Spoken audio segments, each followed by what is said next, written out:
Dev Diary 183, Coronations, Art and Changelog. Don't really care about the art, definitely care about the changelog. Blah blah blah blah blah. Here's the artwork.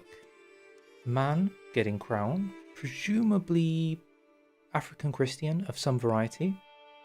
Cool. John Pope, famous Pope, anointing man. Very good. Love to see it. PC update 1.17 Ascendant changelog. Added coronation activity. Okay, we're going to see that. Added game rules for coronations. One making them optional by turning off crown laws, and another that allows rank up to emperor without losing crown. So I assume if you're a king and you become emperor, then you lose the king crown in favor of becoming an uncrowned emperor, right? That's what we'd assume. Added laws for kings and emperors regarding their uncrowned, crowned, or anointed status. Anointed presumably meaning crowned by the Pope or whatever your head of faith is. Uncrowned kings and emperors and their spouses do not wear crowns going forward, which is interesting. I wonder if they're talking about the inventory item. I guess we'll find out imminently. Adds coronation tradition doctrines to faith, determining whether they have... adds a coronation tradition doctrine to faiths. So that's in the subsection where you look at all the faiths, determining whether they have anointment required for emperors. Anointment permitted or no anointment. Okay. So that's like when they added funeral rites to funeral activities they added during Legends of the Dead, which is everyone's favourite DLC, might I add. Adds faith-based triggers for whether a culture is focused specifically on crowns during coronations, on regalia, or utilises either without preference. Okay, so inventory stuff. 2 coronations types, regular and anointment by head of faith. We can expect that. Adds request anointment character interactions with head of faith, because the head of faith might say no. Super interesting to know if this works in multiplayer. I have no friends. I'm completely friendless. I've never seen a friend before in my life, and I certainly haven't seen a friend who plays CK3. But I'm interested to see somebody else tell me in time, if you're the head of faith, let's say you make your own Christian religion with you as head of faith, and another player holds an anointment, do you get forced or expected to go to their anointment on their behalf to anoint them? And is there events qualifying both sides of this interaction? That is to say, if you're a head of faith, do you get events relevant to you anointing people? Or did they not think that far? But I suppose we'll get to that in a sec. New filter for activity locations that permit your capital and holy sites. Oh, I should read that again. A new filter for activity locations that permits your capital and holy sites, both within and outside your realm. That's weird. So, a filter that tells you, like, these locations are good for different types of activities, like green for hunts, yellows for feasts, that kind of thing. Interesting, I'll have a look. Ties coronations into title gain events and elsewhere.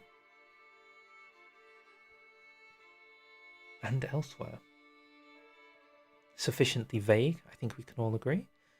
Provide coronation artifacts. Very interested to see if this is going to increase domain limit, but probably won't. But we can pray through multiple avenues on game start, from free inspirations on regular pulse for AI. So certain characters on game start will start with their coronated crowns. Huh. At Imperial Rank Up event, informing players that they became uncrowned when increasing tier. So when you become King to Emperor, you lose your crown. Coronation activity options, ceremony and celebration. I assume celebration is basically just a feast, and ceremony is probably something akin to the Grand Wedding. Coronation host intents, impress people, embrace supporters, basic stuff. Guest intents, basic stuff, be helpful. Reminds me of Game of Thrones, who also did CK3 AGOT. They did coronation stuff. So it reminds me of this. They also have like bear witness, try and use it to your advantage, and then just cause disruptions. Interesting sort of flag to note here, 44 host events. So if you're the one hosting it, how much weight are you going to get out of 44 events? Like, how much replayability does a coronation have if there are 44 events? Does that make sense? Sorry, I'm just going to get a drink. I forgot that talking so much in such a short time span really wins me. It probably doesn't help that I'm tired also. But then again, who am I apologizing to? I'm just talking to myself like a crazed person. I suppose I don't owe anything to anyone.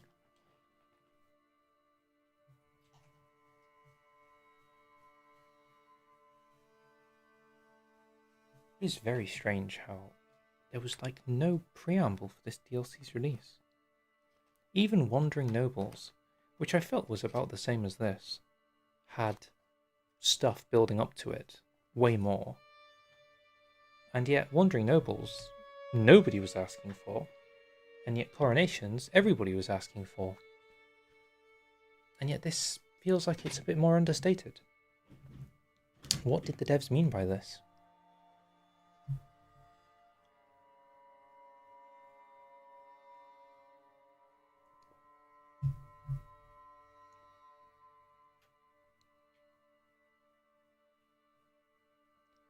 Okay. Above events include guest fulfillment events where guests with shared intents choose what related reward they are interested in asking for the host. So the real test is doing it once, or a few times I guess, as a king, and then doing it a few times as a guest. Critical fail outcome for coronations based on a guest with disrupt loyalists besting the host. So this is like you try and disrupt the coronation, maybe you go to prison, maybe people hate you, that kind of thing. Events include content for Christians, admin, clans, nomads, tribals, and confederations. Huh. Where's feudal? Is that just me? What if you're a feudal non-Christian? What happens in that context? Oh god.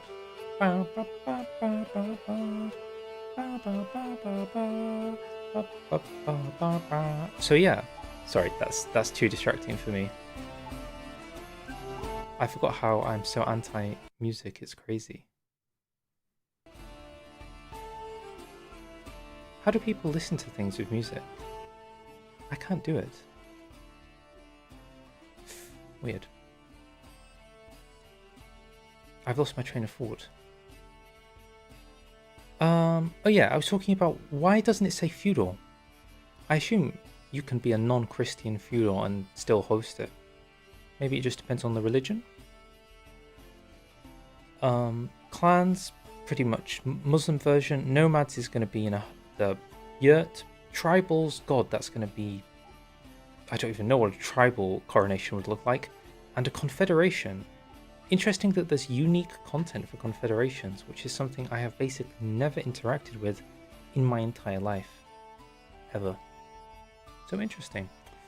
New activity pool sections, okay, indifferent. 10 ceremony phase key events, okay. Magnificent meter, okay, that's just the bar at the bottom that determines the success. Scaling coronation of rewards based on magnificence, as we can expect. Didn't capitalize here. Did not capitalize on the through. Oof, that's unfortunate. That's unfortunate. Through activity and at conclusion, opinion gain with vassals, stances based on intents. Background relationship formations and missing between supporters and detractors during the coronation. Basic stuff. Exactly what you get with most events. Added 16 oaths with bespoke rewards and fulfillment conditions. Oath review is going to go crazy. I think I'm literally just going to make a video called, like, it's going to be the review But I probably don't take my review in the context of whether it's good or not to buy, but what is good about the content given, if that makes sense. Because I wouldn't necessarily consider myself, I don't know, like a journalist on behalf of the average consumer. I care more about how I feel about the game, or whether it's making the game better or worse. Are the things added better or worse? Not a statement on whether it's an economically viable purchase or economically worth it. God, what a ramble. Includes oath tracking story cycle.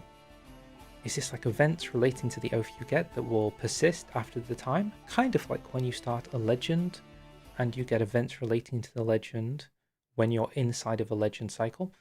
Oath decisions and oath failure and success events. New oath-based building line. Super interesting. If this is new buildings. New cultural traditions. Crowning animation. Intent icons. Coronation activity type illustration. Huh. I guess we'll see. New game content. Added the bow inspiration type and added bows to the weapon option of the commission artifact decision. So you can now make bows. Funsies. Bow artifacts now increase hunter trait venerator track XP gain. This... Huh. So you want to make a hunter character, if this was a thing you wanted to do, then you could do so, ask for a bow, and then that would give you more XP in the hunter trait track. If they were going to do something like this, then I'd also say you could explore stuff like training swords that give you passive XP gain to Hasteluder, like Martial Hasteluder. Does the bow give trait XP for bow Hasteluder too, or is it just Venator? Because one could expect if you're going to make a bow, then you could have a bow that's good for tournaments too. It's always interesting when you see these kind of things and you're like, that's a good change. Is it used more widely, or is it just used in this one specific instance? If you catch my drift. Adds 4 free random yearly events about being a counsellor. Just 4 random events. Okay. So this is if you're a vassal and your liege asks you to become a counsellor, then you just get asked to do things. Interesting. I got another ad on my own stream. That's crazy. New camera angles for event characters. Many playing with perspective. Ooh, how strange. 8 new feast events. I wonder if these feast events overlap with the like the coronation feast events, because at the end of the coronation there will be a feast. So I wonder if, because they added the celebration, there it is, it's called the celebration. So I'm wondering if they were like, well, the celebration is basically the feast, so let's just add the feast content of celebrations into the base game feasts. So it's like free content. That's just my thoughts. Adds regional government type based custom loc keys like get fighter term, get regional sword, get title tier adjective. This feels like it should be in the modding section, but cool. Some bug fixes, anything notable? This is really annoying. If you've ever tried to mess around with the travel window when it's currently traveling, you can't leave. But the way you would leave is by just pressing escape. And going to menu and then pressing escape again, and then you get out. A fix for a hunt thing. Disease recovery event options.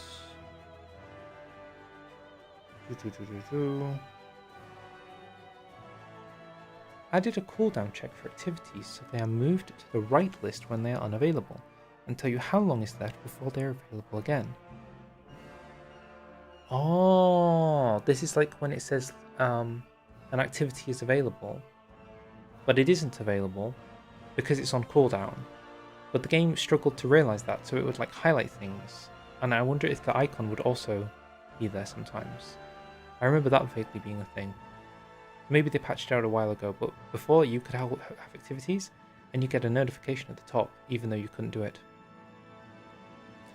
I did non-nomad music. Okay, blah, blah, blah, blah, blah.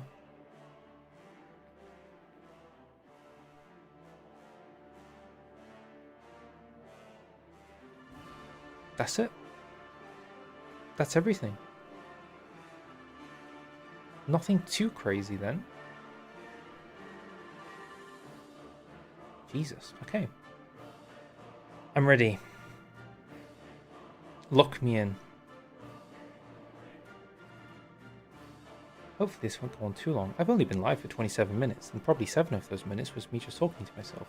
So this can probably be a nice, less than an hour stream that nobody sees, and my life will feel happy. Okay, moving over to here. Testing, 1, 2, 3. I feel like there's no reason this should have stopped working. Hopefully. Should be fine. Let's just assume it's fine. There's no reason to believe otherwise. I am amazed nobody said anything. How on earth did I have 12 viewers and not one comment that said hi or anything? So interesting. CK3. Quick look. What's changed? Probably going to go into debug because ultimately we're not here to play, we're here to observe. This is an observation stream. Has anything changed in here? I swear they said.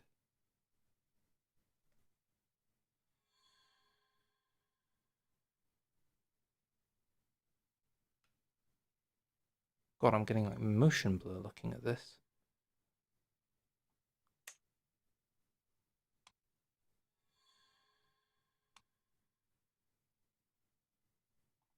Boop.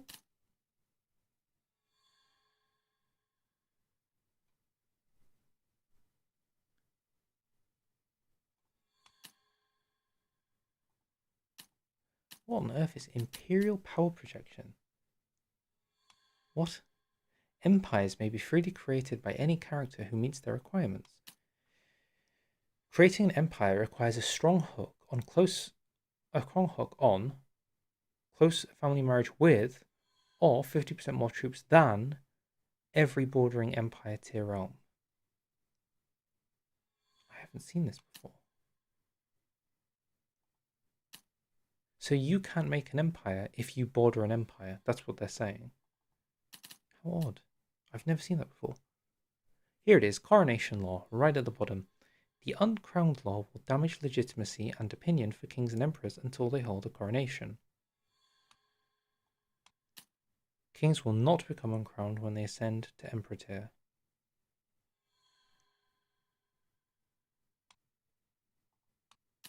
No coronation laws probably is like, can't be bothered with it. Huh. Okay, how do I debug? How do I debug mode? There's no shot I had to do it earlier, like when I loaded the game. Maybe I did. Maybe I don't know what I'm doing. Whatever. Oop.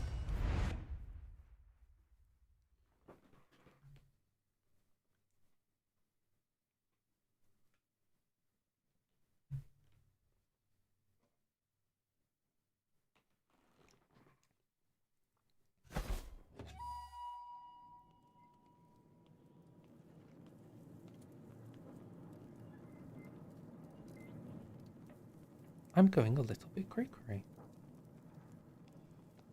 I need to type in my own chat to prove I'm not going crazy. No, I'm not going crazy. How strange.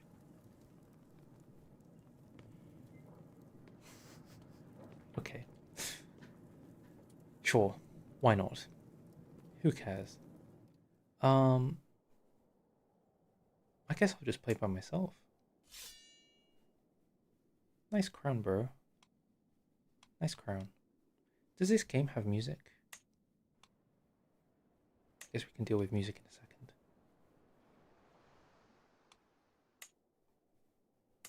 You're not a king, so you're not crowned.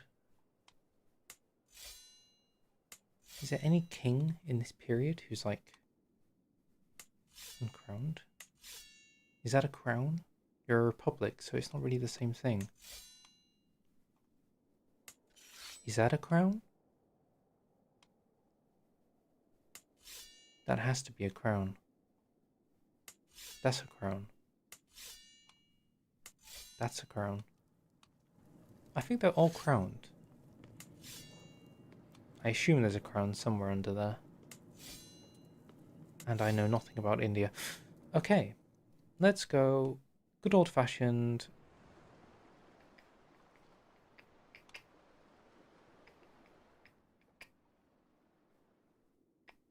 I don't really care to like go crazy with it. I really just wanted to look at traits and characters. Let's go Wessex. Easy one to do. Goodness, that is definitely a person. She looks very rugged-eyed. Yep, he'll do. Christian the Christian, makes sense. 25. Any changes in here?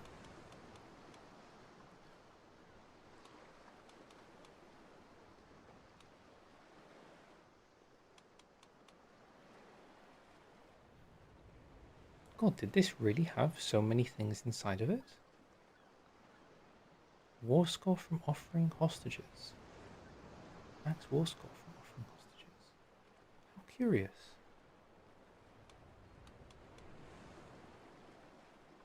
That was always like that.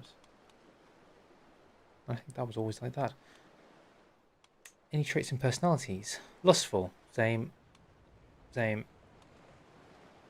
Same. Same. Same. Sometimes you get shadow changes. That's why I'm doing this, in case anybody's wondering. Like, they change things without telling you. Like when they got rid of all of the artifact stuff to do with domain limits. I just never told anyone. And honestly, this is kind of like... God, Shy has a lot going on with it. I guess it's because people felt Shy was just so terrible that they felt they need to change the way it works. 5% plague, +5 plague resistance, travel safety. Travel safety is very good. Huh. There's a guy on YouTube who has basically dedicated himself. He's called like Romano or something. And all he does is he talks about comparing things in CK3. I wonder how you rated this. Same, same, same.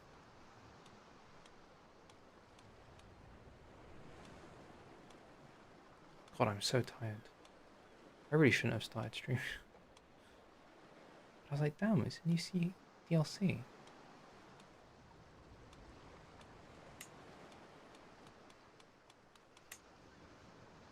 Okay, straight to the bottom. Is there a new trait? Instantly seeing nothing.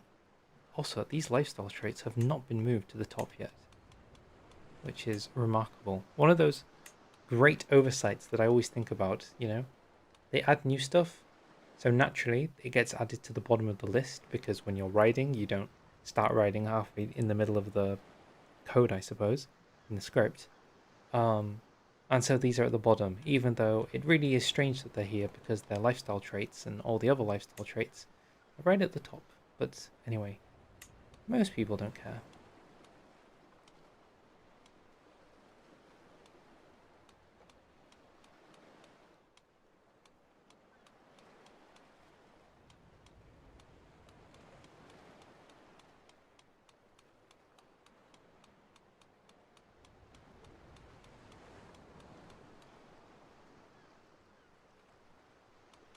It looks all the same. I feel something would have stood out to me if I'd have not known it. So ultimately this is probably fine.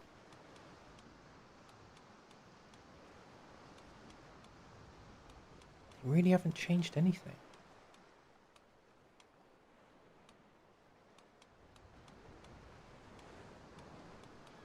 How odd. Okay, let's make a boring character. A little bit of that. Sure, sure.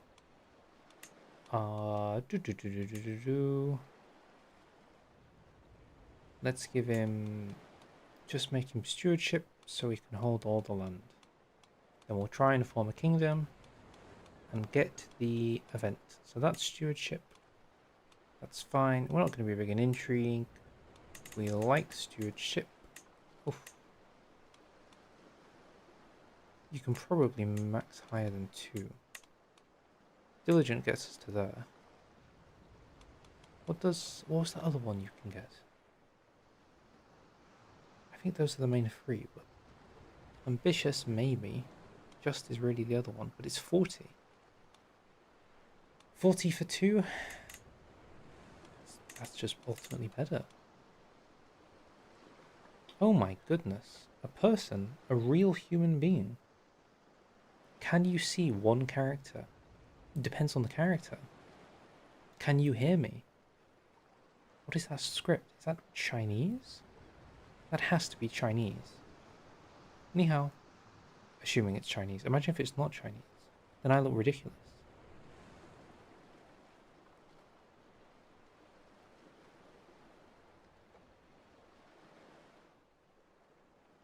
Can I see a Bulgarian character? Or are you saying you're from Bulgaria despite the fact you've got a very interesting name? That's my question to you.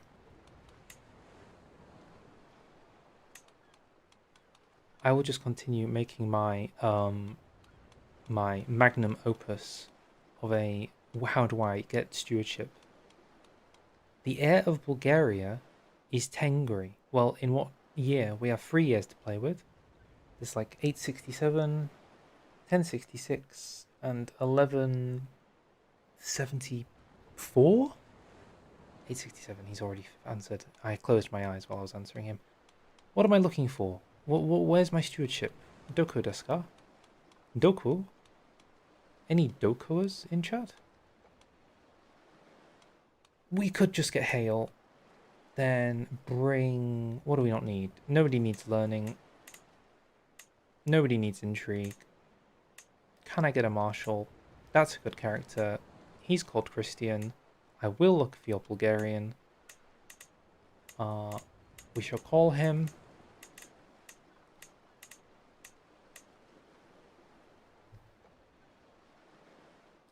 Bull Ganglo.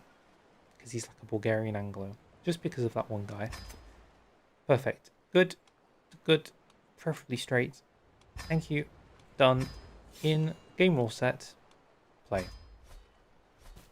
Right. Oh god, it's laggy. I hate. That guy Lamau. How could he Lamau? How could he have done this? Okay, Bulgaria. Hopefully it's not laggy now. Yes, it's not laggy. You can check this out. The heir is Tengri.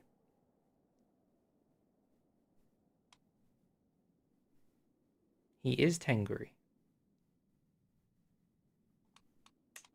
Tengri is here. Tengri is here.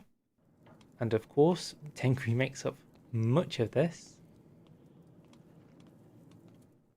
He is Tengri. What did he mean by this?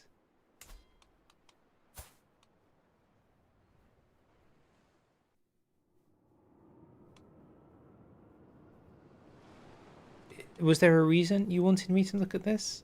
Why am I looking at this? He's bisexual. Does this help? Is there anything else we need to know about this guy? Should I pin him? Just for you. So we can keep an eye on this bisexual Tengri Bulgarian. Who knows? I'm trying to host a coronation here, man. We've got things to coronate. My face went. Okay. It's fine. It's fine. Why am I intrigued? What fool! Okay. That's what I was forgetting. I knew I was forgetting something. Oh my god, I knew I was like, I was looking in that trait list, like, I know I'm forgetting something. What are we forgetting? What's the one thing we're forgetting? It was education. But nobody said it. We were too busy worrying about bisexual Bulgarians. I blame the Chinese man who might not be Chinese because he never identified himself as Chinese. I was just assuming by his username. Why am I clicking Bulgaria? You've thrown me off. This was a chatless stream. This guy is ridiculously ugly. Why is he so ugly? Stop looking ugly. No. No. Howdy, Gavin. Howdy. Are you a cowboy called Gavin? Cowboy Gavin. Ugh. Ugh.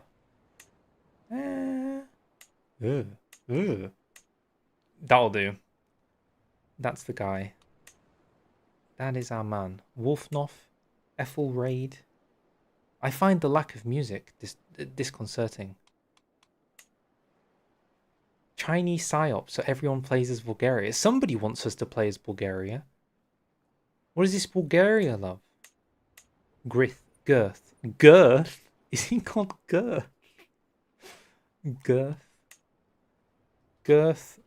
Girthson. That's good. Black hole, sun.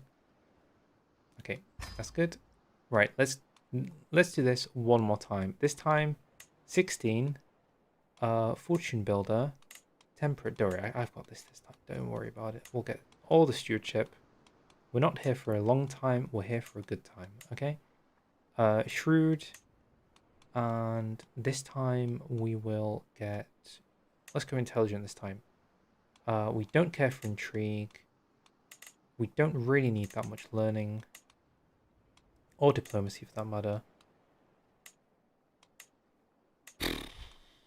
26 will do. Is that good? That's a good character, right? Nothing too crazy. 16 over. A little bit skinnier. Girthson. Not bisexual. Perfect. Any game rules we need to change? Conquerors less, random, no inheritance. You have to do this, otherwise the game is completely unplayable. 1 Black Death. I think, okay, here's a controversial opinion. I have turned off plagues. I just don't think it anymore. Like, I've seen the same event spam so much that it has caused me to go insane.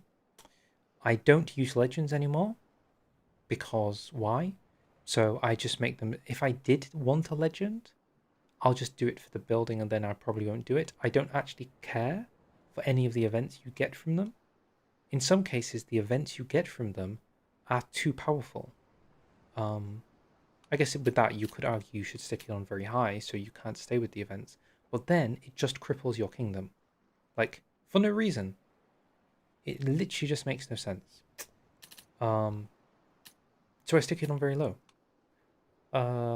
I call it the Eastern Roman Empire because I think that's cooler. Hybrid cultures have these weird looking names, so I like to do it less so. We're same with Divergent. Anything else that's changed in here?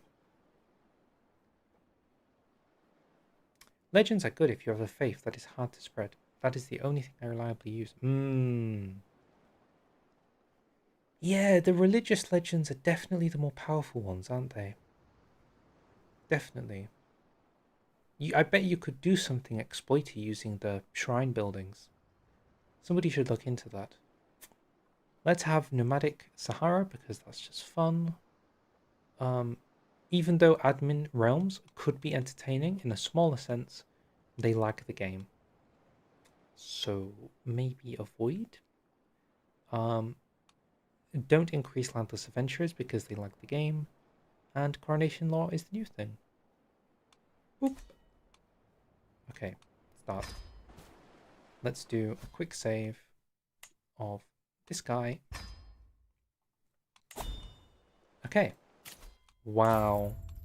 What a time to be alive. Just playing CK3. These are the things life is made up for. Oh god, it's laggy. No! Zero stewardship. Hmm.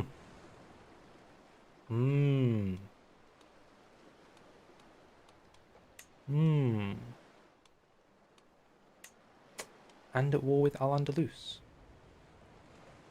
Also, they are mega unbalanced, since religious legends, in my experience, spawn 3 times as the others combined. Ah, yes. Well, that happens because the legend seed for Holy Legends is usually A, pilgrimages, which are super easy to do, or holding a holy site.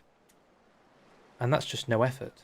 That's just holding land gets you a seed, as opposed to like legitimacy, or whatever they're called, legitimizing legends. They do not, as far as I see, unlock just by existing. I think you get them from like court events, you get one from a Dynasty Legacy, but they're much rarer.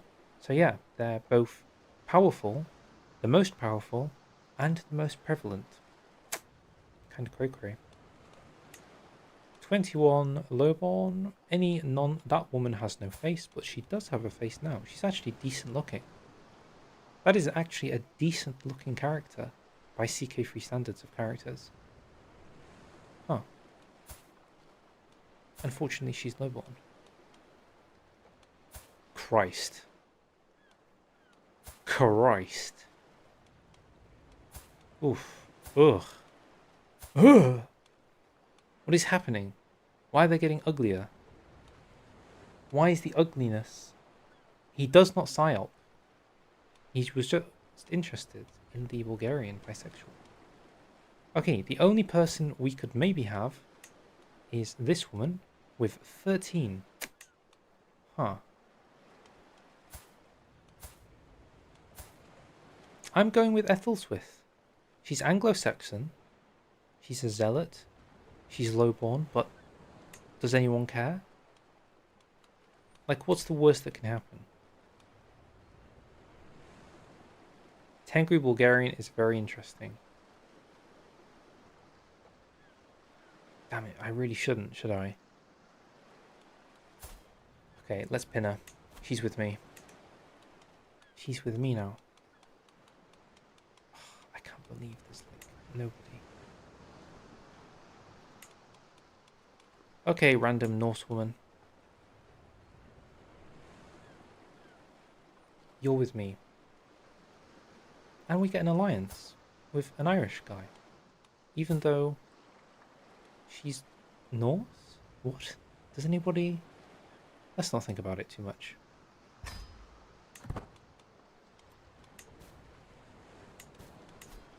Let's get stewardship claiming.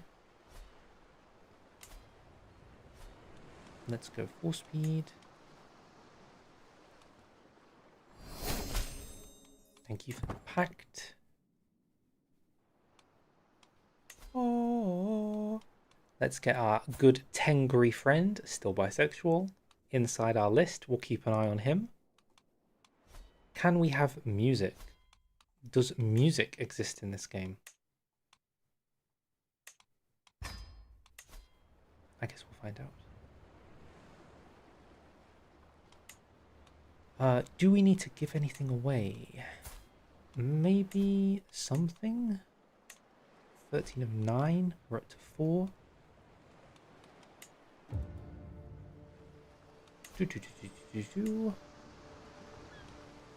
What do we not need?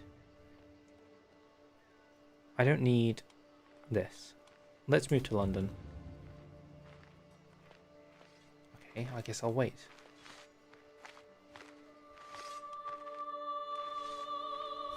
Alfred, my dear friend, take the Isle of Wight. I have no use for it. I will give you Winchester too, if you only let me move. Let me leave this hellish place. Let me leave.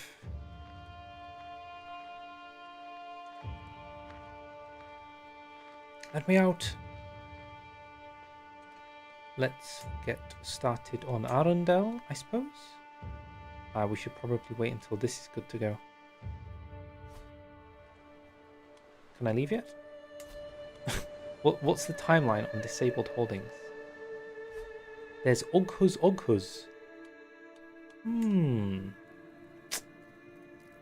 Doko.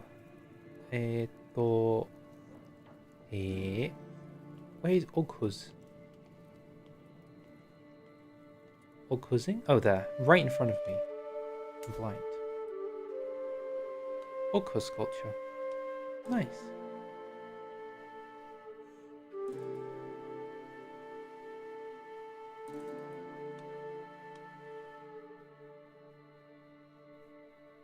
Ancestors of the Seljuks. Well, more than being ancestors of the Seljuks, they have pretty good cultural traditions. I was thinking to myself about meta recently, for those who are boring enough to care to listen to me talk about meta. And I was thinking that the Anglo-Saxon culture has more reason to get rid of coastal warriors in favor of Anglo-Saxon herds. Like, you get rid of coastal warriors, you get herds, because then you get seafarers. That was just the thing I was thinking about. See the country. Well, there is the Batayesid Oghuz. Do you like these Oghuz?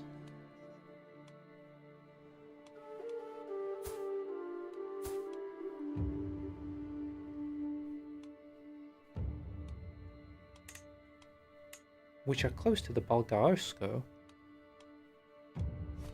but they're tasted. They're very similar, the design. Vassal of the Oghuz. This man with a sheep. This man with a sheep. This man here. I'm still not sure what we're talking about, brother. Brother. Or do you mean this guy? Oghuz. You mean this? The Oghuz. That's what you're talking about. Why are we... This guy. Right, I get it. Because the way nomadics work is you get the cultural reference and the house name. So because he is House Oghuz and Culture Oghuz, but he is not Culture Head because he doesn't have the most territory, he becomes Oghuz. There we go. Mystery solved. Mystery solved of what you were talking about. That was something to get here. It is interesting. It's definitely interesting. It was so interesting that you told me twice that it was interesting. That's how interesting it was. Goodness me, this game. And we haven't seen any coronation stuff yet. I should just unpause. Much like Bill Clinton did not have sexual relations with that woman, I will not give away one single holding. Apart from the one I want to give away to my vassal. Oh, I can move. Finally. Right, you can go here. Right, wartime. Any alliances? Nope, this guy's getting hammered. 3,200. Why does he have more than me? What is this army size? What? Mercenaries. He bought mercenaries. Of course he bought mercenaries. What loser buys mercenaries? Why are you not my steward? That's a great question. Why do we not have you there? We need... you can go there. King of the Polands instead of King of Poland. Perhaps. Or Polania.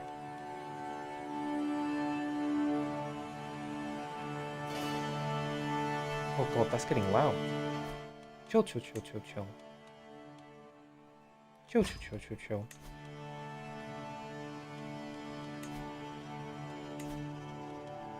Right, we're only 2 away from domain success. We just need to think, how do we do this? What's the play? What do we not need? I'm not killing a man. I don't care about him. Does anybody need Reading? I don't think so.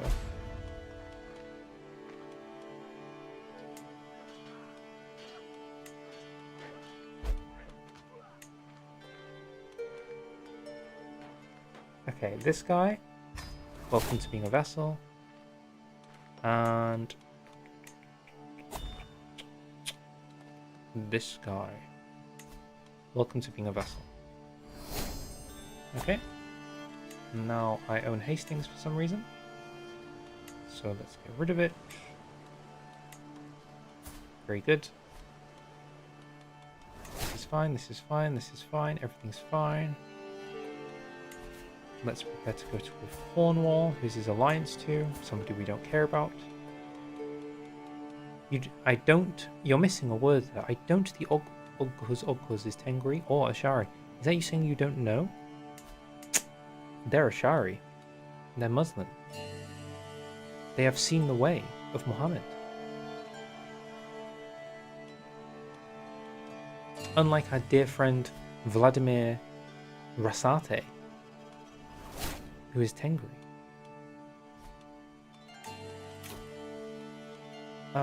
We need tax for more money. We fixed the economy. Money's going up. Time to build a castle here in Arundel. This is metagaming, for those who don't know.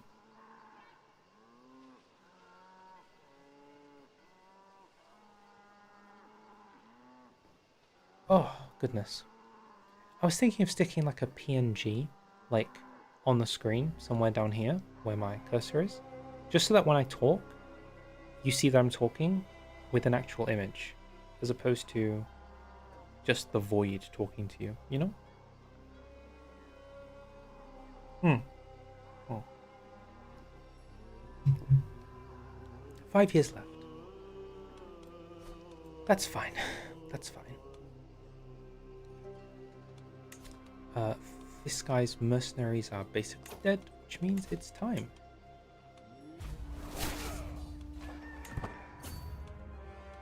Oh, I don't know how I feel about him leading the charge. Okay, not you. Not you. You're not going to be a knight. You can be a knight. We probably should have stationed these things, but I forgot. I just forgot. But who cares? So what's the likelihood that we lose? That wouldn't happen to be... Oh, it is. Haystein has a Mercia problem. Because of course he does. Because no matter how many patches we add to the game, even though this is vanilla CK3, nothing changes. This man will still go to Mercia. We can 5 speed.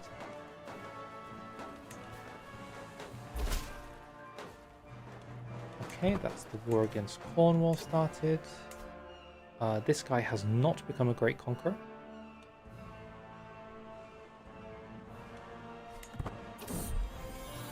I assume our Chinese friend Wiz excited for CK3. I wonder if they're predominantly a Hoi 4 player though.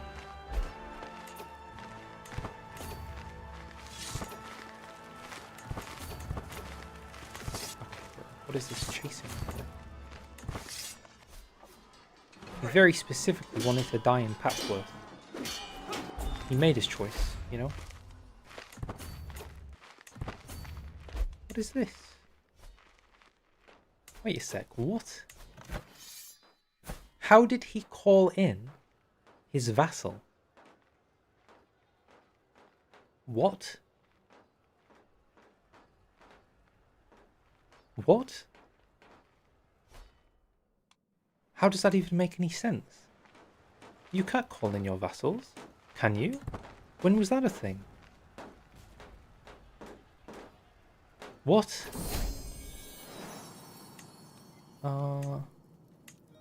Luke. I can't call him in.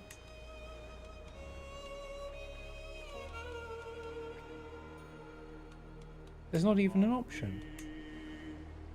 Well, I guess I'm not allied to him, but this guy's not allied to him either. Weird. Let's seduce my wife. Esto... Do I need the gold over the prestige? How's prestige? Let's get the gold.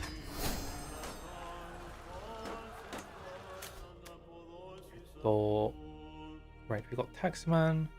These two are useless, so now we go building related stuff.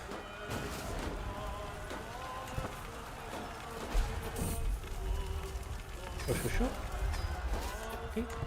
I just wanted this guy gone because he was really annoying me.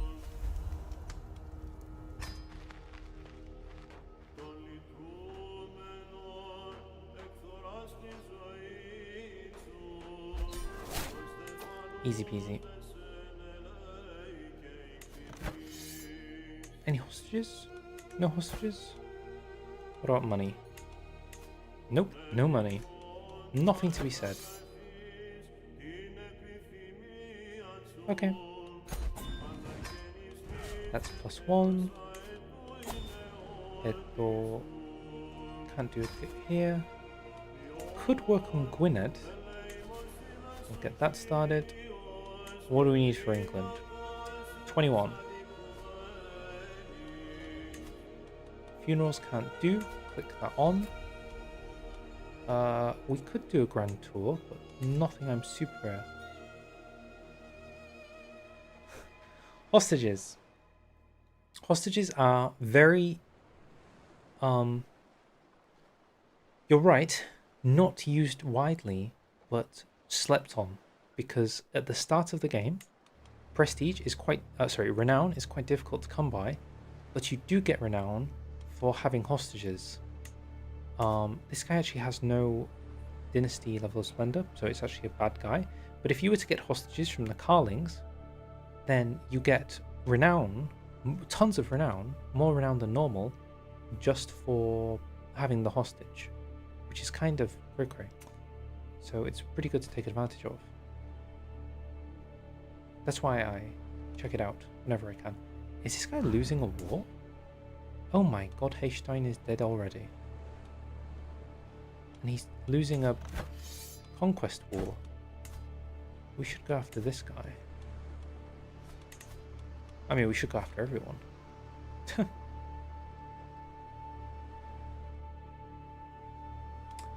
The more you know. The more you know, you know? I mean, I might do it in this stream just to show you. Okay, any reason to not go to war with this guy? Not really. We can buy mercenaries if things go south. Let's just bring the thing over here. Guess who didn't station their men at arms again? Who cares? Not me.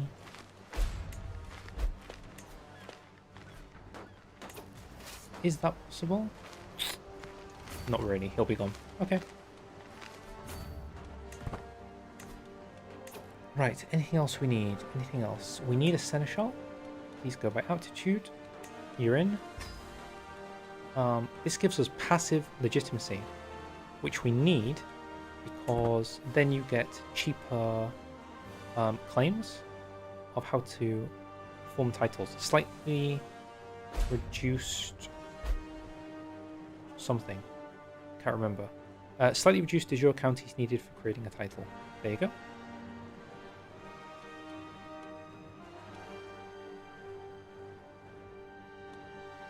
We'll have to deal with Warwick.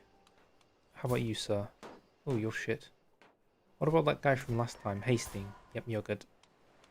Off to Warwickshire with you. New guy, you're in.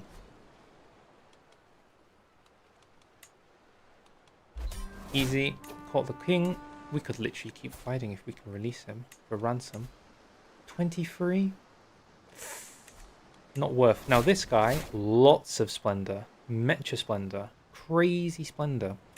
So, if we go to... Nobody has any hostages. Doesn't matter. Next. 50 things. Oh, he's saying yes because he's excited for the Heaven DLC. But the Emperor of Tang is bad. 867.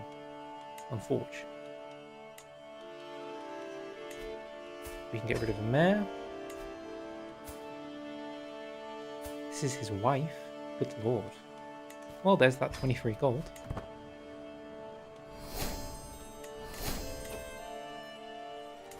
And now, I guess we start building more castles. Probably a better use of our time than most things we could be doing.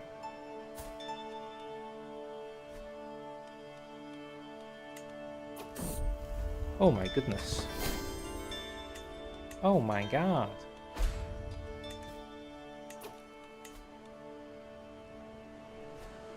I got an ad on my own stream, so I can't see my own chat. Isn't that cray-cray?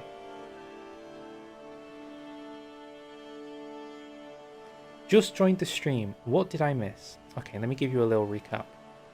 I was talking to myself about the patch notes for 20 minutes. I loaded up the game. A man wanted me to look at a Bulgarian Tengri guy. A bisexual Tengri Bulgarian. That's true. That's true. And now I'm literally just min-maxing a Wessex build using stewardship so that we can get to the coronation content so we can see what it looks like. So I'm basically prepping to make a CK3 review video. That's it. Nothing has happened. We're just talking while I get a build set up. But feel free to ask questions.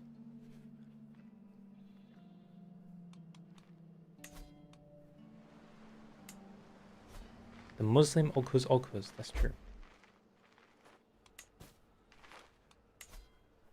Oh my goodness, wait a second.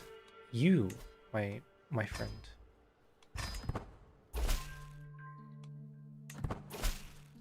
That's kind of interesting that this guy is now our courtier. Huh. One sec.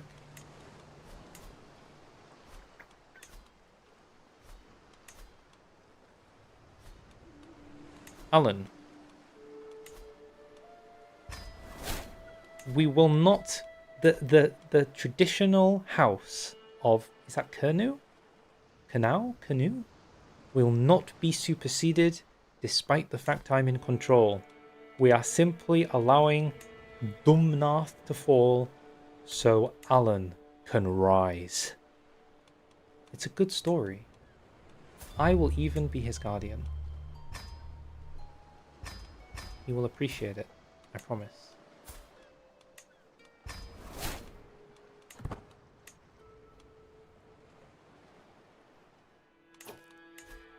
Okay, next house. We need to take down Chester. Can we do Gwynedd? I don't know how Paradox inaccurate him. I don't know either. But Paradox, you know, they can be hit and miss sometimes. It varies depending on, you know, is it a Tuesday? Is it a Wednesday?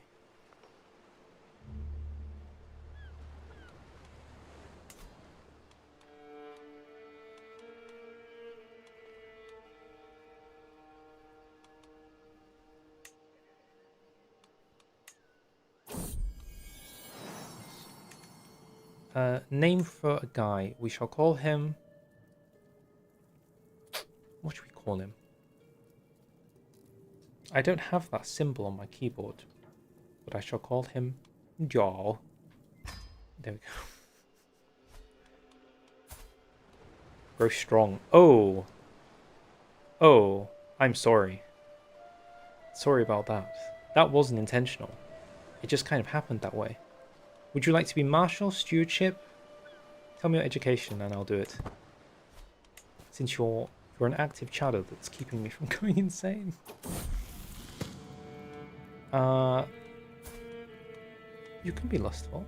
I don't mind. It's sinful, but that's fine too.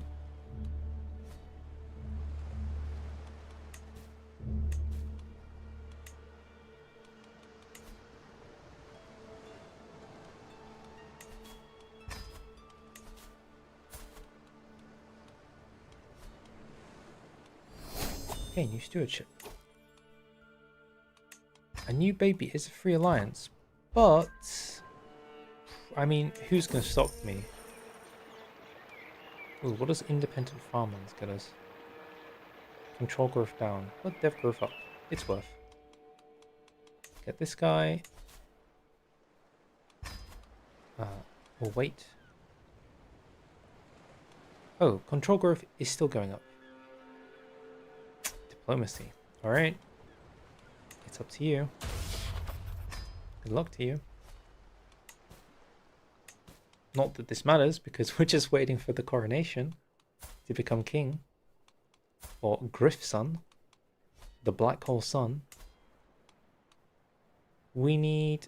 Oh, we have it. We just need to make duchies. Oh, we literally can start it right now. Okay. Essex. And then for the kingdom, 500 gold. We should probably get a bit more than 500 because the event... Ow. There we go. 109 gold. Just to host. It proves our legitimacy. We get to swear an oath, gain opinion with our vassals, defaction, and may crown ourselves for additional prestige. But we have to be an empire to have an anointment. But we can't do it because we're not a king. Right. How much would it cost? Oh, I guess we don't get to know yet.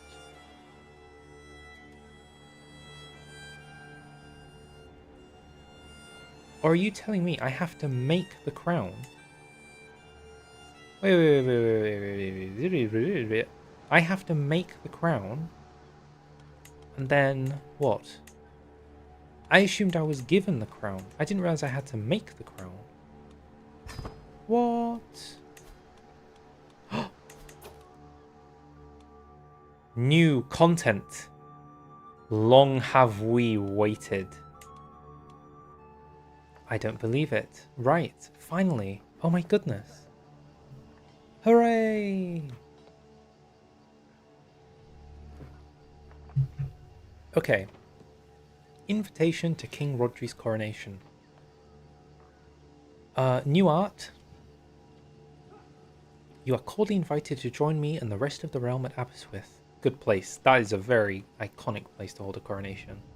There will be the planning. He's done the planning. We're into the prelude. Then there will be the ceremony. And then a little feast after. That's why we get free 8 free events. And then a conclusion. Exciting stuff. What have we got for characters? Oh, that's terrible. Okay, let's go this guy for speed. Then this. And then this. Okay, I think that'll get us there. Alive and well.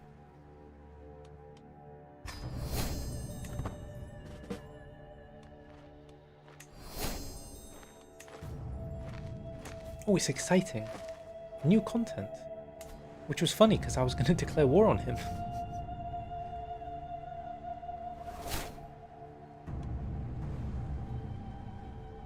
People talking about China. This isn't the China DLC. This isn't All Under Heaven. How could you talk about China when there's no China? You want China? There's your China. The kingdom of Jia is how I'm gonna imagine that's pronounced. Jia, or something like that.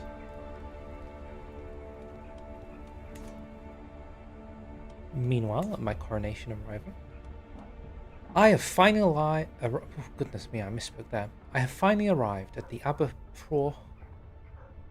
I'm not sure if Jia always existed, but it's right there. Arrived at Aberystwyth for the coronation. Love or hate the king, none can deny the feeling of importance shared between we who shall stand witness. Time to see what's going to happen. Right. Oh, I was literally about to check my stuff.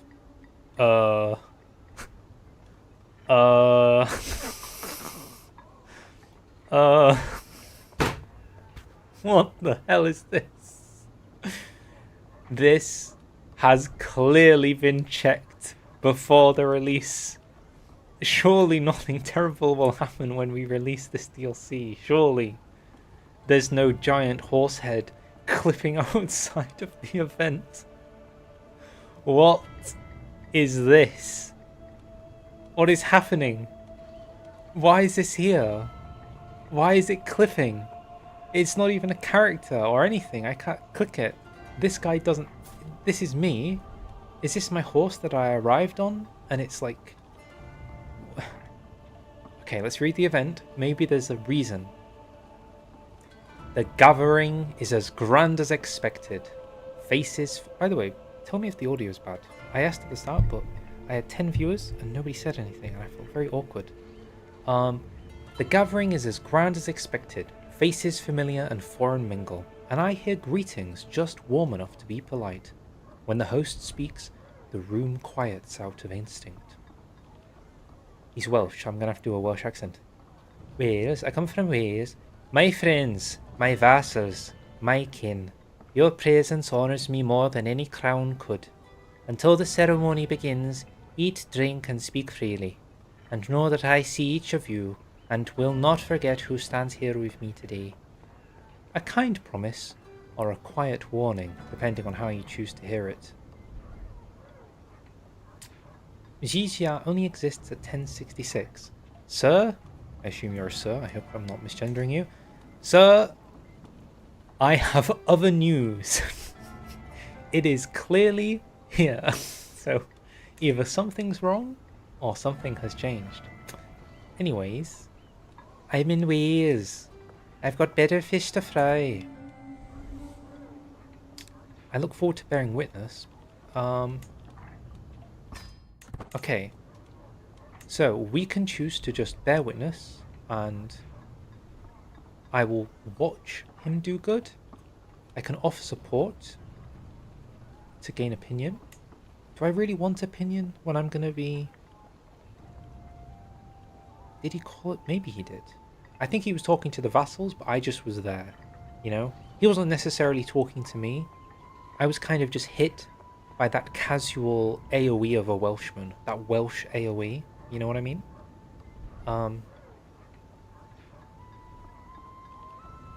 Yuyi army. If you say so. Listen, I'm gonna trust you. Okay, my Chinese knowledge is basically non-existent. Which is funny, considering that I wrote my university dissertation on China and the collapse of the Qing dynasty. So make of that what you will.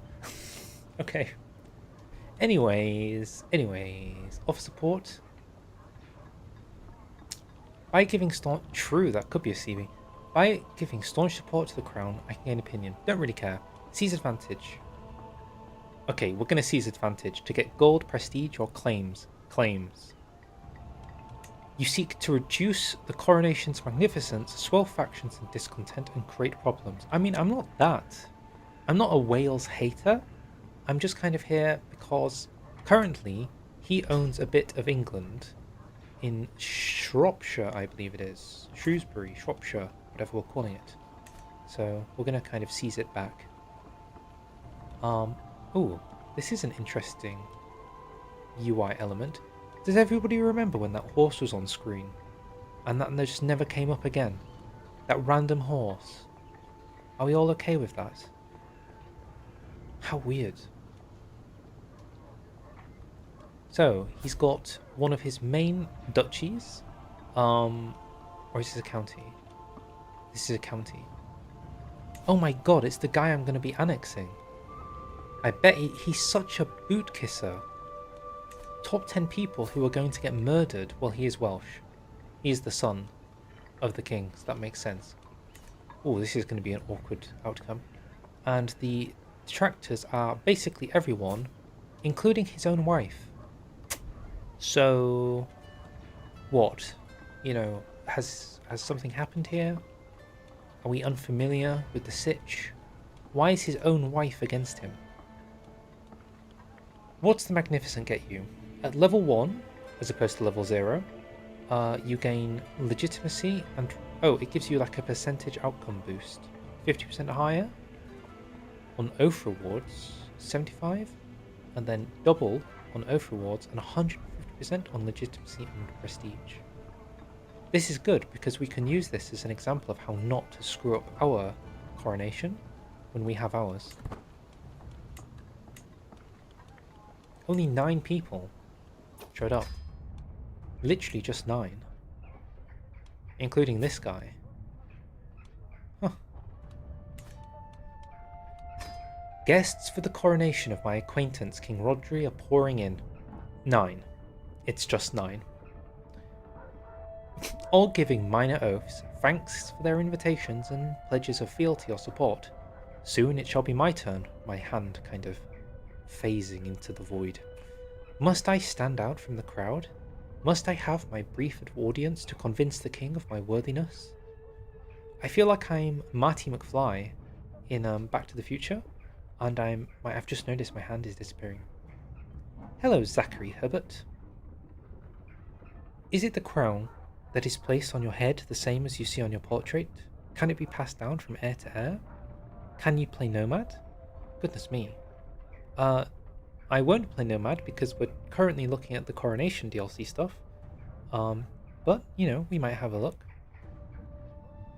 Probably not though, if I'm being honest. And I don't know, I guess we'll find out. Currently he is uncrowned, so maybe we'll find out soon enough whether the artifact will literally be the same 1-to-1. Anyway, what are we going to do? I shall arrange a tie for the other guests, which gives us prestige, which is probably worth doing, just because that prestige is pretty good. You pay at 115. Not doing that. Oh, very well spotted. He is a conqueror. But he is only Wales. But well spotted, he's a conqueror. The nomads do have coronation, that's true, but then I have to play as them, which is annoying. Just the usual pleasantries. No. I will arrange a tithe. There we go. Very good. Do you like nomads, Antoine? Petty King Girth. Oh, sorry, it's him talking. Petty King Girth. King Rodri calls for me with a big smile. Next to him stands another guest, a princess that I am not acquainted with. It's his daughter. This is Nest. King Rodri introduces her. I believe you two would find much common ground. The art of feasting, perhaps. Okay, he's trying to sell off his daughter to me. Oh my god. I literally can... This is, oh god. I mean, he's asking... Why is he asking me to meet his daughter? I guess I'll just be chill. Thanks, but I'd rather talk to you and not your daughter. I'm gonna be slightly more pious about this. What a weirdo. What's his problem? Have you met my daughter? Okay. All guests seem distracted by the juggler's performances, the food, the drink, and the presence of other guests. Finally, King Rodri seems to enjoy a moment alone. I need to talk to him immediately. Why? Why do I need to talk to him immediately? I am here for him after all. Am I? It is only fair that I get something out of it. Well, I don't need gold. Doesn't the Welsh start with polygamy at the start?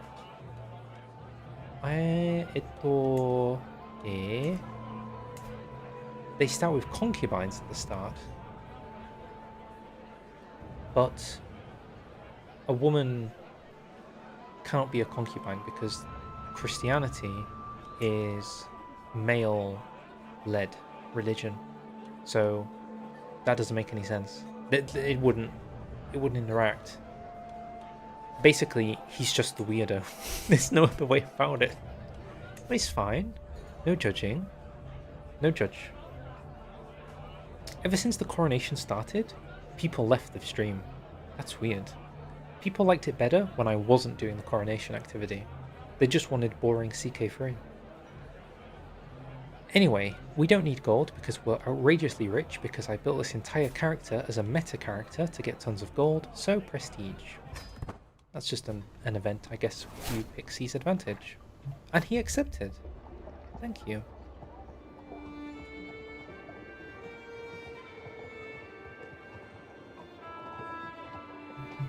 I'm at the feast, so I'm having a drink in real life. I'm a role player. You wouldn't understand. I finally managed to leave the other guests behind and enter the in search of a quiet moment. Okay, this is the second bug we found.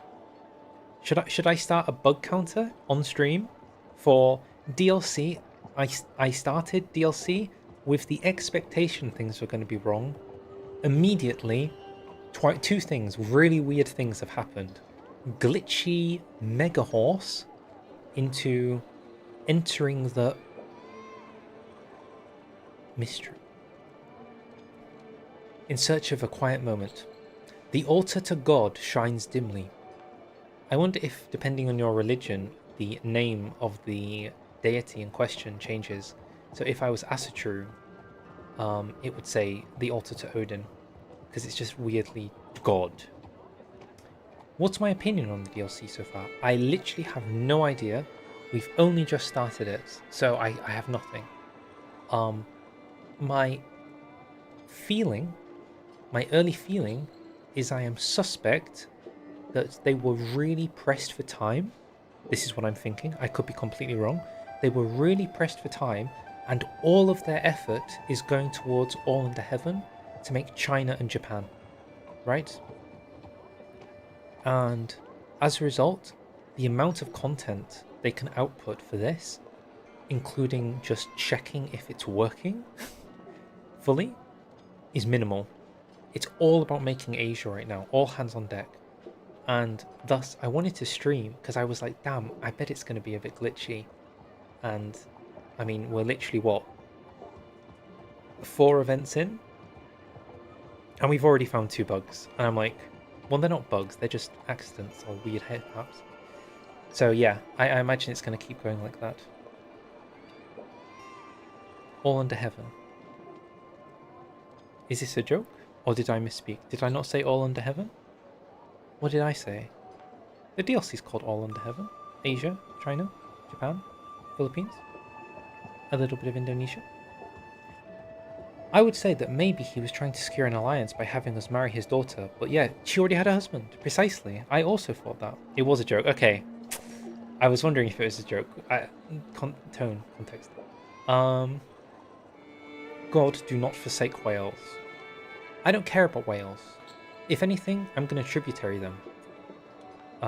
St. George strike down King Rodri. That's probably what's going to happen. I entrust myself to Jesus. Okay, so for all focus is All Under Heaven. It's true. Very well done. For all the meta players here, so basically people like me who might suffer from tism and spend all their time thinking about how you can mix different buffs together to make powerful characters, the thing we're really interested in by this DLC is there exploitable modifiers? And this is not exploitable. This is just a wholesome buff. Stress gain, stress loss, fine. St. Matthew, help guide me. Ooh, stewardship. That's pretty good. Building construction cost and stewardship. That is pretty good. 15 years. King Rodri takes a second to... Goodness, how long does this go on? I'm not complaining, I'm just wondering. King Rodri takes a second to observe the crowd, running a hand through his hair. If he was bald, this is an interesting question. Just wondering. Hypothetically, if this character was bald, would it still say running a hand through his hair? That's kind of one of those things you don't think about when you're writing text, but I'm wondering if it actually accounts for that. The voices of the courtiers have become as constant as the chirping of birds, and I have no doubt that Prince Cadel intends to join them. Is he Welsh? He's Welsh. Good petty king, he says, sliding up to me. May I be so bold as to ask what are your... I've turned Irish. Wales. Ask what are your thoughts on the celebration? I've turned Irish. I have no doubt that King Rodri's rule will be one of love and justice. What do I think his rule is going to be like? I think it's going to be short-lived, even though he's got a conqueror trait. I don't want him to succeed, so long may he reign. Oh my god, it's only the prelude. We've had like 6 events and it's only the prelude. Good petty king. I turn around to find King Rodri next to a nervous woman. I swear to God, is he introducing another person to me? What's this guy's problem? Why does he keep introducing women to me? What is this? Should we find a hotel room and we'll get him a hotel chair and he can sit in the corner? What's his game? What's his play? You know that I cherish you and it would bring me great joy to help you. Really? Are we friends? I mean, we're okay. I wouldn't say we're like crazy good. We're okay. Here I offer you the first and I've given up with the accent. I can't do it anymore. Here I offer you the first and best of my women. Shaluda, my well-accomplished courtier. May this serve as the start of a friendship between our houses. Oh, that's very well thought. Is it blackmail to commit adultery? This guy's weird. I agree. He's getting these people out of nowhere. Okay. Question. Do we want this random Jewish woman?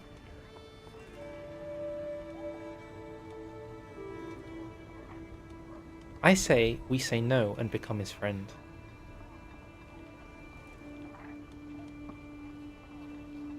I mean, she's good. She would make like a good court physician. But it would be funnier to be his friend. Oh, we're friends. Aussie. That was the sound effect from Grand Tours. In case people were wondering. All preparations are complete. The great ceremonial assembly now waits in Aberfrost High Church. To cheer and exultation, King Rodri's procession parts the crowd and my retinue follows in our honorary place. Peasants teem forth for a glimpse of the soon-to-be king. Atop their parent's shoulder, amidst the multitude, Welsh children grin. Very good use of the cultural tag to add in children. You'll never run low on manpower again, I suppose. He got to level, what, 2? From 0, 1, 2? Until the bishops, the Welsh nobility and the common people have all acted their customary part. Rodri is no true king. You are no true king. His rule cannot be just without the acceptance of it. First the priests. Theirs is a call for the king to honour their holy rights and to defend the faithful. Rodri assents. Then the elders of Aberforth stare at the king in awe, as the masses outside exalt his royal name. Rodri's vassals step forward to kiss and swear their fealty. Some give this act honour, others mutter gloomily and do not raise their eyes from the dust. Okay, this is just law. There's nothing too crazy to do here. The final sacral moment draws near. But first, the anointing, the mark of King Rodri's mandate from God. Padrig bears himself bears the holy oil. I assume this is his archbishop, yep. Very well done. Padrig, the shepherd of Wales, marks Rodri with the sacred golden oil on his hands, his head, his breast, his shoulders, and the bend of his arms. A blessing for prophets, priests, and monarchs. The king's skin shines with the very approval of God. And so the priesthood accepts the king, gains high anointment for 10 years.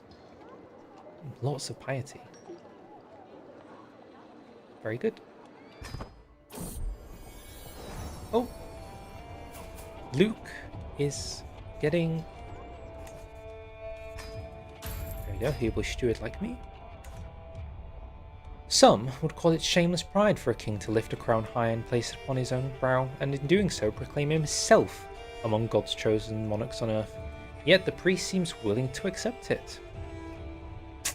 Gripping the crown, bearing paradigm in his fingers, reciting, Lord God, you are above all kings, to your domain belongs all the realm of heaven and earth. Realms all under heaven and earth, sorry. And so forth, Rodri crowns himself Master of Wales.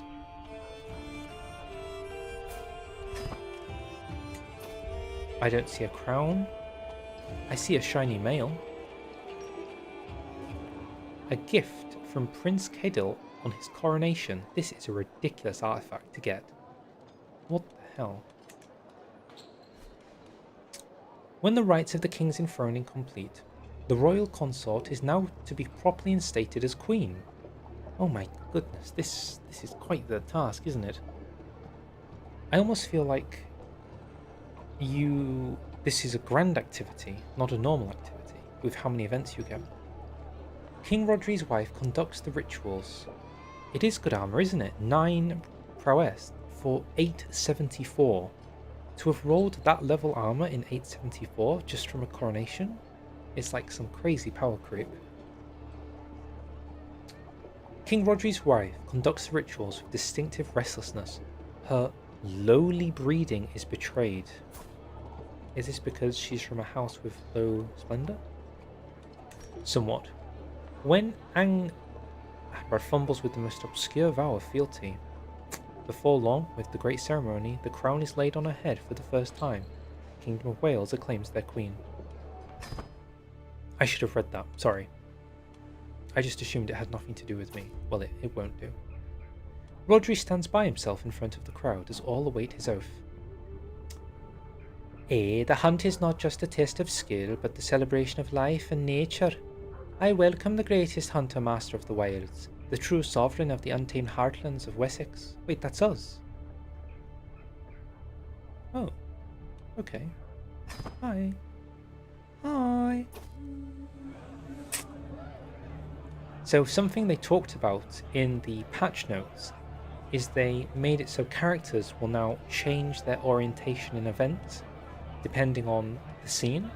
So now this guy is actually playing the flute at us as we are looking at him to make the events feel more alive, which I think is a good change. We've talked about some of the negatives, let's talk about a positive. This is pretty good. It certainly builds up the scenes better. The formalities have ended, and with them the stillness that held the gathering in place. A few murmurs rise as the host stands again, this time to mark the end of ceremony and the start of something more relaxed. They raise their voice just enough to carry. I assume this is him. My friends, the rites are complete. Let the tables be filled. Let the cups be raised, and let this hall remember the joy as well as duty. The words are well received, and for the first time all day, the gatherings start to feel like a celebration. Wait, we're a major supporter? Oh yeah! Major supporter. Be me. Try and steal gold and prestige. Major supporter. Best supporter. Certainly not going to declare war on him. I don't feel I've done anything like crazy to, help. Sorry, I'm getting another drink. Yes, us, the famed supporter that did nothing, even more than his own flesh and blood. Finally, it's over. Yeah, maybe because I'm friends, but his son, his own flesh and blood, is lower. That's so weird, don't you think?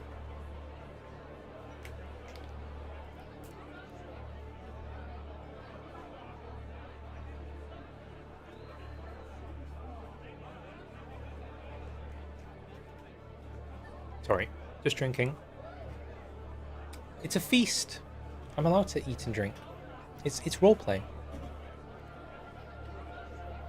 Digging into my sumptuous veal cutlets, I look up to cries of indignation. If you play the game in English, but English isn't your first language, I imagine some of these words might fly over your head. The sumptuous veal cutlets to cries of indignation. I mean, yes, but also, really? Man, the crown isn't on his head after the coronation. It is. It is on his head. He does have a crown. But there is no crown artifact. But he does have a crown on his head after the coronation. So the crown is a visual effect, I suppose. I thought you got a crown artifact. Maybe I don't know what I'm talking about. It would seem our host neglected to account for enough food for all guests. Lords brandish empty plates, their wounded pride giving rise to sharp words and sharper elbows. I sidestep a flurry of insults as offended dignitaries vie for scraps. This was really written by somebody who likes writing, let's put it that way. Prince Murfin of Penlyn is caught in the middle of the... Of course, no worries. Just ask any question. Literally, I will stop at any time, any question. If you want to see a Bulgarian bisexual, okay, I got you covered. He's right here, okay? He's still bisexual, he's Tengri, he's Bulgarian. We've got him on lockdown. You say it, you name it, we see it. Anyway, what are we going to do? Hands off. The last one is mine. This is such a kind of jokey CK3 event, isn't it? Okay. We need to rush through to get a dessert. Maybe knocking down the prince. Or maybe I just wound his son. Just because. No, I guess I'm gonna pick the thing that gives me 20 stress. Why do I... Okay, whatever. Yep. And he did get wounded. Wow.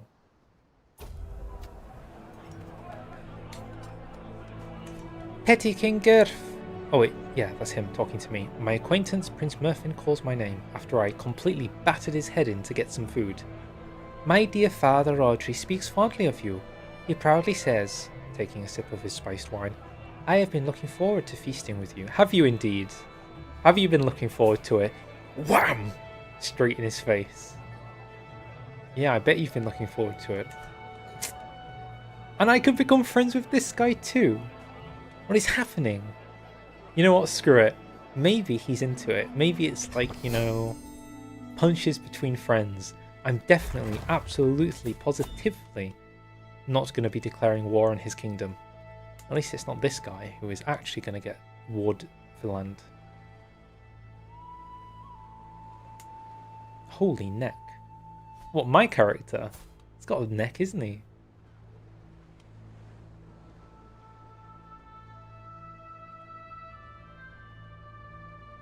Holy neck, says Rook Guy. First note.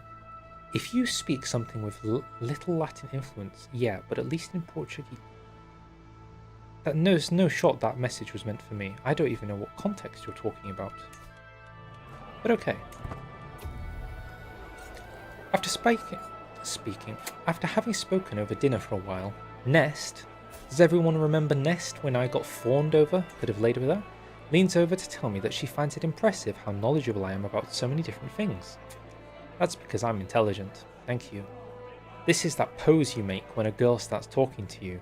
You raise your arms up like you're riding a motorcycle for some reason. It's just a thing I do.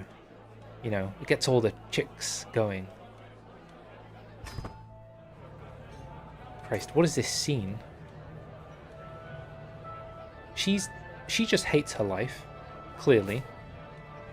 Considering she's the most detracted person. I don't know what's happened in the bedroom here. He's depressed. Just in life, I guess. I'm just chilling. I got some wine, you know. This guy's having the time of his life. He's never been happier. He thinks nobody's going to declare war on me. And he's got a rod. Nice. Oh, the interesting vocabulary. More so that they were using words that I felt like non-English speakers. Like, okay, Latin countries, sure, but earlier we had a Chinese friend in here. He's gone now because I showed him the guy, I guess. But I was like, damn. I don't know how well this translates to somebody who might not know the terminology. We can all tell that Prince Murfin has had too much to drink, even though he insisted on showing us how sober he was. Simply rising from his seat proved too much for him, and now I'm covered in his vomit.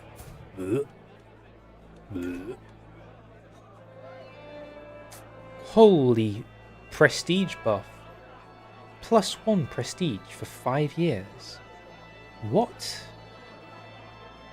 With modifiers, that really hits quite strong. 5 times 12 is 60, but if you have modifiers, which we can check, we've got a +9% modifier. you get 65, 66. I guess later on, once you have tons of modifiers, that goes pretty hard. Or we just gain tons of stress for no reason. Wow, that's a difficult choice right there.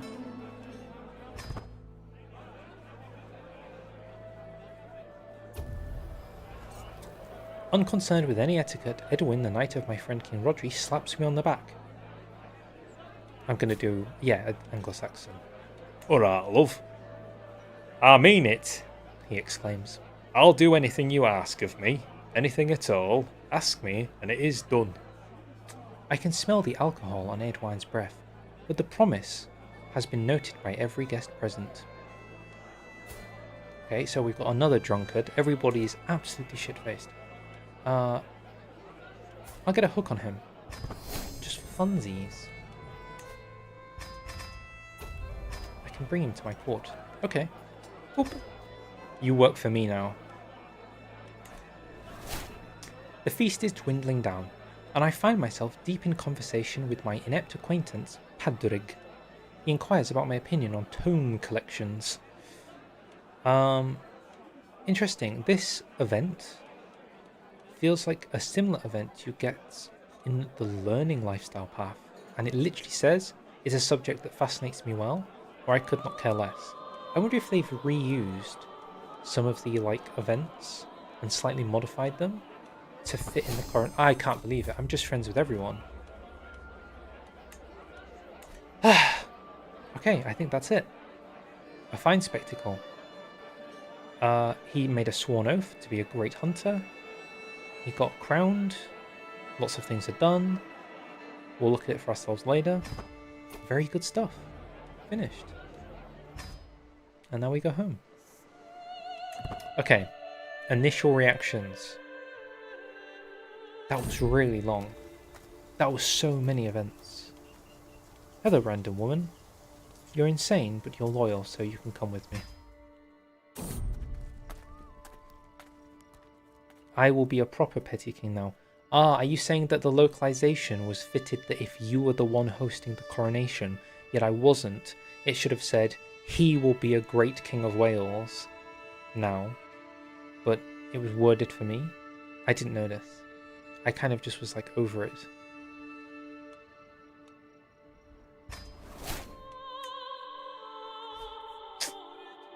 Because you are a duke and not a king as he is. Maybe. Maybe. They do have scaling rewards in this game, so I could believe it, definitely. Unfortunately, it's 500 gold to become a king, and that's going to take some waiting around.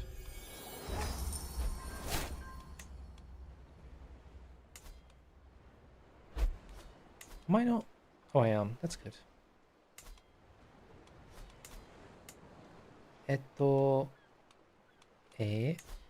Oh, right, yes. We were going to go to war with this guy, right?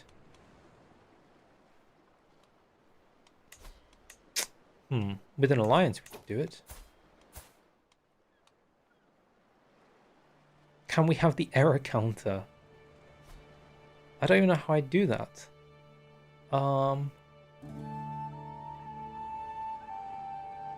Error counter. Maybe.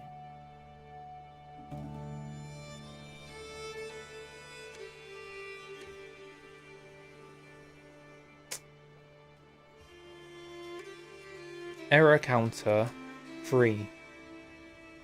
Or let's just type errors found. Can I change the font?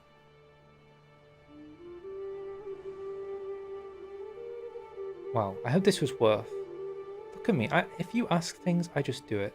Isn't that crazy? I'm very open to doing things if you ask me to do the things. Where should we have it? Just here? Actually, we should use the CK3 font. What am I talking about? What's it called? It's called Paradox font or something.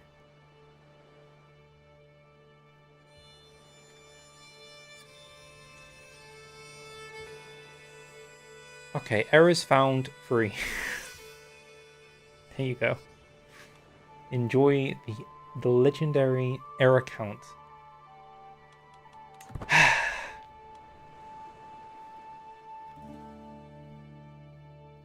That clipping horse was crazy. It caught me so off guard too. That's what was funny about it. It's like just there, all of a sudden. Ooh, another son. Werewolf. Do you want to be called werewolf? Just werewolf? I can't really call you A. A? It's not really a name, is it? Werewolf. Or maybe just Weir. Weir. You know? Weir. Do you want to be... Tell me an education? Or no education? Set up a system where every increment in the counter will have a horse neigh sound effect to symbolize Glitterhoof.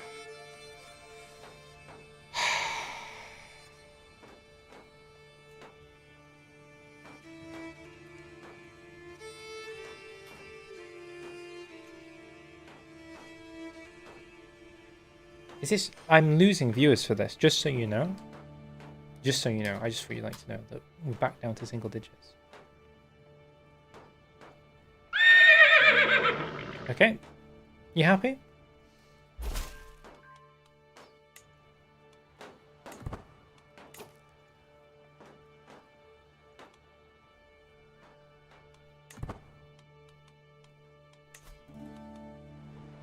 Werewolf never taught me an education.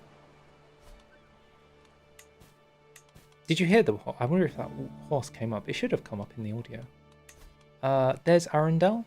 Okay, that's important. So what you do is, for meta players, if you ever have a county that has a better terrain buff than the county capital, you move the county capital to here, and then you give away the barony of the old one. So it's the same as holding the territory as you usually would. Oh, okay, I'll do one of those too.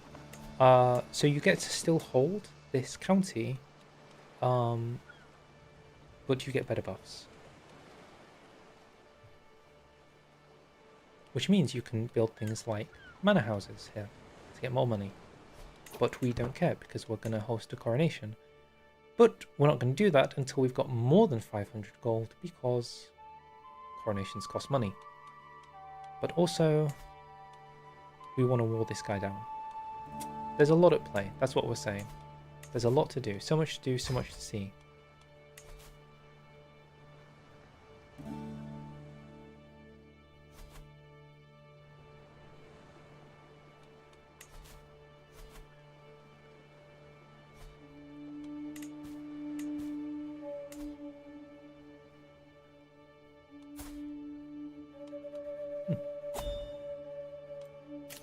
Oh no, I don't think I can do another one.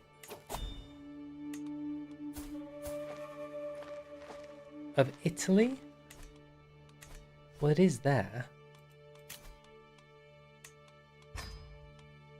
Ah, do we do another one? Okay, we're going to do another one, but we're only going to Wait, why is his capital now in Timbuktu? Okay, we're going to do another one, but we're only going to read the events that are relevant to us, because what we're actually here to see now is when we hold a coronation. Random sword. Let's try and steal it. We got it.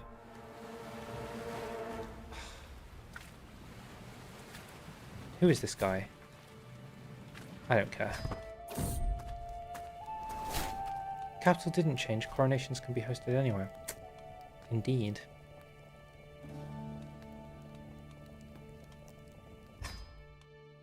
Clutch sword. We're not giving away money, but we might gain some buffs. Worth it. Damn it. God, I'm not a fan of event spam. 38 gold to maybe miss it. Okay, sure. 59%. Sure. Sure. Sure. Hey, I want to play Hoi 4, so suggest a gaming laptop for Hoi 4 Unfortunately, I don't play games on a laptop, and considering Hoi 4 is massive CPU intense, the best thing you're looking for in any computer, whether it's a laptop or a computer, is going to be CPU to process all of the units. So just look for whatever's got the best CPU and work from there. Graphics card doesn't matter as much. That's it. That's all I can offer you.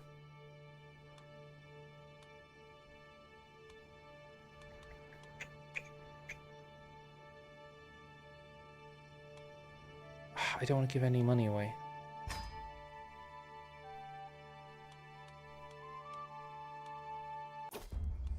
Okay, what if we just bear witness this time? Actually, wait a sec. We hate this guy for no... Let's just see what happens. Let's cause problems. Let's just show up for funsies.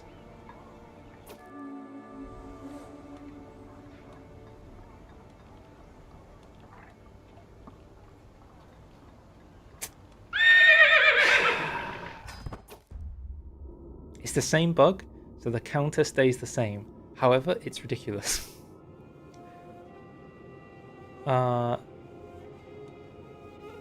Okay, the darkness of the night mirrors the darkness of his reign, Duke Lambert mutters, as King Rudolph walks past us with no hat. Now, Girth. Oh, he's Italian, right? Italia. Now, Girth. Now it is our time to finally shine some light over this wicked realm.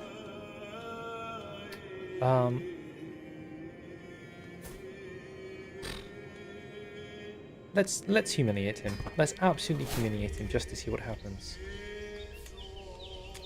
From the back of the crowd, I watched the Duchess of Provence's delegation arrive for King Rudolph's coronation. Treviso is packed, and this like moaning noise in the background ain't doing it for me.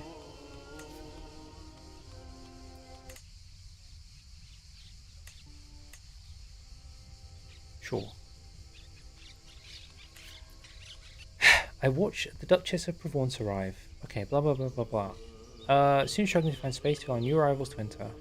Realization strikes. It said he accepted your petition. Nani? Doko? Where are you seeing this stuff? I'm not seeing this stuff. Realization strikes. The crowds could destroy this coronation. All they need is the word.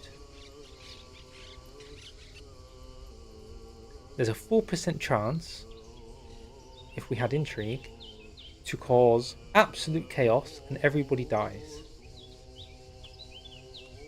Okay, I will pay respect. Apparently I needed intrigue.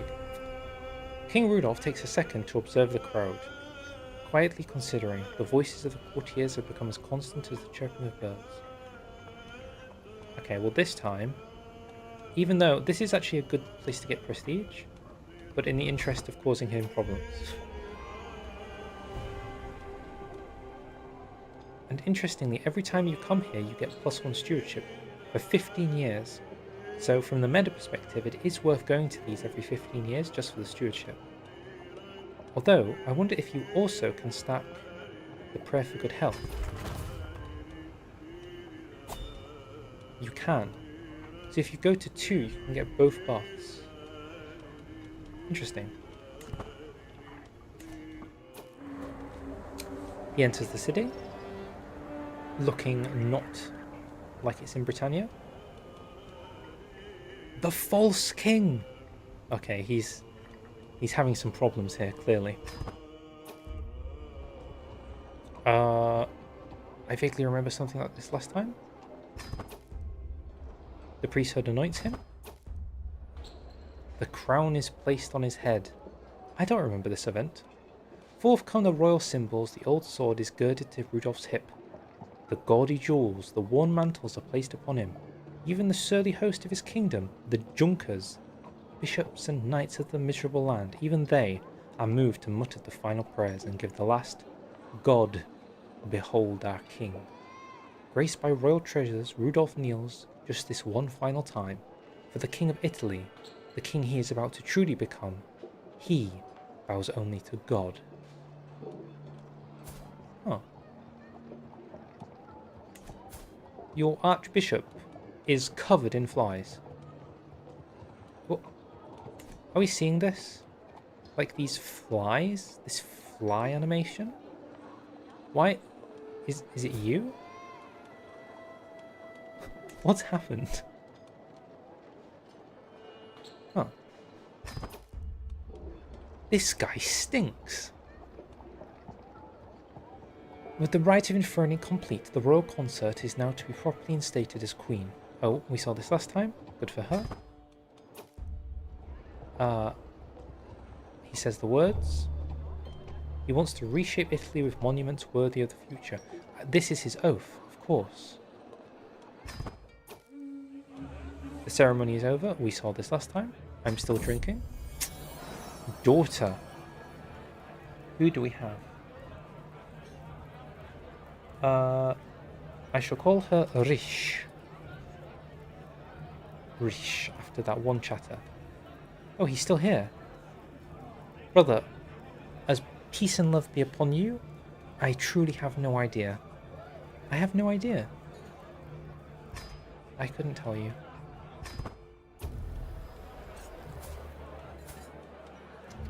Thank you for being here, werewolf.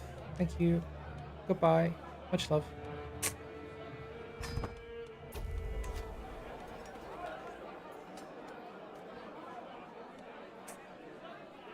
It's a subject that fascinates me well. I'm not paying anybody. Oh god. What is this event? And where is his arm? Okay, these two were having a crazy night. Amazing. There's a count. And he was, what, just caught being gay? Engaging in some crazy gayness? I really can't be bothered to read all of this. I just want to do mine. Okay, there was nothing too interesting.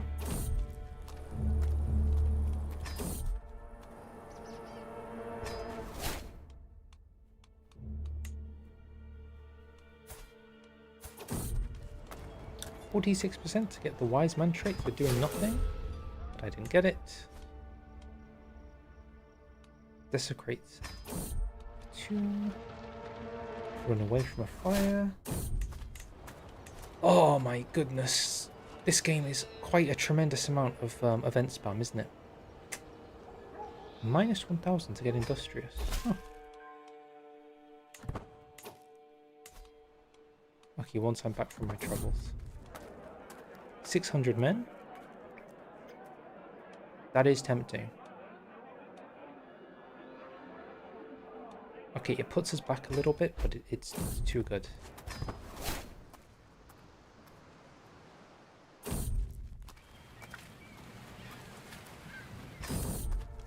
$65 gold. There we go. It's paid for itself.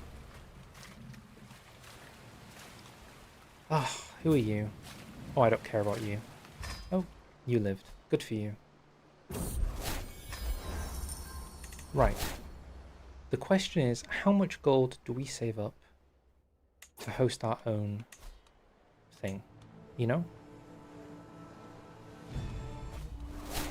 What's the amount we need, ultimately?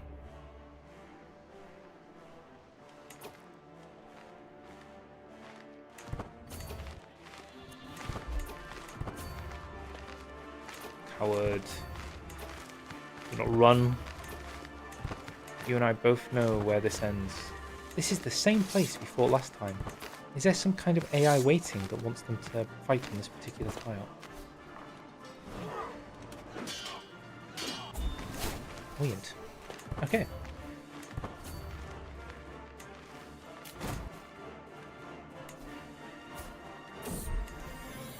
Another sun. It's sterile. Jesus.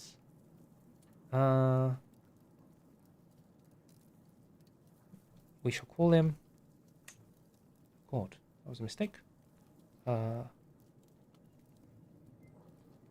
Zachary.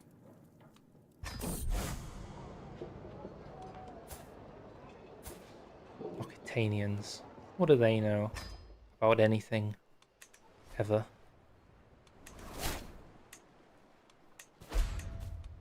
Or Occitanians, perhaps?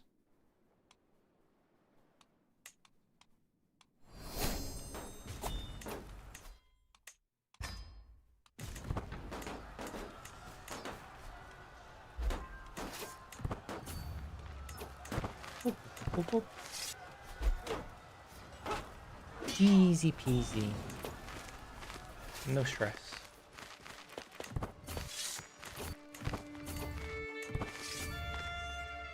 I guess we siege town his capital.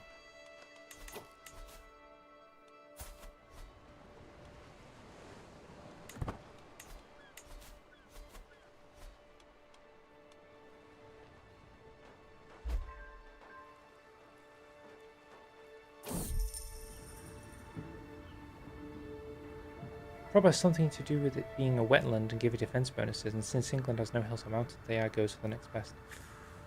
Maybe. Defender advantage, +5. You're right. I concur. Although, there is here. Like, they were here, weren't they? They were here. And it's 1, 2, 3 to get to here. Does this offer anything? This offers also 5 defender. But then they went down here and then here. I guess they weren't worried about me until they got to here. And then they went for where they felt they could win something. Probably.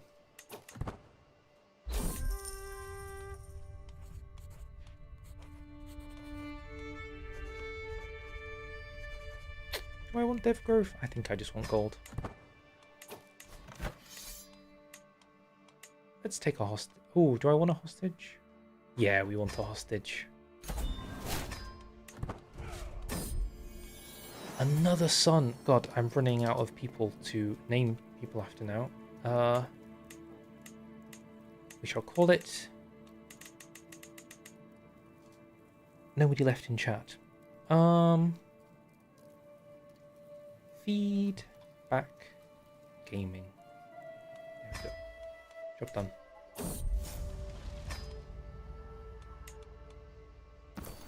Wow, what a crazy item. I definitely want that. Ooh, there's 40 gold. There's 40 gold. Right, let's give this guy the land we just conquered because we don't want it. And I say, if everyone's ready, and by everyone I mean the 8 of us. If everyone's ready, let's form a kingdom. Oh my goodness. This gift will mark the beginnings of your royal tenure. Sheriff Ulf of Berkshire unfolds a beautiful banner bearing the emblem of House Grifson. You are king in name, but still, the realm should convene for a great ceremony of coronation. There you might cement your authority and pledge yourself to God as protector and defender of England. Huh.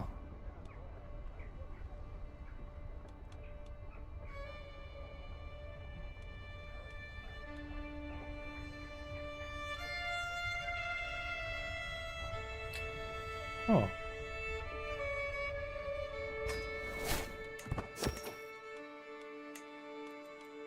That was weird. There was like a random woman there who wanted to make something. Oh, she is forging the crown. So that is so interesting. So when you become king, instantly a courtier is created who starts making your crown for you. The more you know.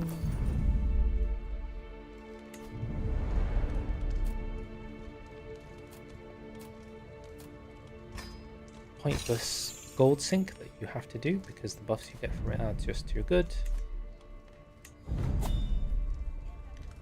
I can see, yes.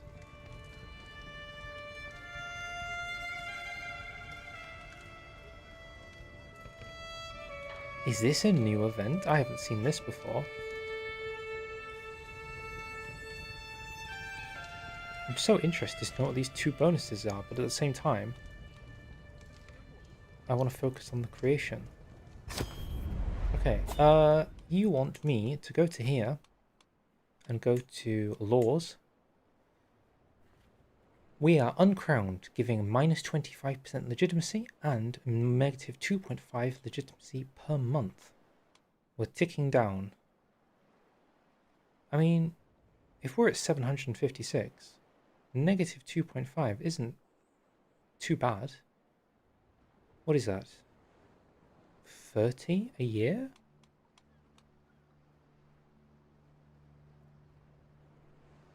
So 30 is 510, 540, 570, 600, 630, 660, 690, 720, 750. I could not get crowned for 9 years, and well, I rounded around 9 to 10 years, and nothing would happen. Just an interesting thought. Just something to consider. It's not a bug, it's not too bad. Even minus 10 vassal opinion isn't too terrible. I mean, what, 2 from just my diplomacy to counteract it? I don't know. It's just not the worst in the world. And apparently I can vassalize Cornwall. Huh. If you say so.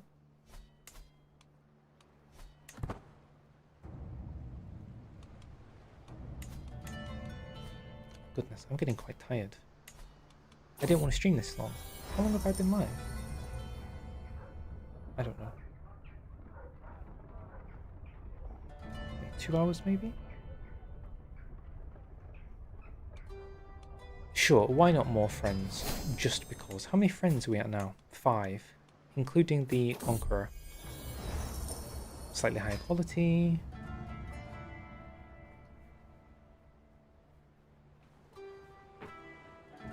I'm assuming I have to wait until the crown is built before I can host the coronation.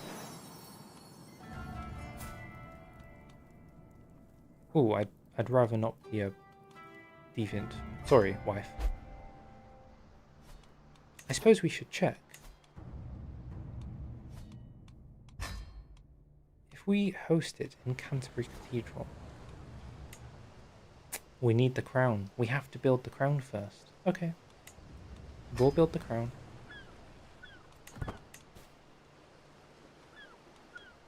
Hello, Bjorn. Oh, great. What's this? Brilliant. You should be holding coronation ceremonies more. Why weren't you doing this? It was the obvious play. Huh.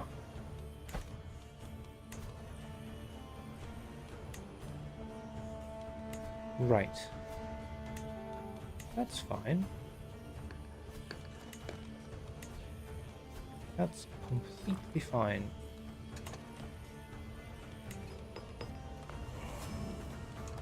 Right, 441 over. You need to get in here. Who are your allies? No allies. Okay, that's a good sign.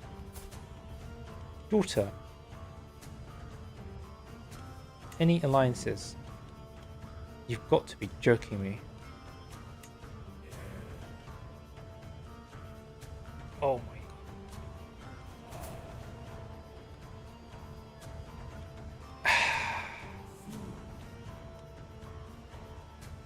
He is my friend, so I guess I would do it. Screw it. I know I wanted to go to war with him, but ultimately screw it.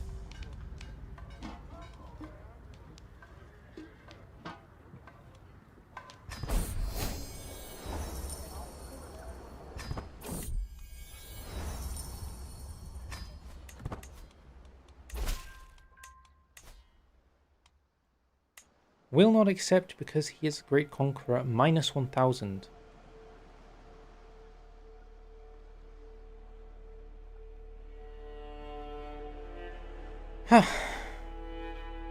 Well, that is unfortunate.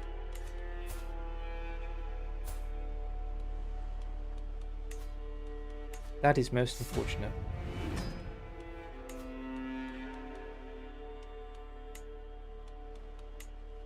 I'm not marrying a random Spaniard. I'm not marrying Castle. Dorset is my own ally. They're already with me. They're too far away. There's not really any... Okay, we'll just win it with what we have.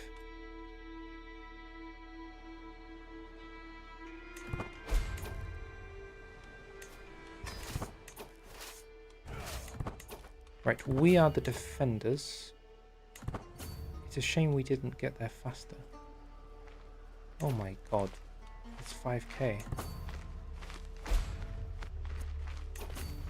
Okay. They attacked me for some reason.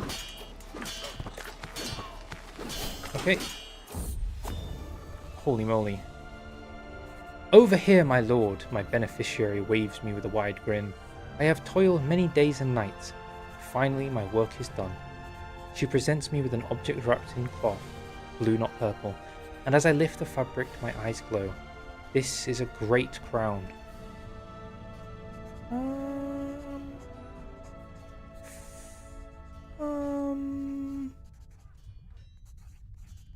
Not really. Pretty mid. Pretty not great. Unfortunate. No, I'm not holding a coronation. I'm defending my life. I can't wear it because I'm uncrowned. That's interesting.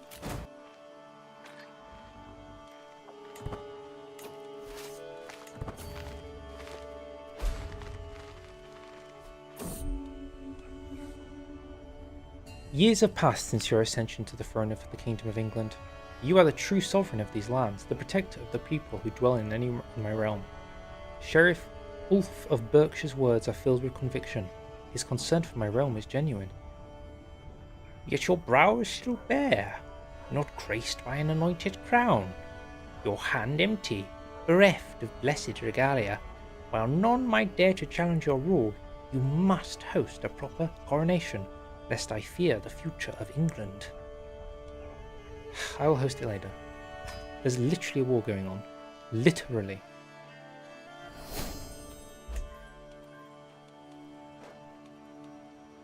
Literally in war. Wartime situation.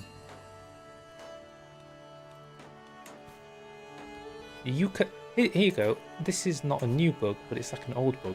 Why do things tell you that you can call in your ally when you cannot call in the ally? You know? You get this because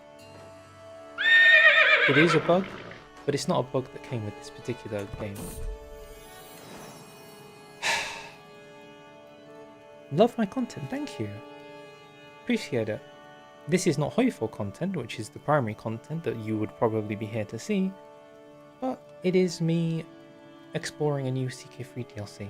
But hello, thank you. Thank you for joining. You joined just at the right time. You're getting a child named after you. One called Paco. Peso. Probably not Paco. And one called Tal. You see, we've split you between two children now. You picked a good time to come in. You are now a boy and a girl. You're gender fluid. Wow, how did this happen?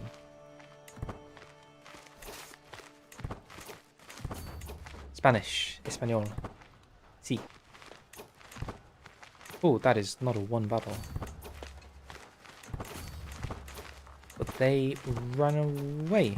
Perfect. Wait. We need to go over here.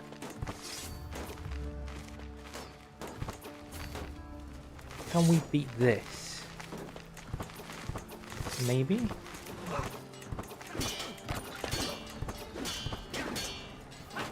Yes. I don't believe it, we've done it. We captured Ivar the Boneless. Oh, the fool. The fool has fallen. How could he have made such a terrible mistake? Now you might think we could just peace out, but I think I am going to burn him alive. Oop. Perfection. Now let's see how they handle it.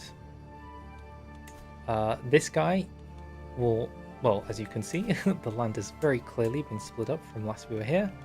Things are very down south.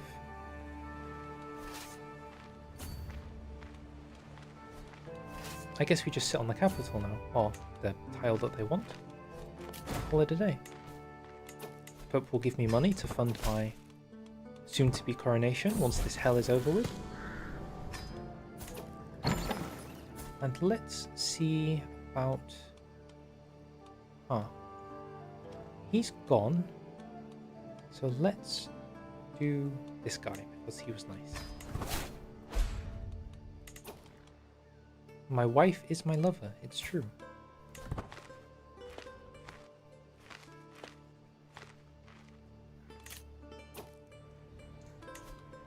A magnificent weapon.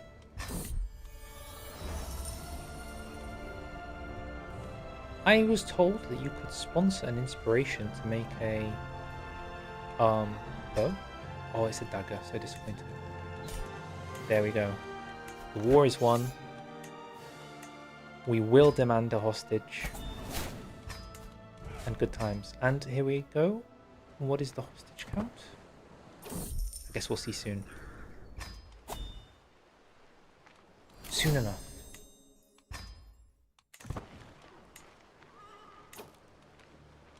Coronation time. All the people that were originally here have now left, but it matters not, for we travel back down to free speed for a legendary coronation. Massive magnificence, great power. Intent, do I want to impress people to earn legitimacy? Prestige, I don't need that. Reverence for your mandate endows coronation rites, artifacts, and oaths. Exalt the crown. Yes, let's do the one where we get cool oaths. Many guests. Lovers. Can the Pope come? He could come, but he won't. King Charles II the Bald is coming. He would come if it wouldn't take so long. I probably don't need a mountaineer.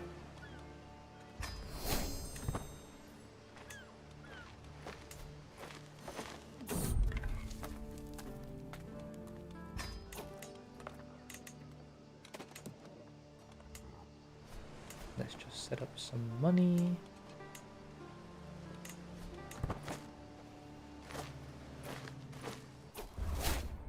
So, if you do that, you start with level 2 magnificence straight out the gate. Huh. Pretty good. I have finally arrived at Canterbury for the coronation. The air buzzes with anticipation as it dawns on me that I am finally to be crowned King of England. While I already reign, it is the coronation that shall mark me a true king, and I am ready. Oh, are we excited? Maybe a little excited. Small excited? Babino excited?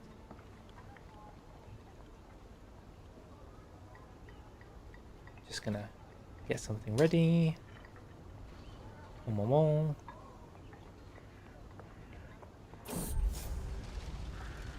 Surely this will work. One sec. God, it's very laggy. One more. Yeah, that'll do. That will do. Oh, we got a hostage now. Which means, to the guy who was wondering earlier, from hostages, 0.5. Early game renown, just for demanding a hostage because his family is noteworthy. So collecting hostages is actually worth if you want to try hard.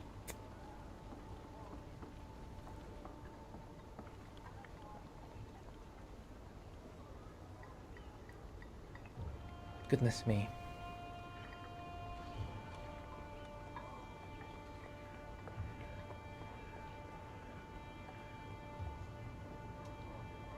Four months of just waiting around. Isn't this another aspect of CK3? Oh, you're still here. Hello. Yes, it is quite a lot, isn't it? Especially at the early game, when you really have nothing. It's these buffs that kind of keep you going until you can really snowball the renown growth. There is no need for dedication. Don't worry about it.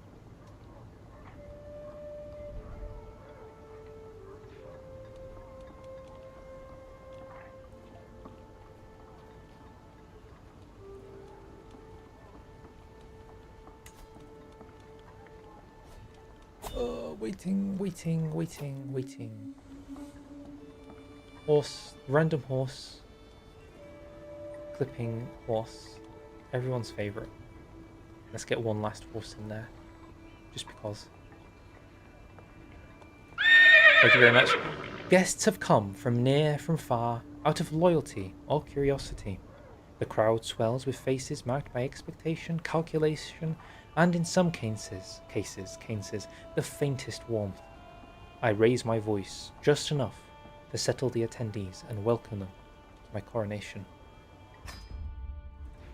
Before the coronation can proceed, I must decide who shall preside over the sacred rites. If I am to secure the favour of the clergy, that would be good if there was religious mechanics in this game.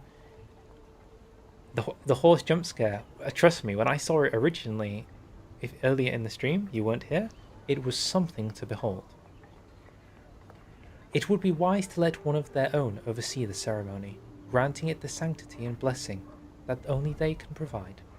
Yet a part of me wonders, would it not be a grander tale if I were to take up the crown with my own hands, declaring my right to rule before all without intercession? I think he's gonna die before the coronation ends, but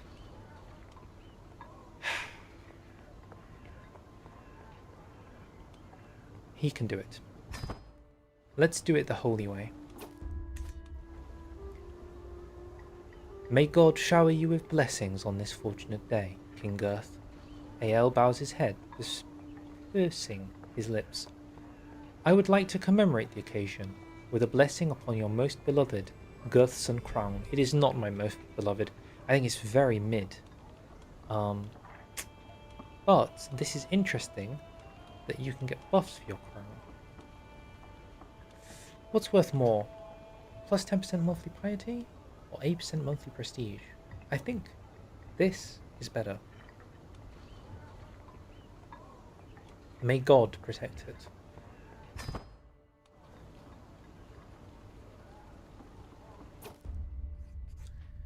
The flames on the fireplace dance in what looks like a couple dance. The door to my chamber opens abruptly. I thought I was talking to my bishop in the... whatever. When I hear a familiar voice calling my name. Dear husband, Bjorg's voice is so soft and calm. I know that the day is near. Where will you look at your reflection on the cold metal and wonder if you're doing the right thing? Let it be known. Let it be screamed from every corner of the keep. I will stand by your side. She produces a small gift. I have commissioned this for you. What is that item? Why? Why? Why? Oh my goodness. Okay. Not an error.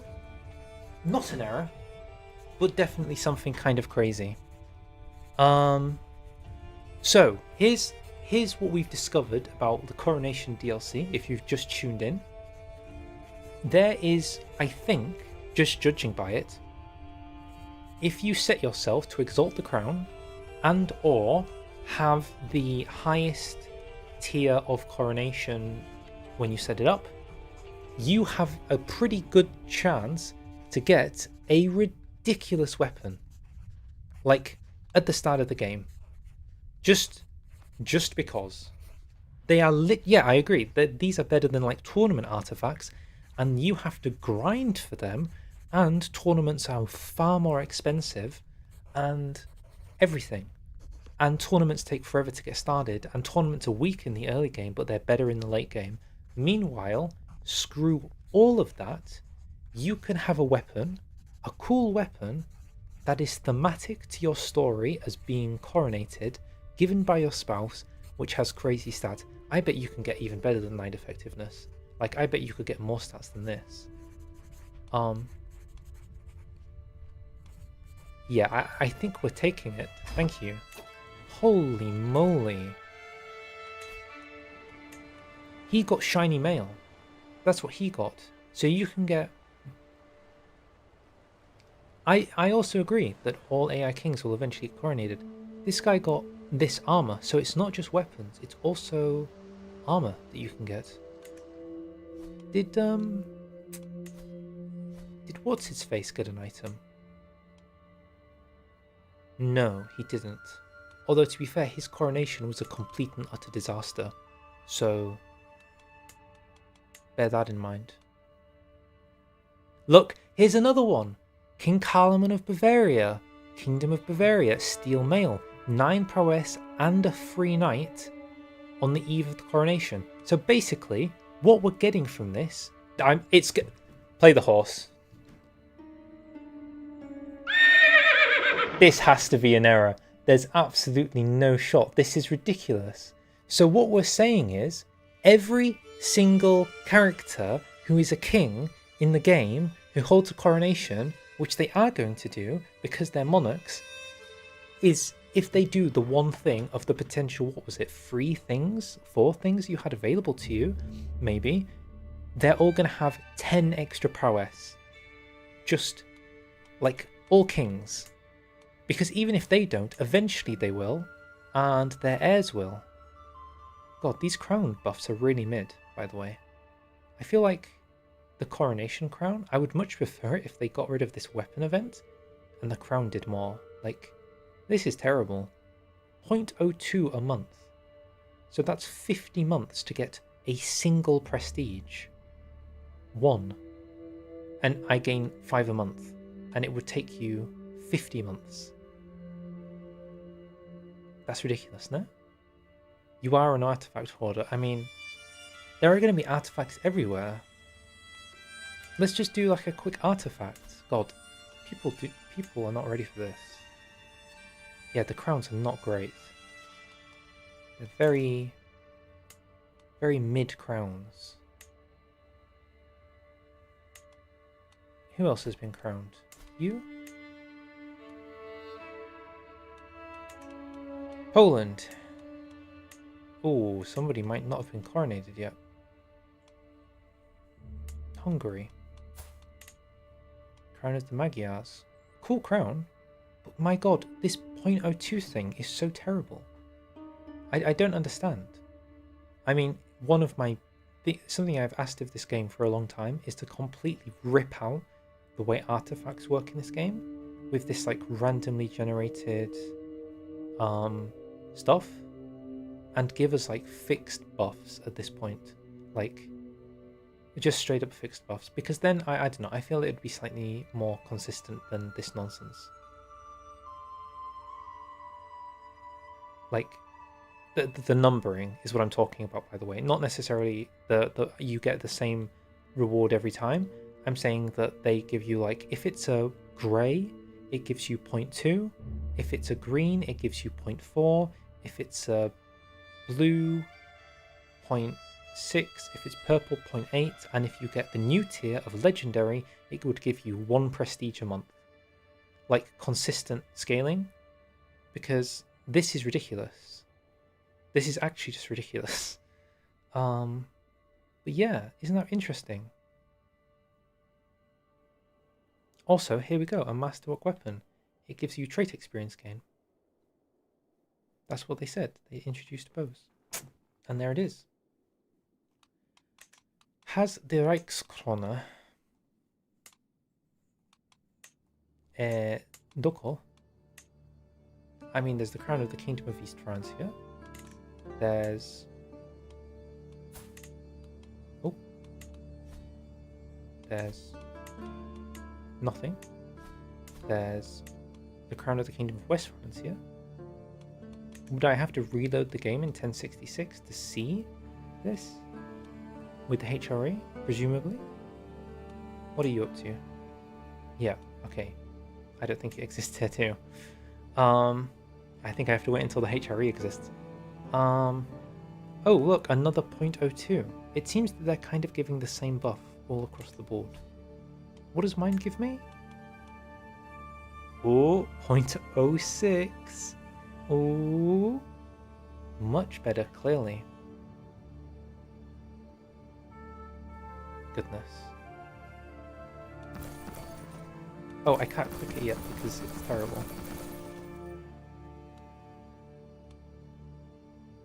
Isn't this ridiculous?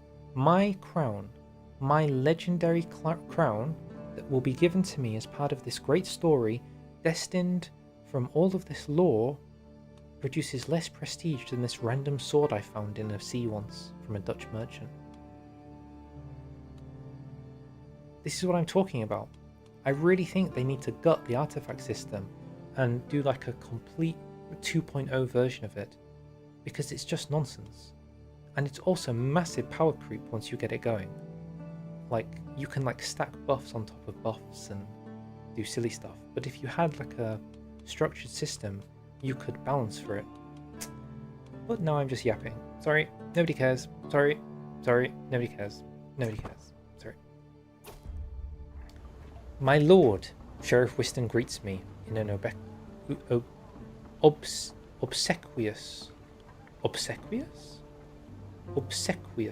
bow. Obsequious.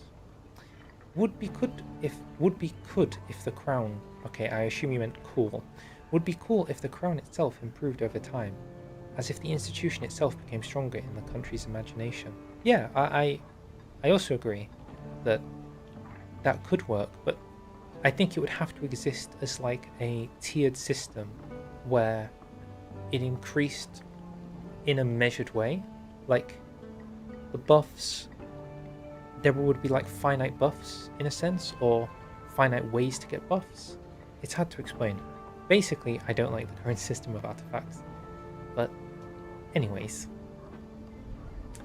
Please allow us to pray for God to bless your reign and make it long and prosperous. I mean, sure. Why would I not want to do this? Why are they sycophants?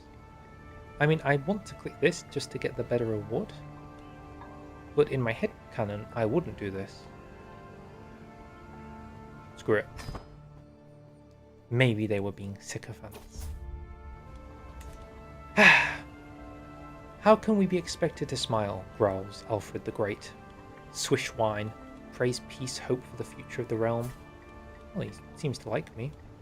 He glares into a dubious nest of Devonian nobles, while vermin eye us evilly and plot your downfall, my king. He spits. Puh!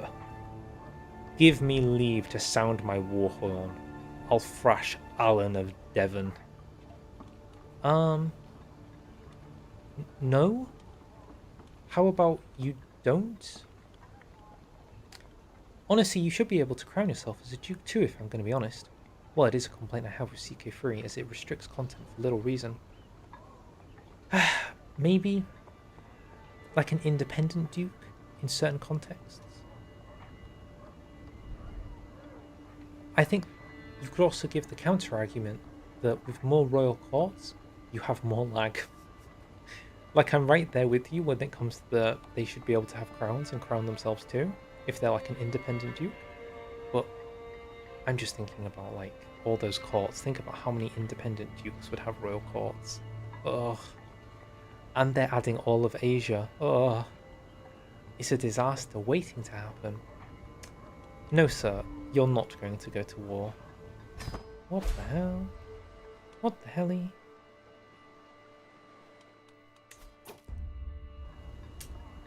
While the great hall echoes with the bustle of preparation, AL, my archbishop, approaches me with a collection of warm hymnals. Hymnals, that's a nice word, tucked under his arm. Your Majesty, he says with quiet pride. the choir awaits your guidance. shall their voices rise to proclaim your divine right and the splendour of the Kingdom of England. I picture the closing ceremony, every note lifting the realm higher in the eyes of the audience. Okay, we get to choose the song. We can increase this, which seems to be very difficult to do. We get a free diplomacy, which is pretty good. 50 renown, which is pretty good. Let's go with the 50 renown. How much did it go up? Barely anything. My lord. Oh, sorry, different guy. My lord. Sheriff Ulf greets me with an obek. It's this word again. It's the same event. Okay. Same event. We got the event twice. Is that a bug? I don't think it's a bug, by the way. I think it's the fact that they specifically said there are only 44 coronation events in this DLC. And we just got 2 in a row.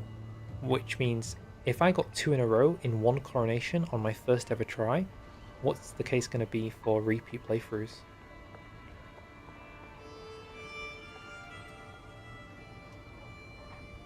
Oh, I completely believe you from a historical perspective that dukes were basically running their own courts as micro-kingdoms. 100%. I mean, before this I was literally called Petty King. Girth.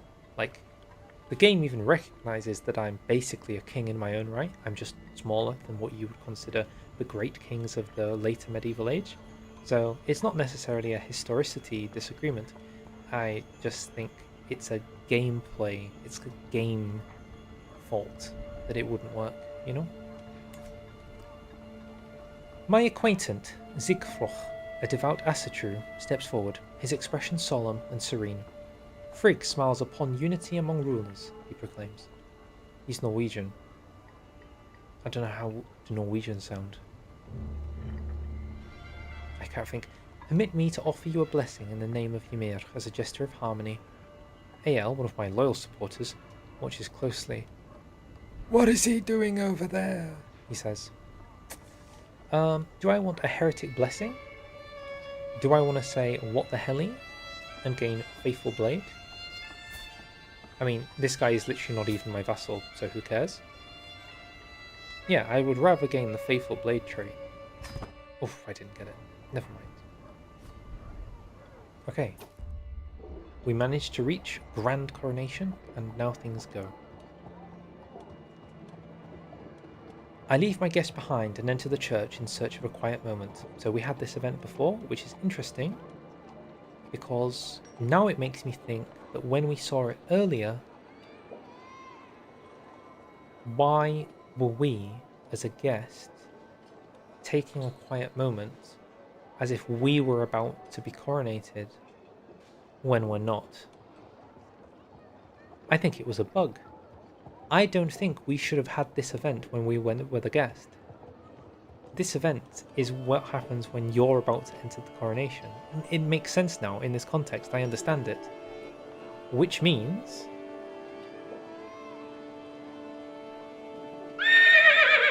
I'm adding an error.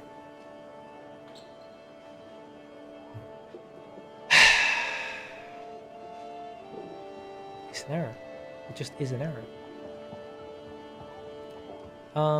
Considering we still have the buffs from the last 2 times we did this event, we should be able to increase the thing notably.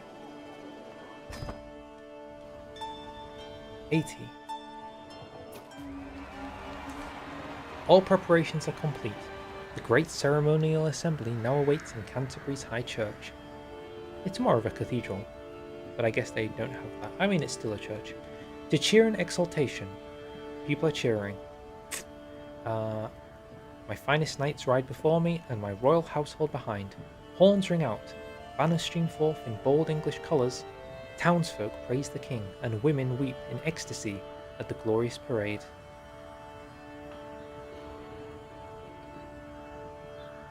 Holy smoke. Huh. So where you host your coronation increases fort level and garrison size there for 10 years. And it stops dev decline.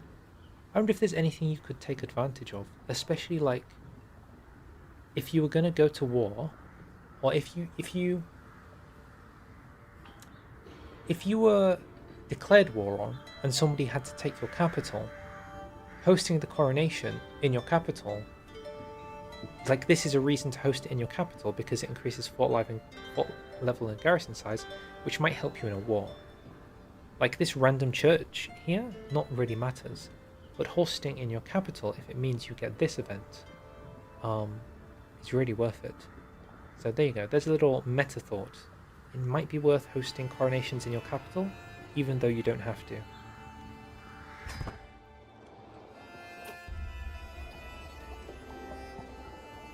Okay.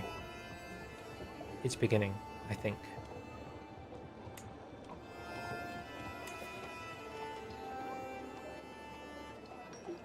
The music dies down. Incense hangs in the air as my royal procession streams into the cathedral. The nobility, the clergy, and I solemnly take up our place amidst the soul-stirring rise and fall of sacred prayers. Now the right of the bishop's petition, I am revered by these intercessors for the divine, and it is with worshipful deference that they beseech. Goodness me, I'm telling you, whoever wrote this had a thesaurus handy. They had the full dictionary ready and waiting for this writing session. Great King, will you safeguard the faithful and preserve the rights of God's clergy? Sure. Why not? Supplication of the nobles. The vassals of England come forth to give their allegiance, one after another, raising open-palmed hands, one after another raising open-palmed hands, one after another bending to give kisses of fealty. I am yet to even properly become king, but there is devotion in their supplications to move any heart. The great voices of the realm quaver with feeling or quiver, and their faces glow with hope. Alfred the Great looking not so great these days, but these are my vassals. 350 prestige, thanks to my supporters. Oh wow, I wonder why they hate me. Surely I didn't murder their father. Surely, right?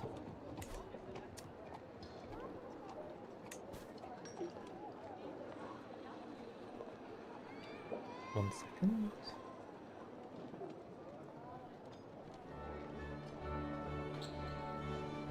The senior figures among Canterbury's townfolk are the next to shuffle forward. They speak to me with their stooped elders and ask if they will accept me as their rightful king. As they voice the words, another sound meets my ears. Beyond the church, joyful anticipation calling my name. Girth! Girth! Girth of England! Okay, we can gain some legitimacy. Or Crown Loyalists. What does this give me? Oh, I'll check later because it's doing that annoying thing. Carried forth in solemnity. This guy's facing the wrong way. The icons of English rule and the crown I am to bear are steeped in This is completely bugging out. With this ceremony is my beloved Gerfson crown to be endeavoured to England. Maybe they're facing away from me as they're planning, and this isn't a bug, and this is like them preparing. Will it be inherited? Sure. Sure. The final... Wait. You're rushing. You're rushing. The final sacral moment draws near. First I must be ordained by holy oil, charged as a leader of God's faithful as one above the common flock. Ael the shepherd marks me with sacred sweet-smelling golden oil. I do love that oil. It's best oil. We saw this before. My head, my breast, my shoulders, and the bends of my arms. Plus 10 acceptance. I don't really care about that. I'd rather see the high anointment. Oh yes, that is the one we want. It's clearly the better one. No, you're just having a look. Wow, another thing. Forth they come. I kneel for the King of England, the king I am about to truly become. He bows only to God.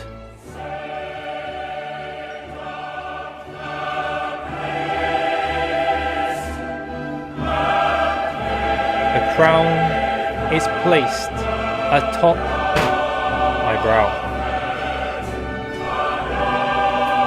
It looks different. It's changed. My queen also gets a crown. Girth of England.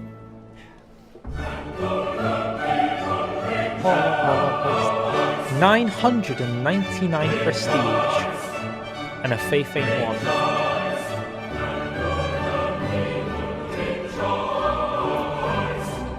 Oh my god, this is it.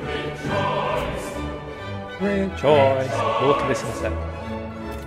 No new Dynasty Legacy. 999 prestige. The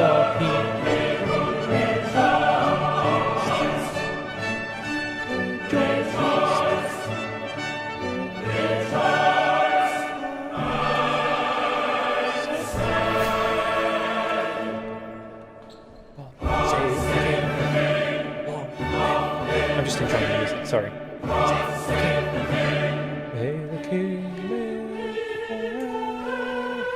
I can wear it now!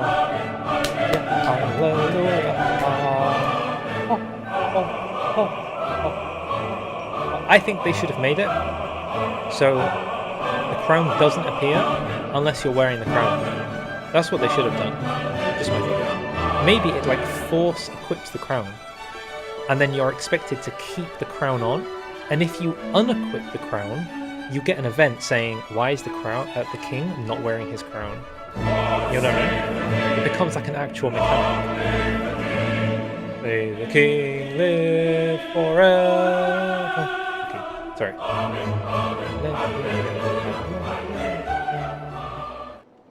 Thank you. Thank you to that. Now the real music can come back, which seems to be a little different.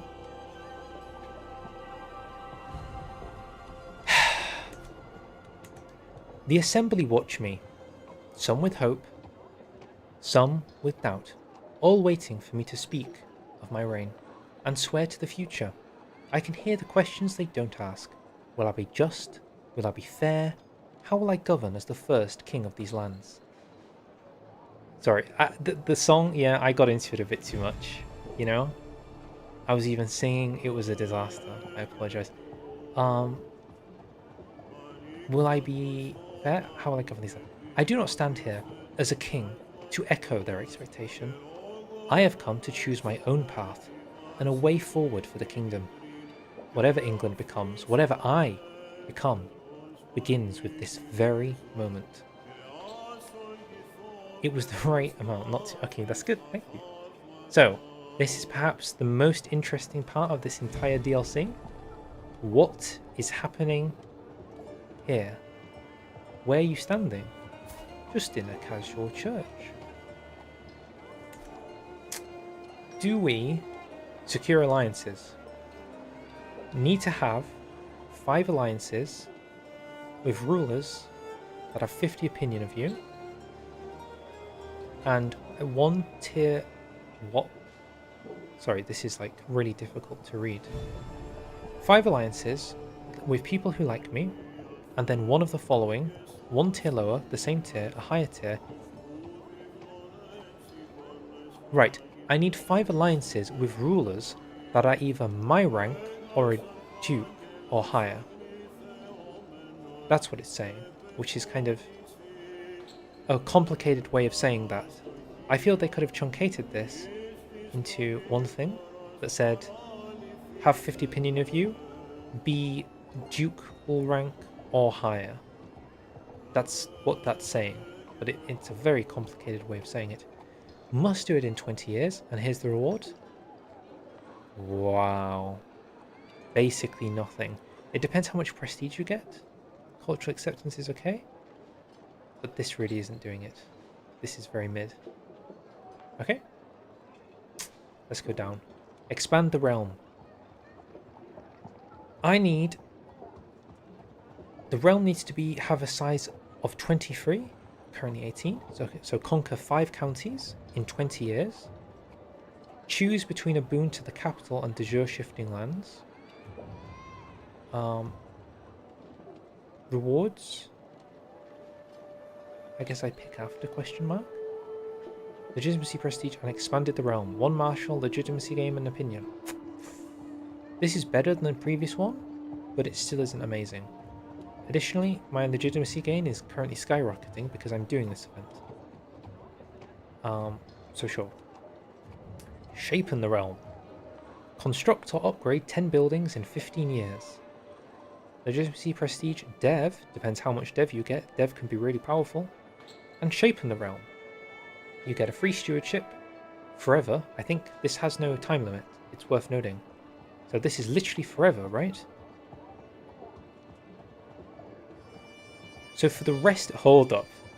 Well, I think we've already encountered what might be one of the broken ones. What do you mean I get minus 25% holding construction time and cost forever? Like, 1 stewardship is fine. Wait a second. Sorry, I'm not reading the top. New holdings in your domain gain free buildings when completed. What does that mean? So if I build a holding, it will spawn with a building. I might have to click this one just to see how this works. Actually, why do that when we can just cheat? Let's just cheat. I'm not an honourable person. I can just cheat. Horse, you think this is a bug? I'm not sure if it's an error so much as an oversight, but this is really powerful, don't we think? Like 25% cost reduction on all buildings, every building, every and any building in a holding I build. I've got 10 counties, like 10 domain, and new holdings stat. Did these give? Sorry, I need to double check. Maybe I wasn't reading right.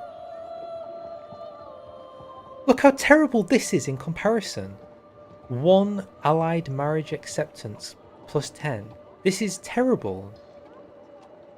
Literally terrible. This is mid at best. Not the worst thing I've ever seen, because collectively it's a good amount of buffs, but still.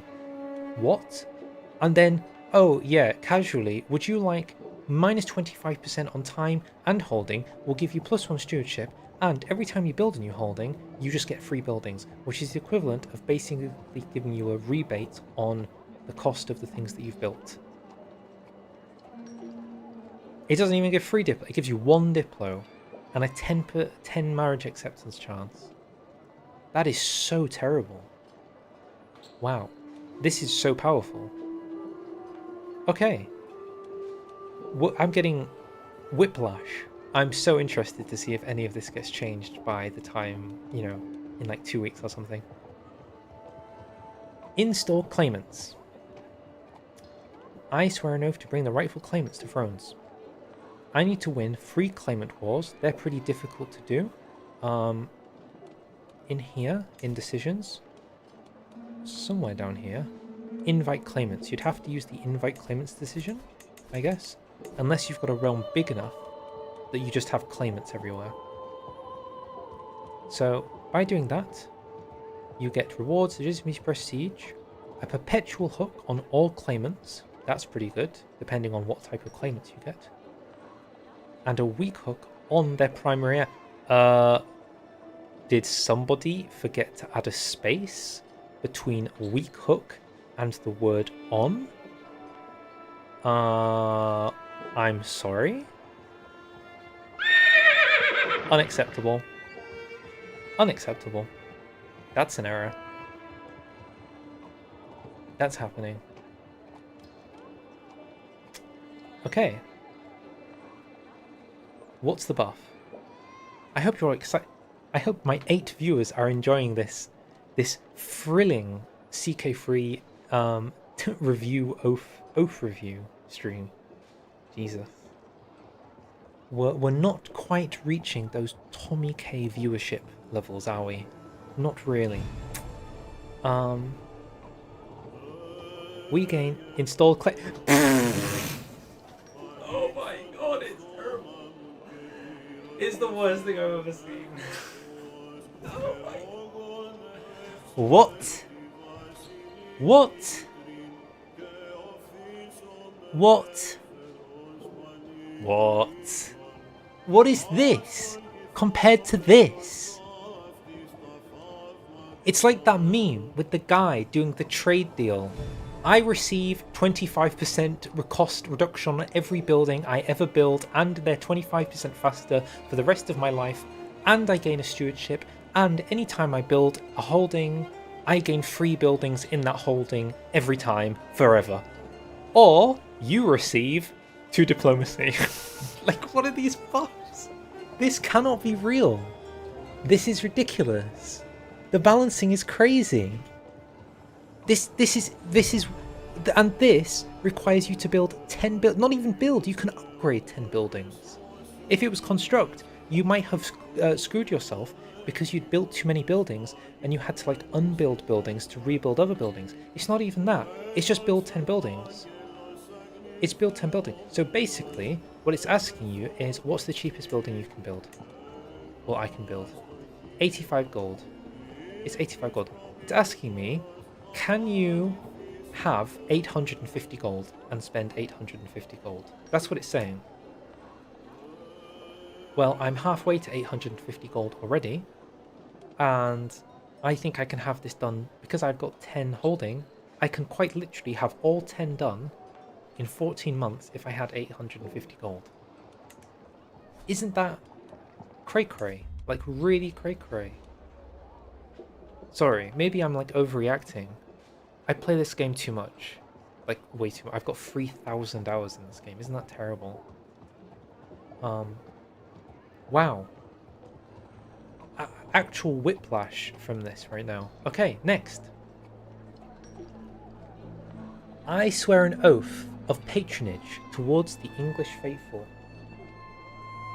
The magnificence of the coronation. Trust me, you're not overreacting. Thank you. Thank you for validating my...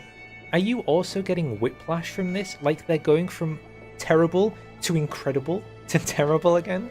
In like breakneck speed. I'm like losing it a little. Okay. I swear an oath of patronage towards the English faithful. I swear an oath to construct 3 temple sanctuaries.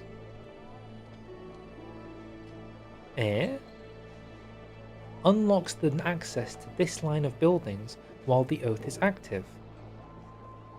Oh, this is cool. Hold up. Whiplash! Pfft. We're going to something cool. We've gone from absolutely terrible to suddenly really interesting mechanic. Whoa, back to the good side again.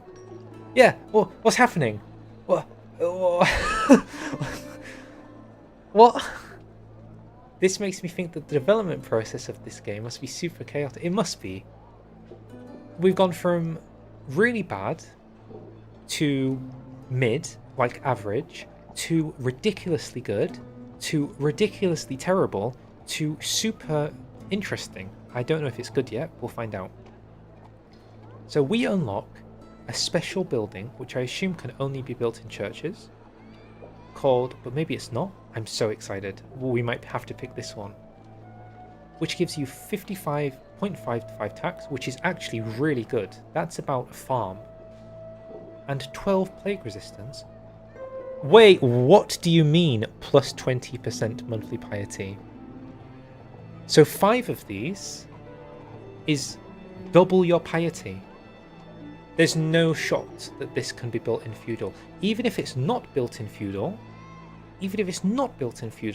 you can still have lay clergy, and you can own temples if you have a religion which allows you to own temples, which means you can have, just if you own 5 temples, just 5, and you build this building, plus 100%. Double piety. Just double. Just because. Would you like to go from 5 to 10 just because. Not to mention the fact you also gain 2.5 gold and a very decent plague resistance buff if you don't like plagues, although I have them disabled because they really started to annoy me with the event spam. Like, really, I was getting so frustrated. Huh. I will have to try it. Sorry. I'm kind of... My mind is filled with ideas because of this one thing. Very cool. We have to give props to the devs when they've done cool things. This is cool. Let's see how it works. Rewards, legitimacy, prestige. Provided for the faithful. Man, I can come up with an interesting modifier mechanic right now. Maybe one of those Diplo oaths could give you the ability to vassalize your tributaries, for example. That could be interesting. Could be very overpowered though. But yeah, I agree. There is cool things you could do. But hey, they don't. So I don't know. I am also super disappointed that there isn't anything yet to do with domain limit. I would have just preferred it. I would prefer this, Shape the Realm. If this just said +1 domain limit forever, that would have been good enough for me. That would have made me happy. But we can carry on. Sorry, I'm taking a drink. I'm talking. I'm yapping a lot.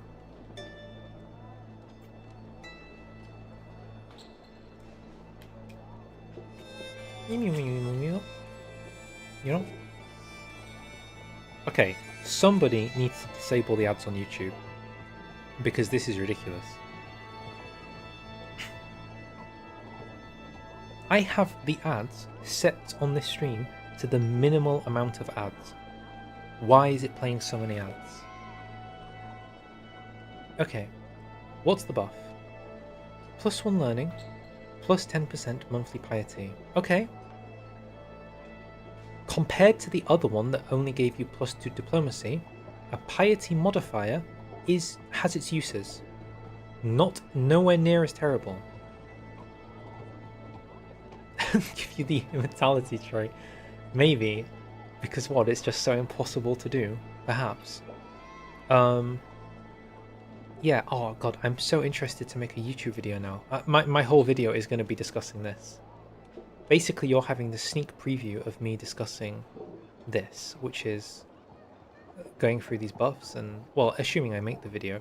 Maybe I won't make the video, because we've got so much Hoi 4 stuff coming up, you know? Anyway, this is not terrible compared to the diplomacy one. The 2 diplomacy ones, both of them are terrible. Because monthly piety has its use, it is still weak. However, it's not the only reward, because we have this ridiculous temple sanctuary that we don't know how it works yet, so it might be not terrible, but it might be crazy good. And you unlock the final upgrade, monumental squares. I'm confused. Is this an upgrade, or is this an upgrade for this? Because if this is an upgrade to this, why does this have less plague resistance than the other one? This has 8 plague resistance, this has 12. That's weird. The local temple complexes have been expanded with vaulted gardens. It has to be built in temples. Serene places which house freshwater wells. Great investment has gone into massive central squares that abound with religious artwork.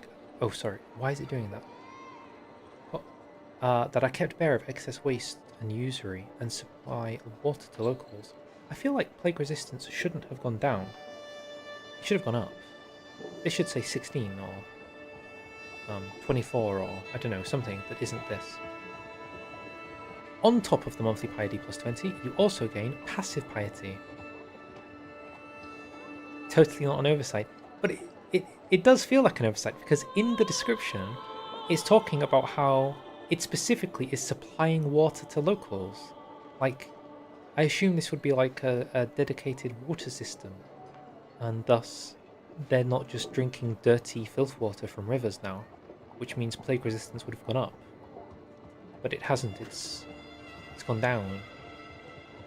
Let's give them the benefit of the doubt. I don't want to call anything an error, Oh, I know it was I know it was sarcasm. Don't worry.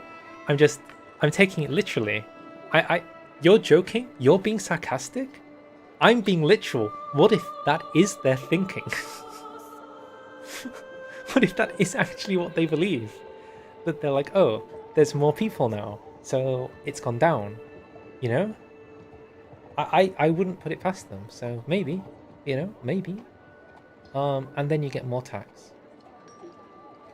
I guess the fault of this building is that it doesn't scale late game, because late game buildings can have a lot of tax. I mean, this woman is like yelling at me. I need her to stop yelling at me. Late game farms give us 2.6 among holding tax. What can we get for... Oh, you're so useless. ち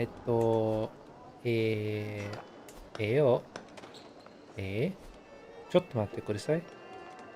はい。What have we got in here? It's got like monasteries or something.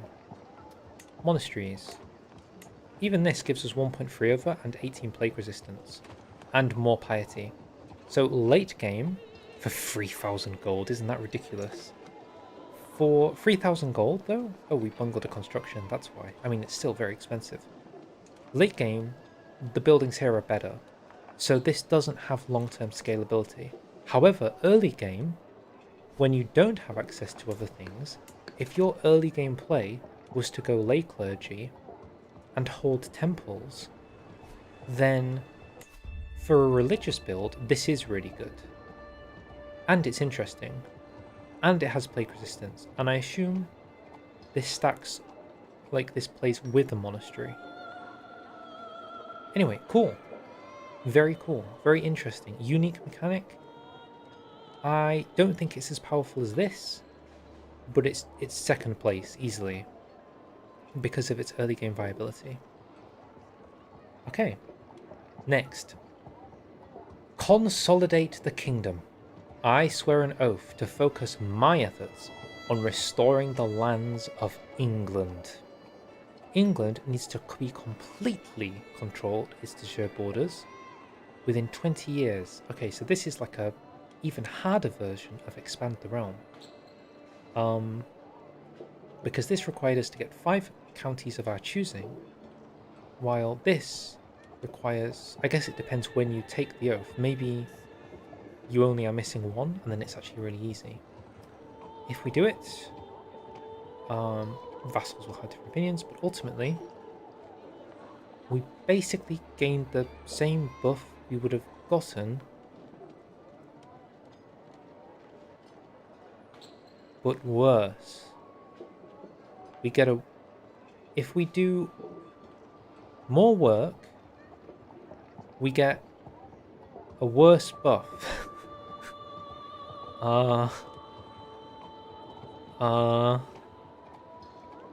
And that's it. Go England. I don't think go England. I think definitely stay away from England because the buff is terrible. Huh. Well, that was a little disappointing. Because this is still the worst because claimant wars are so annoying. But because you never know where they're going to end up. Were these made by different people? Maybe. I have no idea. The differences are kind of strange. I mean, these buffs are too similar to have been made by different people, but I just think the framing of balance here is very weak. It's very strange. Like, there's only 2 here that are viable. It's basically, if you're going for a lay clergy build, you should absolutely pick this because it's ridiculously powerful for lay clergy. That's it. It's even better than Shape in the Realm, I think. It is lay clergy, provide for the faithful. It's actually fun, and if they did a religious rework DLC, this would stack with it so well. So provide for the faithful looks like a fun lay clergy build, where you get super rich and tons of piety. then this is the only good one. Literally the only good one. And it's ridiculously easy to do, and that's it. And the rest are terrible, so there we go. Ensure peace. I swear an oath to ensure peace. Needs to have 5 years of continuous peace.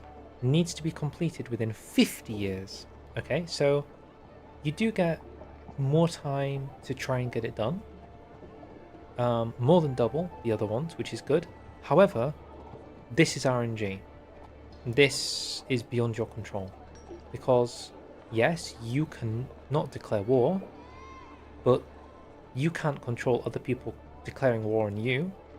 One, you could build up to be as strong as possible and then get tons of alliances and kind of hug box yourself. I mean, it just says continuous peace, so I'm assuming defensive wars would be breaking peace. You're not at peace, so I would assume so, which means it would be RNG based, right? So this is RNG, because you could try and hug box yourself with allies, right, by just allying every neighbor. But one, on the other side, great conquerors exist, and they can just declare war when they feel like it. So that sucks. Never mind. Legitimacy, prestige development, and ensured peace. Oh my goodness! It's there. I don't believe it. They've hidden it behind an RNG. Oh my god.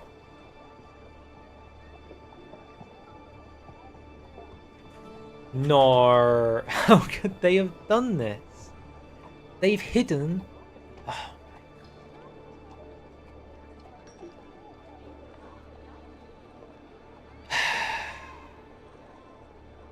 This is Wow.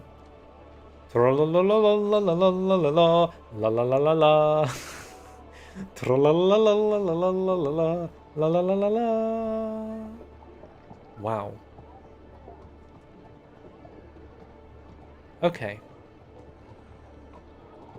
So the buff is really good. Okay? Let's just accept the reality that the buff is really good.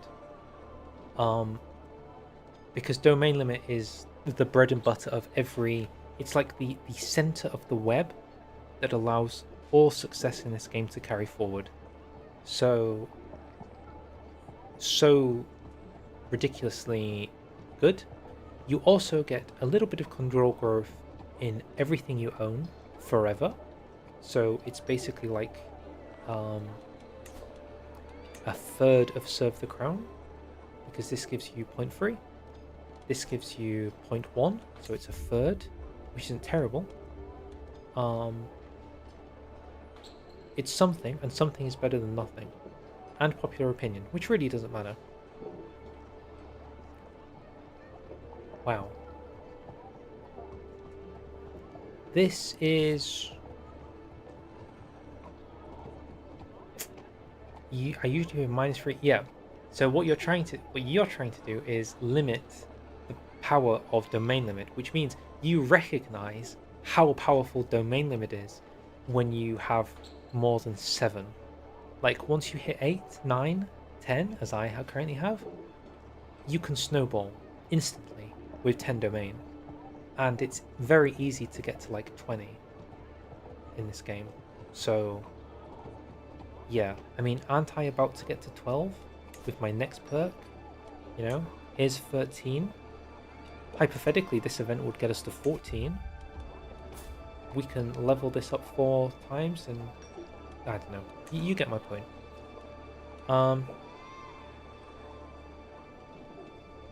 There is no way. No. People just declare war on you. Just like that. Like, out of the blue. It happened in this game earlier. I just got declared war on. There was no threat. There was no demand. I just got, boop, we were at war, and that was it. And I assumed that would have failed, and the counter would reset to 5 again. Okay, so either probably the second. This is just so like has so many spanning effects, and it's also technically a sixth of a domain limit. You get 1/6 of a domain, but so many other buffs besides. While this is the full domain and minor buffs, they're in the same tier, I'd say. But maybe this one wins because it just gives you so much. Wow, weird. Okay, the greatest hunter. I swear an oath to become the greatest hunter. We need to do... Wait, I'm sorry, what? Successfully finish 3 legendary hunts. Or 10 regular hunts. Okay, well, nobody is doing 3 regular hunts. Oh, unless you're saying increased chance of legendary sightings while this oath is active. Ah, that's cool. If it really increases it, like tons of legendary animals come, that's cool. Because that changes the gameplay. Tons of legendary animals. This really depends on how much it increases the sightings. Because then this is cool. This is really cool. It basically makes the hunter gameplay style, well, not viable, it was already viable, but like more engaging to play with. Because now you have a goal too. You gain legitimacy, prestige, and a bow artifact. Or for a bow artifact. And the greatest hunter.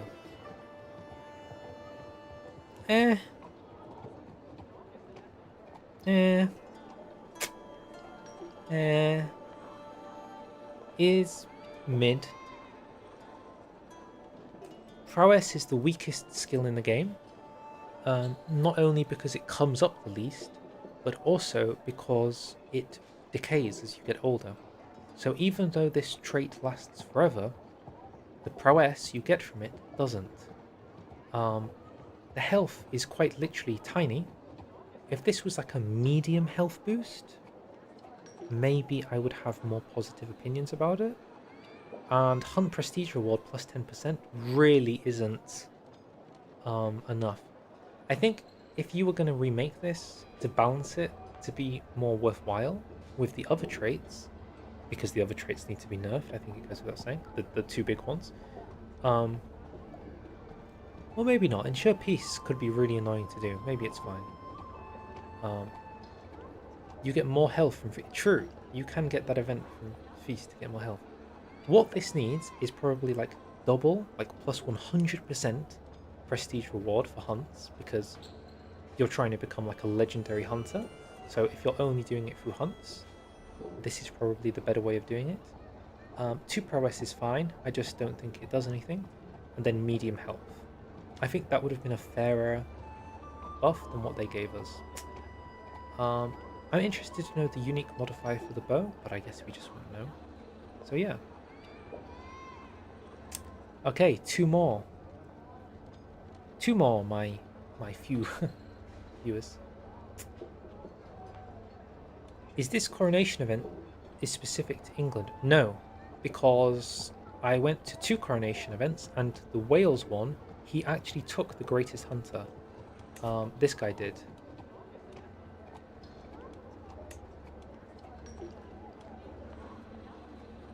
Although I don't know where you see it, but just take my word for it. He did take the hunter one. I guess he hasn't been hosting enough hunts. So no. Also hello to Hamid. Support for my knights. I swear my generosity to the wayfarers of England. I swear an oath to provide for the warrior. I need to construct at least 3 village fiefdoms. Ooh! New building! Exciting! Oh, I always like that trepidation before we put our cursor on top of it and find out what it says. Oop.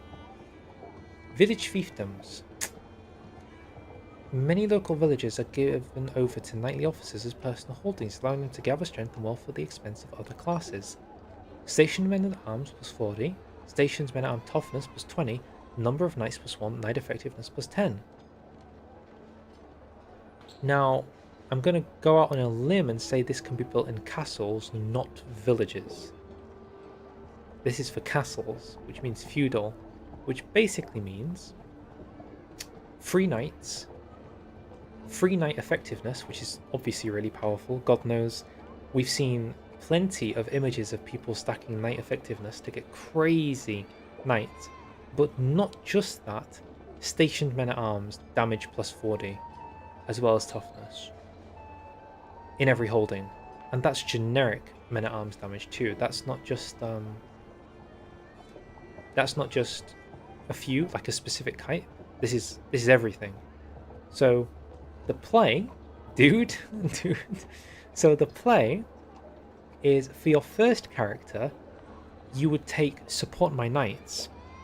So you could build the village fiefdoms, which is really good early game if you were going to go with the like an army build. Gold is really important, but if you wanted to do like a crazy army build, you'd do this and then build this in all of the counties.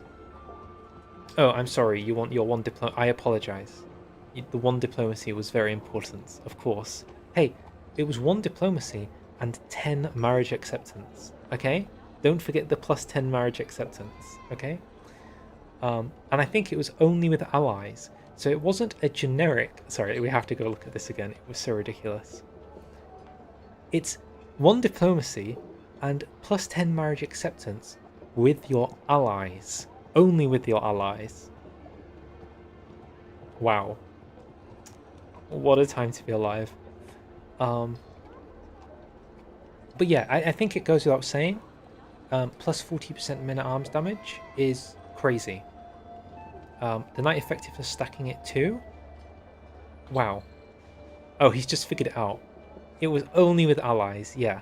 So the people that you already have an alliance with, you can marry with them easier. But you already have an alliance with them anyway, so the need for you to marry them again... What? Hello? Huh? Hello? Anyway, I guess. Also, plus 10 is nothing, because if you go to Promising Prospects, you can literally get plus 50 for this, for yourself, and plus 25 for your family. And this isn't with allies, this is with everyone. So this single perk gives you more than double for family and quintuple for yourself with everyone. Anyway, sorry, just thought I'd bring that up. Actually, I'm not done. Isn't there something in here? If you take the very first thing in Glory, the tradition in Legacy in Glory, plus 30, generic. Anyway,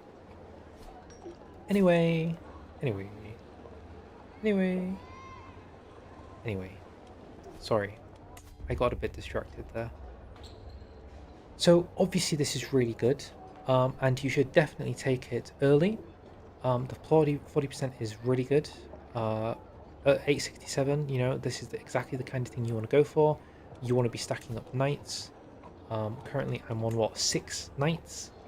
So just from building this in all of my things, I would be up to 16. Just straight up to 16 knights. And 160% knight effectiveness. So I'd be at 200%, or 209% knight effectiveness just from that. Not including the men-at-arm buff. With that, we also gain, once we build free, but I'm hoping we can build more than free. Maybe it's the case that you can only build free and you're not allowed to build more than free. After that, we get... That's pretty good. That's pretty good. +1 Marshal. Okay, it's a stat. Army Gold Maintenance -5%. That's basically a stewardship buff, because your army is now paying for itself, which means you have more gold to do things. +10% army damage, which also applies to, I think, levy output, and army toughness. Forever. On this character. So that's pretty good. Pretty good for a martial character. And you get to upgrade it to Vast Martial Holdings. Oh my god. Are you reading this right now, single guy in my chat who knows CK3 like me? Are you reading what I'm reading? Are you seeing this? Where do I even begin with this? Where do you even start talking about this? Sorry, I'm yelling. What is this? This is the most powerful one. It's not even close anymore. I thought 25% buffs on building everything and free buildings was crazy. I'm sorry. Is this just more exploitation for funsies? Just for the lols? For the Ellie giggles in chat? So, 60% army damage on your men-at-arm of choice, just because. Men-at-arm toughness plus 40%, just unkillable, just because. Stationed men-at-arm siege progress plus 5, so 0.5. So, is that telling me that doesn't... I need to know. I need to know. Are you telling me that any men-at-arms, whether it's a light footman, an archer, a camel, an elephant, like a horse, can get siege progress passively, which is the equivalent of getting the sapper's trait?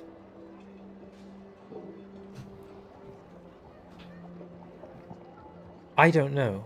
I think what you can do is you can become king, and then you can become emperor, and then you have an anointment, which is different than a coronation. And I don't know if there are different oaths for a coronation, for an anointment, but I doubt it. Oh, do you keep the buildings? I see no reason why you wouldn't keep the buildings. I don't know why they disappear. That's weird. I feel like you keep these forever. Like, you play the game, the first thing you do, Vast Martial Holdings, right? You do Vast Martial Holdings to begin, and you immediately build these. I mean, these buildings are ridiculous, it goes without saying. And you get all of this on your men-at-arms.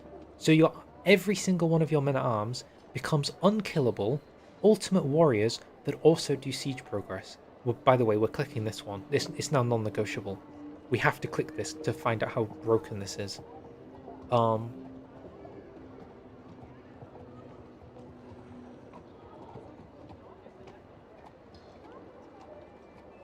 mean, I don't think you can build more than one in the same county. Is that what you're saying? Like, they're just buildings, right? Only one building can be built per holding. But so you only would do this on one character, and then not on another, and then this building would stay in the holdings for the rest of the game. You can't build two of the same building. Although if you could only build 3, then I'd say yes. You build 3, then you die, then you get the next character, then you build another 3, and rinse repeat. Station men are sorry, so you get 2 knights. So for my character, I'd be up to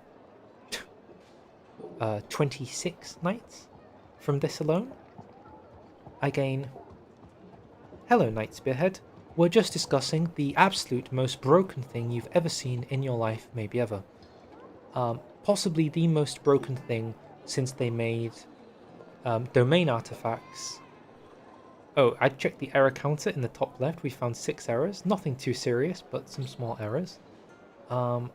It's potentially ridiculously unbalanced is what we're getting immediately. Ridiculously unbalanced. Knight effectiveness plus 20. So with my 10 domain, I'm up to 200% knight effectiveness. No, I'm up to 300% knight effectiveness because I start with 100 in 882. I'm getting plus 10 men-at-arms size plus 10. No. I think it is. It doesn't need to be discussed how broken this is. It doesn't need to be discussed. It's not open for discussion. Look at this. You get it's multiplicative stacking, okay? Multiplicative. Everything goes up by 1 up and 1 to the right. So if you got, 2 men-at-arms that you could raise to level 2, you now have 3 men-at-arms that you can raise to level 3. It's square numbers. We're going from 4 to 9 to 16 to 25. Every time you build another one of these buildings, you go 1 up and 1 right, which is the equivalent of squaring everything. Because you get another men-at-arms regiment, which is additionally higher than the previous one. Isn't that insane? Isn't that the most insane thing you've ever seen in your life? So, it's not even an army of Halo Spartans right now. It's if the God Emperor of Mankind himself had summoned an entire Space Marine division to descend from the future and kill everything. Like, I'm sorry, we'll have to check Reddit after this. Do people know about this? Do people have any idea how insane this is? This is broken. So, I'm at 4 max stack free, and with my 10 of 10, we could get 14 men-at-arms stacked to 13 size. Which is the equivalent of, let's do the maths, any maths gods in chat, 14 times 1300. 1300 times 14 is 18,200 men-at-arms if we were not going to do onagers. Because we don't need onagers anymore, because everything we have has siege tick. We don't need onagers anymore. This is shit. Nobody cares about this anymore. 0.2 a day? You think I care about your 0.2 per day? I'm sorry, my friend. Have you considered having 0.5 per day? From here? 0.2? Get out of town. Or is it supposed to be 0.05 per day? I'm not sure. Regardless, ridiculous. I don't know what happens if AI starts doing this too. I have absolutely no idea. This literally could break the whole game. Like, if the AI does this once and builds these. So, you could have 18,000 men-at-arms. I'm about to do it. Okay? And we're going to have 18,000 people in this army. I don't even know if we can have the gold to sustain that much. Like... What? What is this? What is this? What is happening? Also, we have an army gold. Also, just a casual 10% army damage on top of the army toughness, plus our entire army is cheaper, just for lulz, you know? Just for the funsies of it. In case you were bored, you know? Like, what is happening anymore? What are we doing?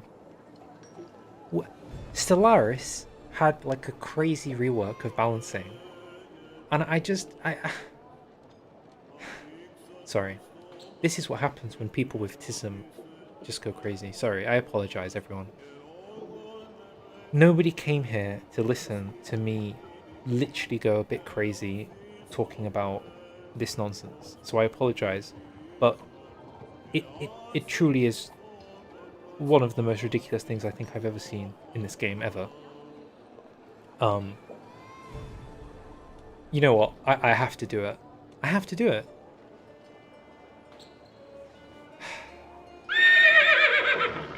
It's an error. It's an error in the sense that it's so insanely ridiculous. I have to test it and see if it's as broken. I cannot... I'm in disbelief. Okay, provide for the poor. I swear, my charitable beneficence towards the poor folk of England. Nightspear. Malfurion. I saw you in Malfurion's chat, of course. I was in there like 2 weeks ago because it was on the front page of my YouTube, so I clicked it. That's where I've seen your name before. Of course. I swear an oath to provide for the poor. I can do it. What's it? Hello, folks. Malfurion here. Today we're that's how he starts his things, isn't it? Hello, folks. Malfurion here. every time. Test the diplomacy one. Test this. You think I'm testing this? This, which has got this very wordily framed requirement to get 1 diplomacy. Yeah, I'm good, fam. I'm chilling. Goodness me. If I was going to take a very small breather, I noticed something, because you said you watched a few of my forum dev diaries as well. I saw somebody once who said, I only play CK3 when Paradox sponsors me to play it, which was such an untrue statement, because A, I was not sponsored. I had to buy this DLC out of my own money. Like, nobody sponsored me to play what I'm currently playing right now. I'm free to say what I want. And additionally, I have 3,000 hours in CK3. Like, I accept I've got more than double that in Hoi 4. I don't think it is bad if I'm sponsored, but I think they're also saying like, oh, he doesn't care about CK3, he only plays the game when they sponsor him to play it. And I was like, they did not sponsor me to discover and popularize the Immortality Legendary Shrine exploit. That was just me. Like, I'm a guy that when I play this game, I always think about the weird combos you can come up with to make things go crazy. I kind of swallowed myself there by accident. I always look at the weird combos to see what you can do. And I just find it amazing that they thought I was like only playing this game because I was sponsored. I was like, so weird.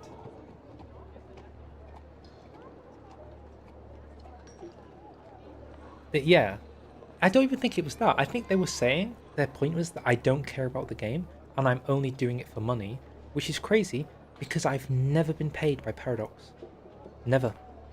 They have never paid me for anything.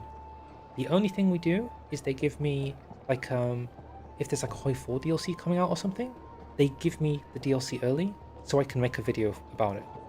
Like a, I don't know, is that like a soft sponsorship? Or that's like a, it's not even a sponsorship because I'm not entitled to do anything. Like there's no requirement on my behalf.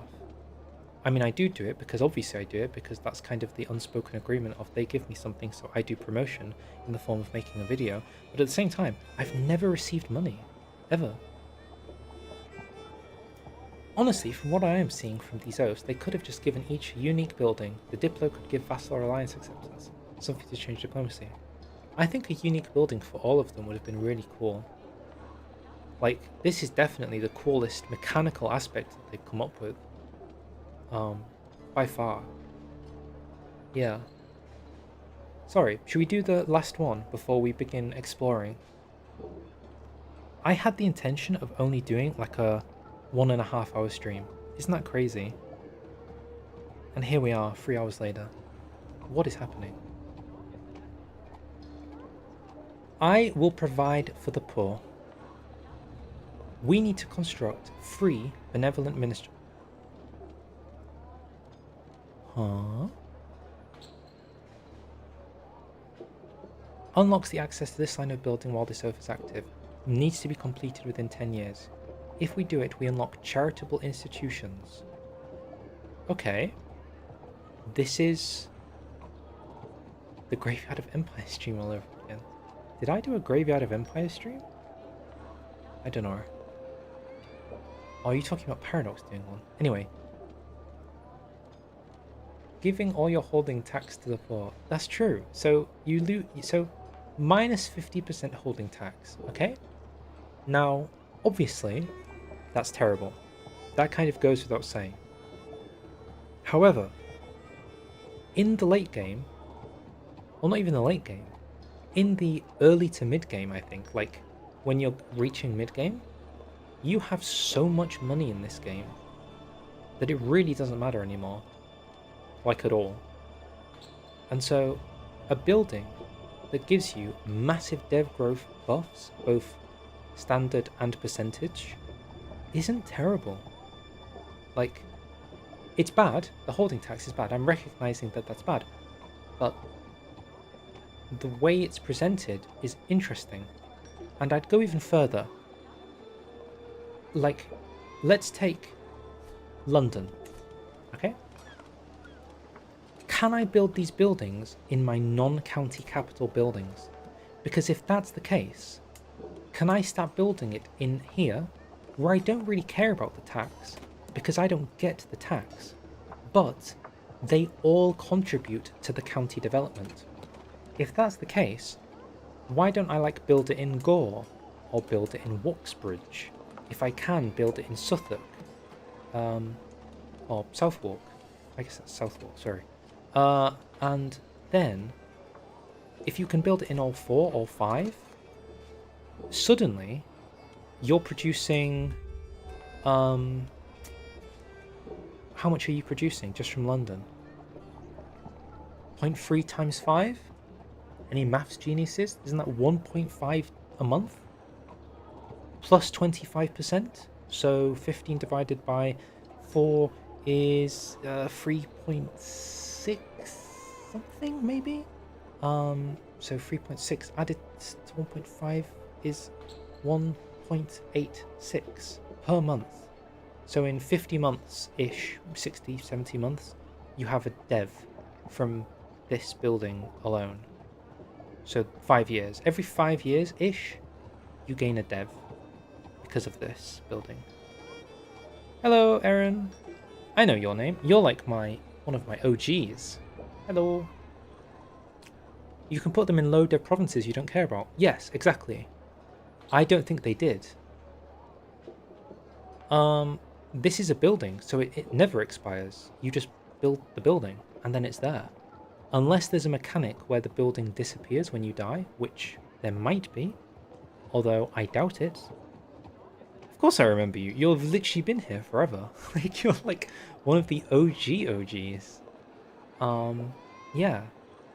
Plus 20 popular opinion, so I guess that would only account to the county holder, or the holding holder.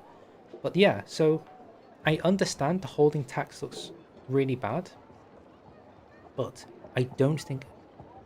Wow, using me as a sleep aid. Crazy thing to say. Crazy. I'm afraid I don't think you can use this stream as a sleep aid because it's me losing my mind over this DLC. So we might have to test this. Briefly test this to see how it works. But yes, very powerful dev buff.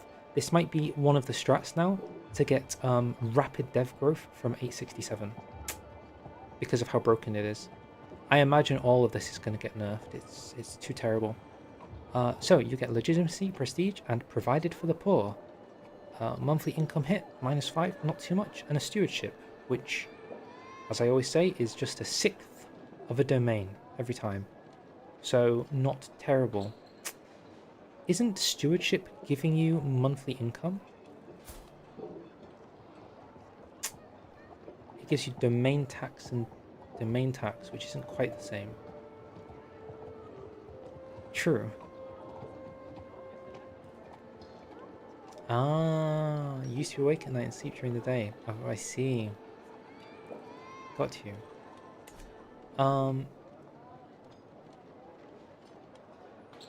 Tribal. I got you. I don't know if tribals can build this. We don't know if tribals get different oaths or not. But we also don't know, like, if this building can be built in castles. Maybe it can only be built in churches. But at the same time, you could just build tons of churches and then you'd have the same effect. So, the final upgrade... Oh my god, it just gets ridiculous though, doesn't it? Like... Oh, how can I get here? Oh, okay. Do I enjoy Hoifor or CK3 more? That's a difficult question. I think I play CK3 more, but whether I enjoy CK3 more is a different question. When I play Hoifor and sit down and play it, I really enjoy it. But I don't play it very often because I usually focus on making videos when I play it, so it's kind of more of an occupational thing. So when I choose to sit down and play it, I really enjoy it. While CK3 is a game, I kind of just load up and play in my free time. People have noticed how stupid this is when I said, oh my god. Yeah. So, if you completely nuke your county's holding tax, 100% dev growth. So this says 1. And I know it says 0.5, but CK3 is one of those games that have a love-hate relationship. That's exactly true. So true. It literally is that game. This says 1. For all intensive purposes, this says 1. Because it's doubled. And everything is doubled from going forward. Which means in 100 months, one building, this building alone in 100 months will single-handedly give you... you want to learn how to play a new Paradox game? Learn EU5 when that comes out, because that's probably... that's going to be the big one. Even I'm going to play EU5. It's crazy. This one building alone will give you one dev every 100 months, which is what? Any maths? Is it 8 months? Help. 100 divided by 12 is 8.3 years. There you go. So every 8 years, one building gives you a dev for free. But remember, we can build... Oh, I know what you mean. The +1 Diplo is ridiculous. It's completely ridiculous. This is why we're laughing at it. That's why we've got whiplash from this game. We have no idea what's happening. Also, you're completely right. CK3 is too easy. It's ridiculously easy. I feel like you can accidentally become the most powerful god of all time. Like, imagine just doing this and the knights thing. But, like, do this first. Get your dev up. Die. Get rid of the buildings once you've got high dev. Switch to knights. Build up your knights. Then, once you've got your knights buildings in, switch to shape the realm. And use that to build up the holding construction. Or insure peace to just get a free domain limit and get another building slot.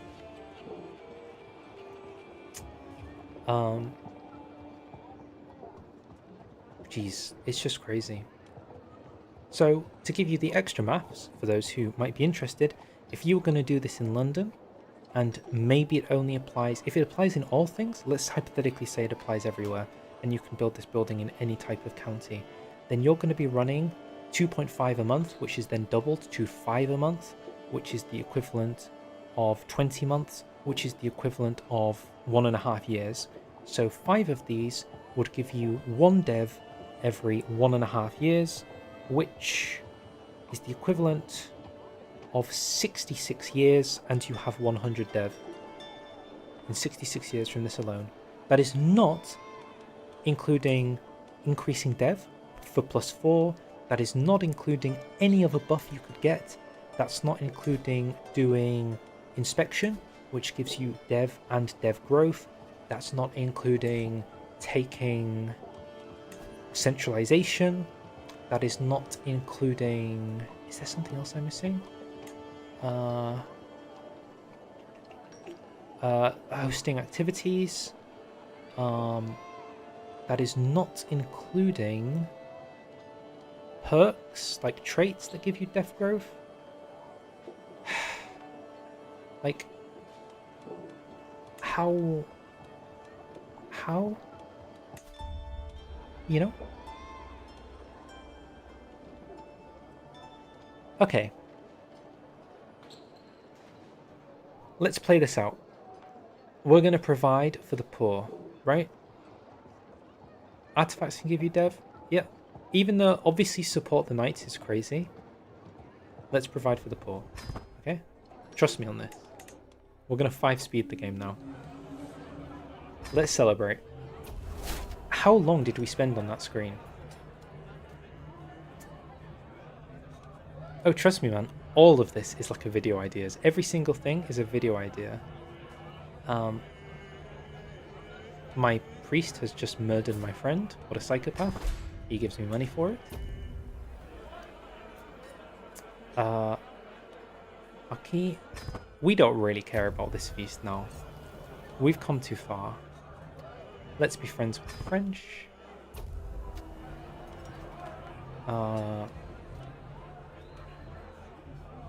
Okay. Drag this knave to the dungeons. Get some prestige. I'm not really sorry. I just it's a feast, you know. Hold up. I have worked tirelessly to promote the glory, to foster the grandness of my coronation. The guests are flushed with the inspiration of what they have witnessed here. Radiating admiration, it was a fitting start for my reign as king. I stayed true to my belief that the glory of the crown is all. The trials I faced in this place, the petty infighting, passing troubles, but England shall persist. I have imparted this great belief unto my guests, and their faith in the realm has grown. But to what end goes all this exaltation? Your artifacts will get a positive modifier. 2% 5 of your artifacts are improved, 50% 4 of your artifacts are improved, 40% 3 of your artifacts will be improved. Okay. Stewardship challenge. Or a martial challenge. There are also buffs. If we do stewardship, we gain dev growth. Of course we gain dev growth. Why wouldn't we gain dev growth? Because you know what I was thinking to myself? I was thinking, God, there's just not enough dev growth in this game, you know? Wasn't anybody else thinking that? I think we were all thinking that what we really needed in this moment was more dev growth. So thank goodness the gods have granted us more. Okay, what do we get from this? This is cool. I always liked the idea of one day making a kingdom that had such a high fort level that no army in the world could ever get through, with like plus 50% garrison size. You can actually do this is something I always really liked. The legendary watchtower is the final building in Heroic Bloodline, ridiculously powerful, that gives you 200% garrison size and fort level, because of course, you know, DLCs be crazy like that every time they add stuff. This is the best special building, unless you're, well, it's the, if you want to go immortal, you do legendary shrine. There's a video about that online, I think, if you want to go look for a legendary shrine immortal video. But if you weren't going to do ridiculously exploity legendary shrine immortality, then this is the best legendary building you can build. The buffs are crazy.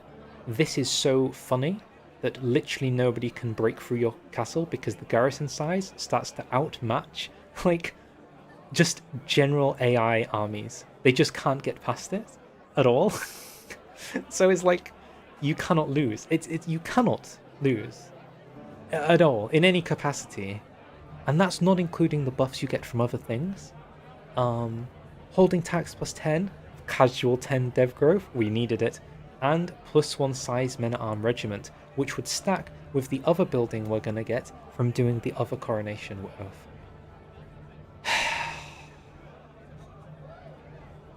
And 5% domain tax. Honestly, I should have done this, but I just got this because I was just picking random stuff. I wasn't really thinking about it. I just liked that you can get 10 learning from this. Okay, I guess we're doing the stewardship one, right, guys? What was the defense one again? 250% is only the start, my friend. It's plus 50%, yeah, so it's 50% on top of the 200 and 1 fort level, so plus 5 fort level. Okay, how many do we get? 4 of my counties will be affected. Wait, counties? I thought it was about... Okay, we get a buff, and our artifacts get improved. Can you compare the Night Oath with the Martial Legacy? I mean, it. You mean this? The warfare thing? I mean, it's not even up for discussion. It's way worse. I mean, you get 1, which is half of what you get from 1 building. For context, that's half of 1 building. Okay, you get the House Guard, which is fine, but I'm pretty sure we have herds, and most cultures in the game have... I mean, it's nothing. There's really not a lot here. This was really the only thing that was good back in the days when Men-at-Arms Regiment was really rare to get. Like, this used to be in, like, vanilla CK3 when the game first released. This was really rare. And now we live in a crazy timeline where you can have 18,000 soldiers for funsies, and that's only with 10 domain. So I guess if I had 20 domain, which is very easy to do, we'd be at 36,000 men-at-arms. Hooray! The coronation is complete. It only took us 1 hour in real life. Hooray! We gained Crowned Sovereign, so people don't hate us anymore. Prestige. We gain an Exalted Coronation, so more tax and levies. 750 prestige. Legitimacy. We're pretty good on legitimacy, it's good to see. We gained the Exalt the Crown Intent. We gained 50 renown. Plus 2 development in 4 counties. So that was the buff that we got. We got it in Sussex, Gloucestershire. Very good, that one's got the mine. Les Grandes Armées. Eh, bonjour, tu parlez-vous français? Oui. Eh. What ended up being the official price for the Gold of the Coronation game? Is it a decent price, or did they make it hella cheap? It's ridiculously cheap, I think. It was like 200 gold, maybe 300 gold. Grand tournaments, by comparison, I think can get up to the thousands. And I did a max level coronation, it cost 300 gold. So, like, I did all the buffs, I set everything to max. More dev growth, we needed it. We were low. And they all gained passive plus 2. Okay. Oh, sorry. I randomly went to my royal court. I hope Paradox don't feel bad that I'm talking about this like this, but I'm not wrong. Do you know what I mean? So it's tribal, and there are 855, yeah, without really doing anything. And when you go past tribal, they get even more expensive. So they really can get to like 2,000. I don't want them to feel bad. I like Paradox. Every person at Paradox I've spoken to, like literally not one person, they've all been nice. Every single one. So I like them. But we just have to... Does Paradox ever acknowledge your feedback? They do. They do. I've had people reach out to me and say, like, there's literally a dev diary talking about formidable nations where they mention me by name. So they hear me, they see me. That's why I'm like, I'm really not trying to be mean, but this is redonkulous. It's... Oh, did we get a legend about our coronation? Oh, no, we didn't. Oh, they didn't do a legend about the legendary coronation.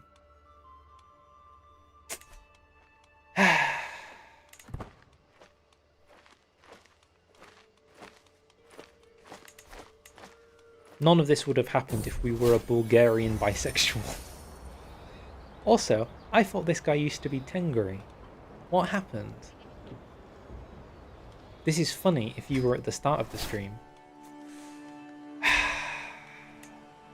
Damn. So.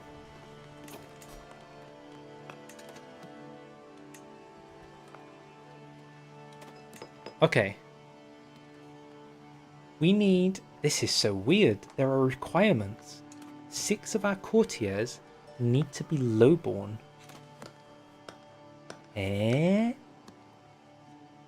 Antony? Super cheap building to build. Okay, and it's got tiers of upgrades.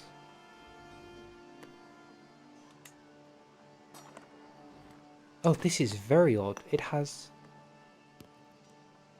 No, Tengri Bulgarian bisexual heir! What's happened? Yeah, he probably converted. It's so sad.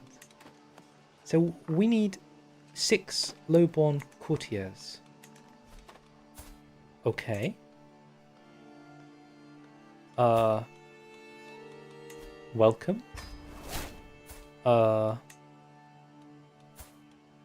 Welcome. Okay. Okay. And built. Done. Right? That was it. That was all I needed to do. Interesting. Interesting. I respect the mechanical difference.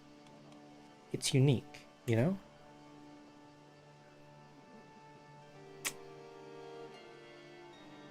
I thought I needed to build 3. Shouldn't it really say, like, has 3? Oh my goodness, they never said this. Hold up. It gets even crazier. It gets even crazier. We need to go back and check every single one now. I had no idea.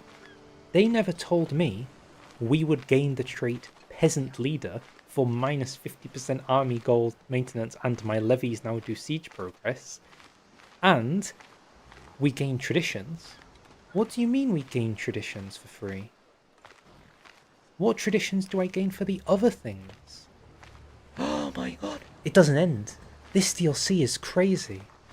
Like, it's not huge, but the impact it has is crazy. What is the consequence of the AI? The AI, look at all these kings, right? There are many kings all over the place, right? And what if they do their oaths, right? And they pick the peasant oath, the one that we're doing, right? Is it going to be the case from balancing perspective that tons of cultures all over the place are suddenly going to have collective lands because they had a king who picked that, and ultimately building these buildings isn't too difficult? So you're going to see tons of peasant leader kings all over the place. Did they think about the Listen Al-Gaib? It's the Listen Al-Gaib. Did they think about this? Like, the consequence of, like, if all of the AI characters actually just build 3 buildings? I think that was the requirement, just build 3. Every culture is going to have, well, not every culture, I'm being melodramatic, but noticeably 2 or 3 kingdoms are going to have a king who's peasant leader for some reason, and random cultures are going to start having collective lands. Like, what? Does this feel right to us? Do we agree with this? Maybe it's the case that the AI, yeah, literally, it's going to be like the late 1700s in all over again, like the 18th century, just a casual era of revolution. This is so odd, and it gives dev growth. Because of course it gives dev growth. This is the true communist utopia they were telling us about. We didn't listen. Collective lands were extremely prevalent before the Industrial Revolution, though. I can get behind that. Okay, but the thing is while the concept of collective lands might have existed, the trait itself is very weird, because it starts making everyone a peasant leader, like inheritable peasant leaders all over the place. Tons of characters like all get this trait. It's just odd, you know what I mean? Oh, hello Theodore. Communism is when coronation.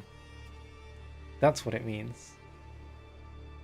Communism is when kings.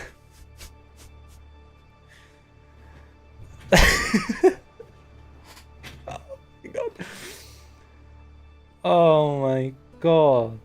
This game, I love it so much. Can I just tell you guys how much I love this game?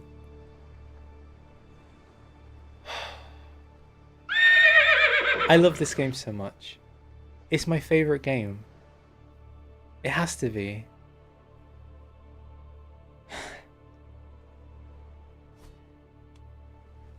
What are we doing? What is happening anymore? Does anybody know what's happening? Sure. I really was gonna stop streaming, but it's like, it's getting crazier. Do you know what I mean? Like, the more we play, the more insane it's getting that I can't stop playing. I'm like... Buildings and taxation?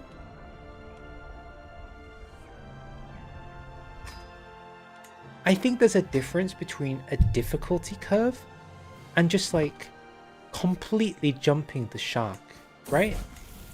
Like, it's not even a shark anymore. We're jumping Cthulhu. We've gone past the shark and we're flying over the Eldritch God. That's where we've reached. You know? Like, what is happening?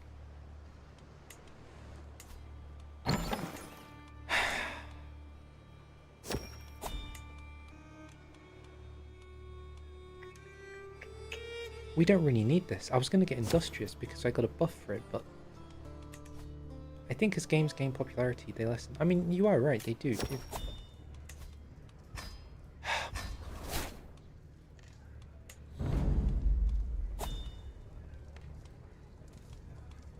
I don't know. That's cool. Okay, boring book. That's chill. Oh my god. What on God's earth have you done? Sir? Sir? Sir? Well, thank you. Surely this DLC will be balanced before stream. Thank you for the donation. You know, nobody has ever donated to me in my life. Ever. Thank you. I appreciate that. I never really do things for money. I mean, I'm obviously doing it for money because it's kind of like my job. But at the same time, I'm like, I never have done a proper sponsorship. I've never done an ad for a company. I've never asked for donos. I never ran a Patreon. I've never done anything. And so I never really got money for doing this. Only what like YouTube gives me with ads. And they're kind of forcing more ads, even though I try to put minimum ads. So, I appreciate you. Thank you so much. Is me freaking out over this DLC enjoyment? Because that's what's happening. Ah. Okay.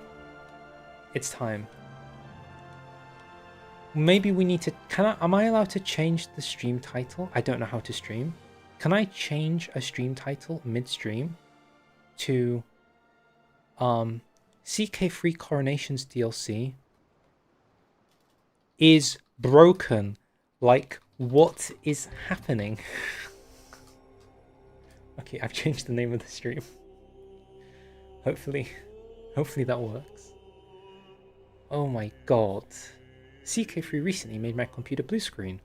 I do get crashes every so often. Although we haven't crashed yet, which is good. I assume I'm culture head. We need to make it so that we can get more buildings, so that we can build the military buildings.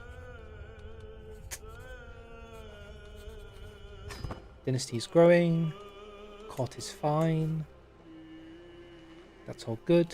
Everything's fine. Is there anywhere else we can test this? I guess we could test it here. In Basingstoke. I don't care. I don't care. New CK3 drama. No. I need to call it the CK3 Coronations situation is crazy. Do you know how it's like they call it the situation? It's that guy. Hey guys, what's going on? So I just wanted to talk about the new CK3 Coronations DLC, and you know, I just thought that I'd talk about how they've really gone crazy with it this time. Do you know who I mean? That guy?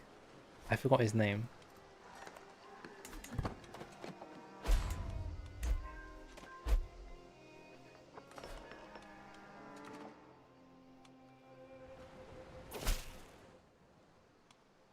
Penguinizo?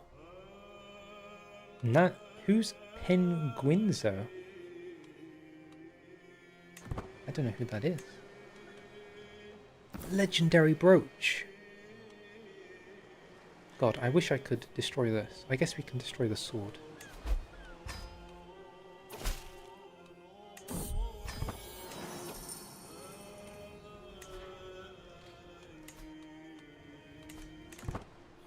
I'm kind of 5-speeding it because we don't really care about roleplay. Moist critical, of course. The CK3 game situation, extra spicy implosion. Sure, surely I'll help you, bro. Surely. Right, guys? What is this? Me when I receive the Shamsa I Zomoredengana. The emerald-studded sword is said to be the mythical blade of Solomon, used to kill the demon Fulad Zerah. Monthly piety from buildings plus 20%. Renown gain. Dev growth. We don't have dry lands, unfortunately. Piety per night. Well, I'm glad that's not powerful. It would be unfortunate if we started getting ridiculously overpowered, wouldn't it? That would be unfortunate. We wouldn't want that to happen, right, guys? Surely.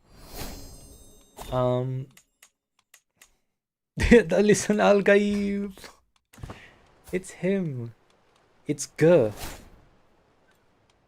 Who knew that Girth would become so powerful?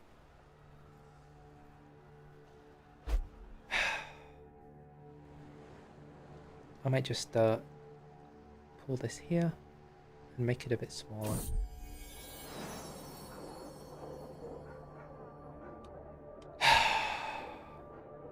What on God's earth has happened? Why is he getting scalier?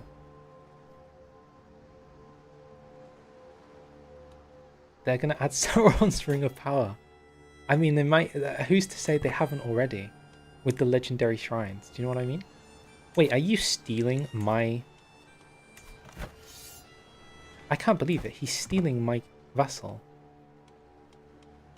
He's stealing my England. That was my England. What? What? Get your own England. What's his problem?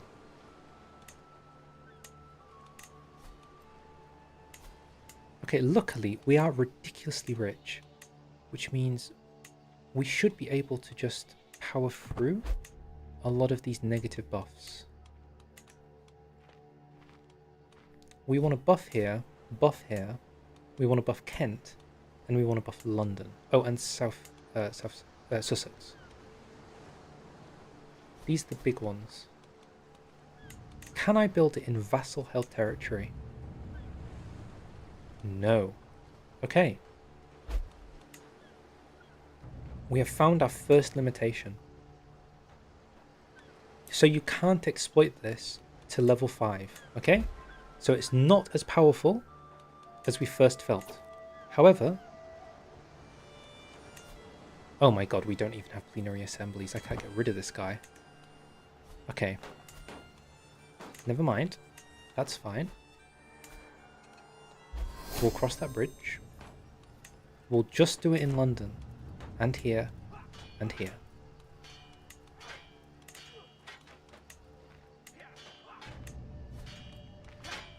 I kind of want to cheat and just go into debug mode because do we really care about playing the game versus just breaking the game? You know what I mean? But then again, doing it authentically is an experience of understanding how terrible things are. Ironically, that weird 6 peasants in court requirement might be what stops the AI from doing so. Do we think that that's what they came up with to counter it? But then again, I joined a bit late. What's broken anyway? Brother, I don't even know where to begin. Where do we begin? Do we begin with the What we initially thought was broken was the ridiculous building growth potential of being an architect oath, or then we found out that you could build a literal army of God with 20,000 men with 10 domain limits broken? Or are we talking about how you can speedrun a trillion development at the start of the game broken? There's a few avenues of broken at play, is what we're saying. Oh, true, maybe we should start talking about the bisexual Bulgarian. He's pretty important to the story. Oh my god. Wait, I only have 5 years left on this. I hope I'm doing it. There's one there. I mean, we can build one here. There we go. There's another one. I mean, I guess we destroy this building.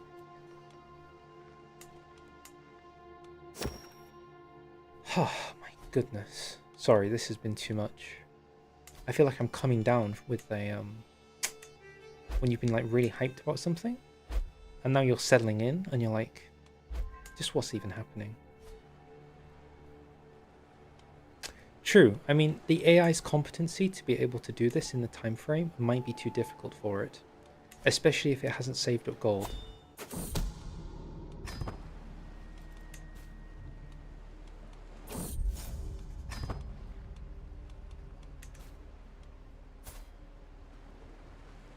Oh, my mouse has died.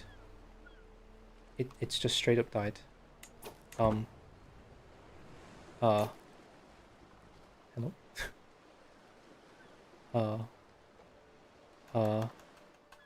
Hello?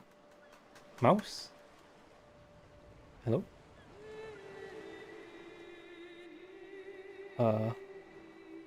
Mouse. Okay. Change battery and mouse. Just so you guys know, I don't own another mouse.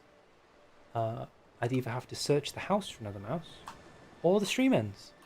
So this might be a great ending for the stream, as I just casually can't play anymore. Paradox broke my mouse to stop me from breaking their game. That's what's happened here. It was an inside job. It's the only explanation. Why would Paradox do this?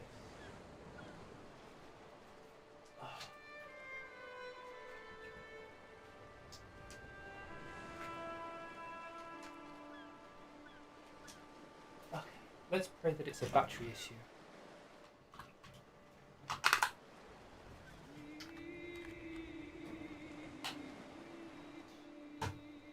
Okay, we're back. We're back. Sorry. That was a small diversion. Sorry, everyone. Sorry.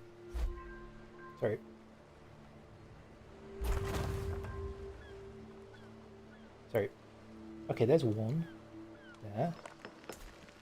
We built one there. Oh, screw it, we need to build them. We said we'd build them, so let's build them. That goes there. We need a city first, but we don't have planning. Okay, that's fine. We'll just deal with the one. This is fine. I would get rid of him, but I can't. This is fine because I can't do anything with it. Okay.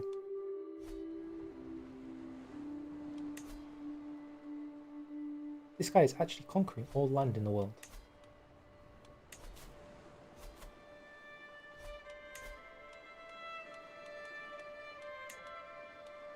Amazing.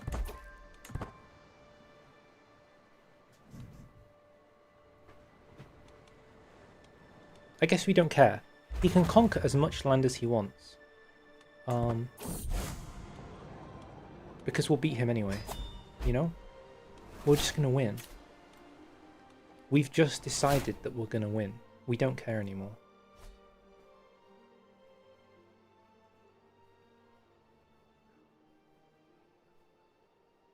No, we don't have inheritable conquerors because it's too ridiculously overpowered.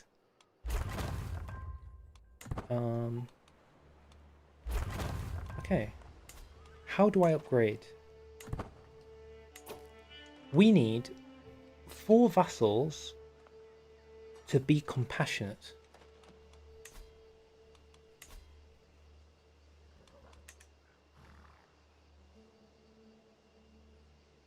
Hold up. Hold up. What if we've messed up?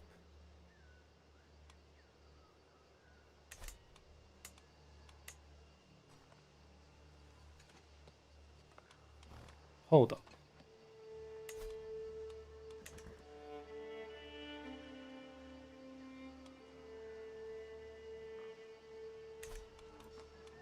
Eh? I might have messed up here. They need us to get to level 3. I can still make it. This isn't lost. Yeah, exactly. Time to hand out some titles. Huh. You know, I hadn't quite expected this. To be brutally honest with you.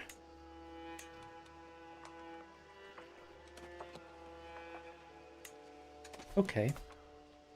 Sure. Buckingham. Title. What was it I needed again? Sorry?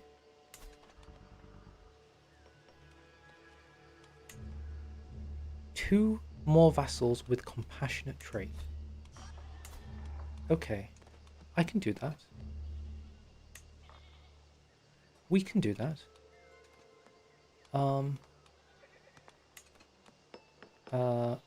Ruler. Not a ruler. Compassionate.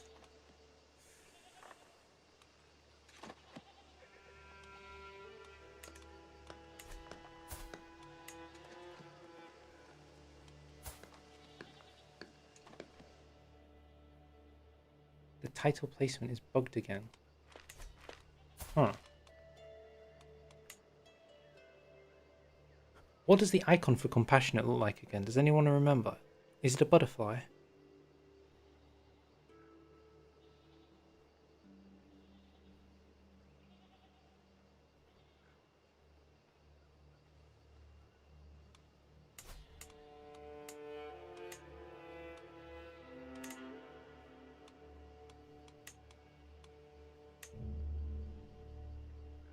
Oh. This. That the clay that it's all crushed the things together.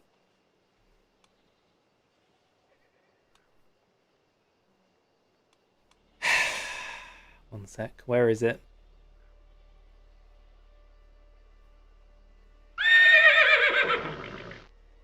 Add it to the counter.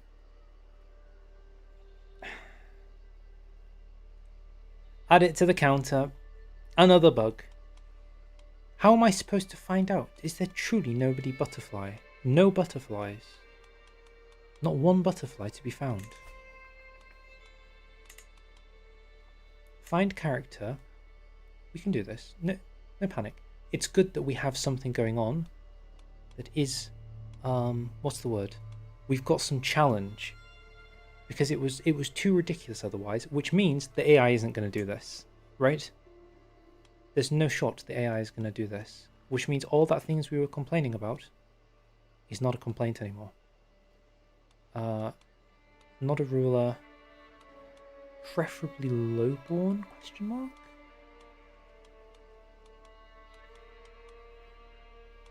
I refuse to believe the AI knows what it's doing. Preferably Christian?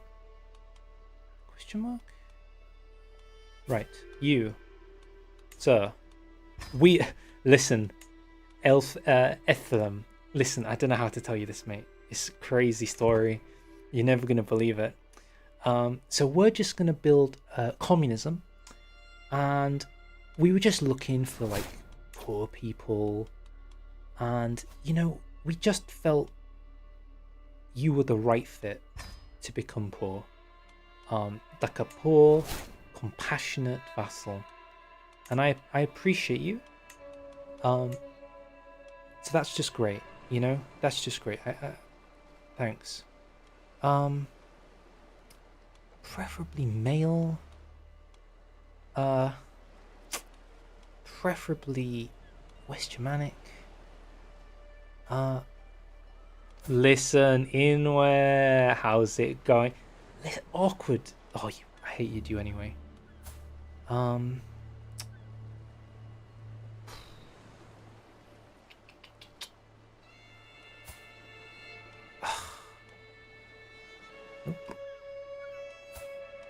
Nope. Sail Red. Listen, I know they've had some problems, but I need your help. If it's okay with you. I need your help. We heard that you're a chill guy. Would you like to own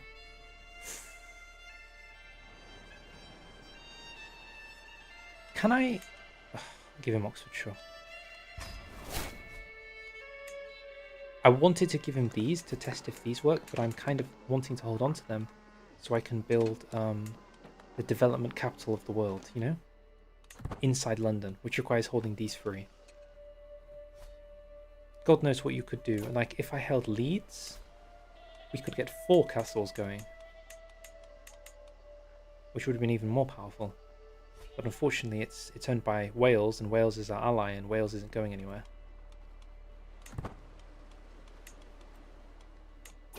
Right, there's the money. There we go. And now we need to... It's fine. I'm not panicked. Why would I be panicked? What are you talking about? I'm not panicked at all. It's just a casual... Uh-oh. Maybe I should have... I mean, I didn't know. I didn't know. None of us knew. None of us knew.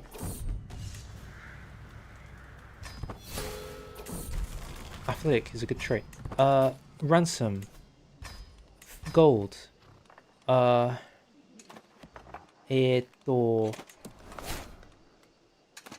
really want to vassalize this woman? Yes. Yes, I do.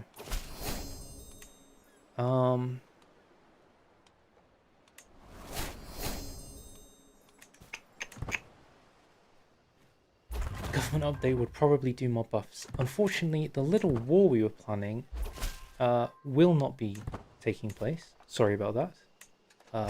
Awkward, I know. I know, because I had hoped to do. Head of Faith. Save us. Thank you. It is my domain. Sorry, I'm really like tryharding now. We can develop capital.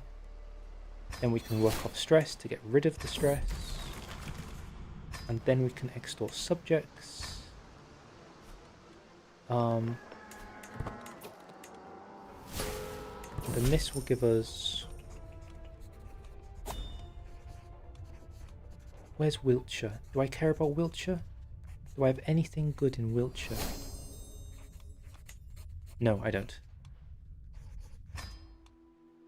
Okay, he paid for me. That's fine. That's done. That's built. Okay. What does this require? At least 2 of my councillors must be compassionate, and my vassal. Sorry, and my councillor. Oh my god, is this song? Oh, my game froze. This song is maybe the best part of that DLC.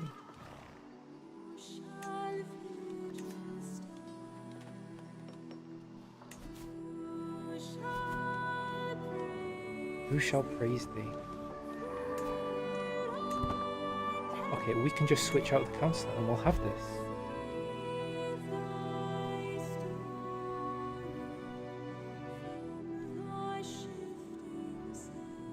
True, best song. This is unironically in my playlist. Nothing changes. I'm using him for renown. Dutch sword. Destroyed. I want to destroy the dagger, but I can't.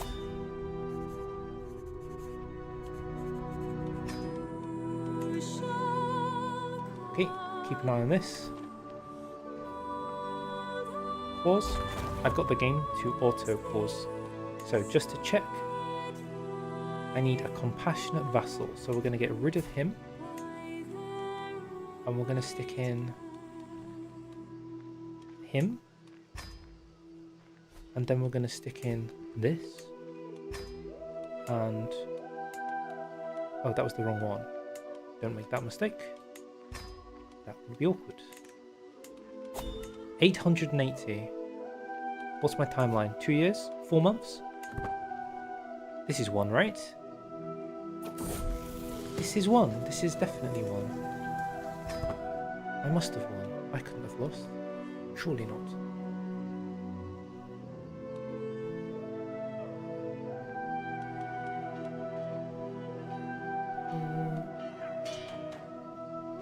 And it's good how at the end the music shifts to the CK3 motif.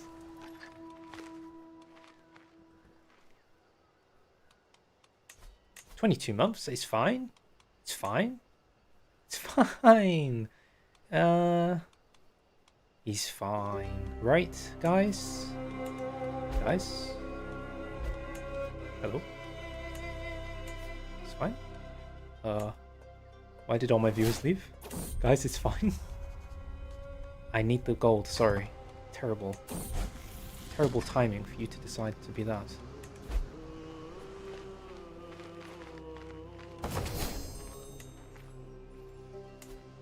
Totally nothing wrong here. Surely not cutting it literally on the wire. Like, I think we'll make it. We'll make it, right? 4 months. So if in 10 months we need... that's made. As long as we don't get a stupid event... she could have given me money. As long as we don't get a stupid event that takes away money, we've won. Oh, I probably should do it on 9th month, though.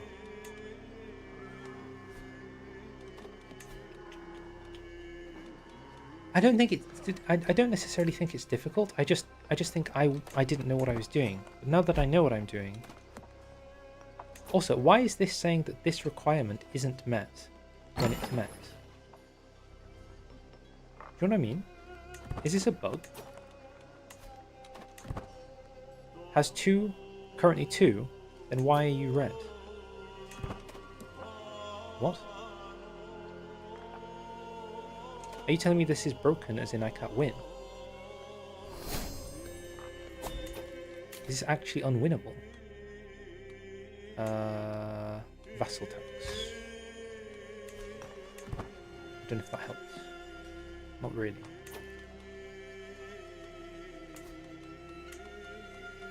Eight months?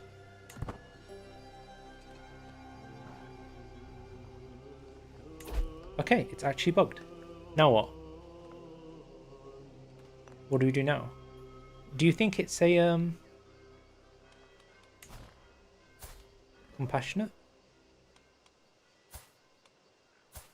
Compassionate? No.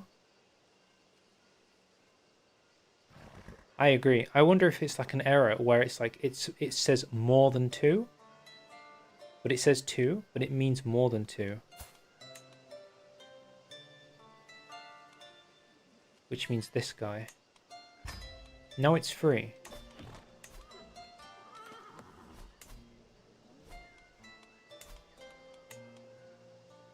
It's broken.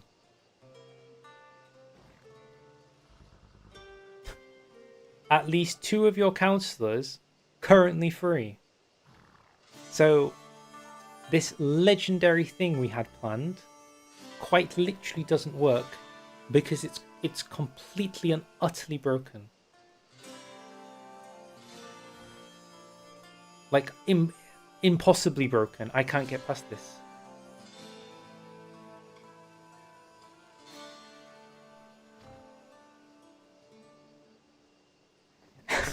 He wants... you can have 3. Okay. 1. 2. CK3! Oh my god. Okay, so here we go. Hello everyone, and welcome. We've just discovered that CK3 is actually extremely balanced because what the developers have geniusly invented here is they've given you 1 trillion buffs, so it looks like you're going to get some incredible gameplay, but to ensure balancing, they've made them impossible to achieve, thus ensuring the game has cool new content and balanced. Wow, what a time to be alive.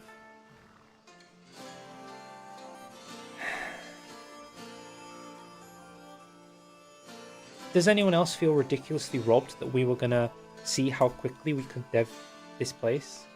Like, it was about to happen.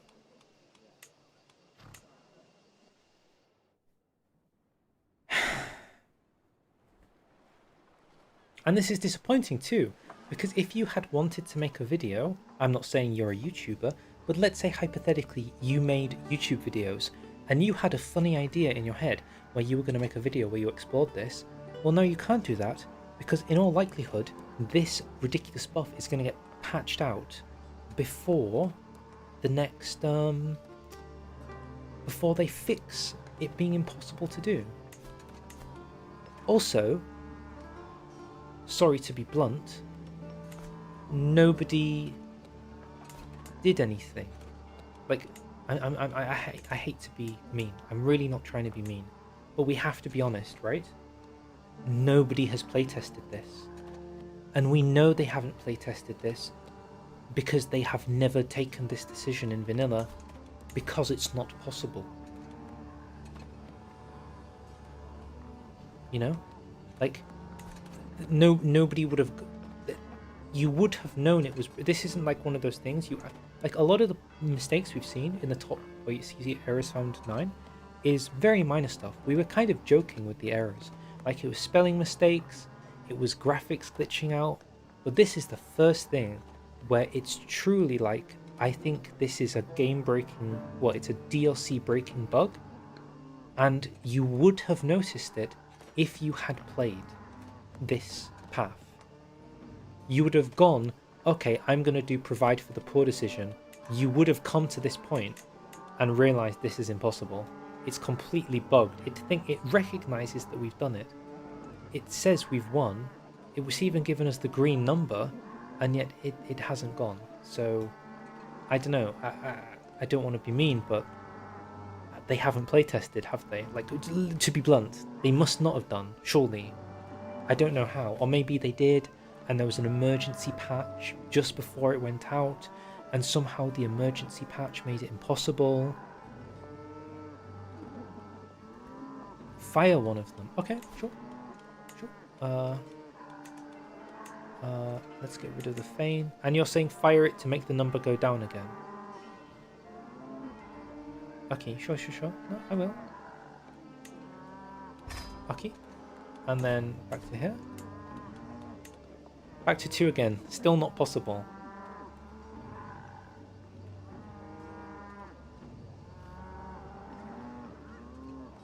This should work.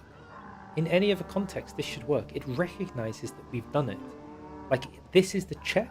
Inside the script, there will be a check somewhere that's looking for what does or doesn't work. And the check will currently say, like, you know, you have done it, you have not done it. And evidently, we've done it. You're saying go back down to 1?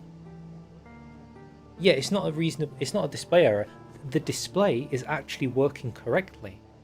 It's the core script that checks for it that isn't working, which is weird. You know what I mean? The display message is working. It's the check inside that's not working for some reason. It must be like a very minor. To 0, then up it again. Okay, sure. I mean, we're going to restart in a second, aren't we, anyway? So that brings us down to 1. The number is still green. Interesting. That's weird. What did the game mean by this? Okay. And this guy. With this guy.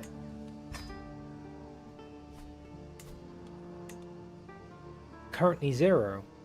Green. Okay.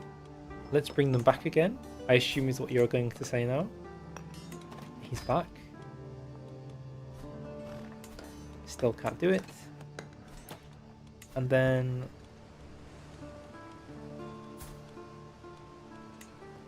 this guy. Oh. It's not possible, guys. It's not possible. It's just broke. It's completely unfixable. Has compassionate trait, is my vassal. I mean... like, what?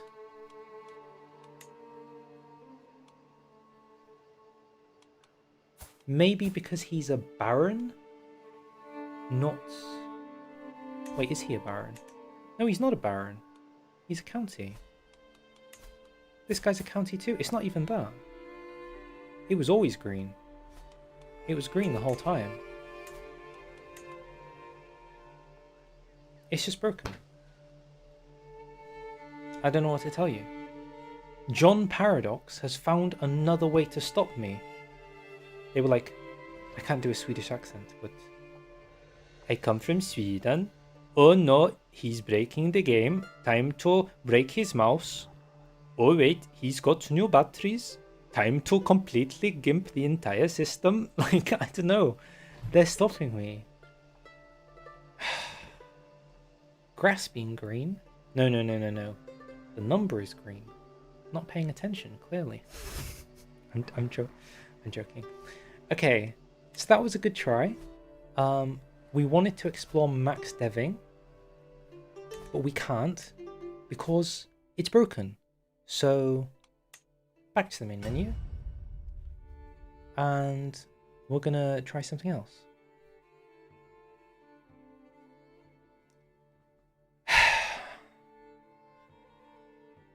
How's everyone doing this evening? I hope you're well.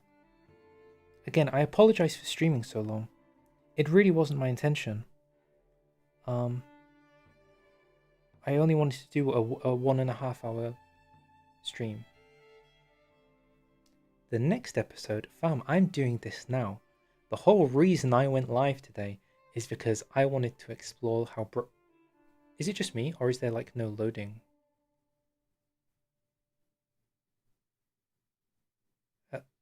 Isn't this supposed to say loading? And the music just died?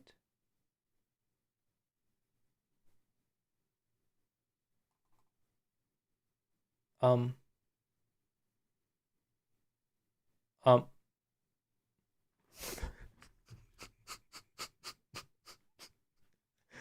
know if you can see this on my screen. On like, I don't know if you can see what I'm looking at. It says CK3.exe is not responding. Close the program. That's what I'm looking at right now. Hang on while Windows reports the problem to Microsoft. It's quite alright. I just exited the game and it crashed.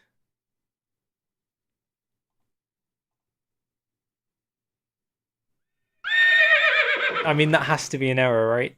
If exiting the game crashes the game, that's got to be an error. I've not had that happen before. I've never left the game and it crash.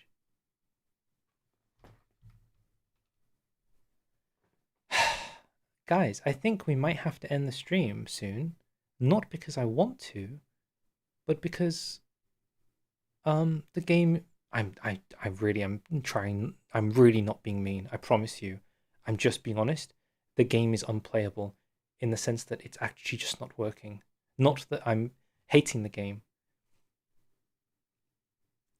It's unplayable in the sense that it's now crashing.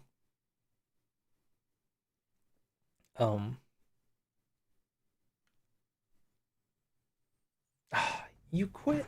How could you quit? How could this happen to me? It's also very quiet now. We had that music before. And now it's just me talking to myself.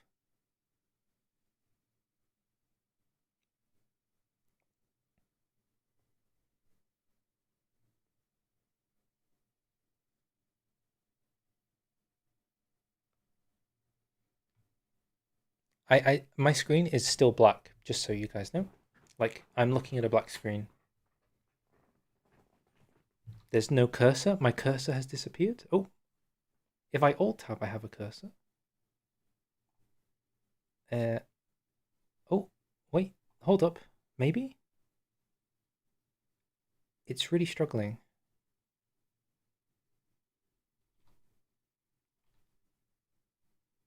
I think it's coming back. I think.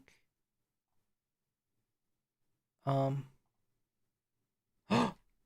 think it's coming back. I don't believe it. It's coming back. Huzzah!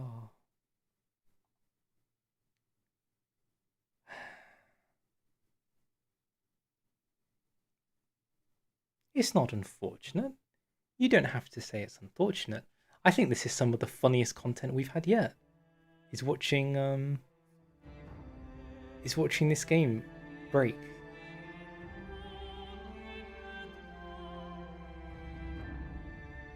What do you think broke it then? Do you think it was the vassals? And also, why is it so problematic to get it started again?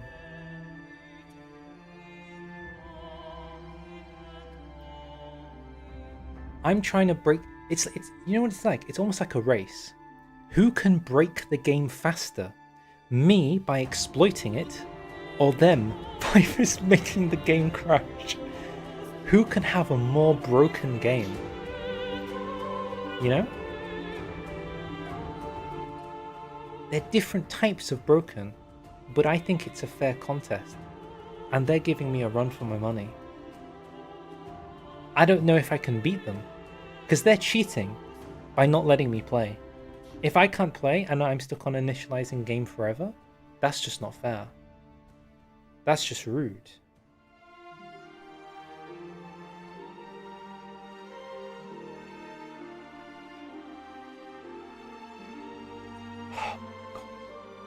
They're clearly winning, just cheating.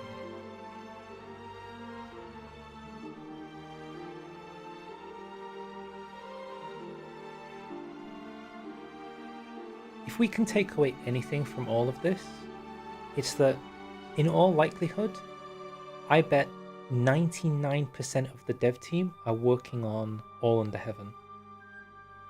Like, literally everyone. So, this is just by the wayside content. The problem with by the wayside content is they haven't thought about the consequences of some of the stuff they might have put in. And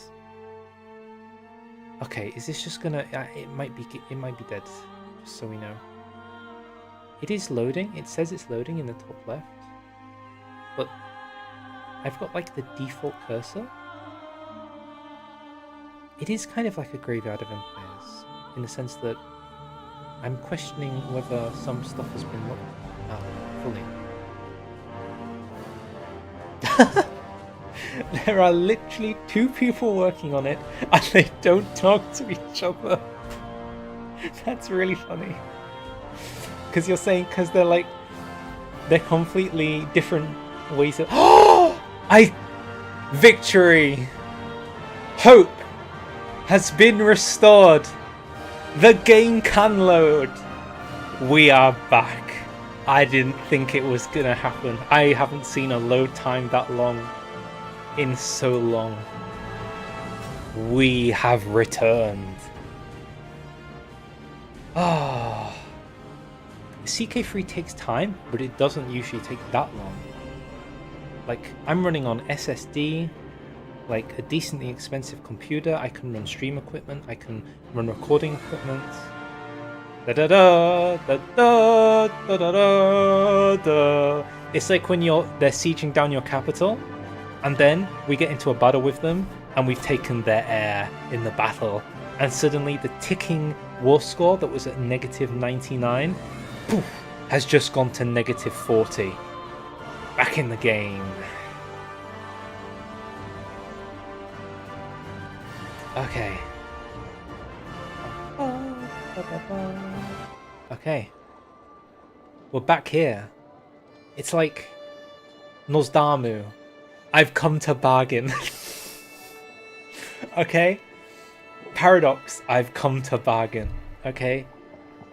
I can do this all day. We can keep rerunning this cycle. The diploma with this one, it's terrible. Why don't we explore the power of the knight? This is just terrible. Okay,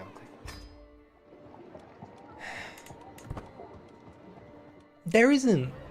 It's gonna be terrible. It's gonna be get astute diplomats as your cultural tradition. That's what you're gonna get. I'm telling you.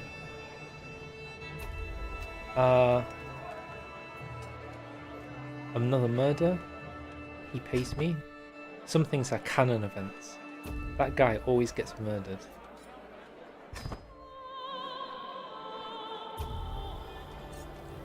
Yes, conquer the world, CB. Very likely.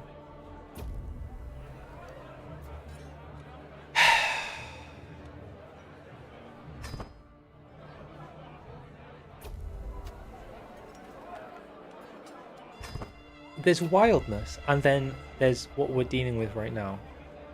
Okay, so interestingly, you will always get the same thing. Which is interesting.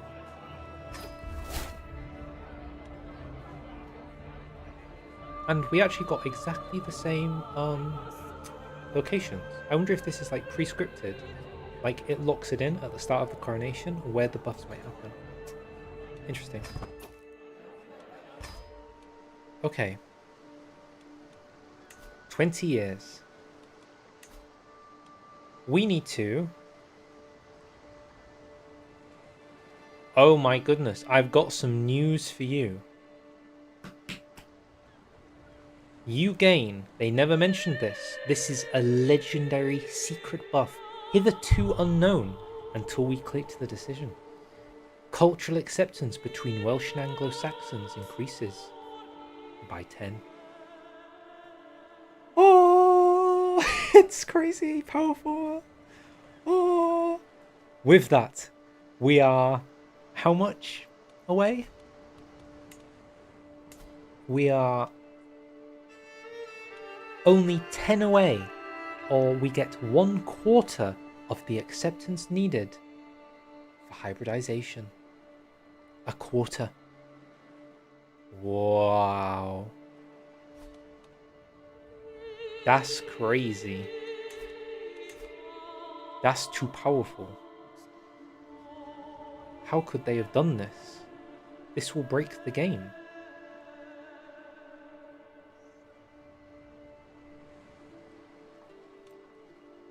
Are we done? Can I stop looking at this terrible path now? Are you happy?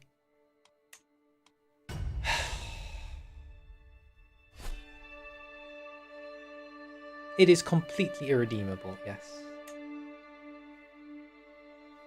It's just terrible.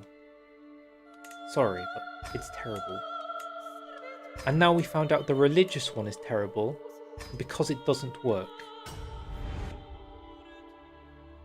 Next. What if all of the building ones are broken? What if it's like they Control C and Control V to the code and none of them work? That would be bad, wouldn't it? Okay, let's support the knights.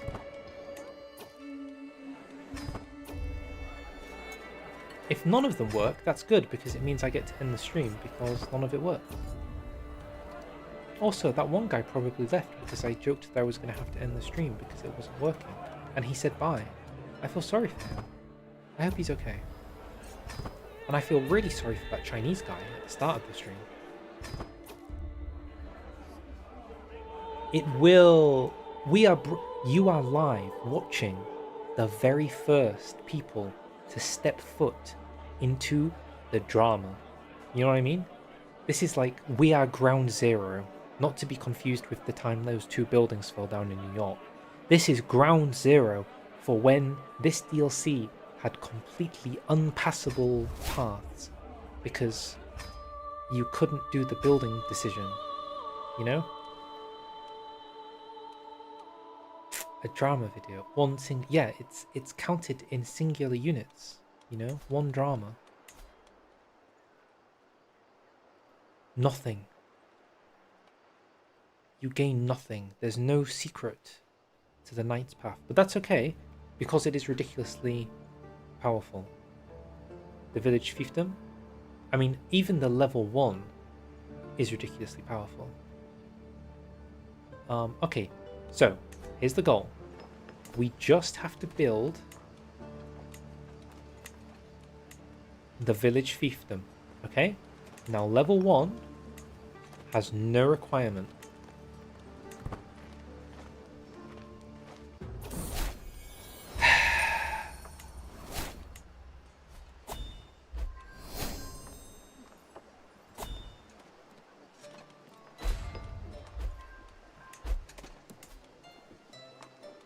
And now we AFK.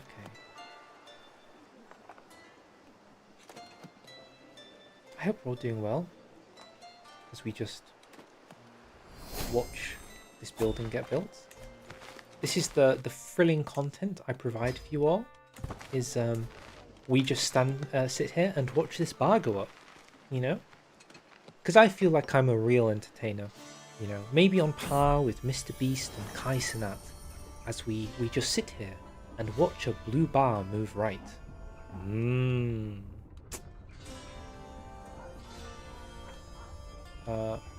I'm good.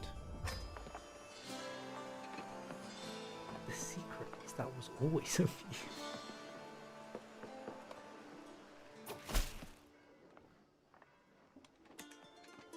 I regret to inform you that during King Sigurd's coronation of...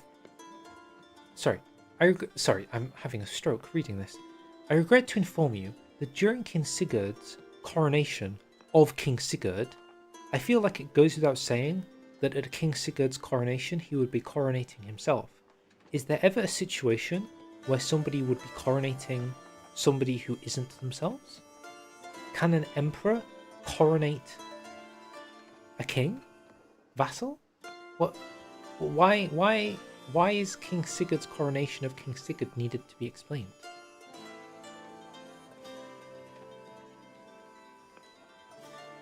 You said it's the start. Wait, am I getting repeat messages? I feel like that message you just sent is the first message you sent. Weird. I think the Pope can coronate. But you can't play as the Pope. And you invite the Pope for an anointment. He doesn't host it. You host it and you invite him. There's even an interaction to invite him. It was in the patch notes. So this just doesn't make any sense. Probably if you are Muslim?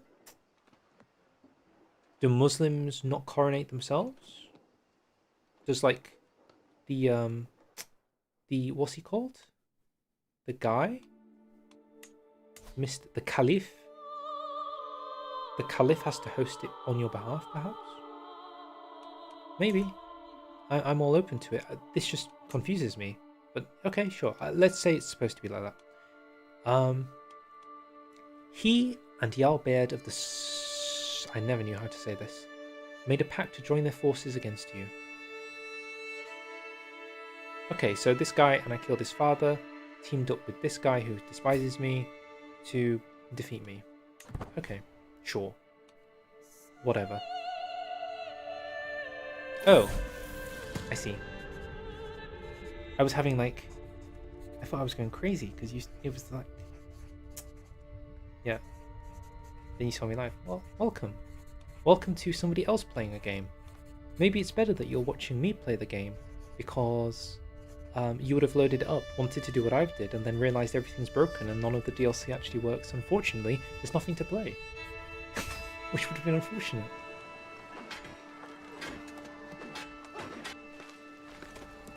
Jalbarid, the Scottish Vikings. Yes. The Scottish Vikings. Or the Vikings, perhaps.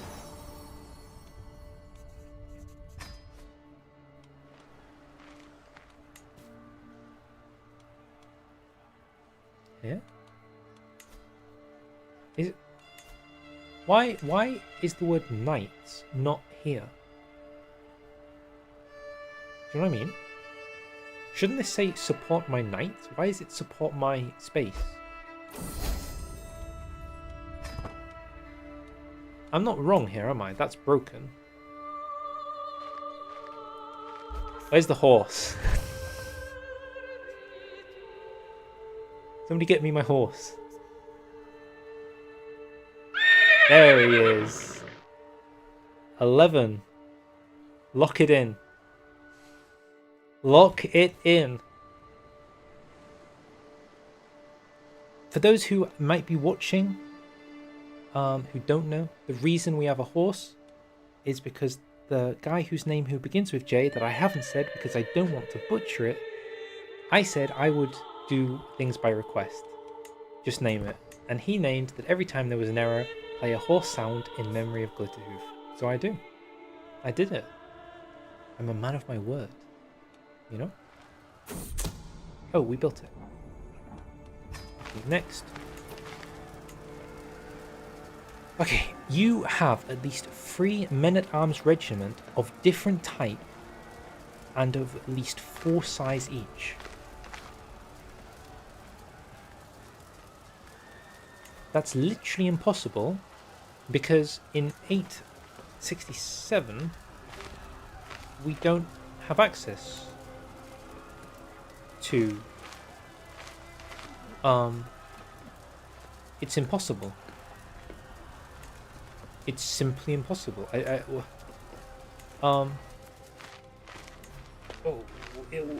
Can we cheat? How do we cheat this? I can't cheat this. How do I cheat this?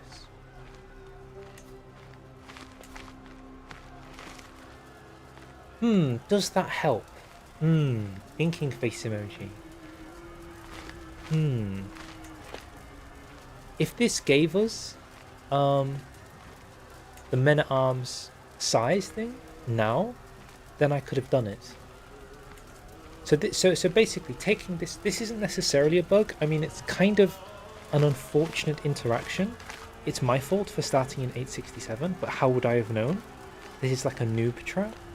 But you can't do anything. Yes, this one is also locked. That is what I am telling you.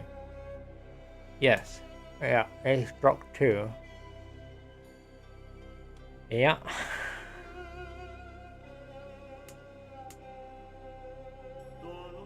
Huh. Is there anything we can do?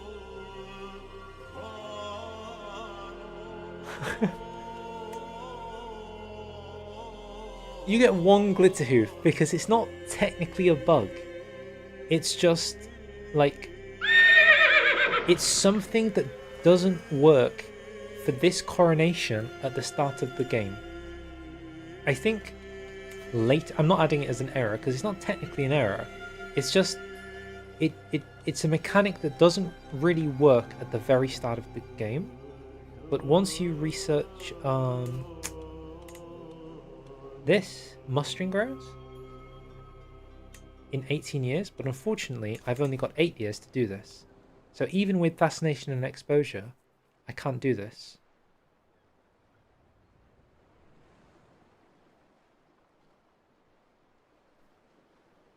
Yeah, most people do play 867. It's unfortunate, isn't it? I mean, I've been trapped. I'm the victim of this, but it's fine. Like, now we know. I'm trying to think. Is there any way we... Like, I'm thinking, like, if I reform warfare, like, men-at-arm type...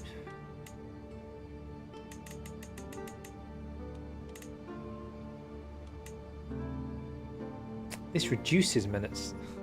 This is not what I'm after.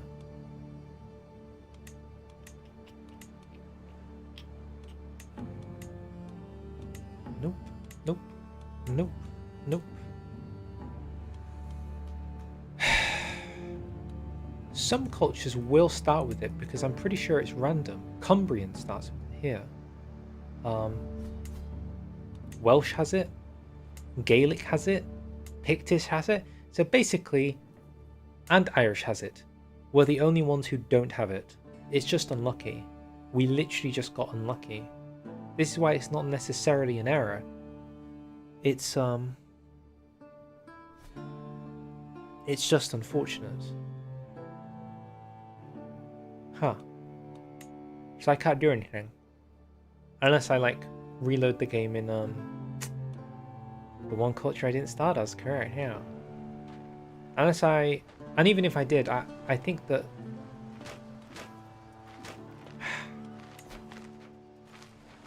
damn.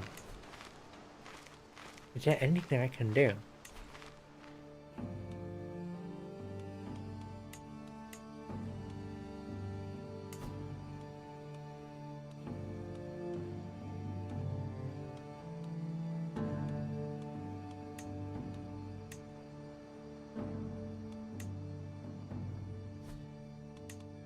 Sorry, I'm not talking, I'm thinking.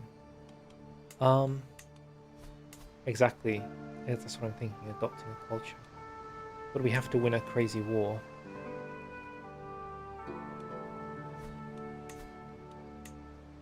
See, this guy's just got more units than me.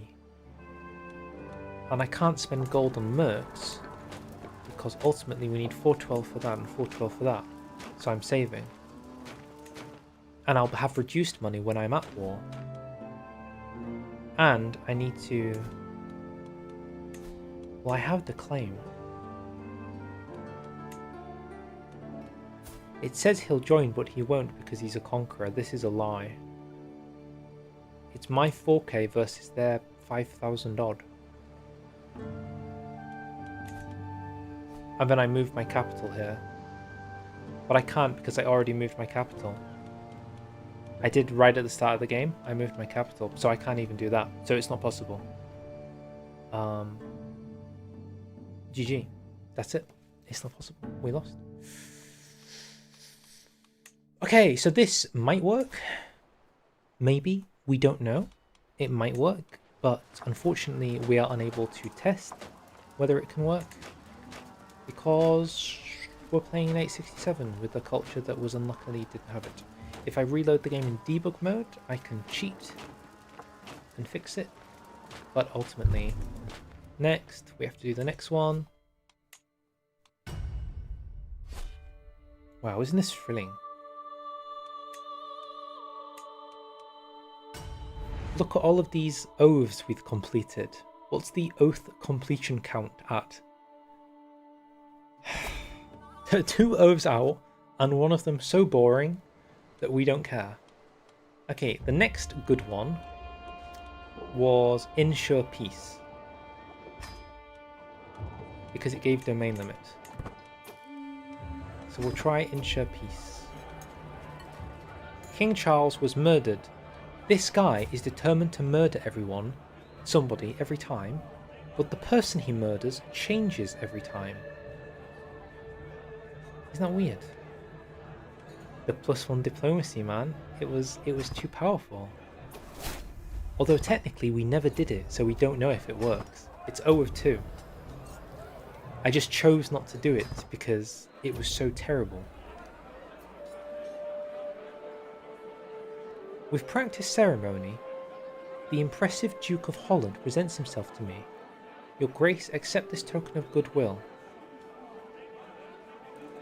I can make him a... Wait a sec, I'm sorry, what is this event? I can just tributary a guy for free. What? What? What? Yes, I will just own Holland from an event. Yes, I will. Thank you. Yes. I'm sure nobody has any problem with that event. Today, I will own Holland.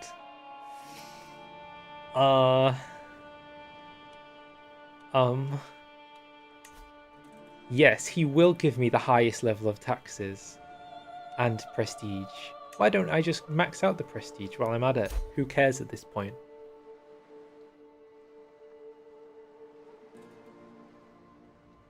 Oh my god. What is happening? Okay, so, ensure peace. We gain a domain limit. More than 5 years of peace. And I got Aspiring Blade Master. Okay. Now I've got some more thrilling content for you all. Let's watch this number tick down to 0.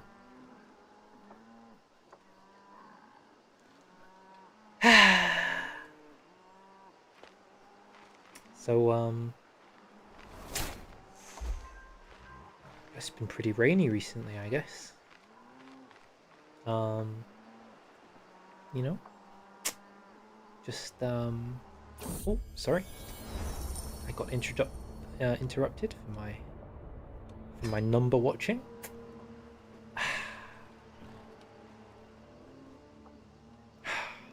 Oh, sorry. Interrupted. Okay.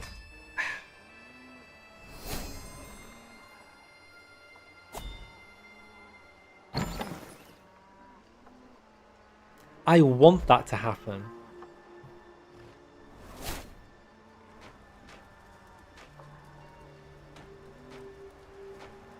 I want to know if a defensive war breaks it, because I think it does. And then it's RNG. But then we have proven, also, every realm county development growth increases by 250. That means 2.5, right? That's 2.5 dev, which is nice. That's actually pretty cool. Especially if you've got a huge empire. Like, if you were to do this as the Byzantines, everywhere in the Byzantine Empire gets 2.5 dev. That's pretty good, right? It doesn't say every owned county. Oh, it's owned. It's realm county. Wait, no. A realm is land that is controlled either directly or through vassals. No, it is. Every single... Okay, sorry. I go back to what I said. I got baited myself. I was right, and then I baited myself into being wrong when I was right the first time. Every single county in the Byzantine Empire, if you ensure peace for 5 years, which is impossible if you're the Byzantine Empire, just let's be honest, then gains 2.5. That's pretty cool, right?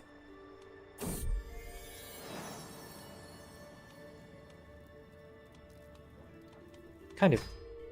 Is it overpowered? It's kind of overpowered. It's a little overpowered. How would this work in China? They're going to add China as a, what's the word they use? Hegemony. A hegemony China. If you can crown yourself as Emperor of China and do this, 5 years of peace in China, does that mean that the entirety of basically most of East Asia gets 2.5 dev from one decision? Does this feel real? Does this feel balanced? Hello? Opinions? Not to mention the fact that we've never tried it as an empire, so we don't know if you get different events for being an emperor. I'm not going to somebody's coronation. We've got bigger fish to fry.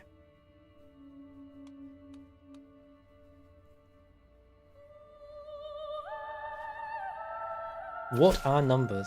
True.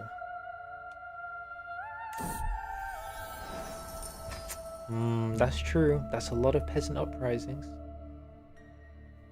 But then again, if you specifically went down the overseer tree, you know, maybe you do keep them hard rule, strict organization.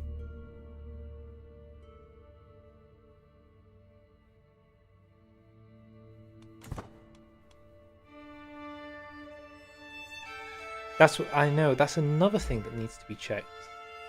That's the problem. When these DLCs releases, I usually spend 2 days playing the game non-stop to learn everything. It's really bad. It's unhealthy, but I need to know. I become so interested to know what's working, what's broken, blah blah blah blah blah. You know? Okay. 250. 250. 200.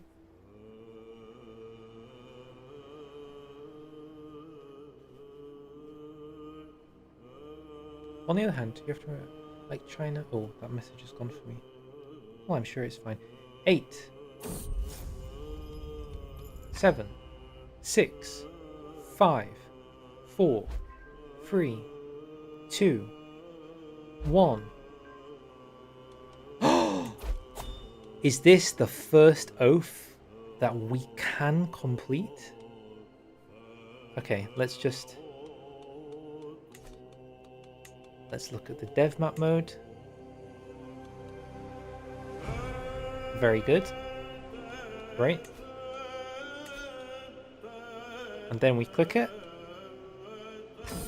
Yeah, it just all turned yellow. Okay. It is what we think it is. It does just increase everything by 2.5. Yep, that is what it does. It just, boom, it just all turned yellow.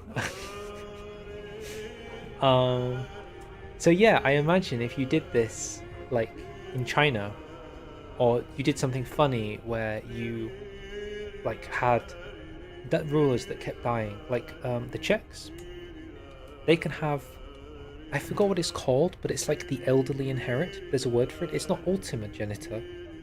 It's something else.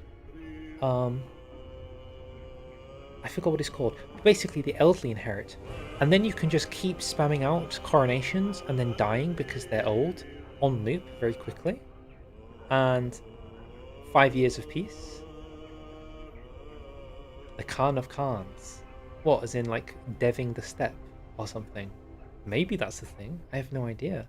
They did say there was unique content for Khans, nomads, so it's possible it's not a thing. My work is done, exactly as I said it would be. I heard the scorn of my detractors. Their certainty I would fail when I swore my oath. But I proved them wrong. The voices of my doubters have changed, and they now grant me the honour they once thought beyond my reach. In the words of Tony Blair, a new day has dawned, has it not? That's a British Brexit meme for those. Okay. The Mongol Empire, but it's that one sci-fi meme. Maybe. Okay. Done. We did one, which means... Yes, so you see how these all have expiration dates? No expiration date. Domain limit +1 forever. Which is pretty good.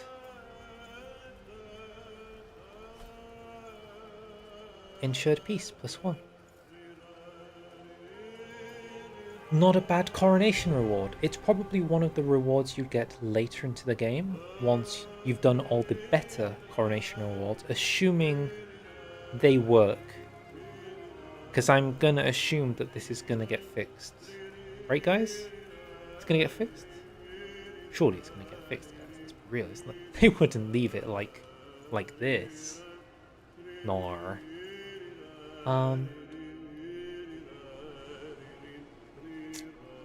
No, when you die, this buff doesn't get inherited, so you just have to keep doing it for one each time.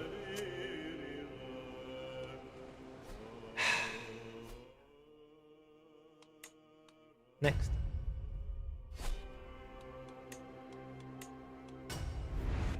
I've noticed that the building ones are the ones that have had the most failure. Oh, we're back. Nosdamu, I've come to bargain. Okay. What was this? This was Monthly Piety. And it wasn't too powerful. This was the one that we felt was actually pretty tame. Let's try the Greatest Hunter.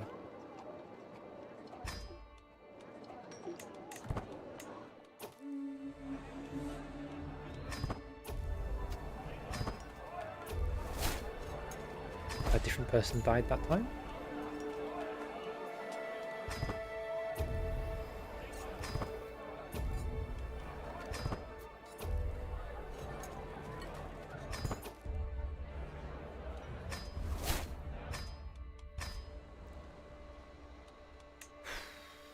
Here we go.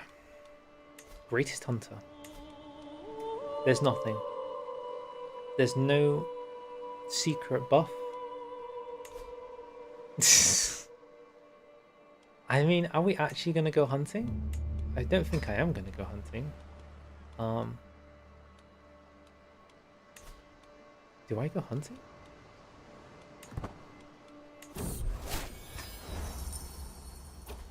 Okay, let's do one hunt.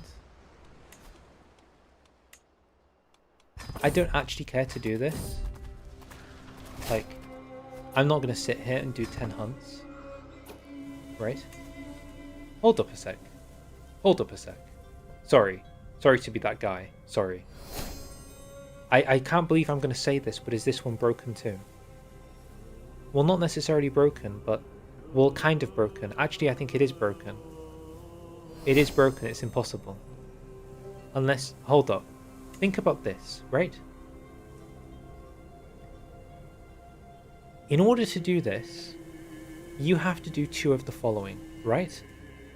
Host 3 legendary hunts.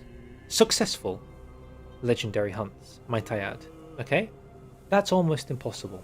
But let's say, hypothetically, you can get 3 legendary hunts. Maybe. Maybe you get it. You've never done one. Well, they said that you are more likely to get legendary hunt spawns with this oath. Okay? However, let's say you do this one. Okay? Host a successful hunt 10 times. Let's say you hosted 10 successful hunts. Okay? Think about that.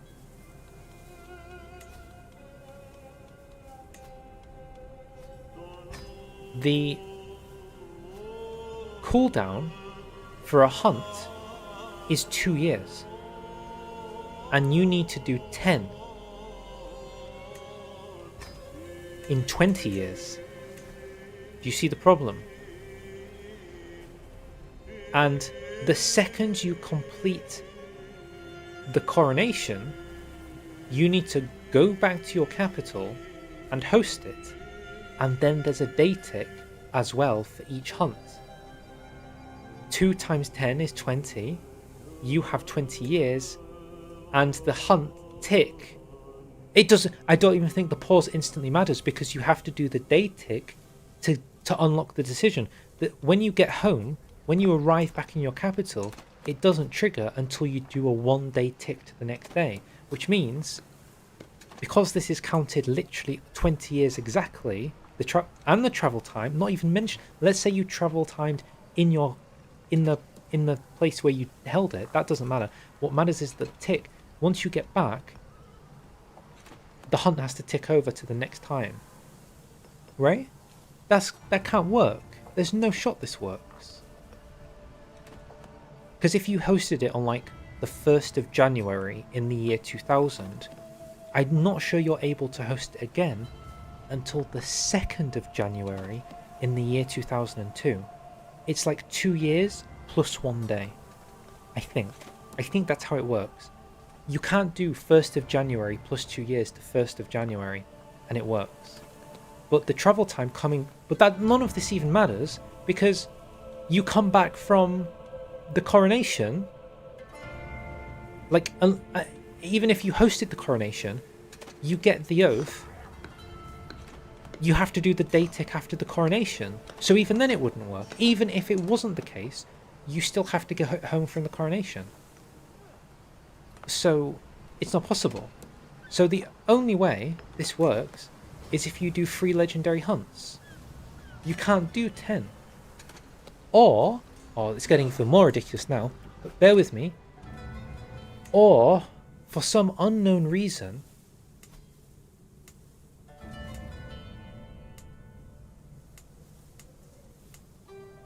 who is it?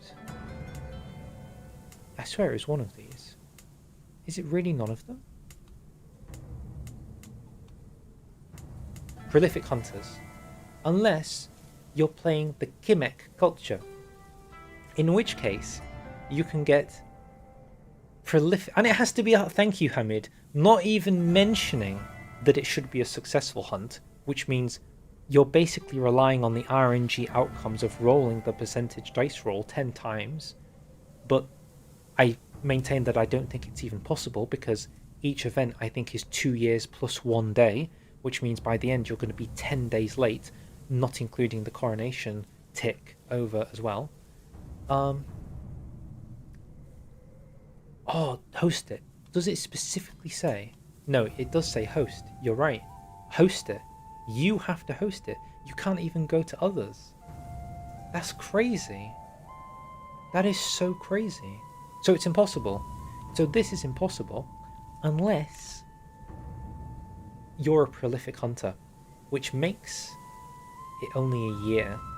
So if you're going to do this, okay, this is such like weird lore that no, like the average player, like John from, he comes from Grimsby, up north. He comes from Grimsby, and he just sat down to play some CK3. Maybe it's Josh from Ohio in America, and he just sits down and he wants to, oh, I know, I'm going to become a hunter. And he sees this. He isn't going to know about the individual cultural benefits of becoming Kimek culture. You know what I mean?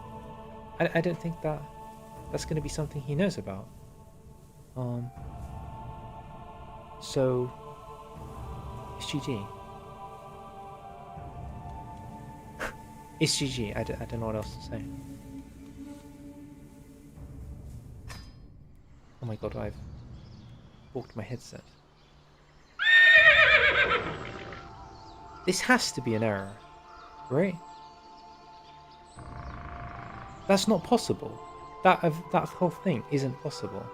So I'm marking it as an error for not being possible. 12.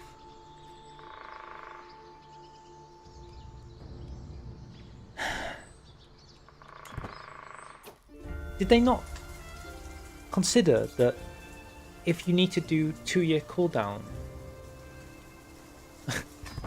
and the hunt, I don't know, I can't even anymore.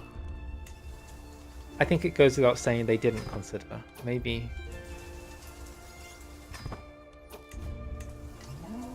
if it was attend 10 hunts and have a successful legendary hunt, that's doable.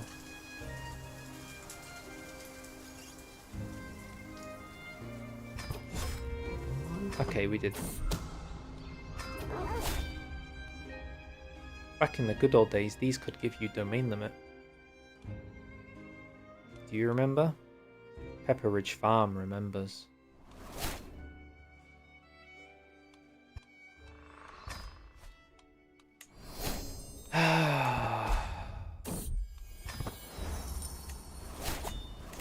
This is so terrible. Sorry, I shouldn't say that. Sorry, that's so mean, but oh my god, it's crazy how basically all of them, and I literally mean all of them, well, apart from the one with the peace thing, but that's RNG based. It's nothing to do with your skill. So we did one. So hopefully you hit the hunt. No, we can't because now we have to wait 2 years. So it isn't. It's just not a thing. Okay, what we'll do... Hello! Hello, Joro A. Hello. Hello. Hello. Hello. Hello. Hello. Hello. Hello. We're currently dealing with a very non-boogie, problematic game of CK3. I mean, even noob players aside, even for like a hardcore player who wouldn't know about that one cultural tradition, it shouldn't be the case that you need that cultural tradition to do this version. At this point, it's basically just the top option is the only one available. I am excited for China. Let's hope it isn't like this, you know? Let's hope that it's not going to have what we're experiencing right now, because that would be unfortunate, you know?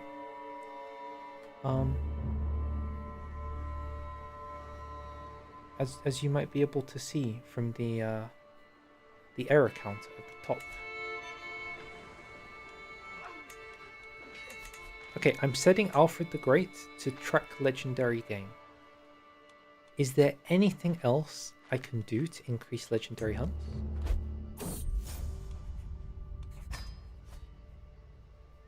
I don't think so, right? You just wait.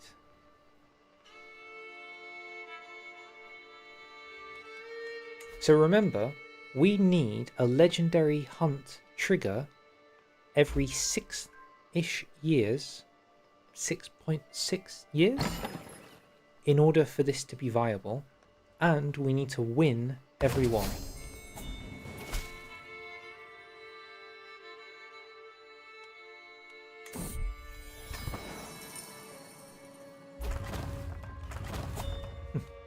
We'll see, I guess.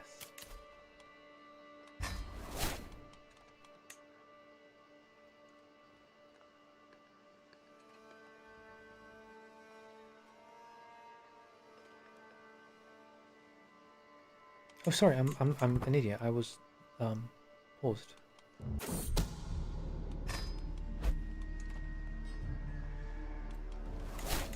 So basically, what we're waiting for right now is an event that gives us a legendary hunt, because they said we'd get them, and in order to even attempt to make 3, we need one in 6 years minimum. That's like the bare minimum. That's not even including hunts where we lose.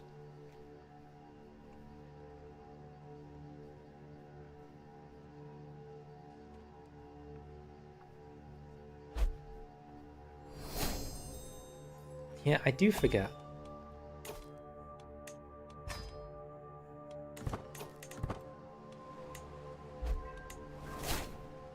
And you have to host them. All of them. That's true. You have to host them. Do you know what? Sure. You go for it.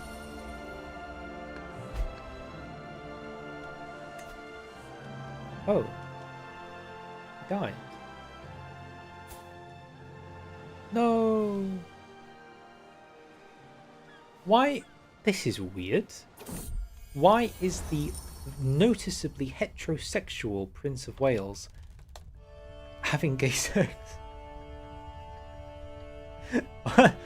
What?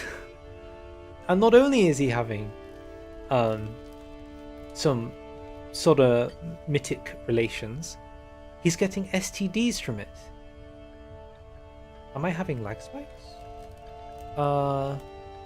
Not in my game. Is my stream laggy?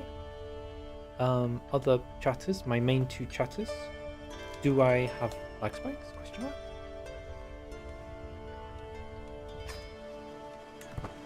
If I do, I can see about fixing it by turning some stuff off.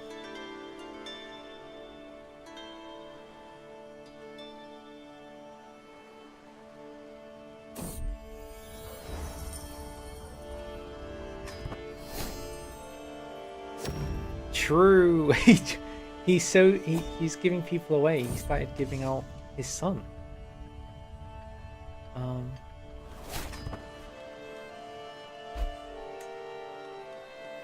Has anybody seen a legendary hunt? I've even sent him on the track for the legendary hunt. Oh my god, it actually did trigger. So did this trigger because I told him to set the thing, or did this trigger because of different reasons? Legendary. Yeah. Okay. Increase success chance to max. Here we go. So important to note, if this fails, we lose. Basically. This doesn't count for anything. Can I slay the beast? Thank you. I thought you used to be able to do befriend, seduce, and murder on a hunt. Is it not allowed on legendary? Or did they remove them entirely? Because if so, this would be a shadow change. If they removed the befriend, murder, and seduce intents from this. Also, I think it's really weird that you think legendary is removed. I hate, personally, that when you host a hunt, it's not automatically set to Slay Beast. Like, if I wanted recreation, I feel like that's less the priority of hosting a hunt. Unlike a feast, for example. When you host a feast, you very clearly want the recreation. But on a hunt, you want to slay beasts, no?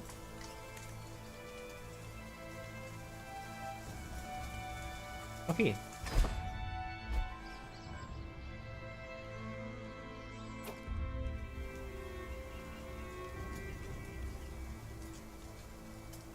The rumors were true.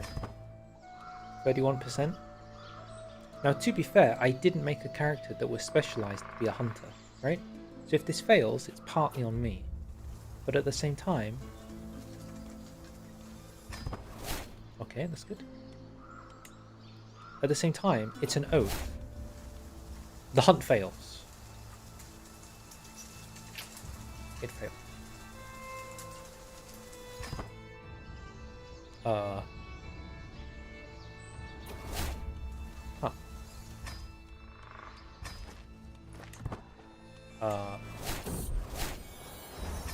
Okay. Well, we can,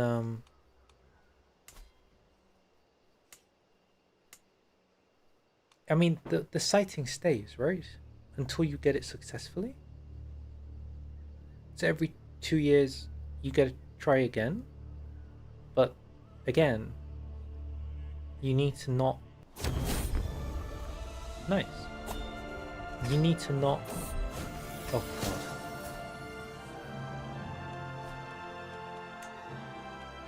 You need to not fail 3 times then. You can fail twice, but on the 3rd time, you have to make it for the 6 years. Otherwise, you're going to have to get super lucky on the next 2.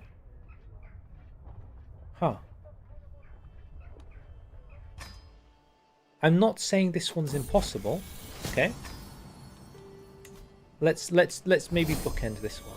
Okay, I think we're ready to bookend this one. I think the conclusion that we can come to with this is it is possible. It's possible, but A, it's difficult. B, it's really RNG based. And 3, one of the conditions doesn't even work. Do we all agree with that? Like, yeah, not everyone is Kimek. It's knowledge. It, like, one of them straight up is like culture knowledge locked. So it's slightly broken, slightly hard, and extremely RNG. And all of that for that buff. That's it. That's the buff. That's what you're working towards. Never forget, by the way. 10% prestige reward plus 2 prowess and a tiny health boost.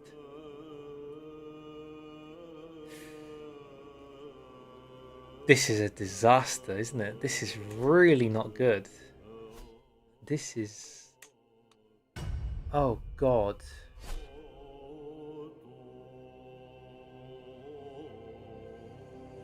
I said that.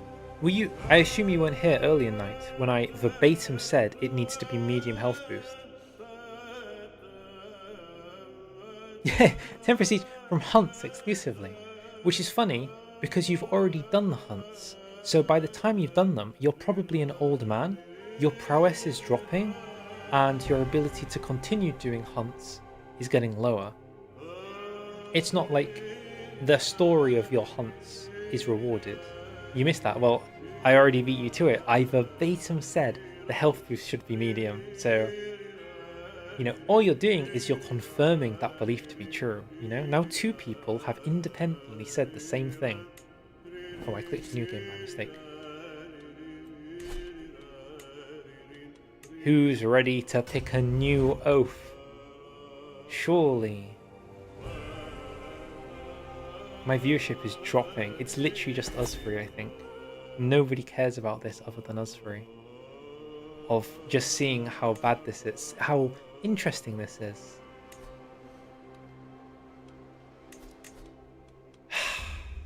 Welcome back.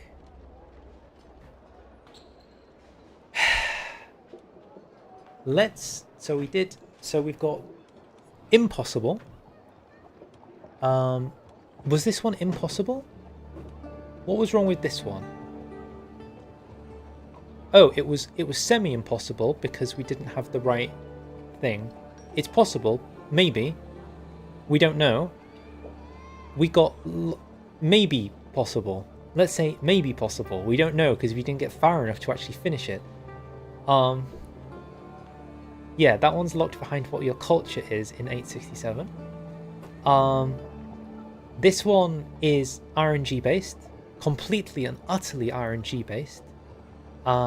Even if you are Kimek and can take advantage of the culture or whatever, it's still RNG based. Because it depends on if the hunt succeeds, and that's just a dice roll, so there's nothing you can do.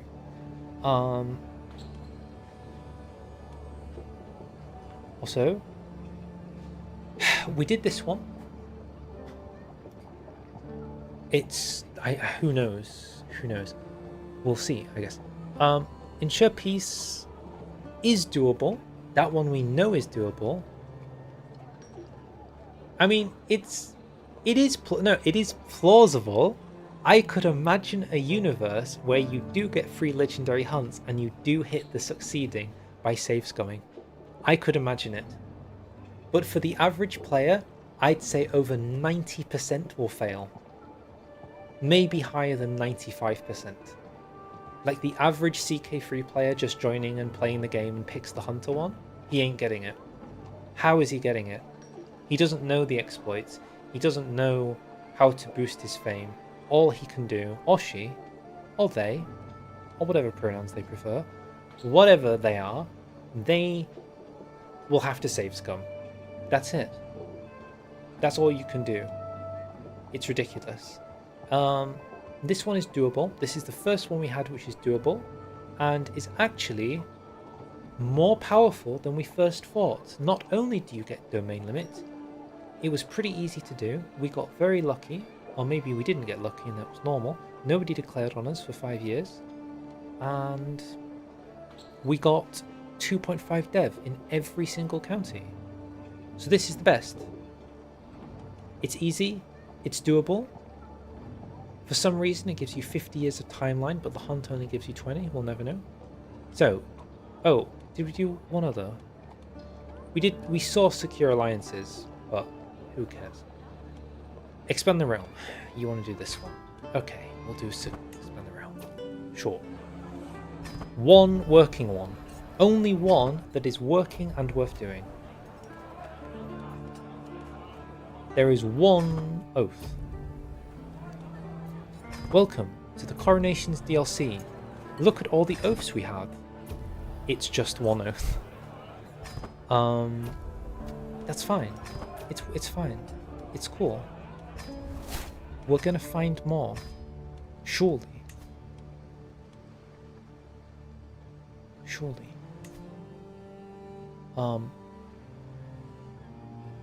Okay, so this was not here, the thing. So if we expand the realm size needs to be 5 bigger. Okay.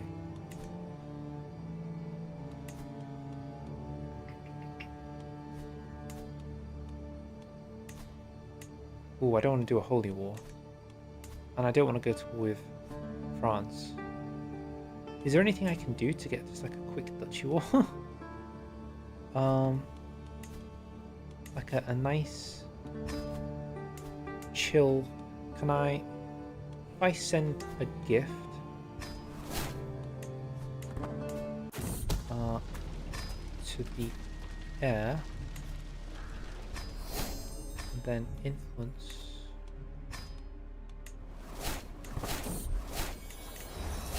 when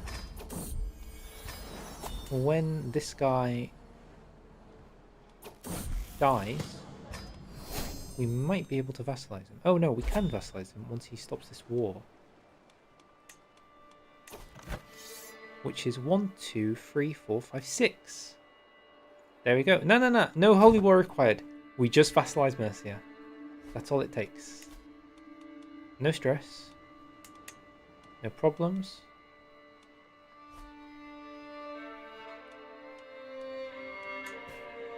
Also, Jorvik is only 4 counties and we need 5.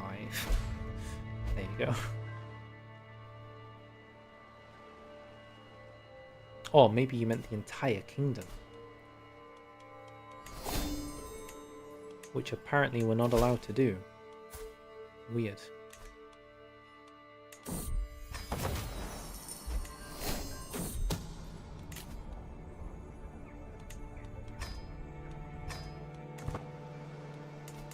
Okay, new game. For those who... God, we're actually hemorrhaging viewers. We're down to 6 viewers. I'm so sorry that this content isn't interesting. I feel bad now. I feel like I should have been more interesting, and I should have been hyping this up. I apologise. It really wasn't my intention to be boring. Oh, it's back up to 8. Okay, well now I'm apologising. People are coming back. Maybe they're into that kind of thing.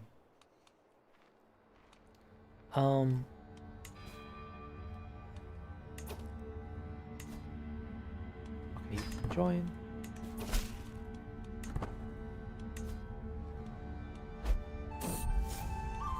We just need this guy to finish his war. Waiting emoji, waiting emoji, waiting emoji time. Waiting emoji. I would rather not. I'm gonna decline his war. Oh my god, I don't care. Waiting. Oh my god, I don't care. Okay. Waiting emoji, waiting emoji. Da, da, da, da, da, da.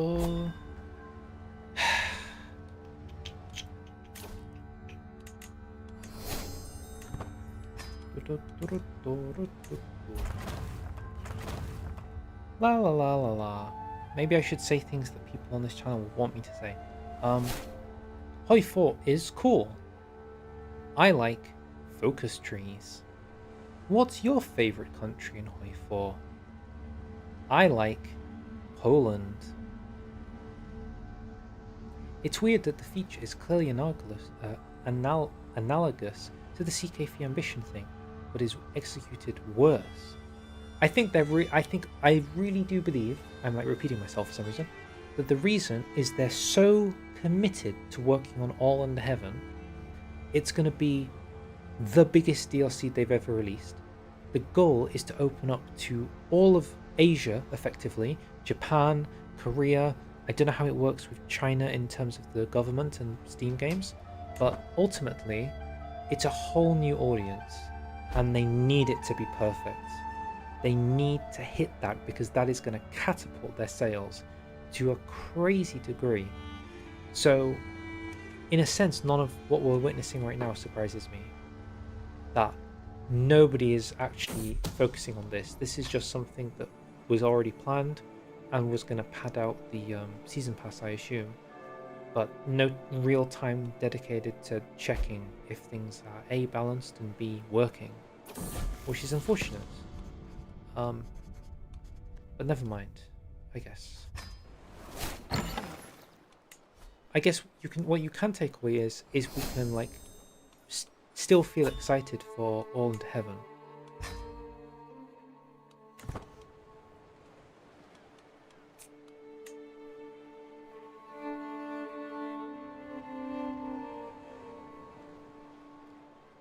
I'm not sure.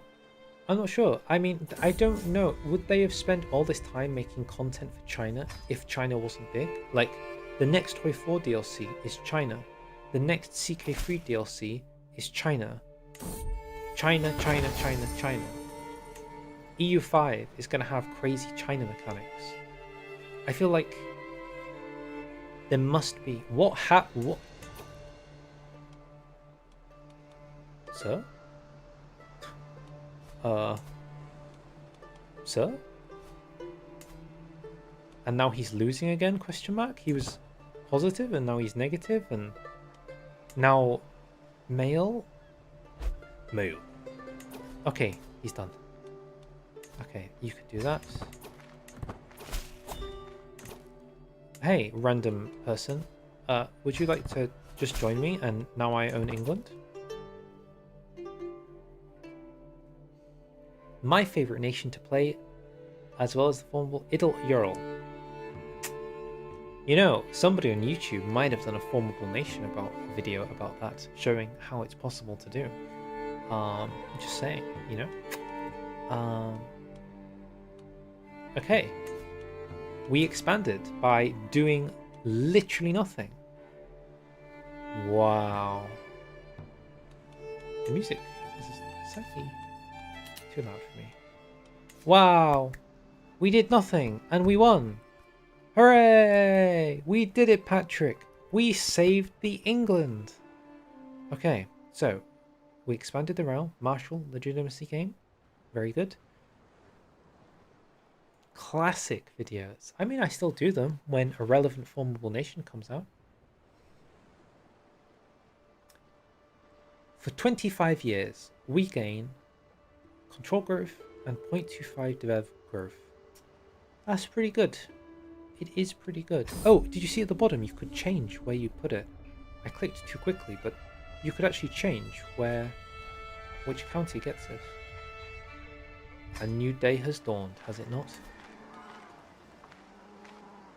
Passive dev growth. Nice. Nice.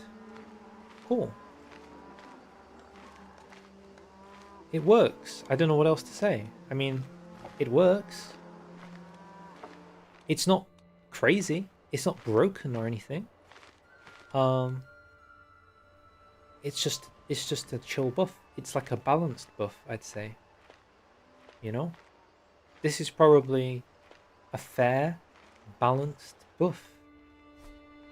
We also gain the thing, you know? The martial, the legitimacy game, vassals like us. It's good. It's just nice.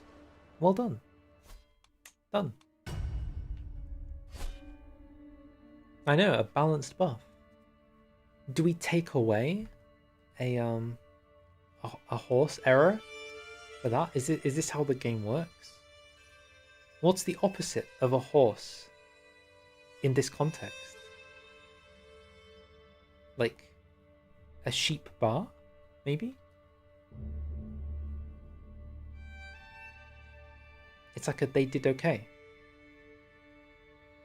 There we go. You see? They did okay. I went with sheep. I felt sheep was better.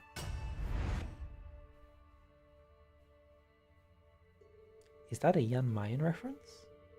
Is that a Victoria 2 Jan Mayen reference? Oh my god, I don't think I can keep doing this. They're kind of driving me crazy. I'm going a little insane, having to keep clicking these buttons over and over again.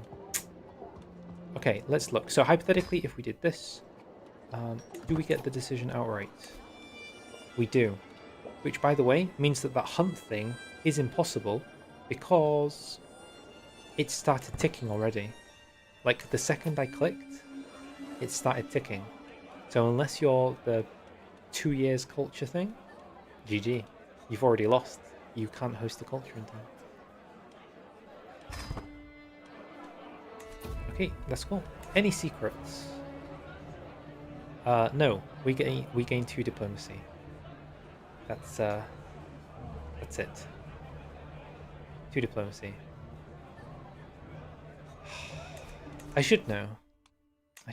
But okay. Sorry, I'm not doing that. I'm just not. We're just looking now. Jesus Christ. It's ridiculous.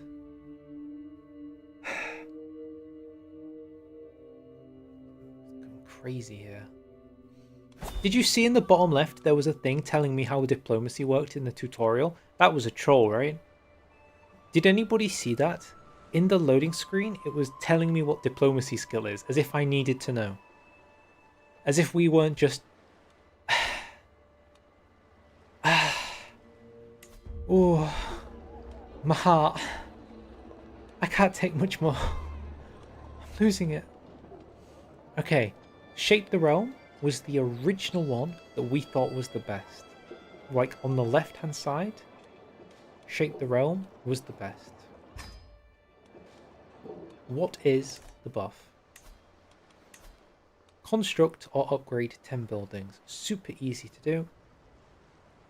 We gain +1 stewardship and ridiculous holding construction cost.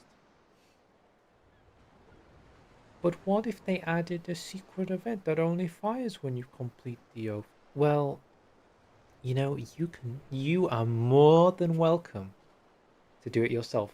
You can, you know, go do those hunts, okay? You go do those hunts and you let me know in the comments, because Christ knows that is terrible. Oh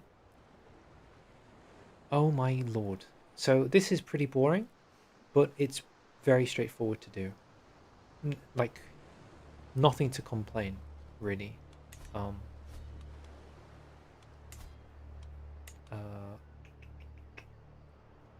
there's a building.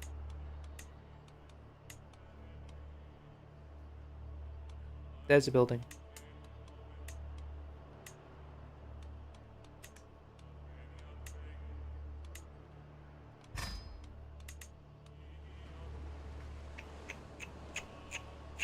Where is it?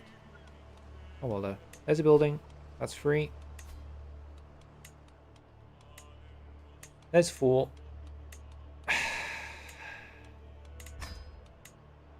5. 6. 7. It does, but I'm trying to maximize gold. To speed it up, because things are 85 gold and I don't want to wait. But yeah, upgrading works too.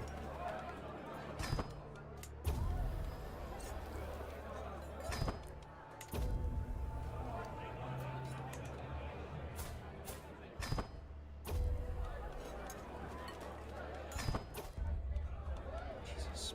Okay. Okay. Okay. Okay. Okay. There's 9.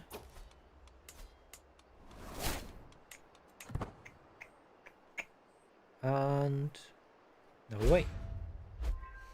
For this one,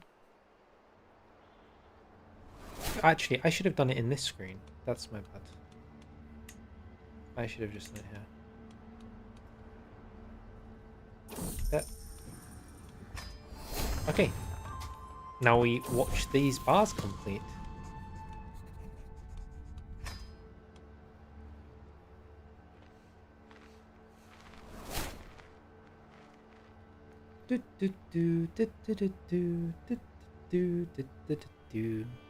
Beep. Oh, it pauses every time. That's the thing I set up because I actually like the pause when you build a building.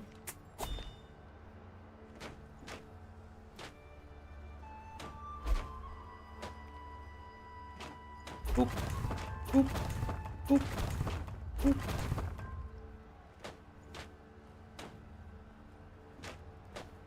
Boop.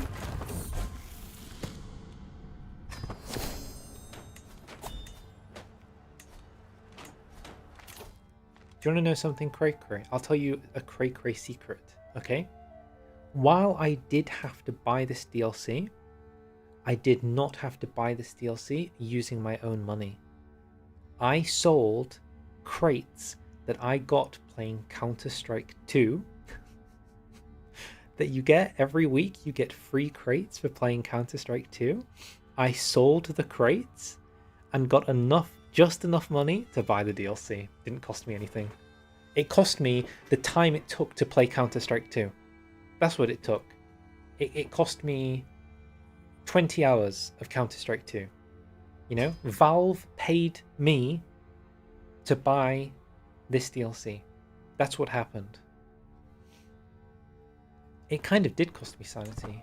I was playing with a very angry Russian today. So thank you, Gabe Newell, for sponsoring this stream. It's what's happened, you know? Gabe Newell sponsored stream. Yay! Yay!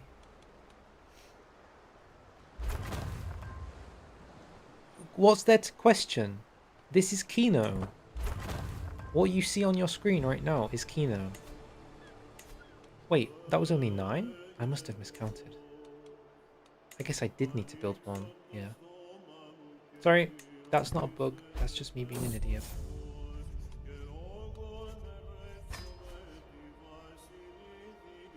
I'm serious, just play CS2, farm crates, and then sell the crates to buy cheap DLCs. That's literally what I do. Because this was, for me, it was only £4. So, pretty easy.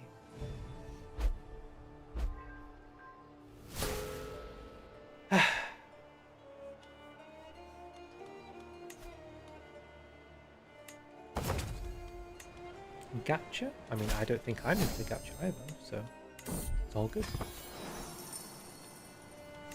That's like the anime girls, no? Oh, what a troll. Why cosplay like you give me gold and then don't give me gold? So rude.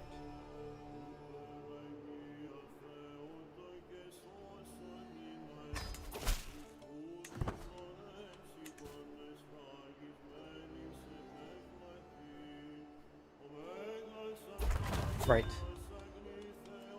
It does work, okay? So add it to the list of maybe, but in CS they literally give you money for free. I don't know how else to explain it. It's the only shooter game or FPS game I know of where you are paid, literally paid, to play the game. Which is fascinating to me. Anyway, you gain every county where a building was constructed, development growth increases by 50. Huh. Does this stack? Like, sorry, I've got 12 years to waste, right? Hypothetically, right? Hypothetically. In a hypothetical sense. Let's say I built another building here. Also, it doesn't say when upgraded, it just says was constructed. Do you think that's an oversight? Or do you think it literally means if I upgraded 10 buildings, would 0 counties get the buff? Because I upgraded instead of constructing and they specifically only buff constructed places? That feels like it could be an oversight, but let's ignore that for now. If I keep building buildings here, I wonder if it's a one-time buff or it has like a rolling log of every time a building is built, it tracks it and it can loop.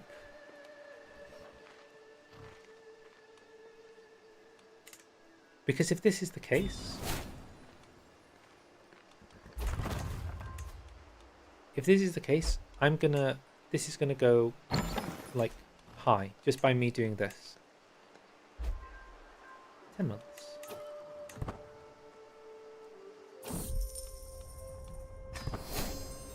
I mean, we're gonna find out. This is the riveting science we get up to on this channel, where we find out exactly how they've worded it in such a way that we can break the game with it.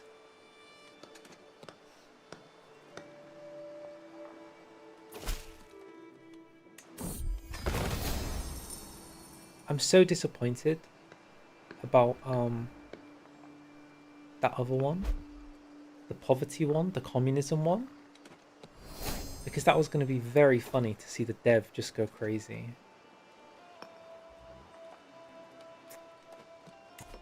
But alas, it wasn't meant to be.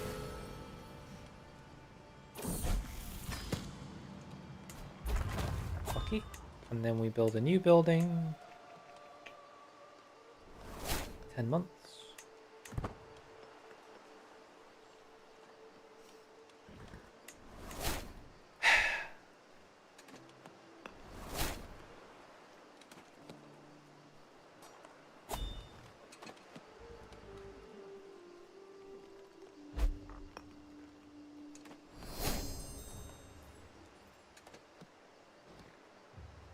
I'm so confused to see what the analytics of the stream is going to be like.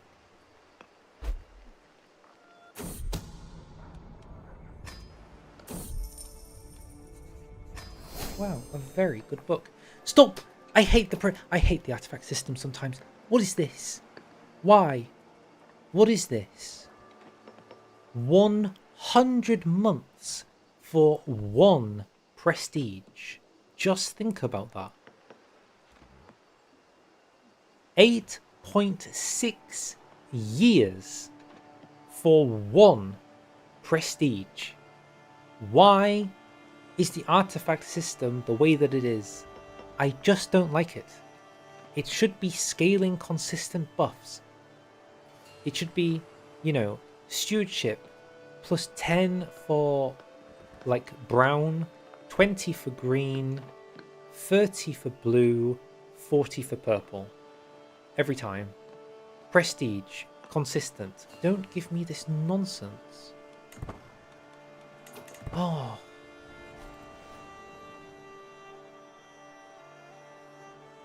Oh.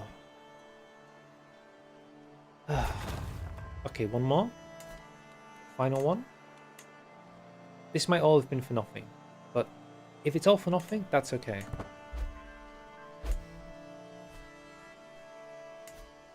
I'm not mad if it's all for nothing.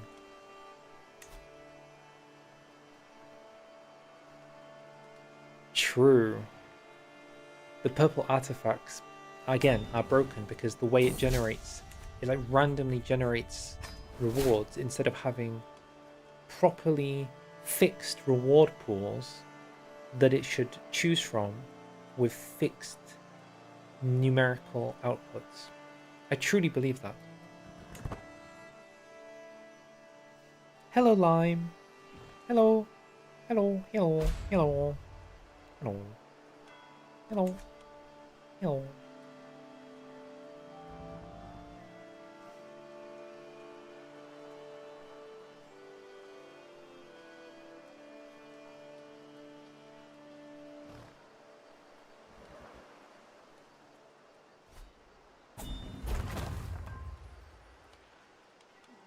Okay, so if this has worked, we might end up at like 12 dev, or if it hasn't worked, this should just say 10.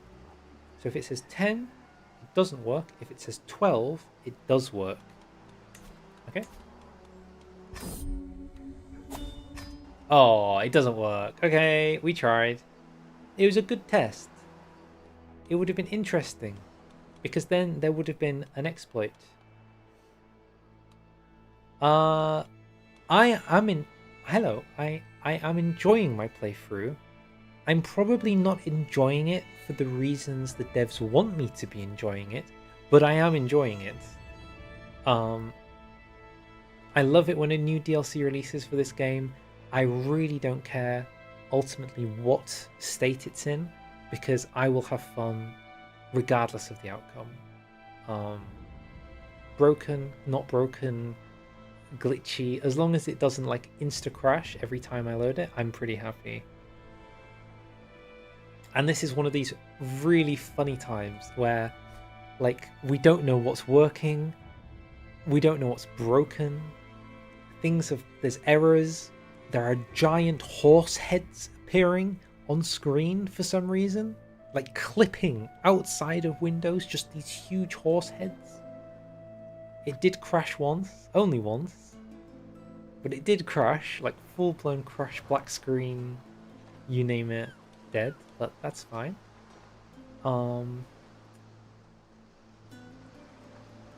Anyway, there we go. So that's another one that works. Not too crazy. Do we have anything else to say about this? Sticking to mods seems fine. New holdings in your domain gain free buildings when completed. Actually, we can't stop. We have to keep going. Let's see what happens when we build a building. It is like a bad movie. I agree. I enjoy bad movies in the sense that I'm very much so enjoying this. Oh, can't wait to look at Reddit. Oh my god, and the forums. Maybe nobody knows yet. You know? Maybe nobody has any idea. I wonder if people are praising it, like it's saying it's a cool DLC, and they haven't actually tested it, kind of thing.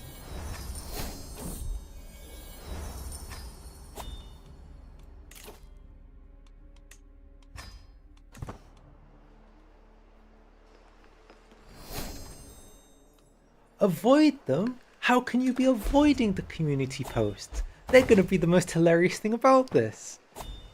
I cannot believe they released this in this state. This is the worst thing that's ever happened to me. You know what I mean? It's going to be really funny. They're going to be so angry. I can't believe this. I'm so angered. Grr. It's going to be absolute rage. But maybe they'll patch it. It might be the case that they'll see like some of the content and be like, oh god, we need to patch it like right away. I think if they patch it within a week, especially the impossible path, they might get away with it. True, you need some salt in your meals.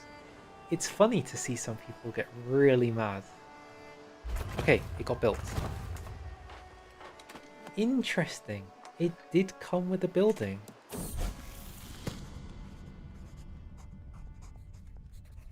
Interesting.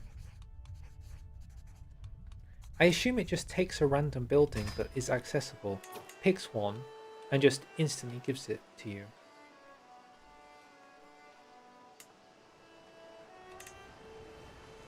Yeah, I assume the building is random. Which I did kind of expect, to be honest. But I think in the early game, I assume it can come with farms or manors. If I was to guess, if I was going to vibe it, it just picks a random accessible building and then gives it to you. What's really interesting, just an oversight or maybe something, I mean maybe it doesn't work, but I always like to think, is certain places, like down here, they have access to buildings that it says they can build, but they can't build. The Murex harvesters, they're actually there. I wonder if it's the case that you can start accidentally building these, even if you don't have access to them, because you're not like admin to do the influence kind of thing. I wonder if that glitches through and you build a holding and it just a Murex harvester appears.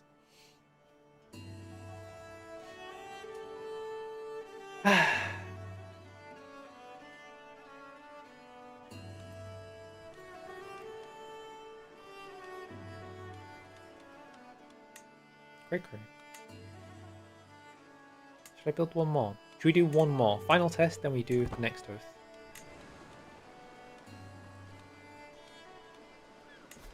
Also, while we're here, we should test something in the patch log where they said you can now make a bow from commission artifacts. And you can. Forget the forge, I want to shoot.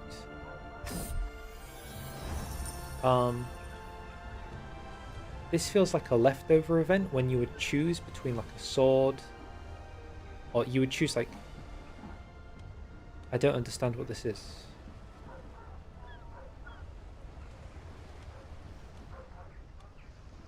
Wait, what? Sorry. What? What type of bow do you want? I want a bow. What? What is this interaction? Does this make any sense to you, to chatters? They might add crossbow firearms. I imagine they might do what Kingdom Come Deliverance 2 with the handgun thing, where you put the gunpowder in and it shoots a ball and it's like a stick with a barrel on the end. But this event, does this make sense to anyone? Well, he's asking us what type of bow we want, and we say a bow, or we don't answer. How does this make any sense? What is that interaction? That's strange.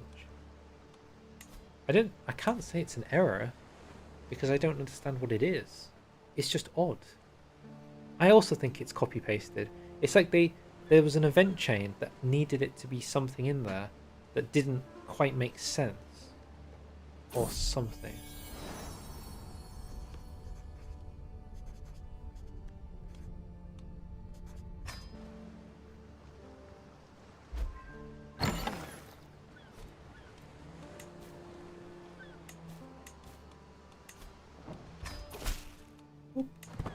Thank you for the gold. Okay, we'll see what bow we get, and we'll see what castle we get.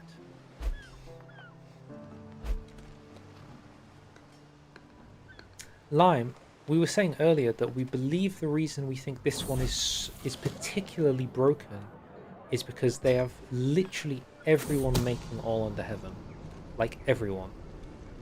And as a result, the amount of people they've dedicated to maybe look at some of the pretty obvious bugs we've encountered is minimal. Not that that's an excuse for them, like it's not that that's okay, but it is an explanation of maybe why it's happening. So, with this Babino Brown bow, 1 prowess. Hey, don't hate 1 prowess. Completing that oath gave us 2 prowess for the hunter thing. You know, the ridiculously difficult hunter thing gave us 2 prowess and a tiny health boost. Advantage in plane is pretty good. Hunter trait XP good. I mean, it's a bad bow, but it's interesting that it's now an option. Cool. Cool new addition to the game. Well done to Paradox for that. They get a sheep for that. Well done.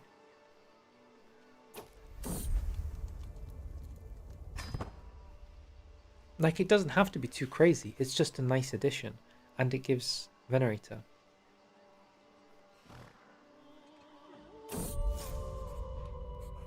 Oh, I mean, there is the 12 prowess. That's true. I forgot about the... That's a bug. Well, it's not a bug, but it's definitely terribly exploited that when you host a coronation, there's seemingly a ridiculously high chance for your spouse to give you an overpowered purple weapon.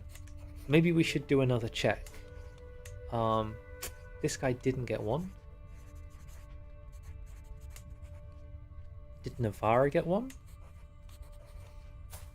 Ooh. Is this guy even crowned? What a weird guy. This was right at the start when we first started doing it. And we found that... Where are all the artifacts gone? This is so weird. Wait, where are they? Yoko. Okay, this guy got one. A gift from the Queen. There's an event that triggers where you get a gift from the Queen, and every time it's a purple with really good stats. Every time. And we just went around looking at different kingdoms for their artifacts, and more times Magnificent Spear, +8 prowess, farmland, a gift from wife during coronation, legendary spear, and remember it's only 892, and these are some of the best items in the game, just being thrown around, you know, just you get a purple and you get a purple, everyone gets a purple.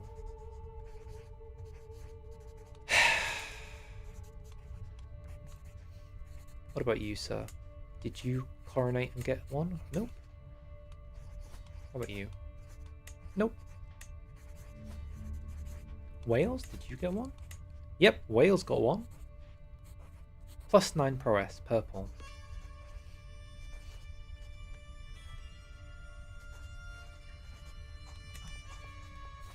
I mean, in terms of bugs, I think this is worse.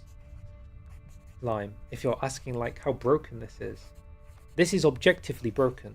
Like at one point, it fully stopped working. We tried a communism path, and it's I don't know. I don't know how else to describe it. It doesn't work. It is impossible. Feedback gaming gains expanded horizons. That's nice. Sorry, so what castle reward do we get? This time we've got a small harbour. Very good. Almost done. I should go eat. I haven't eaten. 1.5 hour stream, by the way. Yeah, they're hard locked. Hard locked paths. Impossible to do. Completely bugged out. Just not working.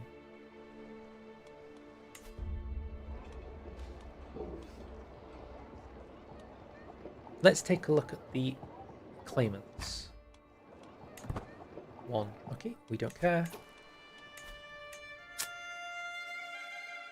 Nothing. Oh, I did this one. Sorry. I did this one. Sorry, I'm getting forgetful. We've done so many now. I'm losing it.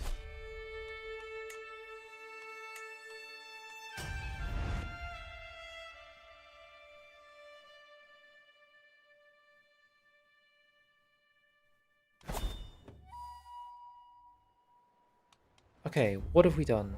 We've expanded the realm. We did this. We did this. We did this. We did this. We haven't done this. Done. Okay, I think we haven't done consolidate the kingdom and provide for the faithful. So last two. What do you need for this?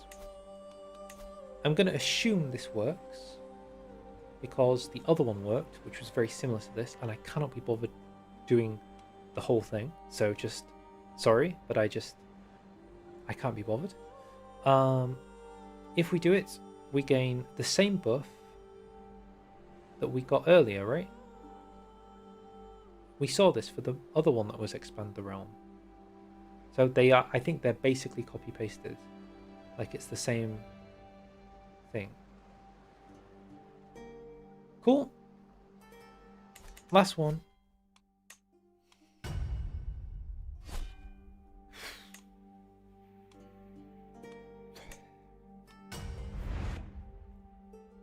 Last one.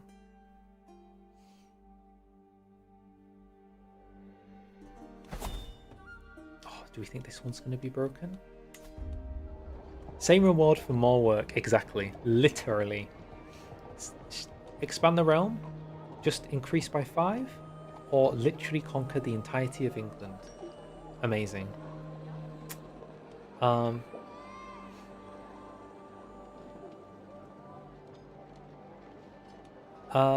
So, construct 3 temple sanctuaries. The building ones are the ones that we found were really weird to get working. Goodness. I would be interested if somebody from Paradox saw this stream and was like actively writing down stuff I was saying. And being like, damn, this guy's doing the bug testing live. Okay, so provide for the faithful. We need to build the temple sanctuaries. Okay, so for this one we actually do need to play the game. Ugh, having to play the game. Boring.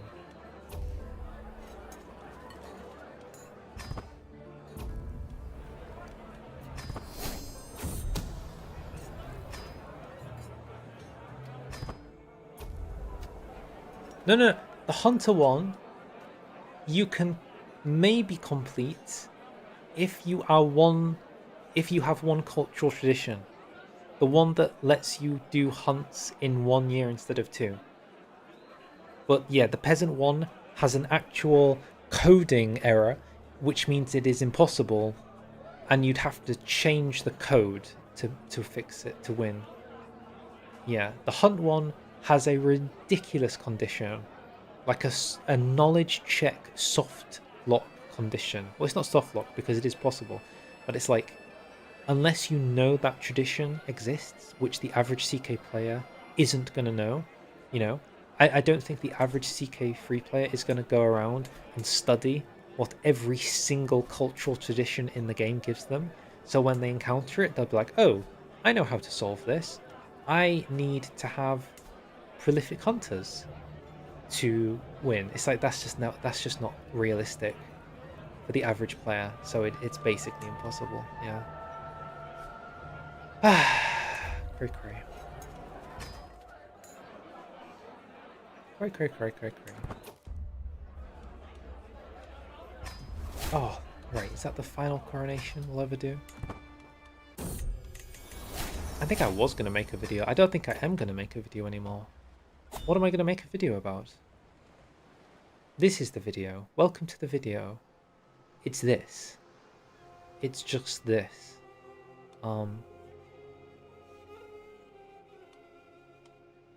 Christ. So, this is the video. Hello, welcome. If you liked, feel free to like, feel free to subscribe. Oh, this is it. This is Lime. If you were wondering what the text looked like when it was completely bugged and unfixable, it looked like this. Have we found another impossibly broken one? Oh, let's find out. Oh. Okay, so we've got a prisoner. Negotiate. Recruit. Okay, we now have 3 courtiers. It works. This one works. Incredible.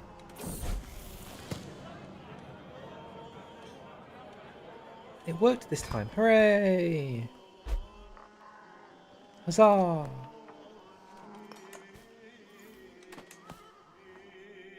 It worked this time. I don't know. It worked. That time it had the same localization, but this time it worked.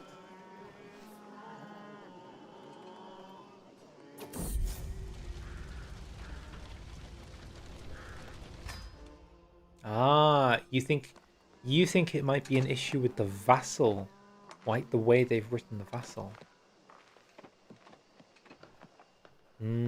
Maybe. Maybe.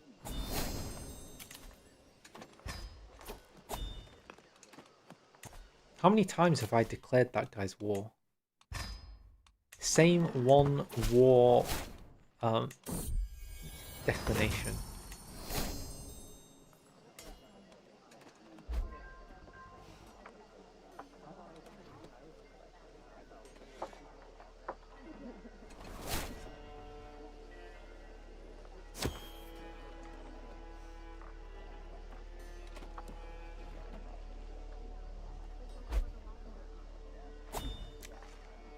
Oh, Lime, I'm sure it's fine. It can't be all that bad.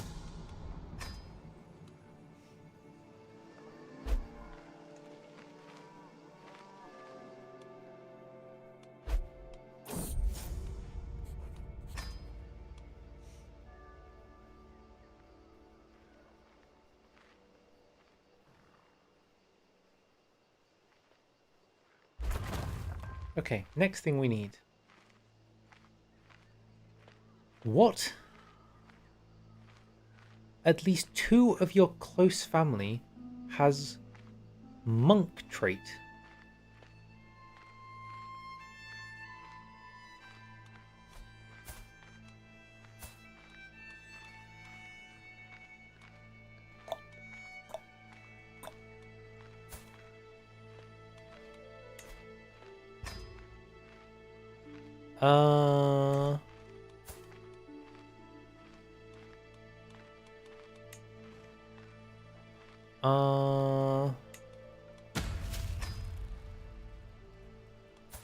Huh.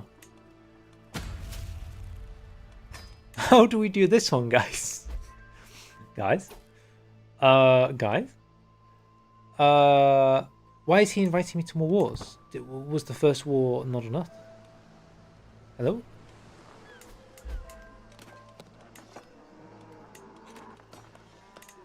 Why does the plague resistance go down? Is this a bug? Is this a bug though? Why does it go down? We don't know.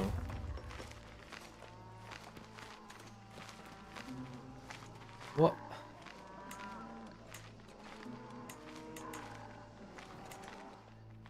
Oh my god. We already glitter hoofed it, didn't we? I'm pretty sure we already glitter hoofed that. We don't want a double glitter hoof, but I can give you the horse. By all means.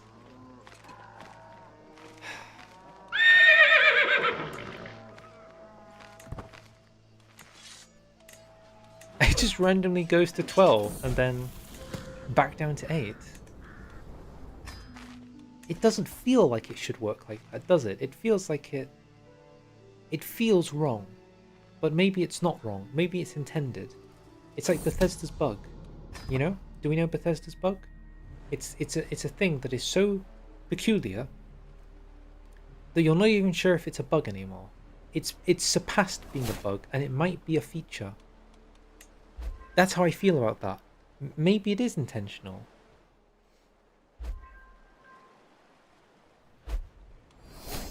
Welcome back, Theodore. Ah, it's going fine. It's going great. I'm sure you haven't missed anything. I don't know when you left. Did you see the completely impossible things? Did you... I don't know, fam. I've lost track of time. I've been live for almost 7 hours.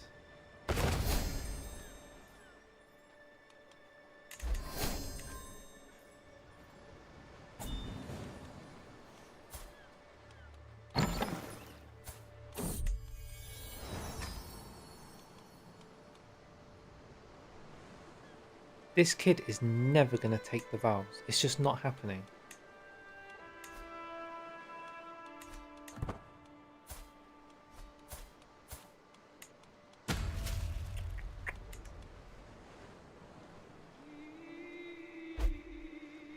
You left after the game crashed into a black screen. Oh yeah, the game came back. And I don't know what's happened since then. We did hunting, didn't we? And that was not great. I don't know anymore. I've lost track. This is the last one. That's all we know.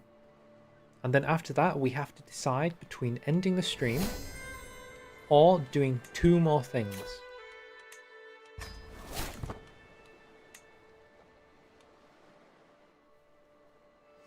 I just don't know how I feel if my YouTube analytics are just going to absolutely tank into the floor because I'm doing this nonsense.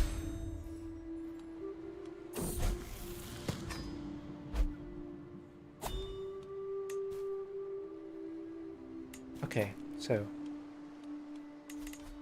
5 years left. This isn't a monk. I can't monk her. He's 10. Can I monk him? Well, he's not a monk because he's not old enough to be a monk. He's promised the clergy. That's not the same thing. Well, it is kind of a similar thing. He needs to say yes to this. Okay, does promising my son to the clergy count?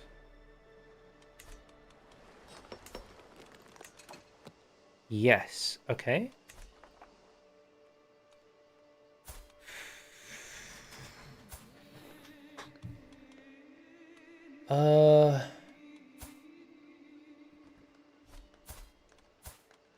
He won't, will he? No. I feel like this guy would. If I disinherit my son, this is getting ridiculous, but just trust me on this. Okay, listen. Listen, me old mucker. Listen here. Weird request. Okay. Would really appreciate it if you said yes. He said no, that's fine. Listen, me old mucker, would really appreciate it if you take the vows Okay, there we go. Life finds a way. And we can upgrade the building. Next. Casually had to disinherit my heir and send him to a monastery just to upgrade the building. It's just a thing we do now. It's a completely normal gameplay strategy that was entirely intended when they did this, and surely makes sense. It's fair, it's normal, it's cool. Oh my god. Next. Come on. Next ridiculous requirement. Tell me. You need to conquer the Byzantine Empire and ensure that every single county is held by a woman called Yob. You know? That's what I'm waiting for. That's the next requirement. Just because. Why am I a raider now? Why am I raiding? Who am I raiding? Are you raiding me? Why do I... What? And it's gone? What? What? Did anybody see that? I'm sorry? What? Did anybody see that? What was that? I was suddenly raiding. But I wasn't raiding. But I saw all the raiding information because I was being raided. Is there a bug that when somebody raids you, you get the raiding GUI now? Is that a thing? Like, what? Hello? Did anybody else see this? Oh, yes, it is. It is. When he raids me, I get popped up with the raiding thing. Look, he raided me. The second he raids me, I get the raid pop-ups now. Oh, and he's leaving. I wanted him to do it again. Okay. You know what that means, right?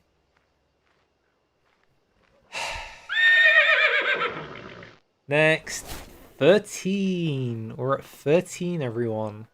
Legendary 13.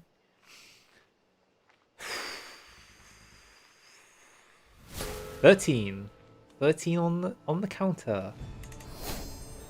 For fuck's sake, this has just reminded me how annoyed I'm not able to grant churches to people who are in line to inherit titles, because that never ever happened. I guess. Maybe when the religious DLC happens in 2 years. Copium. So sorry, but if this is a mechanic with raiding, right? What if you play in the steppe, right? Is your UI just constantly being spammed by raiders coming in, raiding, leaving, raid, leave, UI up, on, up, on, off, on, you know what I mean? I wonder if this is really terrible here. Well, if anybody wants to play as that, you know, they are more than welcome to get UI spammed by raiding.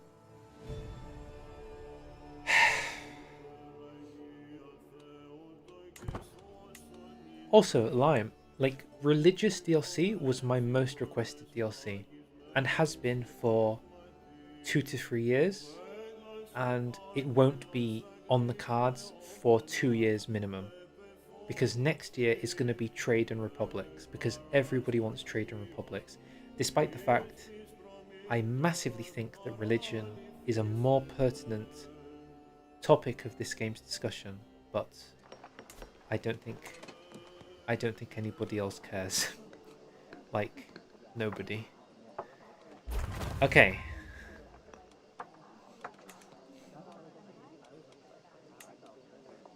Next one.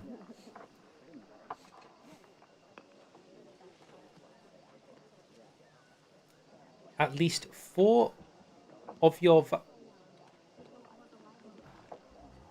What? That's impossible. That's not possible. I can't do that. What do I do? Hello? I need my vassals to have... What? Blue faith? Well, how do I do that? What? What? Like...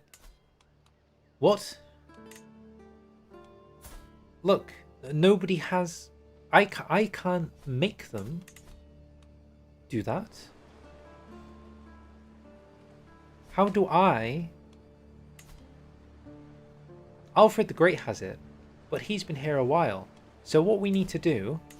This is possible if you have 4 vassals who have all lived a really long time, have positive piety. I mean, if one of them dies, it's GG. Or okay, listen, we can do this. This is fine. Guys, why are you all panicking? This is completely fine. What we're going to do is we're going to randomly look for somebody with... This is an intended game mechanic, surely, right? What we're going to do is we're going to look for landless characters who used to be landed and have lots of piety. So we need them to be Christian. We need them to be not a ruler. We need them to be old.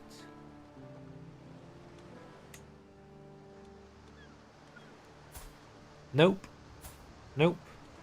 Nope. Oh, they can't be lowborns because lowborns won't have piety. Okay, this guy's close. Invite claimants. Good idea. Good idea. We can invite claimants.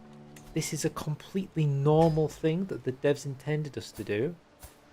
Right, guys? This is intended. I'm supposed to go in here and look for characters that have high piety.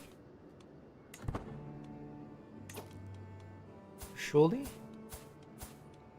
None of them do?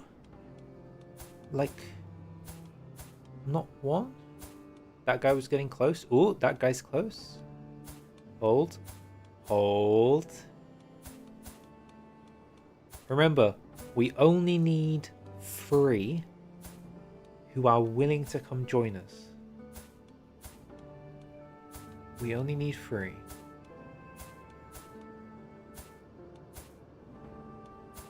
That's it.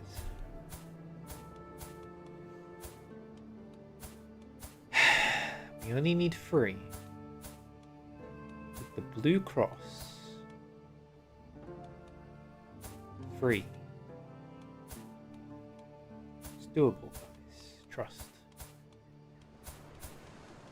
We probably need them to be male. Really should have...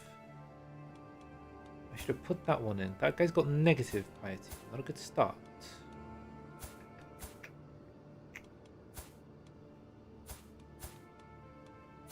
Okay. Starting to feel like I screwed up.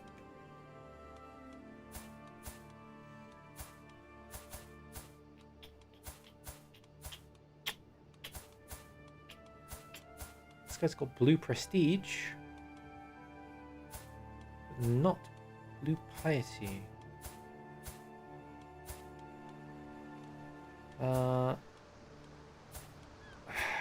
We need 3 of them. And I can't find one of them.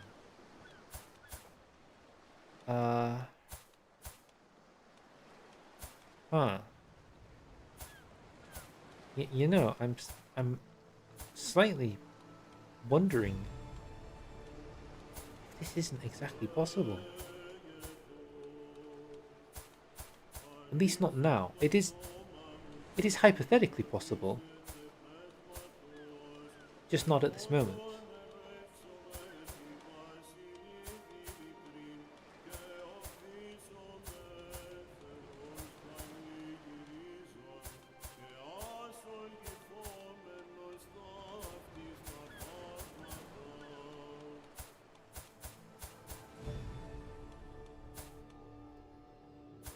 Okay, I think we're done, right? It's just not gonna happen.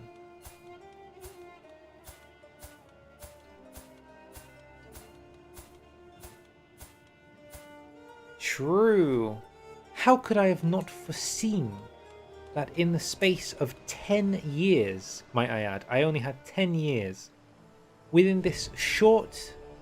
Okay, let's be even more realistic for a second, because I know we're memeing. Let's be real.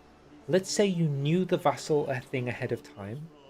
Let's say you built a build specifically around having high piety vassals, okay? Even then, it may just be the case that in those 10 years, they die. They just die. Like, well, it's actually less than 10 years because first you have to build level 1 and level 2. So it's less than 10 years. Am I being raided? No? What was that? Is that just a new thing that when you click on random things, you... What? Why is it when I click here, I get this? Like I'm gonna get raided. What? This was... Oh, but it's not here this time. Well, I clicked this time and it didn't happen. What? Oh, it happened this time! It's like a jump scare. You never know when it's gonna happen. Why is it happening? Hello? If I go like this... Oh! If I move my camera slightly down, it doesn't happen. And yet... Oh! It happens. Curious. What a curious thing. What a strange mystery we have uncovered. Why does this happen? I don't know. Is it a bug? Is it some intended behavior I don't understand? We are not sure. Hello. Can we give a round of applause for the bisexual Bulgarian former Tengrist that has somehow survived? He's been watching my stream. You can tell because he has this trait. Right. So, but we agree that in all likelihood, even if you knew what you were going to do, this is actually really difficult because once you've got 4 of them, or when you're working towards, let's say you've got 3 and you're going to get the 4th, the 3rd might die and then you're back down to 3.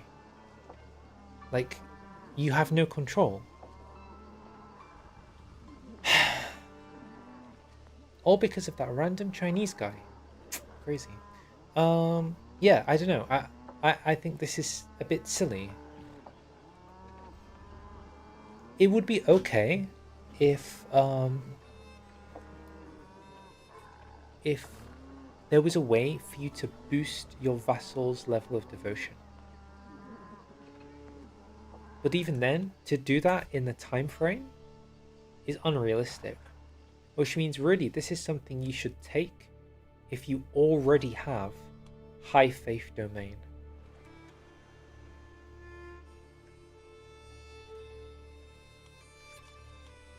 You know? Even the Archbishop of Canterbury just doesn't have a level of devotion that's high. Like, all these people inherit really old, so they have no devotion to begin with.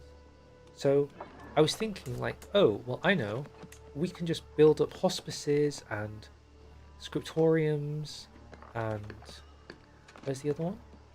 Monasteries, and then those 3 and these, I guess, too.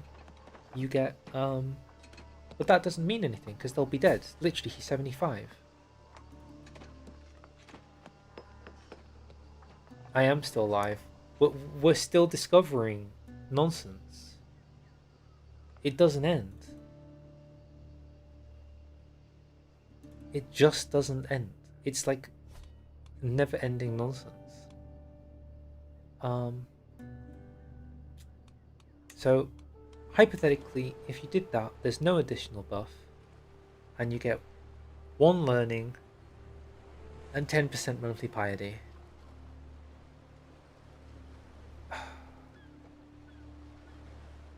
Holy domain limit. I think this is a pretty modest domain limit. I really haven't been doing much. I've just been chilling. Like, this was not tryharding.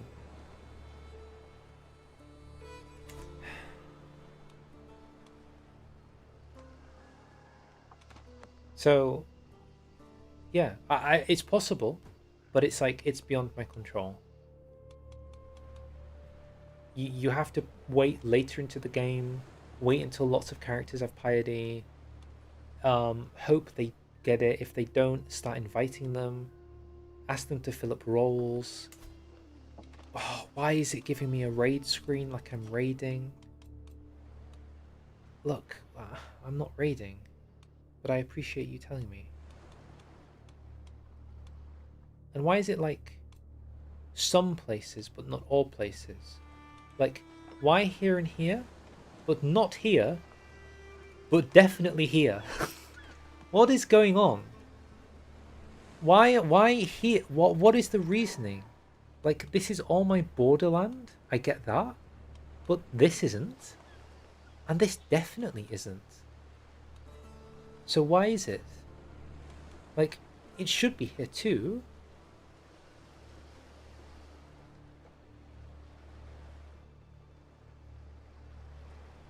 You think it's a sad reflection on game balance? Maybe. I don't know.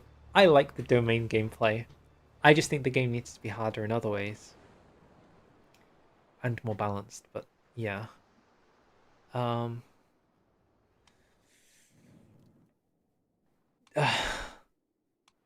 is anybody else just freaking out that this particular one is, but all of these are not?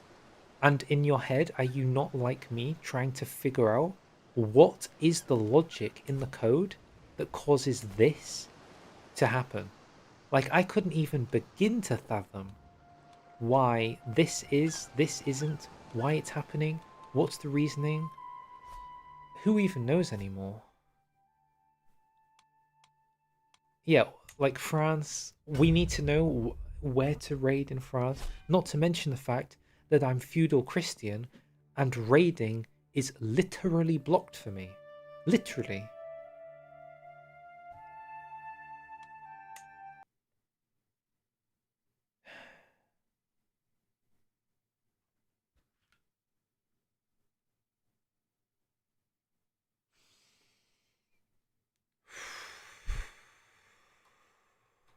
Are we all doing okay? Are we all chill?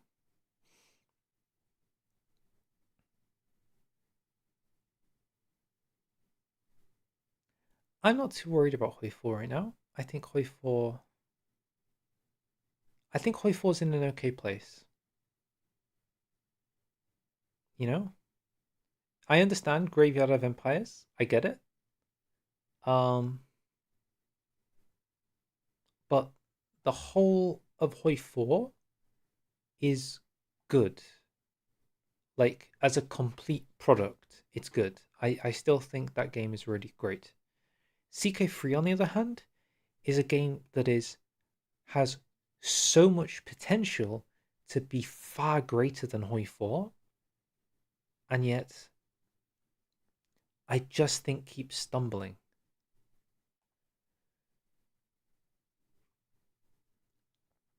Do you know what I mean? Like, yeah, the bone, the skeleton is all there. I think Game of Thrones, CK3 has the full skeleton required. I'm reloading the game in case anybody's wondering. We're not just going to be staring at a black screen that says errors found. Unless you enjoy the black screen that says errors found, you know, we can chill here. It's a vibe. Um, but ultimately, it just isn't delivering on some key things.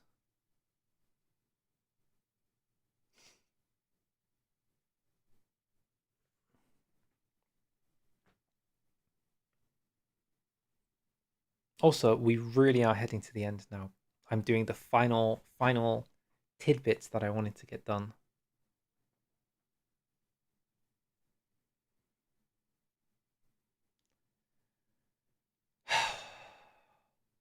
like leaving them out on purpose. I think there's an argument to be made for not having Legends of the Dead installed. I think that's possibly one of the it's the only DLC that strikes me as having actual negatives to having installed. Um yeah. You could maybe argue medieval monuments because medieval monuments adds certain special buildings that are weaker than Legends of the Dead buildings. But if you've disabled Legends of the Dead, then that doesn't matter. This is why China was such a head scratcher, because the West Asian Europe gameplay loop needs so much work, and they're literally adding dozens of new mechanics in a totally different part of the world. It's not a head scratcher if you like money. I rest my case.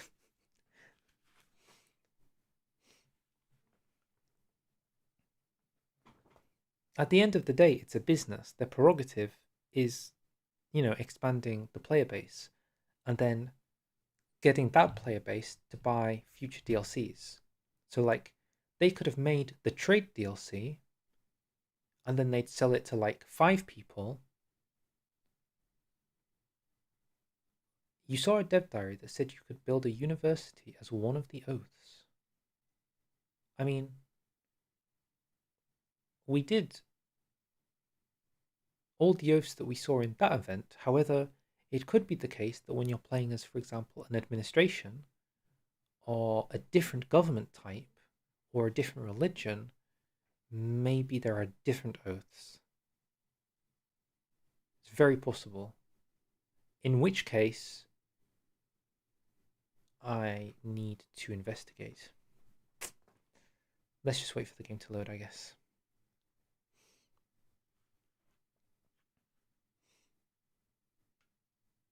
Honestly, just releasing CK2 with all its content but fully integrated and properly gelled would be so much better than CK3.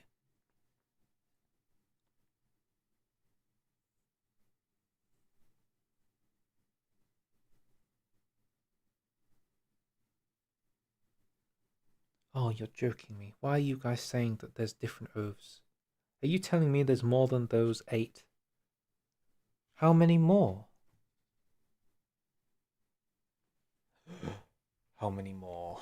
What's the requirement? No, no, no, no, no, no, no, no.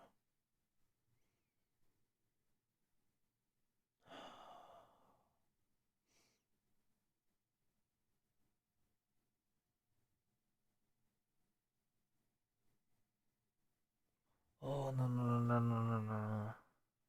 I can't keep streaming, man. I can't do this. I don't have the mental fortitude. Oh, there's the music. Hello, music.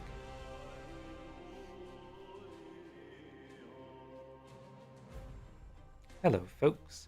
Malforan here. Today, taking a look at the blah blah blah 12-hour stream. Nor. I mean, I'm okay with you saying it, as you're the person who's actually donated me money. That's kind of crazy. Oh, I like this version. Ba, ba, ba, ba, ba, ba.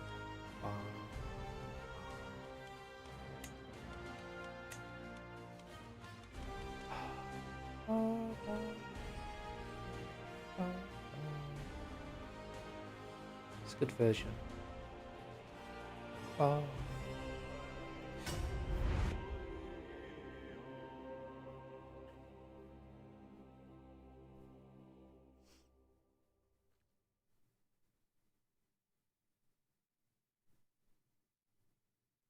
Do you know who I miss? I miss Chinese guy. Chinese guy used to ask the real questions, the questions we were all thinking, but we were too afraid to ask. Like, have you seen the Oghuz? I didn't. I didn't even think about them. I never even thought to think about them. But he thought about them, and he came in my chat, And he had the cojones to say, look at them. And I looked. And he was right. There was a country called Oghuz. He never lied.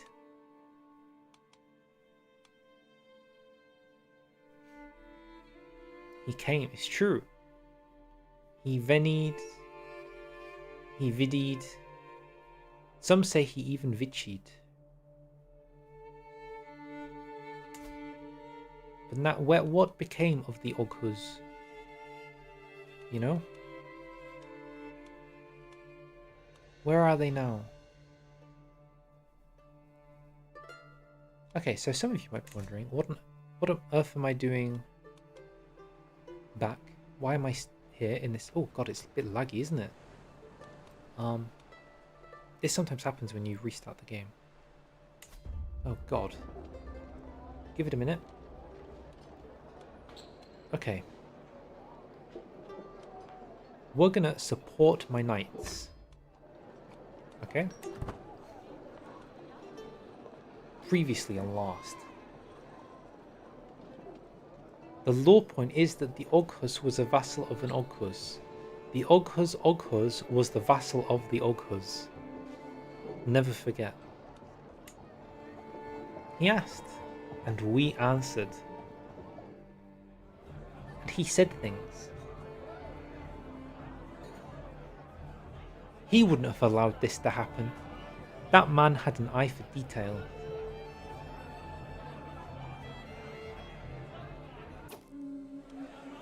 Okay. Coronationing. La la la la la. La la la. La la la. Oh, what's this button? Oh, a cheat menu? That activates debug mode? How peculiar. La la la la la. La la la la.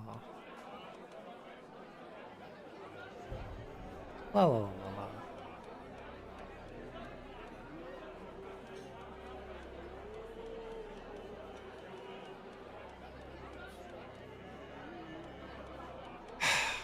I'm gonna find out what would have happened if we were not the culture that we currently are, you know?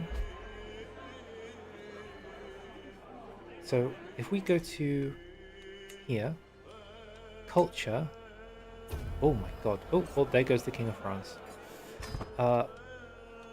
And we became West Germanic. Sure. And we are Anglo-Saxon. Oh god, the screen. It's filled with too many things. And then we... Oh. Yep. And then we... Oh. Yep. And then... Oh. And then we... Oh. Yep. And then we got mustering grounds. Okay. Trust the process. Suddenly, we can do it. Okay, that's good.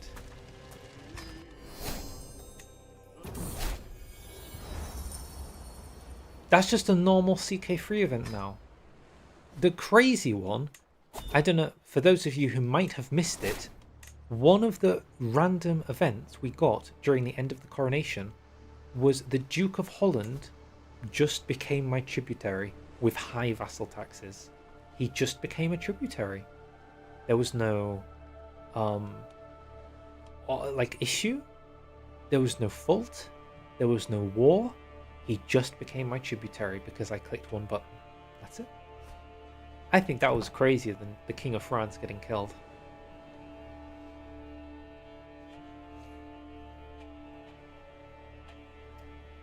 So, we have 10 years to build the fiefdom. Classic.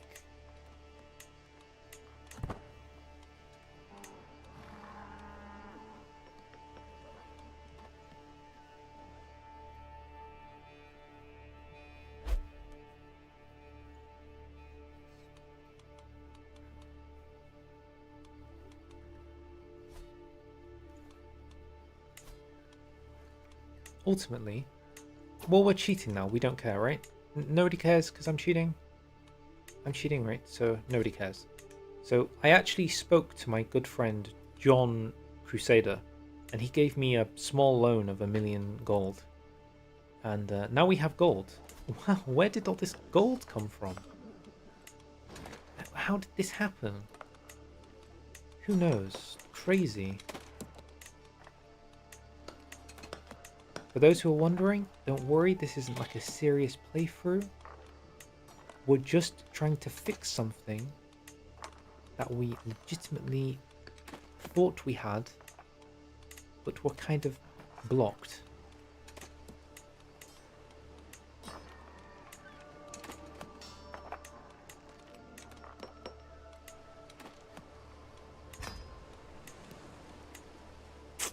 Big John. Oh, hello, he's in chat. Hello.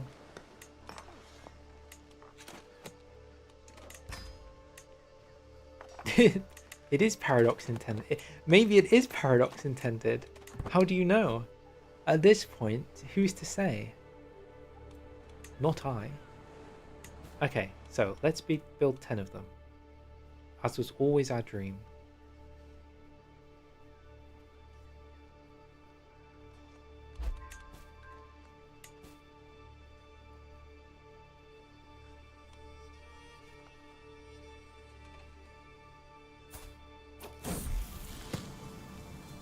Luke is stubborn. You know, Luke. You're getting a rename.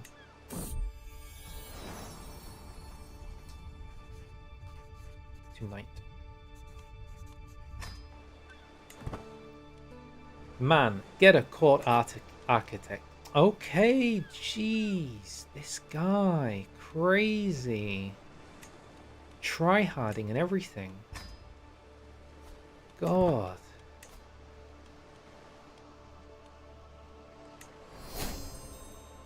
This guy.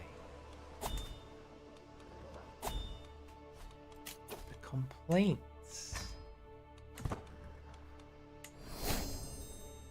There's just no pleasing some people.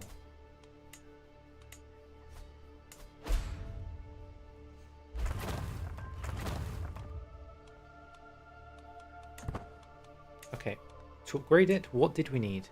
We need 3 men-at-arms of different types at size 4 each. Okay? So, oh god. Oh, that... Oh. Oh, that's unfortunate. Okay, I can click there. Is that a bug? Does that count as a bug? That was weird. Let's pretend that didn't happen. Let's give them the benefit of the doubt, maybe. That was fine, right? That wasn't a bug. That was... Don't worry about it. I'm not counting it. It doesn't count.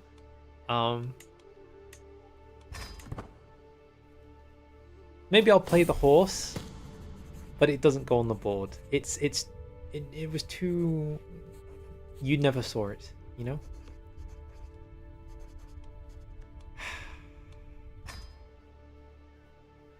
Go! Oh, there's the horse.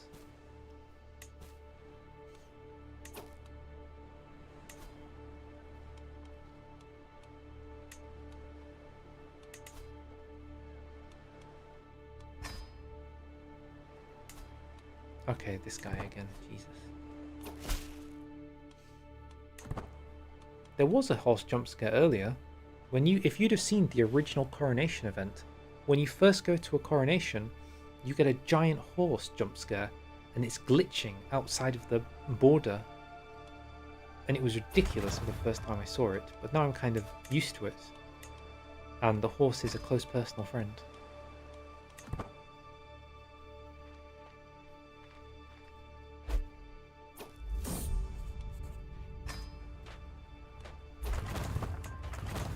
Okay. Beep. Boop. I'm a robot. Beep. Boop. Nah, you don't need to watch. It's fine. It's fine. I'm gonna need another, just a small cash injection. Sorry. Awkward.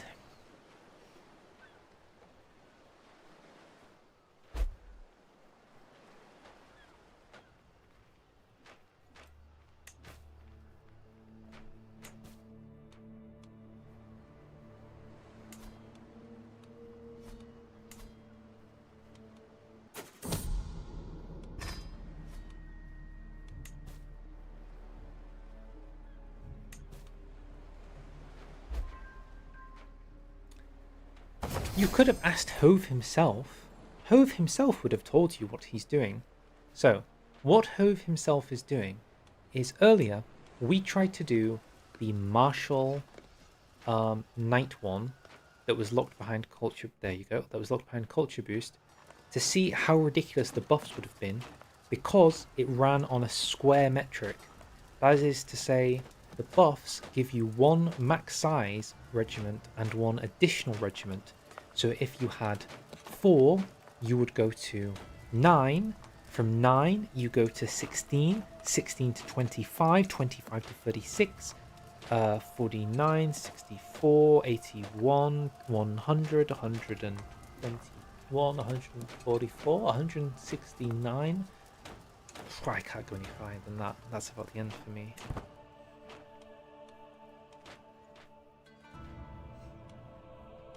Ugh, converting to admin. Ugh, this guy. We can do it, can't we? Because we are... Oh, we just need people to like me.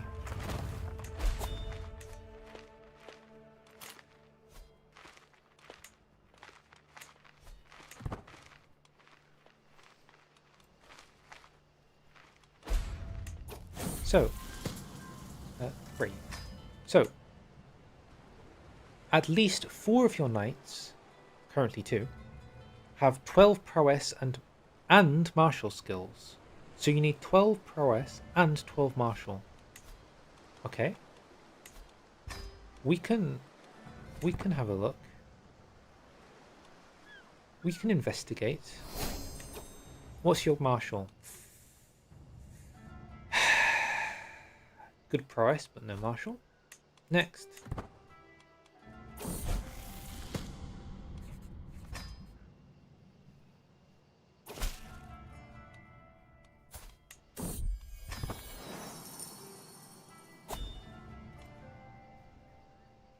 Don't tempt me further.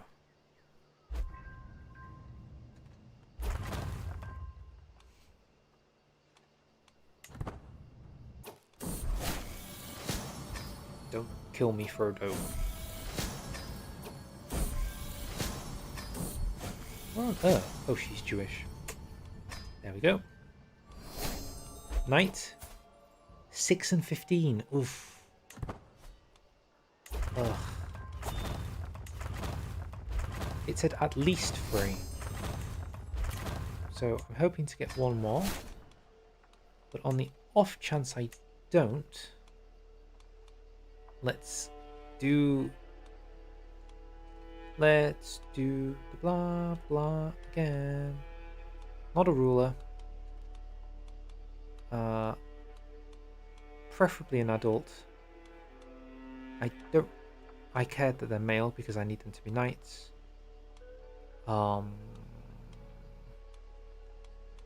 Preferably lowborn.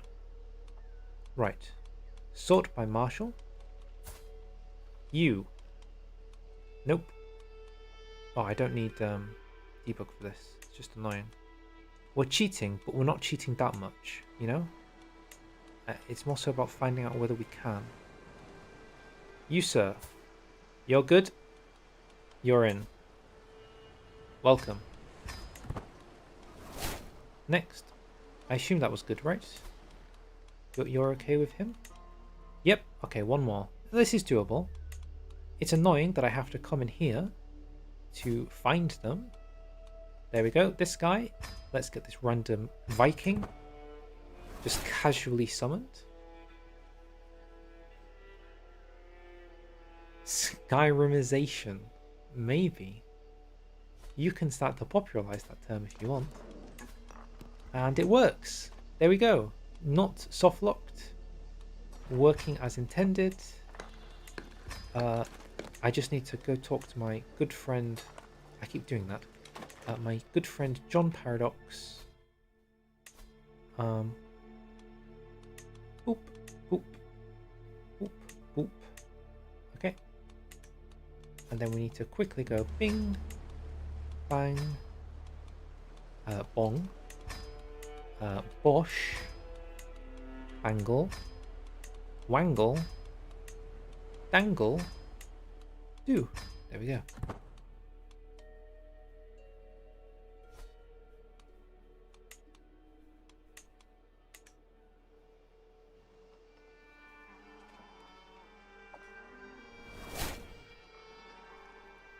Feedback Gaming learned the Norse language through observation. Well, Dave was always a very observant individual, wasn't he?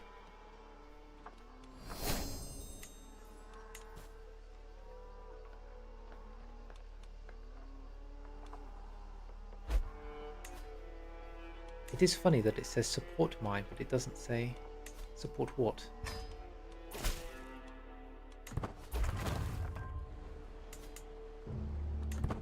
Oh, it's good to see that these guys are back. Welcome. Harold Lincoln. Couldn't have sounded like a white English guy more.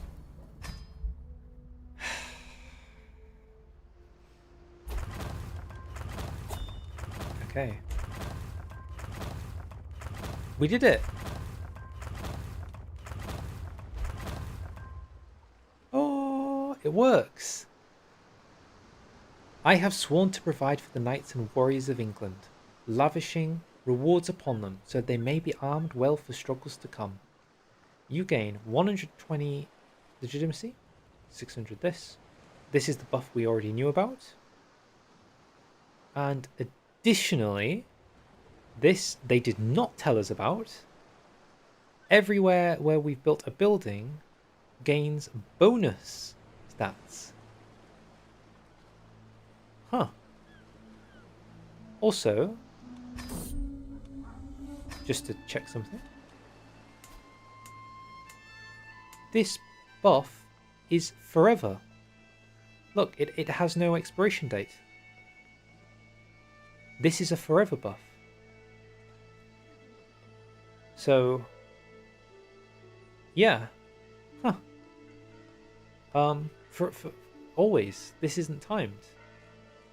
So, time to get... This is what we've been waiting for.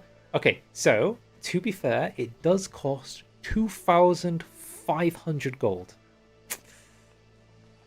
Which would have been 5 originally.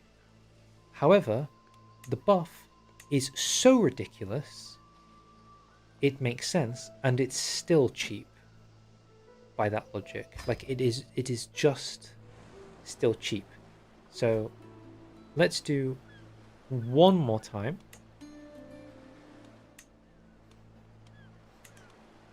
I don't know, if you do this build, this specific build, this is so easy to do. Like, the gold income is so fast, and then you ask for gold from the Pope, and because your income is so high, he gives you like 1,000 gold. So you get it really quickly. Like, in one lifetime I could probably do this. I'll just be an old man. But in the interest of not waiting until I'm 90, 1, 2, 3, 4, and that should be good enough.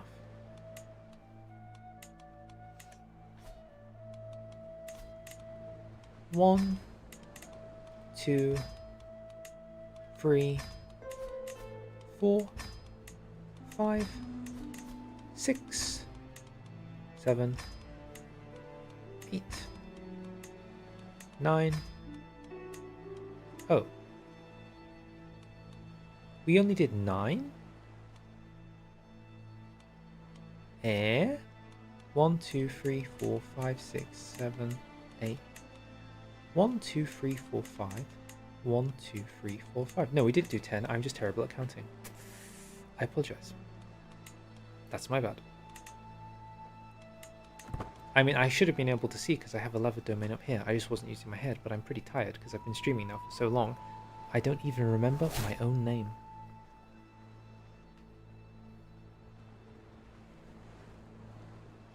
Who is Zachary? Hello? Oh, that was the chatter from earlier. I remember now. He's left. Does anyone remember Zachary back in the good old days?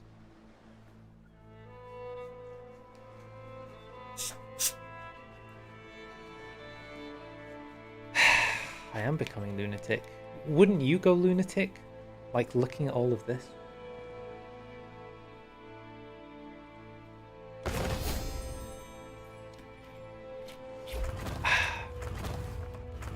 Very good.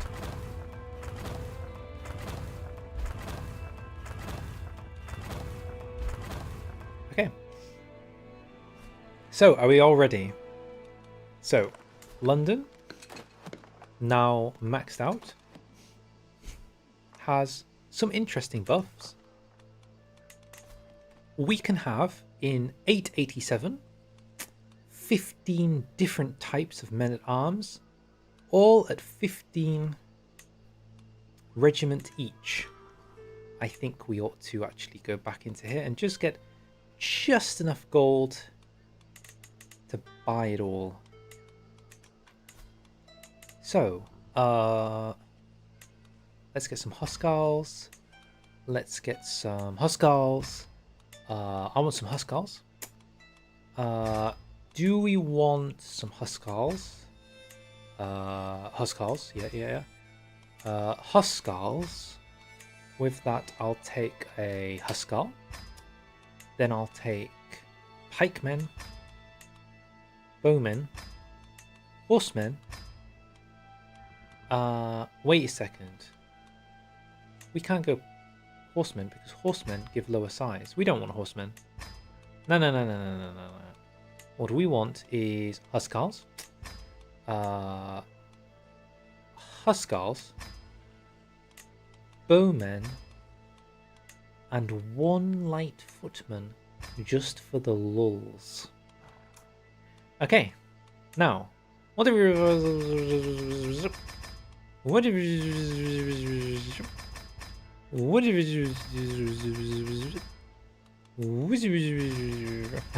okay, I won't keep doing this, but you get the idea, right?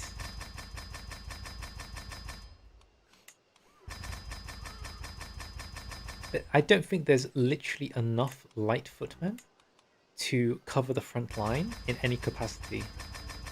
It would have to be like 3 or 4 light footmen per 1,500 other men or whatever, like, you know, like, or maybe like 40 guys or something, I guess, when you do the multiplicative.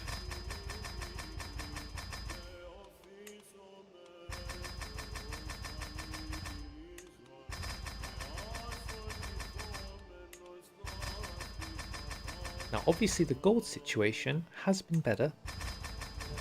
We're not denying the gold situation. Can you remind me of something?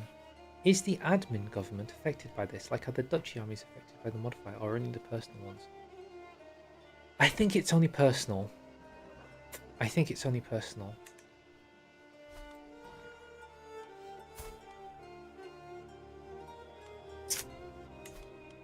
Weird thing. Originally, I was going to get the peasant leader trait, and I feel it's only fair that I get it, just to prove what would have happened if it wasn't broken. There we go. So if I wasn't broken, there we go. That's what it would have actually looked like. I would have actually had negative 51, which is very doable. Like, I can fix this. I can fix her, you know? If we actually started building buildings that gave money instead of this nonsense. You know, we build manor houses. Like, that already is getting us down to 50.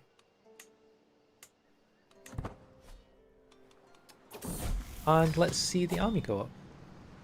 So it's a casual 26,000 army, of which 22,000-ish appears to be men-at-arms, with 15,000 Huskarls in front of 4,500 bowmen, a chill 1,500 light footmen, and some pikemen.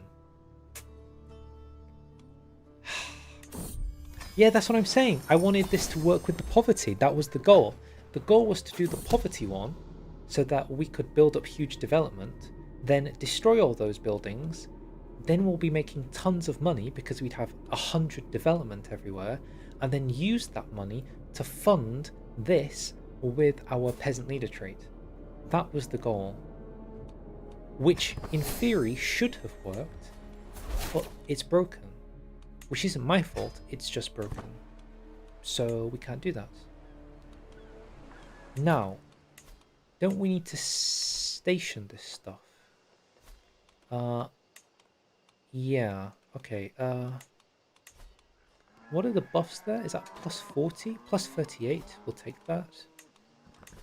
Plus 34. Plus 34, yep, that's fine. Plus 34, of course, why not? Sure. Plus 21. Plus 34. Pikemen get a buff. And there.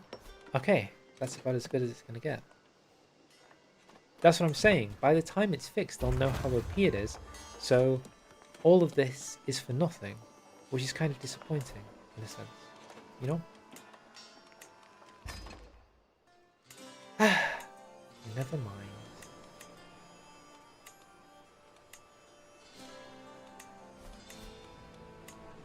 But as you can see, there are plenty of places to build like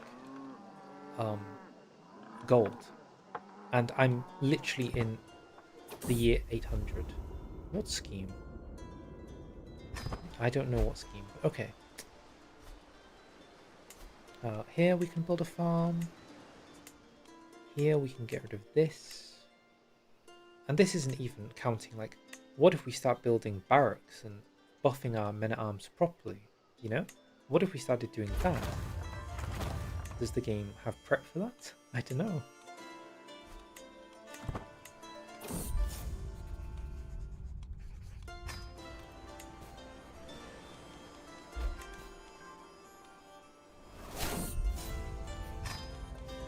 Okay, 26,000. There we go. So,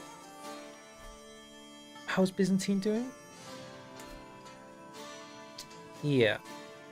Abbasids? 5k?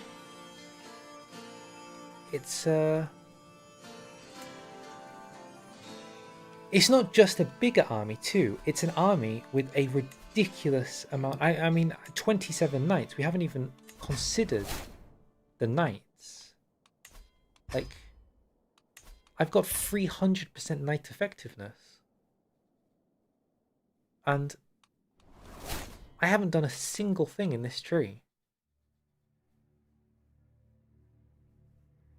Like, this gives us plus 75, but just doing this in 10, I only did 10, by the way.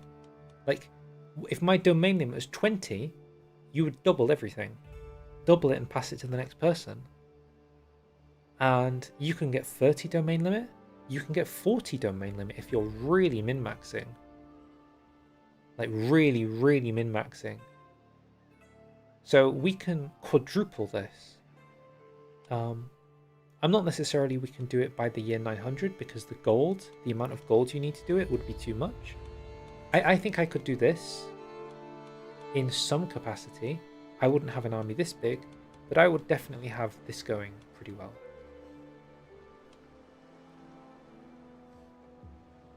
Levy recovery speed is pretty fast. It's funny because they've actually got this perk, Organized Muster Rolls, that doubles the levy reinforcement rate. I mean, what more can we say? Yes, it's really expensive, but it's doable, and I think that's the question mark. The fact that this is even conceptually possible if you have the gold is kind of crazy. And it doesn't include things like Seafarer's Tradition, Frugal Armourers. What happens if I go into my Dynasty Legacy and I start doing this, the Legendary Watchtower, which gives us Size of Men-at-Arms Regiments +1, Station Men-at-Arms buff, you know? Yeah. All that from one oath. Okay, it's time to finish this. So.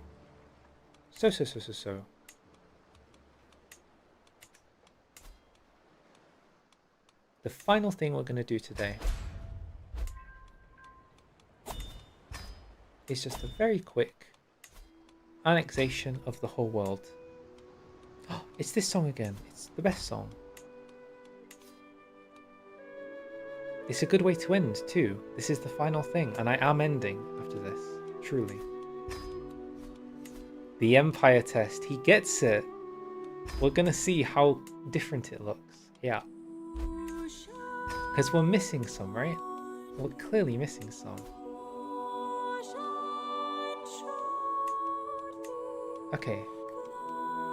Alternate timeline. Let's start dumping some of these guys. That's too much. These guys can go. These guys can go. These guys can go. Fine. Oh god. I'm holding a lot of land I don't want.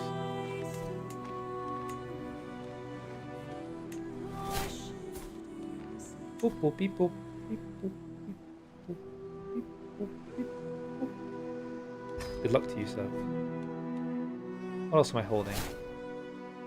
This. Beep boop beep boop beep. Good luck to you, sir. Boop boop beep.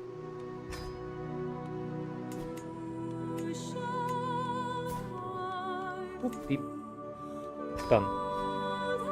Okay, fixed. Empire test. If we become an empire, I have become. Calm down. Britannia's emperor, a great and terrible figure among the orders of mankind, my will shaping the destinies of thousands with every use. As master of England, I earned my right of rule, but now the English people... Are we English? Would we be called English in this context? I thought English only came after... It doesn't matter. Would we call ourselves Saxons or... Anyway. And all those who... Wouldn't we call ourselves the Britons? Huh. And all those who belong under the mighty banner of the Empire of Britannia, the Man and the Isles, peasants, the Welsh nobles, these Britannic subjects must recognise my imperial station. That kingdom doesn't exist. Wait, what? So hold on. This event, when it checks to see, like, de jures, it doesn't.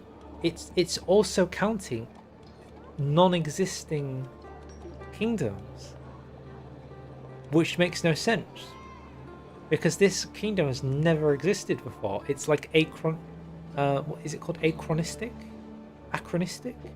It's referencing something that hasn't even happened in this timeline. That's a bug.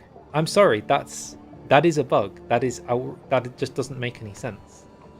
That's a horse. Anachronistic. It is a horse. Why is it referencing things that don't exist?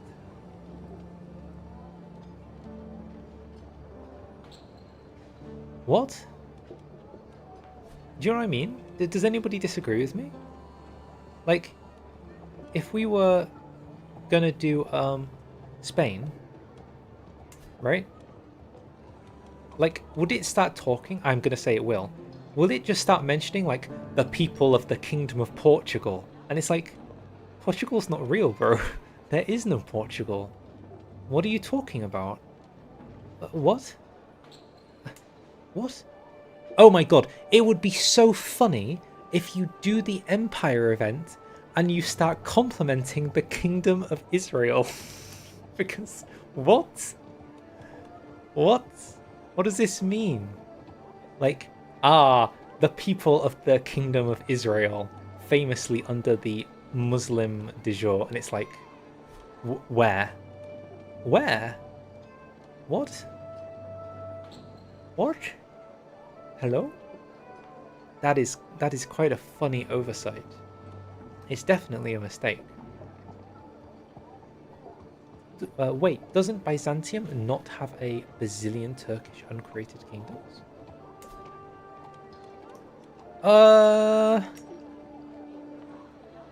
Yeah, I think that is precisely 1 bazillion. 1 bazillion right there, yeah. Can you imagine if it starts talking about the Ottoman Turks? Like, like 867 Byzantium. Ah, the Ottoman Turk peasants have gathered. And it's like, what? What? What do you mean the Ottoman Turk peasants of 867 have gathered? What? Hello? This is such a funny oversight.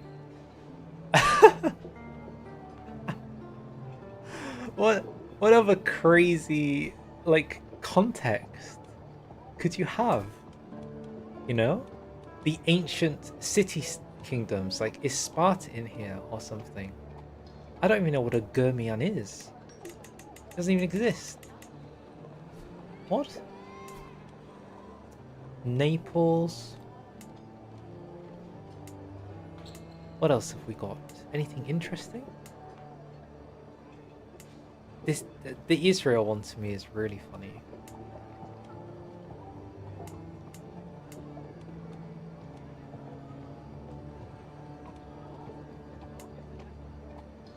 That's true. The Canary Islands, the like meme nation you can do. Belgium would be here, right? So this would be in Frisia, which again doesn't exist yet.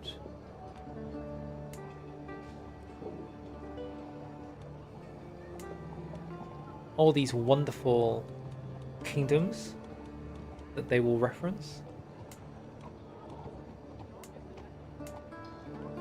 The Ottoman Turk one is crazy though.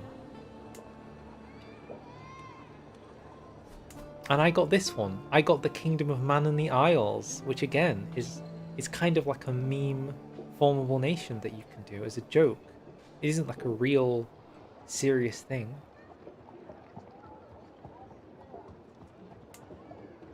Wow. Well, that's funny. I'm glad we stayed just to see that. That was worth it, don't we think? That was worth it just to see this because of the context of what could hypothetically happen. Okay.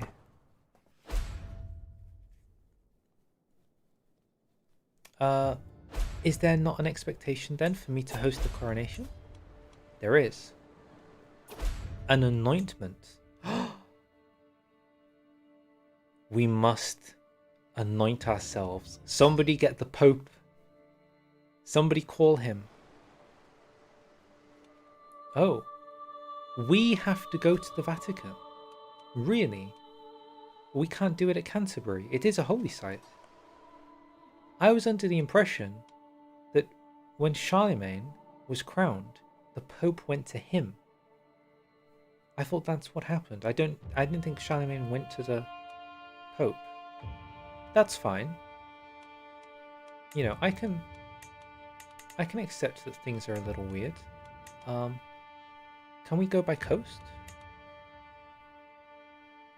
I'd rather go by coast, if that's all the same.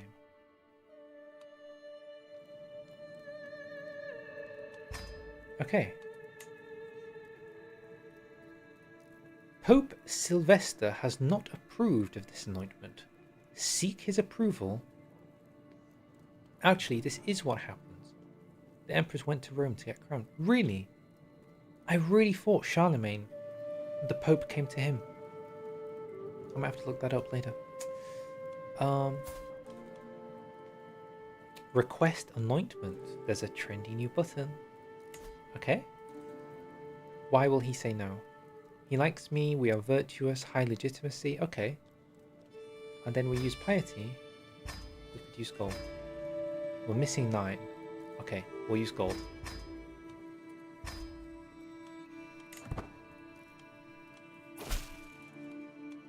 I have considered your request.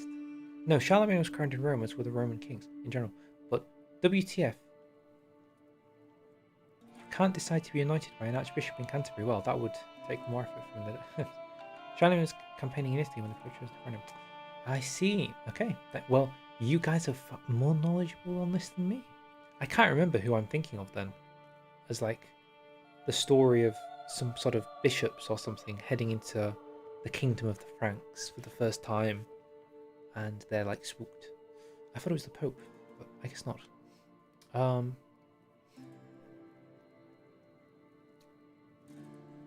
so, now that we've got this interlaced... Okay, good. Can close that. We can have Glory and Splendor and Max Magnificence. Only 282 gold. Yes, Napoleon, of course, crowned himself. Of course, of course. I remember going to France and going to the Louvre and seeing plenty of imagery about that.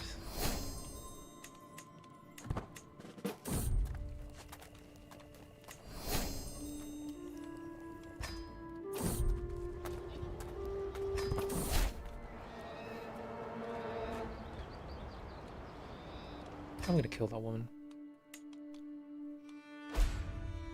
Apparently I own the crown of the Kingdom of Alba, and my old crown I'm not allowed to wear anymore. Awkward.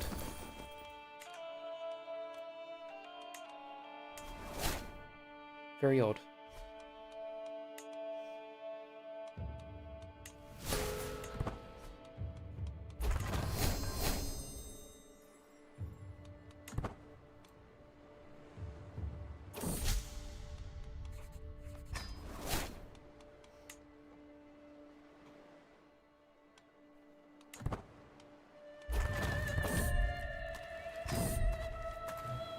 I love getting an eggshell.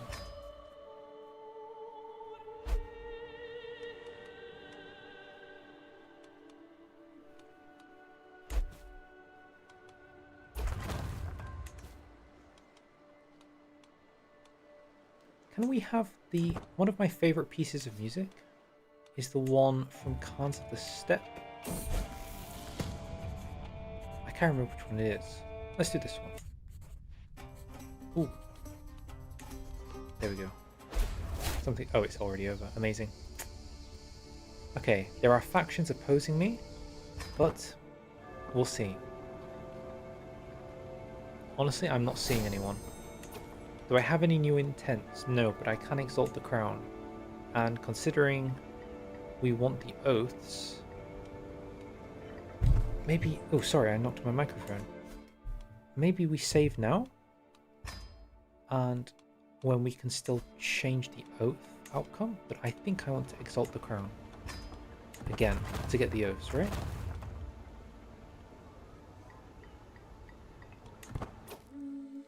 Here he is, everyone's favourite freakishly big horse that clips outside the top of the event. Not clipping as much this time.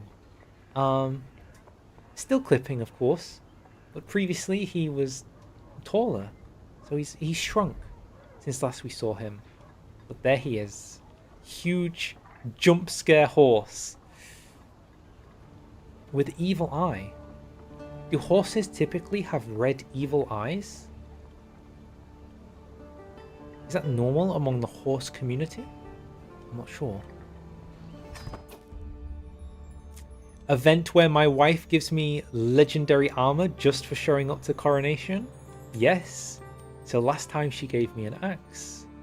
This time, she has given me the armor. Brilliant. 33 prowess. No problem. Don't worry about it.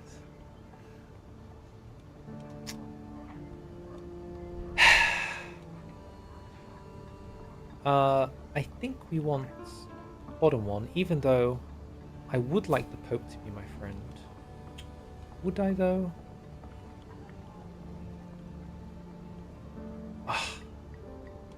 I'd like my Pope to be... Screw it, the Pope's my friend.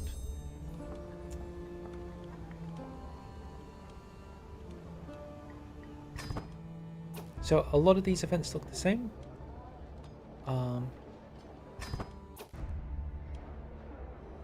Oh, good Emperor. Lord Anarid bows before me, his clothes neatly arranged. I hear some prayers coming from the temple.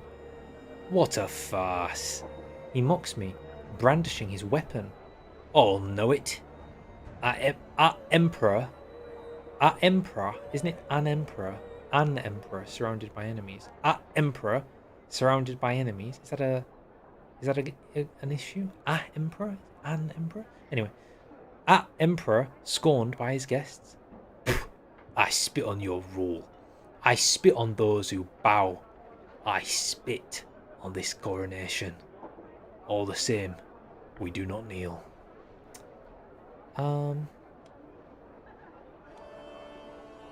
Silence, cur.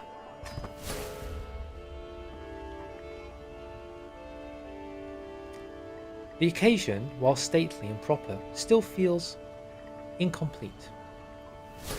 It's just some rote gathering. Is this just some rote? I don't know this word. This word is beyond me. Gathering with some casual feast? Or is this a moment for great political action?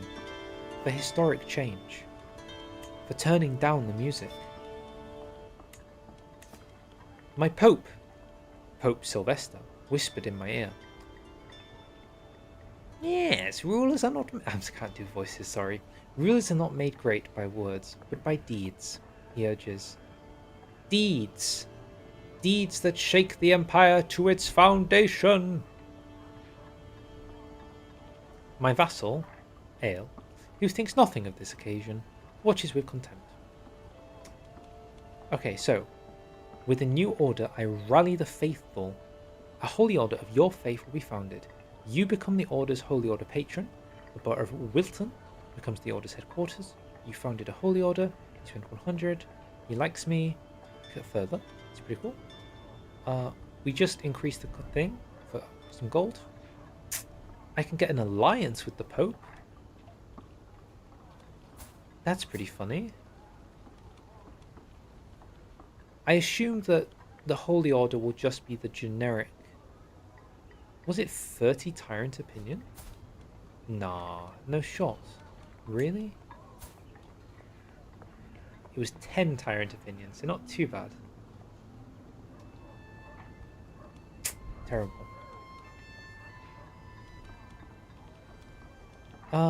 Let's do this just to see what the Holy Order is. I assume it's going to be the Knights Templar.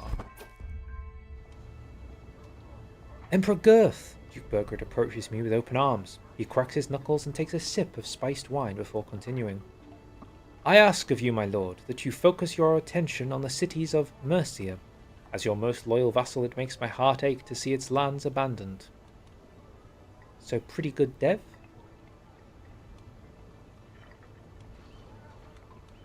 Or no, I'll do this. I can give him dev.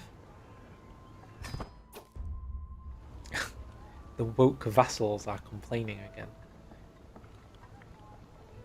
Pope Sylvester, may God shower you with blessings on this fortunate day, Emperor Girth. Pope Sylvester bows his head, tossing a coin. I would like to commemorate this occasion with a blessing upon your most beloved, magnificent battle axe. Okay, so we can get some buffs. I like the top one. I think I got something like this before, didn't I?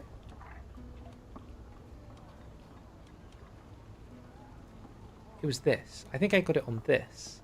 On my crown. 10% and clergy opinion. And then I got it on the axe now. 10% and clergy opinion.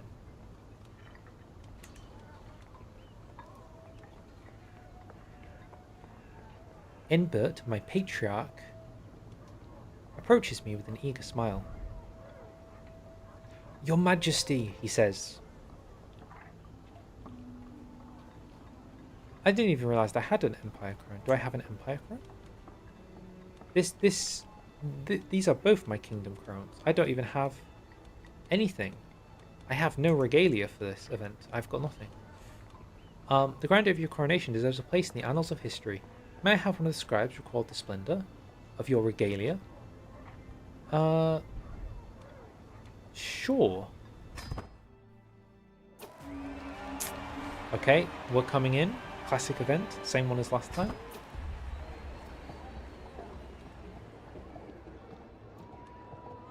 My patriarch and the Pope just gather in the room. Incense hangs in the air as my imperial procession streams into the cathedral. The nobility part for the coming forth of the clergy, their voices raised as one in sacred prayer. Now the right of the bishop's petition, while Pope Sylvester II watches keenly on, I am revered by those intercessors for the divine, and it is with worshipful deference that they beseech. Great Emperor. What happens if you hover over this? Oh, it's just me. Will you safeguard the faithful and preserve the rights of God's clergy? Why must I? Why must I say it? If I was a sadistic, the opposite of zealous, I forgot what it's called. If I was a heretic, like I had the non-believer thing, surely then I would just not care. I could like say screw you, and it would cause like a crazy thing to happen. But unfortunately, only one option. I must say it. Cynical. Yes, cynical. The vassals of Britannia come forth to give their allegiance, one after another. I'm telling you, man, I should know that. I should know it's cynical. But, how many hours have I been live now? 8? 8? Like, my final brain cell has just died. But my vassals neglect the gestures of respect. Someone hisses. Girth? God's wounds! And disturbs the proper words. Lord somebody glares poison into my eyes during his oath giving. Duchess MacEd dares to bear a weapon in my presence. Whoa. I feel like bringing out a knife, just casually bringing a knife to my coronation when you're giving the oath, is grounds for execution. Did I have brain cells before I started? I don't know. Maybe. The senior figures among Vaticano's city folk are next to shuffle forward. Representing common Britannic subjects in absentia of my great power and authority, the bishop warns these stooped elders and asks for their symbolic assent to my becoming rightful emperor. As they voice their customary words, another sound meets my ear. Beyond the church, the waiting crowds are singing Kyrie eleison. Lord have mercy on me is a Christian prayer of multi-use coronations. That's very cool that they have this little law. I wish they had it on some of the other words that I'd never heard of, but this is cool.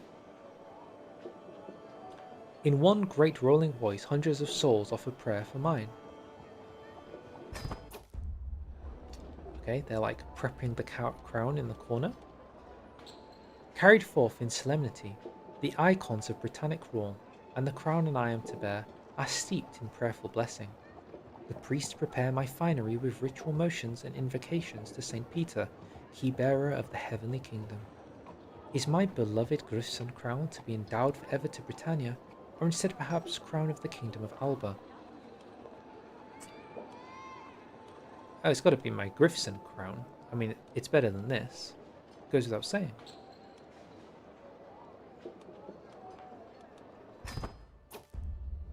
The final sacred... I do wonder though, are there any title-specific content?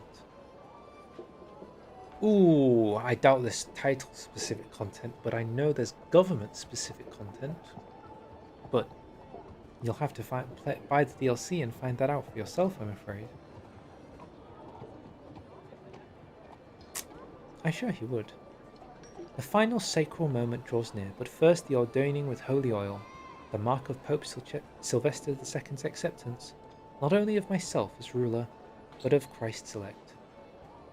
With fatherly pride, he oils me, shoulders me, bends my arm, bends me over the edge of the bed, and does the deed.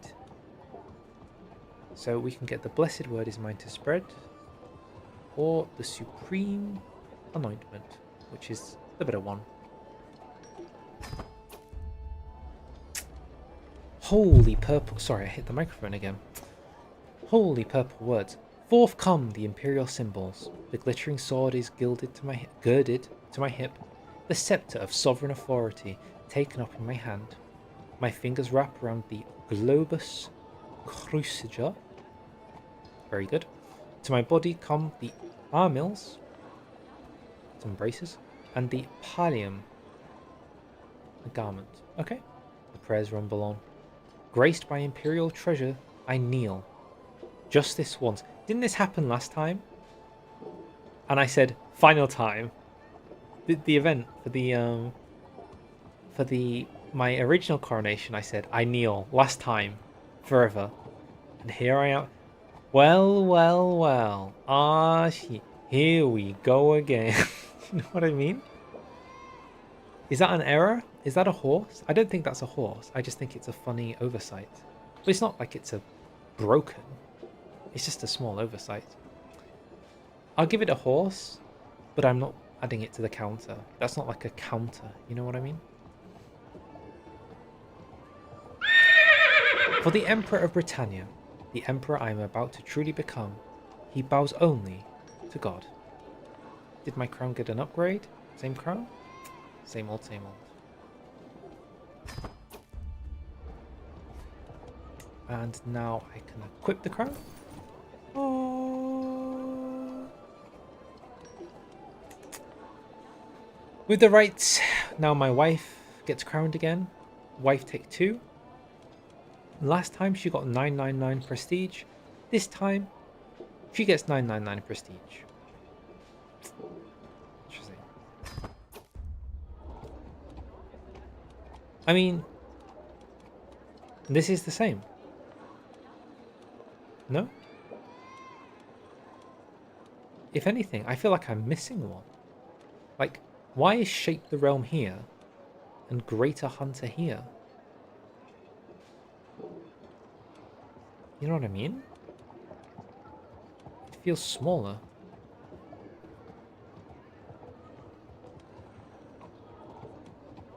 No, they're the same.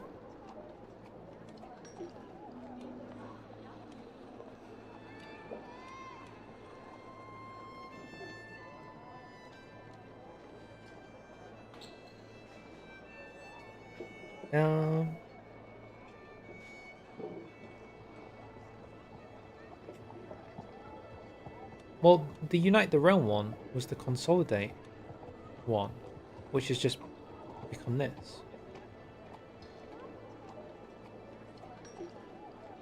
No?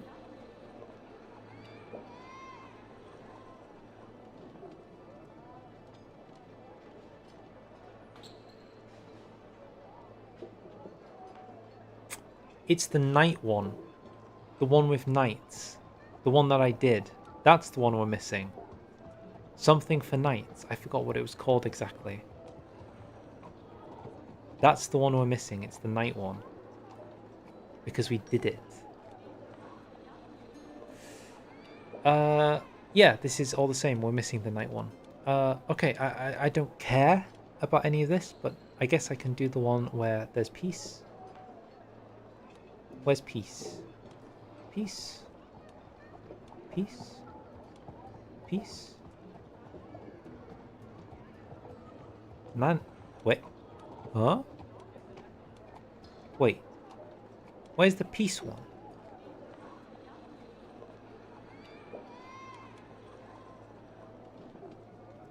Where's the one that gives me domain limit for peace?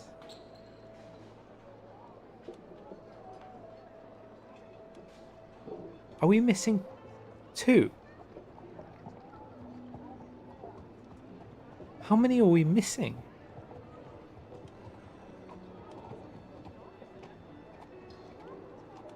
Oh my god. Yeah, let's provide for the poor because that definitely works.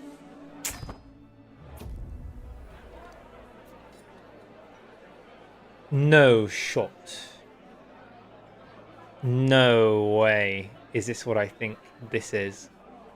With a few odd ceremonial flourishes, the Lombard King Bishop of the Papacy gestures for a moment of my time, bearing a jewel-encrusted coffer in hand.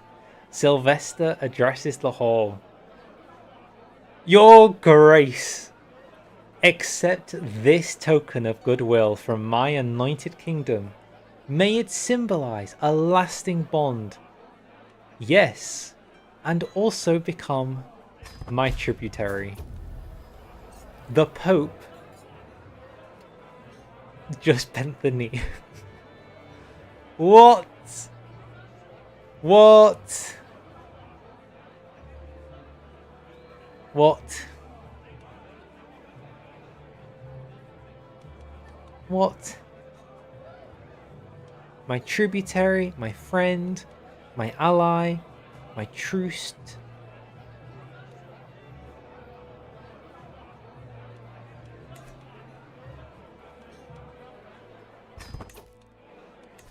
Ah, yes.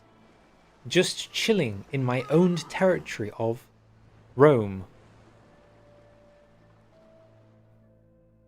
I mean, it is ridiculous, isn't it? I wonder if it's the case, right? Here's an idea for you. Play in 1066 when England gets taken over by William the Conqueror. Then, as France, form Francia, which is actually very easy to do as France in that time period. It's easy. I mean, you could basically do it right now in this game, right? And then run the event and see if you can get an event where you ask William the Conqueror to just become your tributary. You know? Wow.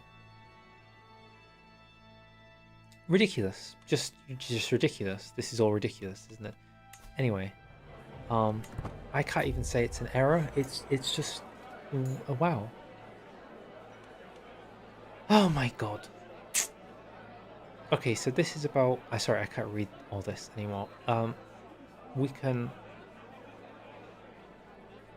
just chill.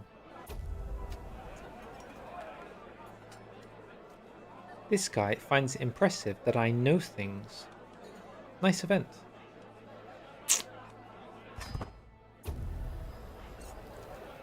Alfred the Great is still around. Huh. And he decided that he doesn't like being called Wessex. He just said, you know what? Nar. I'm not going to. Okay. Okay, let's get my thingy. My reign begins. And there it is.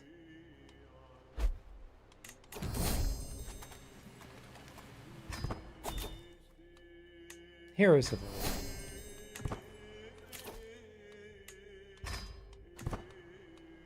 Oh my goodness. Well, there we go. There was some different content. I think on that bombshell, I'm done for today with CK3. Thank you all for watching. If you want to head out now, you're more than welcome. Wow, 16 viewers. Now you all show up when I'm ending and I'm literally falling asleep. Wow, I see how it is. I see how it is. Wow.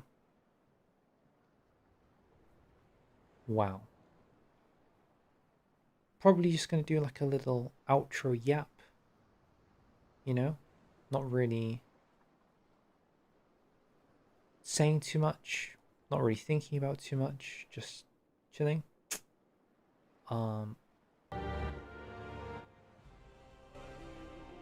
Goodness. Hopefully we can switch over to here. With 14 errors found. Do we think people have figured it out yet? You know what I mean? Did anybody even check the oath requirements? Oh no. Guys. It's Jova. It's never been more Jova. Oh no. They noticed. One proud Bavarian. Apparently he has talked about it. Did he show it? Any one proud Bavarian viewers? I'm too tired now. Hello. Hello, hello. I am on Proper Variant and Crusader Kings 3 just got its newest DLC, and I am personally going to deactivate it in any serious non-meme playthrough that I am doing, at least Wow. Well, wow. for the time being. And Oh. I want to tell you why. Are we allowed? Can I watch this? Am I allowed to? Is it within the realms of YouTube's terms of service that I'm allowed to rewatch this and react to it in real time on a live stream? Is that allowed? Would he be angry? I'm so interested to see if he's discovered the stuff that we've discovered. I don't know. I guess I can cut it out. As I said, everyone, goodbye. If you're not watching me, the stream is over. It's literally just me chilling now and watching as the flames burn. You know what I mean? That's what we're here. We're witnessing a bonfire in real time. And I think, the first thing I see, oh no, the game is fundamentally broken. Is this really how the game should work? Okay, I guess. Oh no. Oh no. I'm sure it's fine. Right? Did the oath influence his AI action? Sorry. The thing about Legends of the Dead, I felt, wasn't that Legends of the Dead was broken, like glitchy. I think it was. Oh, Isoros released a video about the Dev Diary. It wasn't broken like it was glitchy. It was just really ill presented. Like the idea of the plagues, the actual mechanics of how the plague spread is cool. It's a good idea. It's just the final delivery didn't quite hit it.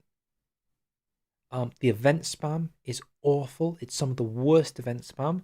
I remember when it first released, you'd get massive legitimacy hit just for like nothing, just constantly, and you'd be forced to spend money all the time just because, and your dev was just falling all the time just because. And to be honest, it still kind of is true, a little bit, but not as bad, but it's still bad.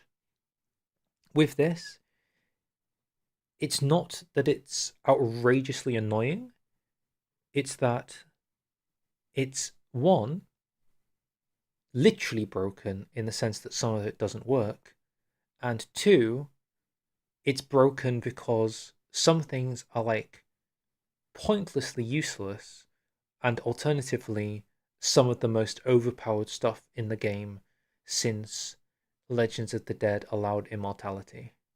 That's it. Those are the two keystones we're trapped behind. But I haven't actually found anything in it annoying. I haven't been annoyed this whole time. It wasn't Legends of the Dead. I was like, oh, another plague. Oh, another plague. And now I have to spread a legend. And now I'm waiting for the legend. Oh, I'm so bored. Oh, so boring. I don't feel like that, which is what I felt then. I'm feeling a different feeling. This time I'm like, oh my god, what have they done? You know? I don't know if you guys agree or understand what I'm trying to say, but it's a different vibe. Anyway, Mr. Bavarian. The Family Feud mechanic was broken. I think so, yeah. Wasn't it the case that like entire dynasties were like just disappearing, fighting each other to the death and stuff? It was like weird how it interacted, and the ultimate fix they came up with was to effectively nuke its content out of the game entirely, so that if you play the game today, you basically don't even acknowledge that feuds are a mechanic, period. I believe that's how that happened. More of a disappointment feeling. I'm not disappointed because I had no expectation, personally. I had nothing. I didn't care. Like, you know, I'm like, I like CK3, I like Paradox, I'm always happy to see new stuff, and this has been fun. Ultimately, I had fun. What can I say? I had 8 hours of fun. and it didn't cost me. It cost me 20 hours of CS2, so I can't complain. God, yeah, they were pretty annoying when they first happened. Coronations is a DLC that I awaited quite actively because it's really interesting. Coronations on a historical level were crazy cool, and the dev diaries look pretty interesting as well. Not to mention, of course, that some fresh wind in the way that it feels when you take over as a new character, well, it can't hurt too much, right? I was excited for this, and this now puts me in a position where, after everything that I've seen, and admittedly I haven't had that much time with it yet, but I am pretty disappointed. Let me be clear about two things specifically. The first one is that we as content creators for this DLC didn't get earlier access than, well, anybody Sucks to be Unite. I apologize. else either. We got this when the game or when the DLC actually released. This, just for the record, is normal for these small DLCs. That is the common policy, just because there's normally not that much to be said about it. In fact, I stopped Wait, doing what did he say? Sorry, I zoned out. this when the game or when the DLC actually released. This, just for the record, is normal for these What? that we as content creators for this DLC didn't get earlier access. Yeah, we didn't. He's right. We didn't get early access. I paid for this. True. Than, well, anybody else either. We got this when the game or when the DLC actually released. This, just for the record, is I don't know if he had to pay or whether they gave it to him for free when it released, but there was no early access. normal for these small DLCs. That is the common policy, just because there's normally not that much to be said about it. In fact, I stopped doing reviews for them. I don't think I ever even did them, because even if it is just a mediocre DLC or something that I don't... Which is a shame, because Wandering Nobles is actually a really good DLC and is among the best for me, but he's entitled to not do them. dislike, these DLCs are so small, it doesn't get me worked up enough where I would either want to say something positive or negative about it. The exception here being, and you should pick it up because it's amazing, Dawn of Wonder for Victoria 3. I love looking at those little towns at night, and oh, it's so good. It enhances my gameplay experience a lot because I see it all the time as I play the game. Now, I'm still making this video, which goes to show... He is the poster boy for CK3. It's true. He is. Real. Correct. Yeah, something is kind of off, right?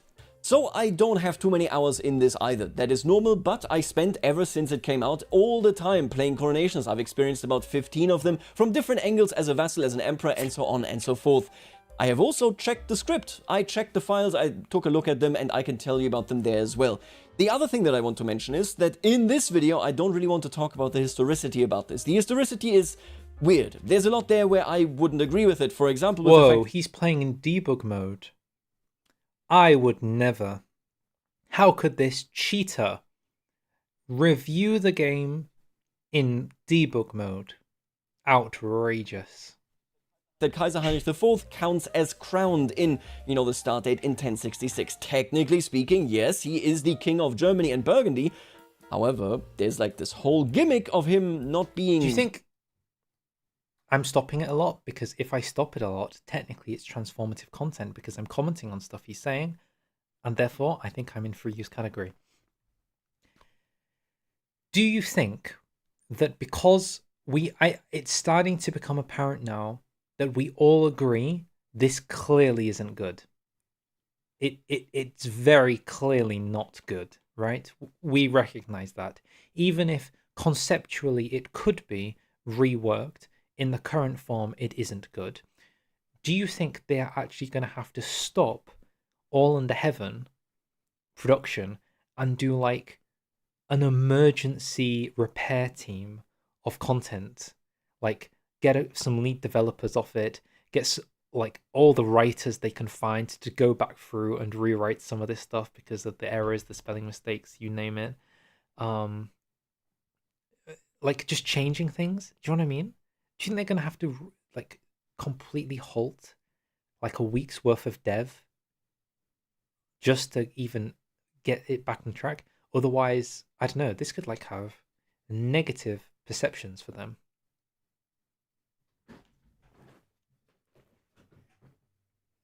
I'm not saying they're going to stop All Under Heaven like they're not going to release it. I'm saying I wonder if inside the dev team or the management team, they're currently discussing like, oh, the reaction for this is not going to go according to plan. Do we have to transition how we're working to fix this so that we don't get too much of a blowback? The crowned emperor, which is the consequence, being crowned as an emperor, of being anointed in the game. This wasn't true until 1084 because, you know, the whole like excommunication and investiture crisis thing. But okay, be that as it may. So there's a shortcut. In every start date, as far as I understand it, all of them are crowned no matter what is going on. He's already crowned. It is what it is. I will be talking about historicity, history, and all the cool facts that you should know about as you play the game in a separate video. Okay, good. I was Make sure to be on the lookout for... If this guy was going to say, I'm going to be talking about the historicity in this video, I was like, okay, we're not watching this piece, but he's not. Okay, thank God.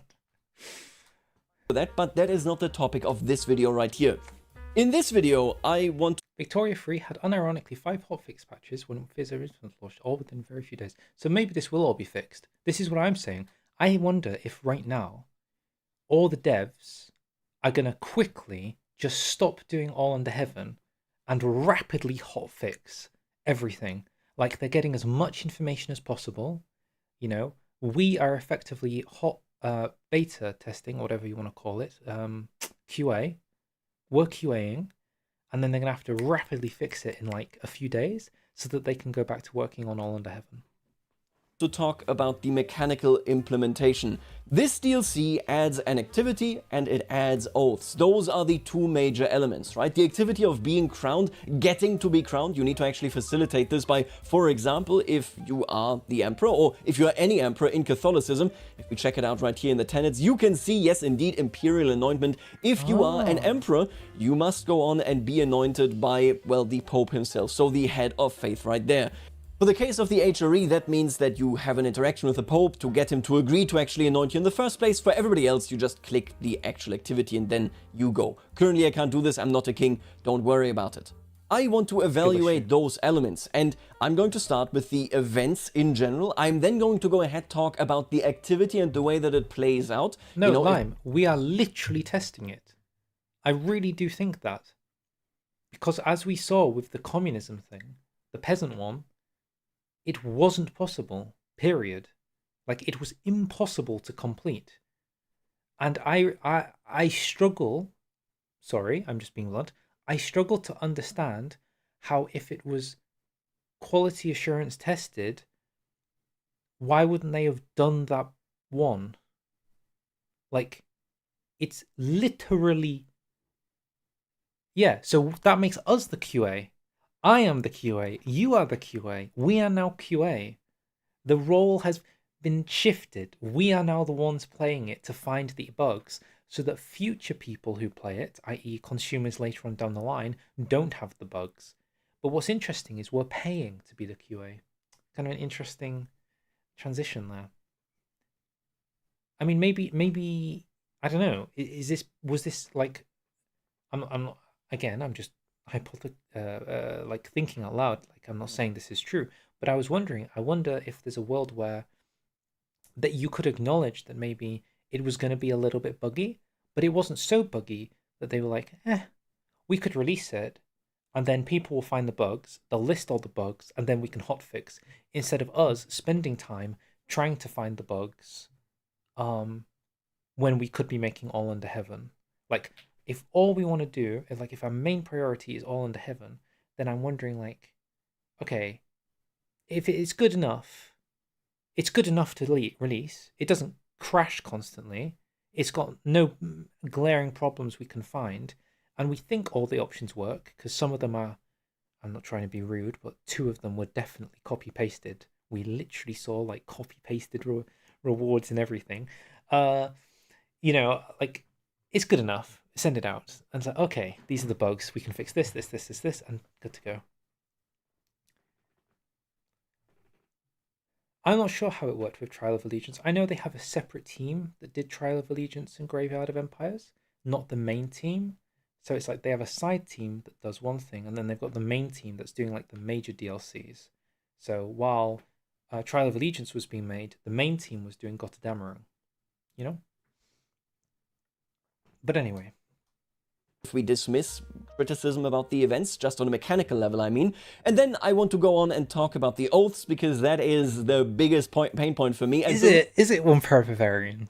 Are oaths the biggest pain point? How surprising.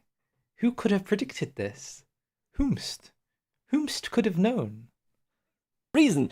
that I decided to make a video about a DLC like this one. Listen, it's kind of weird when I just literally said 1 minute ago that DLCs like this one don't get me riled up enough to make a video about them, and I said it in a video about a DLC like this. So yeah, brace for impact. I want to inform you right here why I'm deactivating the DLC on my end, at least until they patch some stuff, but there are deeper underlying issues that I really take a lot of issue with that I want to talk about. First of all, let's talk about the events.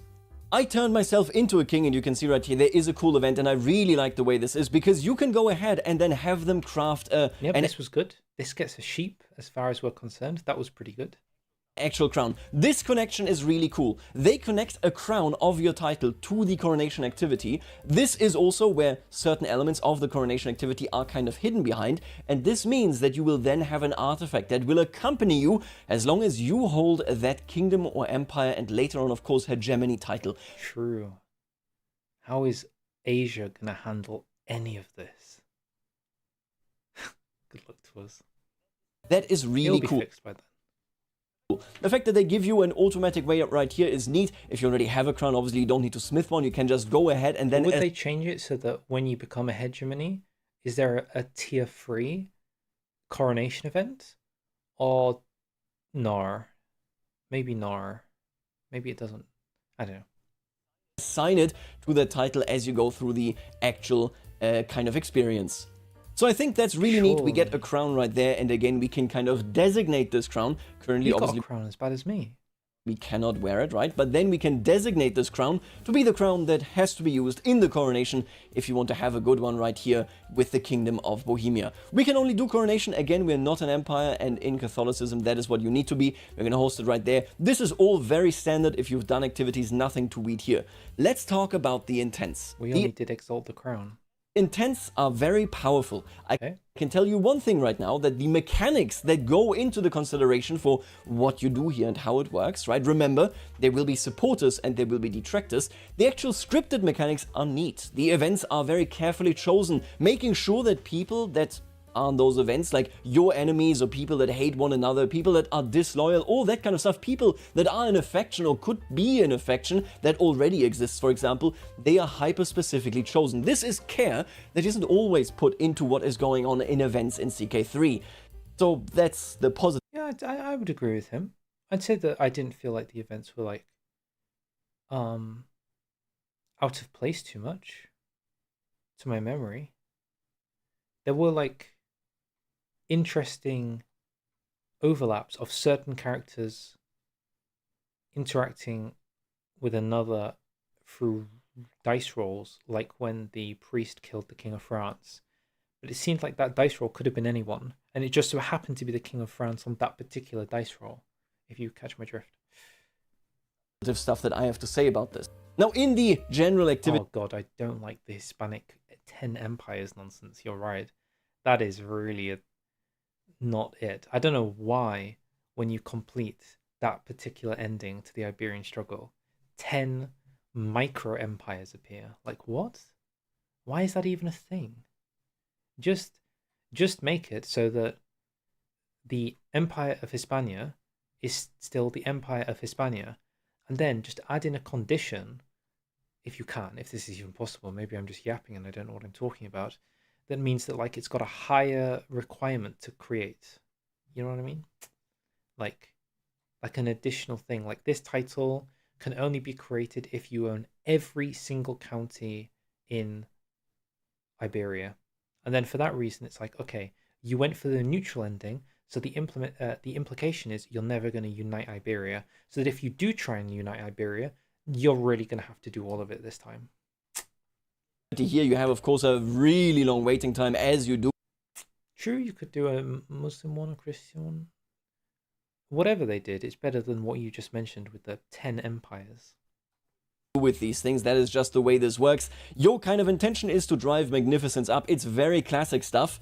The problem with this activity, and one of the major problems, I say one of them, with this DLC that makes it so that I wanted to make this video, is the fact that there just aren't enough events. 44. I want to really... There's 44 for if you host it. That was, I said right at the start, like 8 hours ago or whatever it was. 8 hours ago, we did the patch notes, and during the patch notes, I literally highlighted there are not enough events for this activity which is now semi-mandatory. There's like a semi-mandatory activity they've added to the game that you're going to have to do every time you become king or emperor, and there are only 44 host events. And in one coronation, I felt like we saw 20 of them. Maybe even 30. You know? So that I instantly concur that he's right. There's too few events. Put this into context. But it's also, for another more deeper discussion, I suppose, that's also a criticism that CK3 relies too heavily on events as its main content conduit. You know? Like, this game boils down to pop-ups, you read a bit, and you pick 2 options.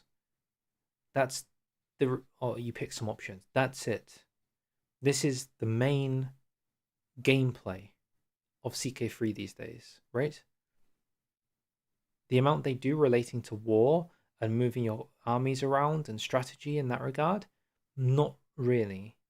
This is the content. It's activities that pop up and you click events options. That's it. I have seen a lot of coronations. You're not going to see that many. Will he mention the ridiculously sized horse that clips outside of the thing?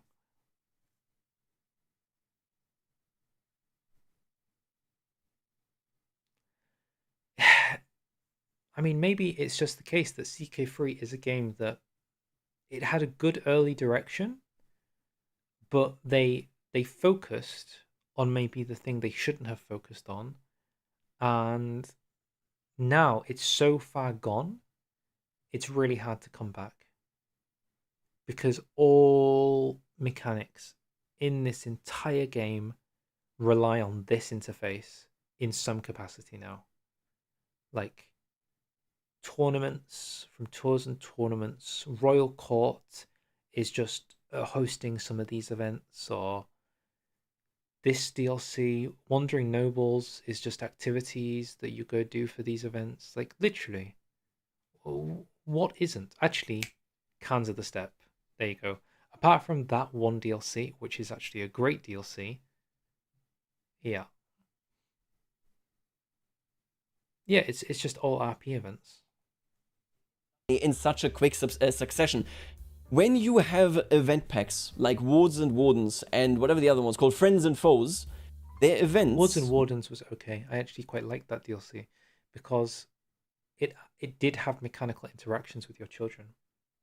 If you right-click them, you can influence ward education, and that was like a gameplay choice. You had to build your character around how you were going to influence future children, and I thought that was pretty good. And the university was entirely optional. This is not optional. Holding courts isn't really optional. It is optional, but it shouldn't be optional. And yeah, and you're going to be seeing more of this screen with the bureaucratic empire, with the examination system. Yep. Wards and Wardens, best DLC. I will defend Wards and Wardens until the cats come home. Normally are scattered out. You aren't going to see all of them in one fell swoop. If you saw all of them in one fell swoop, you would go, it's not that many, and I'm kind of annoyed, and there were so many being bombarded at me. This event pack does not have enough events to put them all into one activity. They are, like I said, mechanically sound. Their script is actually quite nice we had in two which character is selected. And when this and that event pops up, obviously we have to choose a priest. That's allowed. This event happens every single time. He's found the event where the woman gives you the crazy artifact. No, it's true. It is completely busted, and they do give artifacts out to every single kingdom and empire in the entirety of the world. And everybody has a ridiculously powerful weapon at the start of the game now. No, it's so Jova. It's so finished. Oh. Also another event where the detractors come to you and you can be like, shut up or die, You didn't and then mention the horse though. they become your rivals or they just become potentially your rivals. These events will pop up every single time because they're just... True, he's using a different intent, but he's still getting the same thing. Same events. We saw all of these events. Same intent, same events.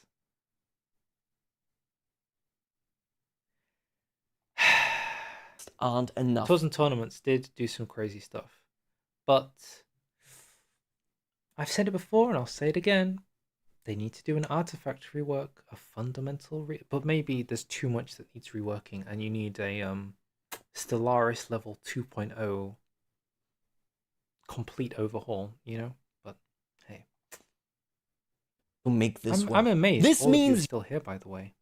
Thank you. Thank you for joining me on this final hurrah. I really don't know why you're all still here, but I appreciate it. Your coronation will look the same every single time. The event flavor budget for this DLC, for a DLC that puts you into one activity, and in that activity you're going to see all of those events just one by one, was not big enough. And just for the record, by the way, these give really nice artifacts in this patch, so the original patch of the release right here. I don't care whether she's my soulmate, I don't care about slight increase of magnificence. Give me the incredibly powerful hammer for free. Thank you very much. Ah, and look, it's the other one, Silence or Death. Yeah, like I told you, this event also comes up every single time. You should be aware of this. I really want to highlight this, and I think it is a step down as well as they are scripted. The reality of these events is, I would be a ton happier if we didn't just define what events we get via intent, which, by the way, I don't think they do refined enough here in this particular set of content, but if we also kind of looked around and said to ourselves, okay, maybe we do it like running a tournament. I get to choose whether I want to see an event altogether by clicking the thing, right? And if I don't want to see one, I don't see one. Instead, I just see these events a million times in a very quick row. I've seen this one every single time as well. This is a friendly petitioner. You see it every single time. I want to stress there's something smart to these events. No matter what happens, you will be walking away from this coronation with opinions. You will be looking at people and you will say to yourself, oh, I get it. Okay, so these people, I hate them, I will act against them. If you find yourself after an inheritance not really knowing where you should go left or right, who's your enemy, who's your foe, this will definitely help you. But the reality is, yeah, you will see these events again. Every single event he's showing, I recognize all of them. All of them. Again and again. There won't be any differentiation. You will never see anything different. It's always the same. Oh, look, it's my pleasure to ascend. Aren't you a detractor, brother? I just praised you for selecting the characters so well. Alright, whatever. Let's skip these events because, like I said, the effect of them gameplay mechanically is nice, but this is a chore, and it really worries me for the examinations in China and in other admin government. That's what we're saying. If the main content delivery mechanism is typically going to be for activities, then it relies on the events, and if the events are not holding up, then what is the game? That's going to be the big question mark, and goodness knows, like, what is going to happen now? I don't even know what the solution is. Legitimately, I have no idea. That will be added, of course, to China and in Asia, that you have to do those the same way that you have to do coronations, and that they will always be the same. I am worried because this really sucks. Yep, Count Dota always keeps people away from me so that I can be calm and have a good coronation. It's the same every single time. Here we have an event, again, I want to mention it, this is really cool. I can say that the crown will now be inherited alongside the kingdom itself, which is awesome. I think that's cool. Being able to assign this, being able to look over to a different kingdom and seeing that they have a crown that goes with the kingdom as well, that is really, really neat. They crown you, and every time you could say, I must get rid of this woman to your wife. I don't know why you would do it, but be that as it may, let's talk. He doesn't have anything to do with the university either. It's just the same. Same old, same old. You wish that the supporters and detractors carried over, but sadly they disappear unless they become rivals. I mean, to be honest, I wasn't really paying attention to this. It's not like anything crazy bad happened. Good place to pause. Yeah, I don't know. Somebody, I forgot who, but somebody said there was something to do with building a university. I'm tired. I'm tired, boss. You know? And I'm not seeing a university option. About ambitions. I think they're technically not called ambitions, they are called, what are they Oaths. called? Oaths. Let's talk about oaths, because I am mad at oaths. There are two sections here that I very quickly want to talk about, most of which will be detrimental for you, whether you are the player that is experiencing the coronation or somebody that is experiencing an AI taking an oath. First of all, let's start with the player. Some of these have not been thought through. Take a look at Greatest Hunter, and I will do a save here. They definitely removed some stuff, because on the original Steam, there was like a section dedicated to adding in lots of court vassal events or something. I can't remember, counselor events maybe. And then that entire section on the Steam store page disappeared. And in the patch notes, in the free section, as opposed to the paid section, I think, it just says a casual added for counselor events or something. Like, completely not connected to the DLC, doesn't make any sense. Just, here's 4 counselor events, just because. And I'm like, I wonder if that's like the skeleton of like, okay, we already made this, coded it, wrote it, styled it, so we might as well stick it in. But there was supposed to be way more stuff to come with it or something. I can also show you the actual decision. If you choose that your oath for your crown is the Greatest Hunter, you will have 20 years to host and finish successfully either 3 legendary hunts or 10 regular hunts. You also get an increased chance of legendary sightings while this oath is active. 20 years. If you succeed, you get Greatest Hunter. I want to be straightforward with you. I'm going to click this right now. This is complete nonsense. When I actually check the requirements of the decision finishing this actual oath, check this out. At least 2 of the following. So no. He might have done the maths, guys. He might have done the maths. He might have found a similar conclusion to what we came to regarding the feasibility. 2 of the following must be true. The first one being host a successful legendary hunt 3 times, which is deranged. This has never happened in the history of CK3. You need to get insanely lucky within 20 years. And to be fair, it did say that when you take this oath, you get a higher chance of the legendary hunt event spamming. So, to be complete disclosure, it did say that. However, please carry on. Also, all of these, this is the second thing, so both of these need to be true according to what is written here in script. Host a successful legendary hunt once. Host a successful hunt 10 times. It's impossible. You cannot succeed with this. It's impossible. You also need a bow type artifact. None of this is mentioned when you take the oath, and even if they nerf this, which they will make it much more feasible. What they are saying here is, if you want to be the greatest hunter, we need you to sit through these same hunt events for 20 years, because you need to have so many hunts you will know them by heart, and all of your hunts need to be successful. Even if they say it's only like 5 hunts that you need to do, okay, fine, 5 hunts. Does he say that it's impossible because he's realized that it's literally impossible, as in even if you did get it successful every time, it wouldn't be possible? Has he noticed that? It's not just impossible in the sense that it's really hard. It's actually, you cannot. There's a 2-year cooldown between this. 2 times 10 is 20. You have 20 years to complete the oath, and it starts ticking as you're currently in the coronation. Like, it's impossible, literally impossible, as opposed to figuratively impossible. I hope he's realized. Let's say 5 hunts. That is 5 forced hunt activities within 20 years. You spend all that money, you need to save all that money because you need to be successful at it so that you can get this modifier right here. And it's the worst modifier you've ever seen in your life. This is completely deranged. It's completely deranged. Okay, he's hating more than I was ever hating. I felt bad for saying it. Now he's calling it completely deranged. I feel like he's sort of broke the wall there for really saying it. You know what I mean? Like, if the poster boy or whatever is saying it, it's there, you know? My God. What on earth? This has to be the worst DLC for CK3. This has to be worse than any of them. Legends of the Dead. No shot was Legends of the Dead as bad as this. Legends of the Dead was boring at times and frustrating, but ultimately had good core delivery of what it was trying to aim. It's just a shame that what it was trying to deliver was mid, but it did deliver it. That experience was delivered correctly. This was not delivered correctly. This was not baked. It needed 20 more minutes in the oven.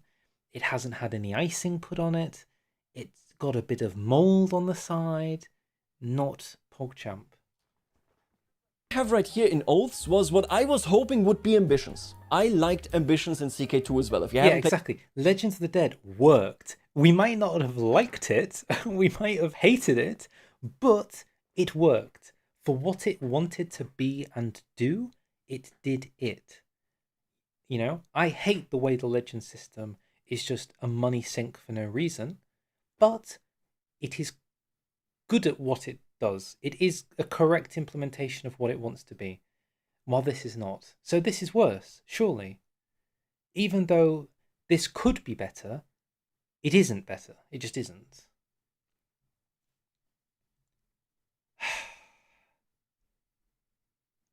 You find it crazy that they're doing Coronations, EU5, and All Under Heaven. Well, to be fair, EU5 is a completely different studio in Spain, while CK3, I think, is made in Sweden. So they don't even talk to each other. Like, they're on completely different things. What is interesting is them releasing All Under Heaven next to EU5. Like, these two significant pieces of media are like overlapping. So I wonder if that's going to eat into the success of either, but most likely CK3. And if this DLC is anything to go by, then it's probably going to have a much more negative consequence. Added 16 oaths with bespoke rewards and fulfillment conditions. Includes oath tracking, story cycle, oath decisions, and Othalia and success events. New oath-based building. They're telling me there are 16, but we've seen 8. So maybe I maintain it's based on government. Like, there's oaths if you're a nomad, oaths for if you're an administration. And that's why we haven't seen them specifically. That's my thought process. Yeah, I think EU5 has to be more successful because it's got such a global reach. But it's interesting that they're going at the same time. CK2, maybe we should... Oh my god, I need to end stream. I'm so sorry. But now I'm thinking, like, I want to look in the code and see what the other oaths are that we didn't get. Could be very short-term, mid-term, or long-term. They could be, for example, I want to get married, I want to have a son, I want to have peace in the realm. Those were the ambitions. Then you also had very long-term stuff. You had stuff that unlocked something. For example, I believe that if you wanted to become the king of a not yet created crown, it would give you a CB that you can use. If you want to become a saint, that will keep you busy your entire life, right? So ambitions were also short, mid, and long-term, but they very clearly communicated what they were, how you would use them, and they gave you short-term direction. Or long-term, depending on the goal. Not to mention the AI, but more on that in a second. This stuff right here only works for min-maxers. Only works for masochists. Yeah, hello. That's me. Hello. I'm so seen right now. Min-max masochist. Engaging in severe forms of self-harm. Playing this game. Yes. Hello. 24,000 men at arms. Hello. That's me. Hi. Honestly, I would not be surprised in the slightest if the game triggers bugged so that you get the same all the time. Maybe. That are saying, yes, please give me the same hunt events 15 times in a row. Thank you very much. I don't enjoy that, but I find it funny, so we just did it live on stream. Like, yes, I did just waste 8 hours doing it, yes. Because it's funny. It's ridiculous and funny, so I did it. Just to prove it could be done. It wasn't necessarily about thinking it's a good thing. It's about the challenge. I don't think it's fun to climb Mount Everest. You know, when you're getting hypothermia, freezing, shivering, and 2 people have died in a fall. You're not doing it because it's a fun day out with the bezies. You know, you're doing it for the challenge to achieve something. That's what I was doing. You know, we were breaking new ground. We wanted to see what could happen. And we did. And we did see 24,000. And yes, I might have cheated in the gold because I couldn't be bothered waiting. But if I hadn't have cheated in the gold, we would have achieved it in 30 years anyway. Because of course we would. Because I would have done all of the stupid things I would have done to gain gold that I would have done anyway. So it was basically a guaranteed outcome. I just sped it along to save time. Much. Now let's take a look at these other oaths, again from the player perspective, right? Support my knights, this right here, also kind of lying to you, just for the record, village fiefdoms is not the first level of the Marshal Grants building, it is the third level. You need to build the third level 3 times, which means per third level it will cost you around 1,700 and it will take 3 years to build each level, and there are additional requirements such as you need to have knights that have a certain skill set, meaning this oath right here seems pretty straightforward. It's new check. Yep. But you need... We also discovered this, that it's completely knowledge checking people, just for no reason. Like, no information about anything that's coming up. You have no idea what the traits, like the requirements are going to be, and you only have 10 years to figure them out. Utterly ridiculous. The moment that you take the oath, you need to start building, and you need to have the knights at the ready that are capable enough. You need to have 4 men-at-arms that are 3 different types of men-at-arms that are level 4. Level 4. Yeah, so we currently couldn't do it. And you need to have the money to build these buildings, because if you cannot do it, 3 levels, right? So that is 9 years total. If you miss even 1 year, you will fail the oath. This is incredibly powerful, by the way. More on why that is bad in just a second. You're gonna see that in just a bit. Okay? I already saw it. I already saw it. Greatest Hunter we already talked about. Expand the realm can be super easy, like 19. We are already at 14 counties. They want you to have 19, right? If I was the HRE, it spoke of like 40 or 50 counties that I needed to add. Shape the realm can be incredibly simple. You just need to build 10 buildings. Install claimants can be difficult as hell, and you can't really do that much about it, but interesting. Secure alliances, 5 alliances with all these conditions. Listen, I'll be honest with you, you need to be very dedicated to this. There are a couple missing here, for example, getting all the de jure territories. That can be a very easy one, it can be a very hard one, depending on how things go. You also got Provide for the Faithful, which also requires you to build a lot. Basically, same T as Support My Knights. Provide for the Poor, same story. Did you try the Provide for the Poor one, Mr. OPB? Did you try it? Because we tried every one that we saw. On this stream, we did everything we tried to see. Okay? Within reason. We could have literally gone through the nomads and then done it with the Muslim clans, and then we could have done it with the Byzantine administration, and then we could have done it. But within reason, did you try Provide for the Poor? Because brother, let me tell you, that one is cooked. It is cooked. These ambitions are so all over the place, they don't communicate it properly, and you run the risk that the actual requirements of the decision to finish them are different from the requirements given to you during selection process. True. You can also just swear no oath, but at that point you forgo one of the most interesting elements of this DLC, True. Which is the variability of what your ruler wants to do. Now let me be clear here, if you lose, if you don't finish one of these oaths, which is quite possible, because again, we never failed. We never saw what happens if we fail. You need about 6,000 bucks to finish the Support My Knights thing, and you need to have your knights in order, and you need to have your men-at-arms in order. That's a lot of money, that's a lot of pre-planning. Should you fail this, you will take a massive, massive hit to your everything. The moment you spend, okay, 500 prestige is nothing. The legitimacy is annoying, but I honestly think with, what, 1 funeral, 1 hunt, and 1 feast, I can get that back. The nickname is awkward. The level of fame is annoying. That's maybe the worst part, especially if you're going for something. Critical stress happens all the time, and minus 50 opinion. That is handleable. I could deal with that. I can deal with that. That's fine. It's just, I hope it doesn't happen when I'm at like the max level of fame, and then it ticks me down. I'm like, oh, I was about to form Kingdom of Man in the Isle. You know? I saw this, I was like, oh my god. That wouldn't have happened because you cannot form Kingdom of Man on the Isle unless you are Kingdom, not Kingdom. Anyway.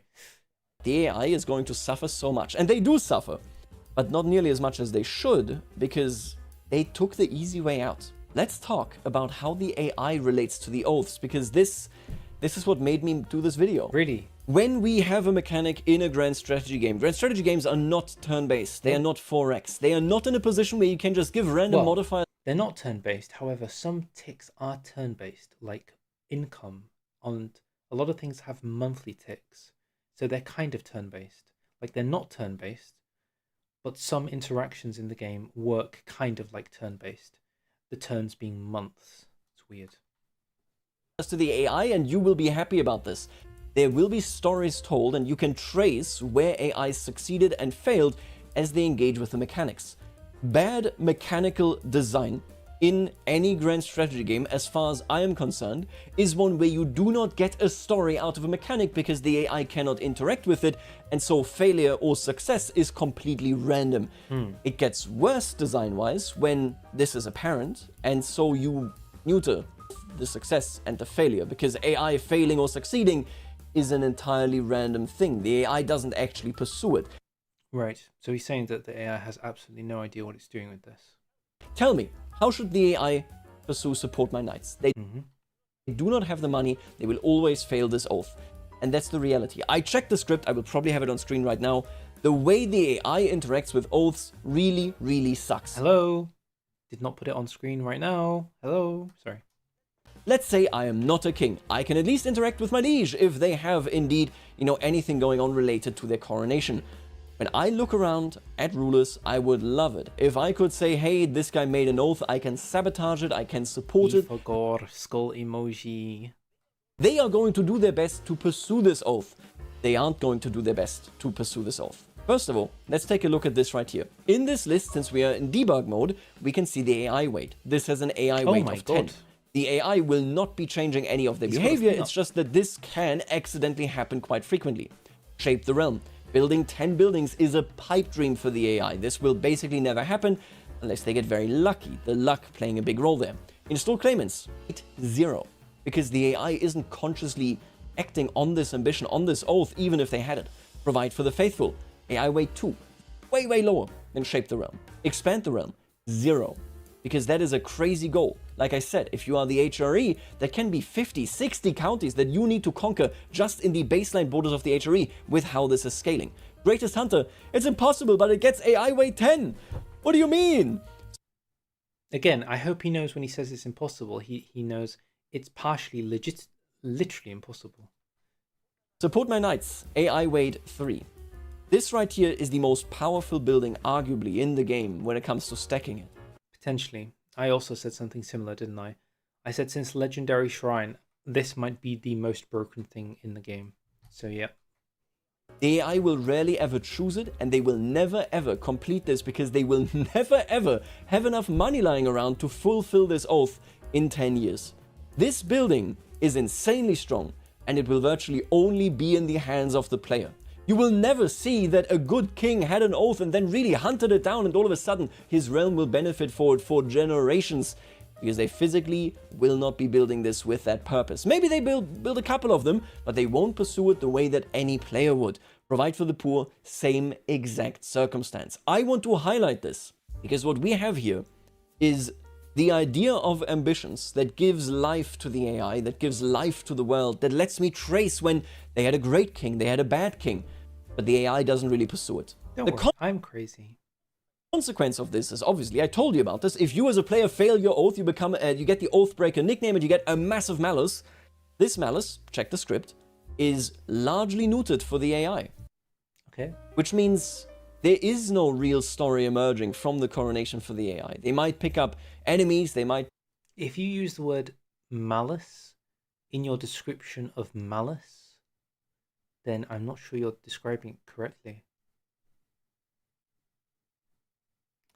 Maybe it's easier to say AI malice.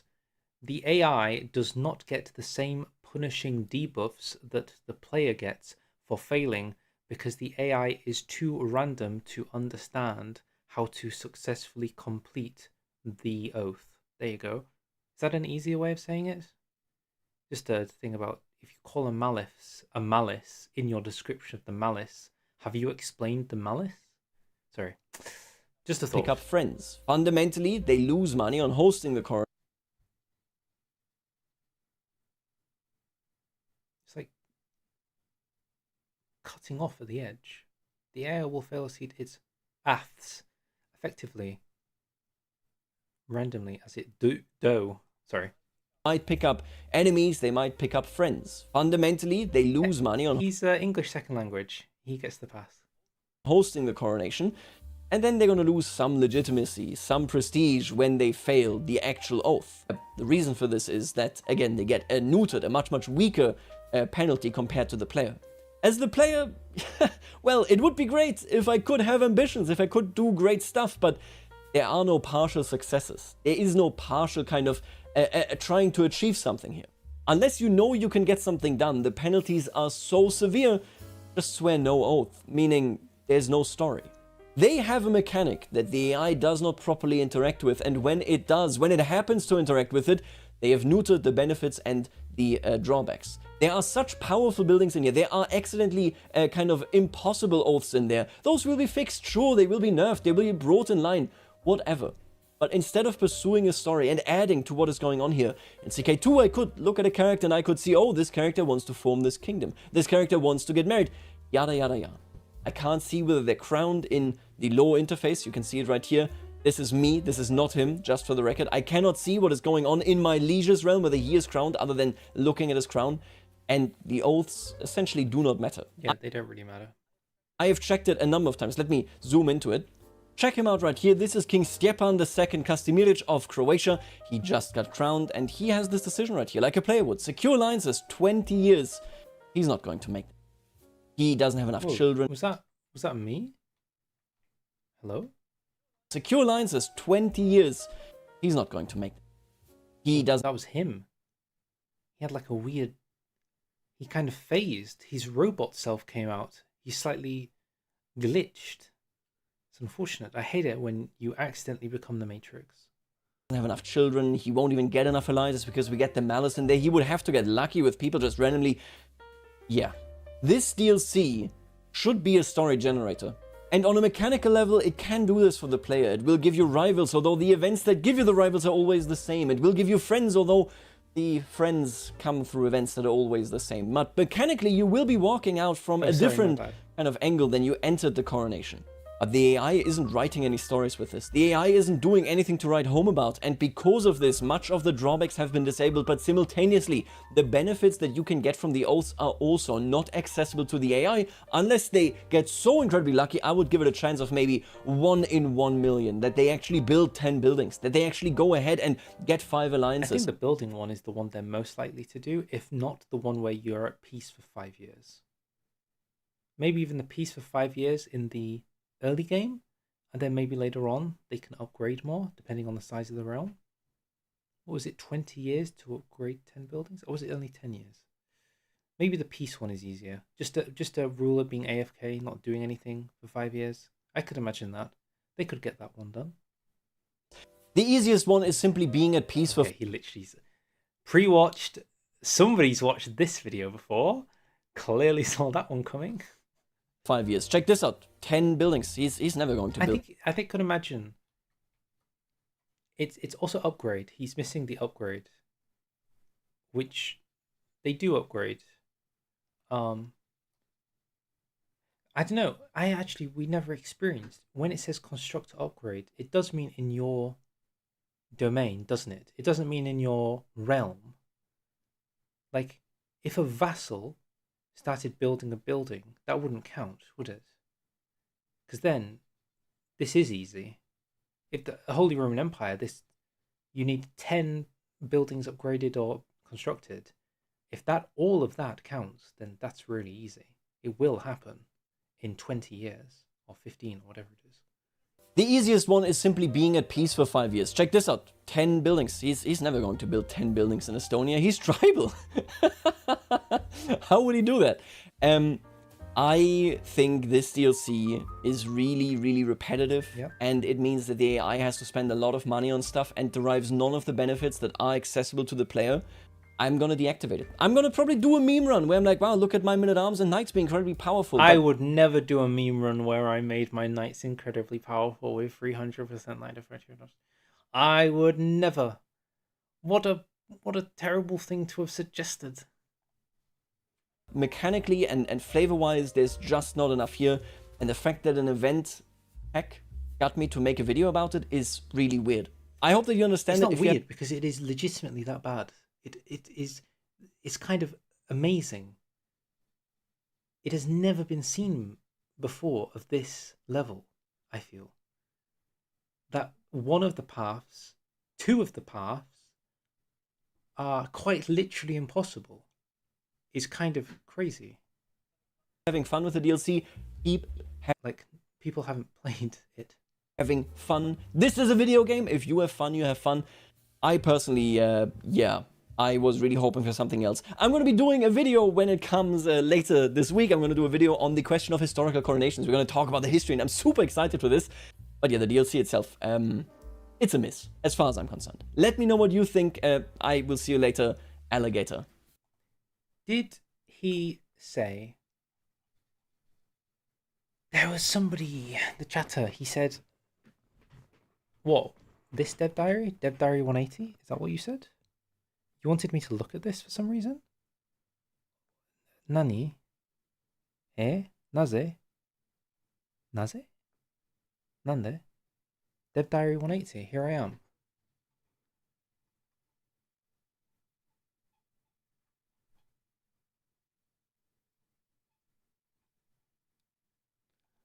In the image, their image for preparing, the horse is clip out in their own image. Interesting. This was visible as far back as then.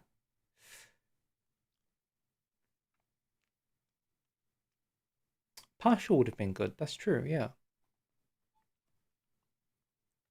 At least the AI would have stood a chance if it had like very easy early buffs.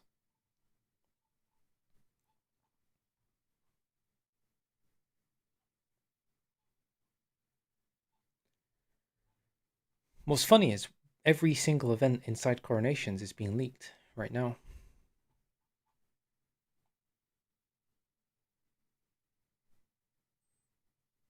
Okay, these are the oaths. Ensure peace. Saw that. There they are. That's literally all the ones we saw. Not one there is different.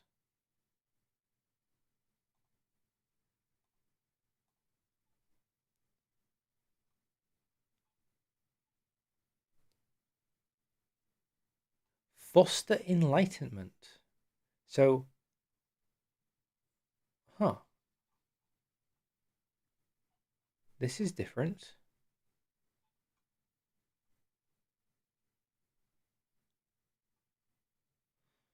And you get a university special building. So what's the requirement? I wonder.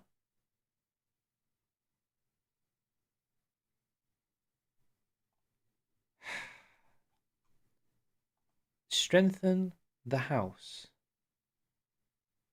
For every legitimate child, you gain 30 renown.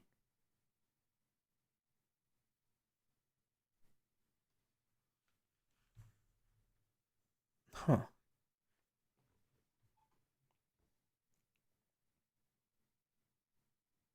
Maybe so. Repent would only make sense if you have sinful traits. So if we would have had sinful traits, this one might have shown up.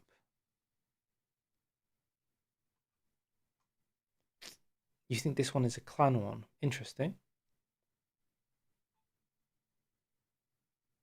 It makes sense why this one didn't show up. Bye. Okay, bye. Interesting. Let's see how Reddit's reacting.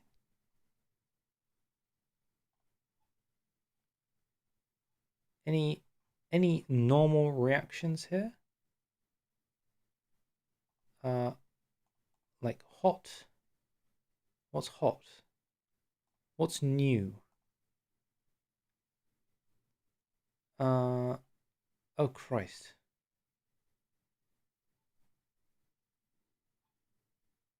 Nobody's talking about it.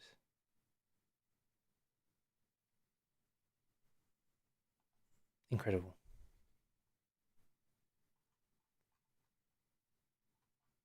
No crossing the Rubicon. Nor.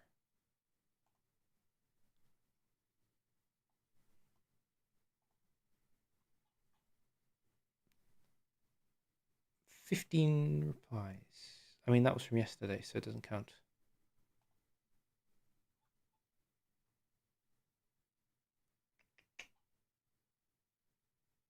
The oaths are so difficult they require min-maxing. Yeah, Reddit hasn't even found out that the DLC's come out yet. They have no clue. They'll figure it out later, I'm sure. Once they had a YouTuber explain it to them, they'll figure it out. Blah blah blah blah. The AI doesn't feel it was designed from the behavior of the player having a one-time experience. True, it is like a one-time experience, which is bad because it's a kind of a mandatory event that you will have to do over and over again for all time, forever.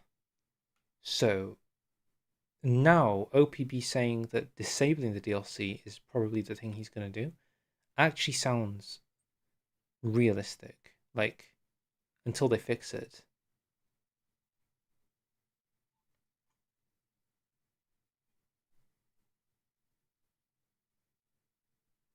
The comment in the council thread about the devs working hard on the Asia DLC and postponing the dev diary compared to the quality of this DLC makes me worried about the next one and the pressure and the workload the devs must be under. Yeah, I completely see that. It must be like crazy pressure right now to get that working, adding in the entirety of East Asia and all the stuff they are trying to scope in. So yeah, like as I said, I'm not mad. I'm really not mad. I can afford some leeway. I'm sure some people will be livid, but I'm pretty chill. I just think it's really funny, to be really honest. Is that everything? Um, I think we've come now to the end. Since we now know, since you literally pulled me in to keep talking about this game, I am now just in my own thing going to take a look at the files for Crusader Kings 3, game, common. Where are the oaths? Oaths.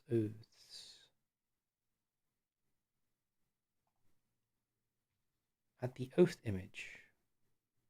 Notice how the holder is also Britannia.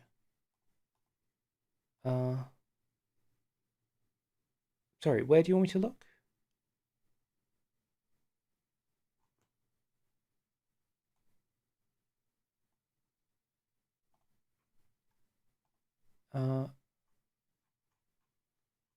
In here? Oh my goodness, the Steam DLC page.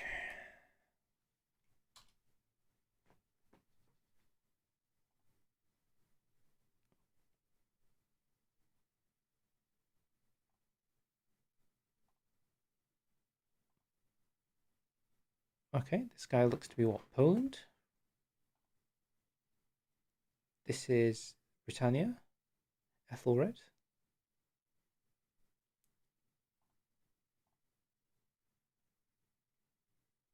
Hmm.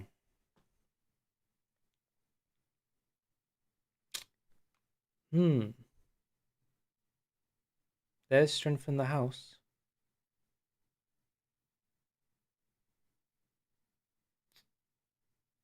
Huh. How curious. In 874, by the way. Realistic game. Real. So again, not trying to be toxic.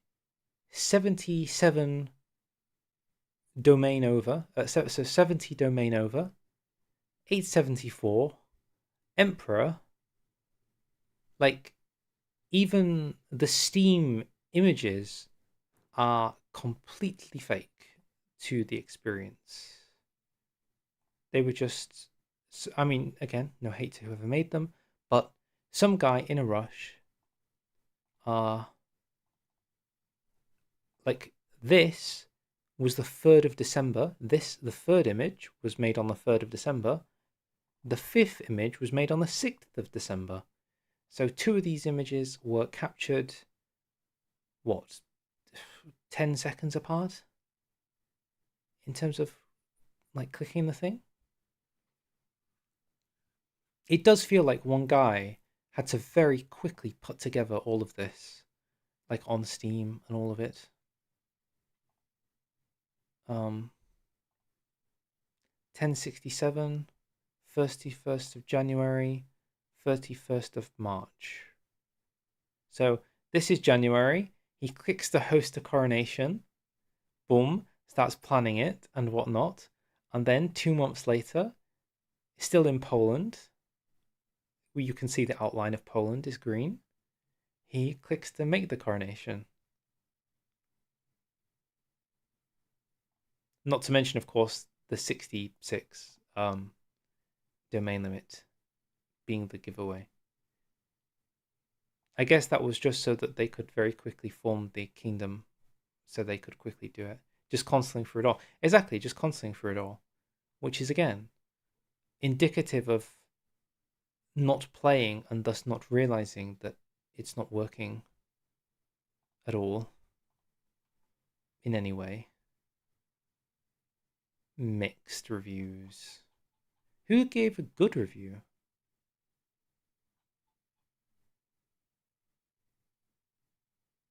Coronations is something I've been waiting for. Our paid events. You have to choice. You can also attend other. This is a really good way of getting legitimacy. This surprised me a bit, since I have been able to. I like the pack, and I'm sure that the future of these events I won't play without. Wow.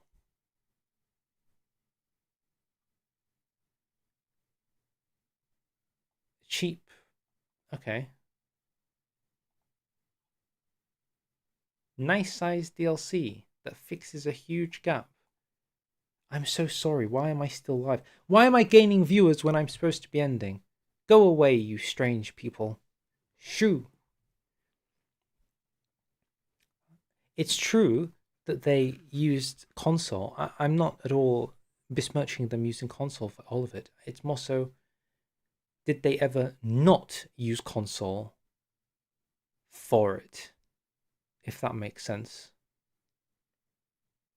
Like, it's fine if that was just for the marketing, but now I'm questioning whether they ever really played it. It's cool. It's very much needed. Additional buildings are cool. Top 10 people. Are we sure they actually played the game?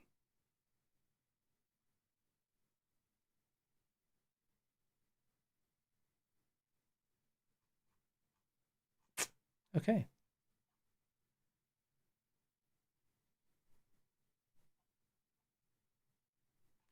This guy is complaining, yet gave it a thumbs up.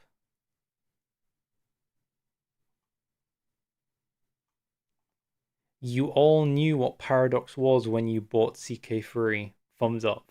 This guy.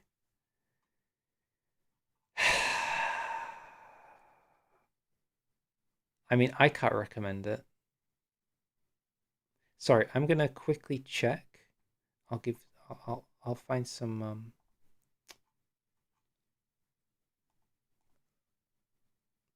Why on earth is Caesar crossing the Rubicon?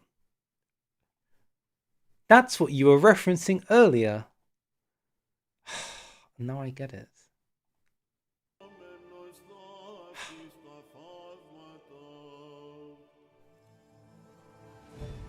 I'm going to quickly check. How do we get that university?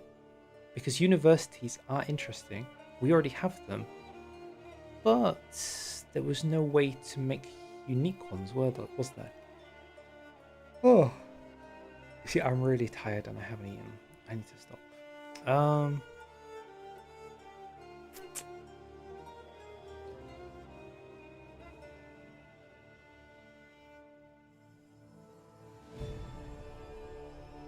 Oh god. I have no idea where to look in here. Let me just type in the word oath. What's the worst that could happen?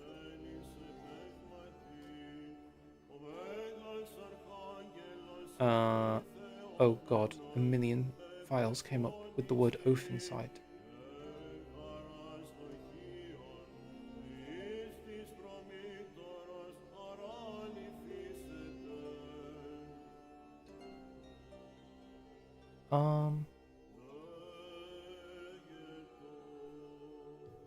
And then I find the university.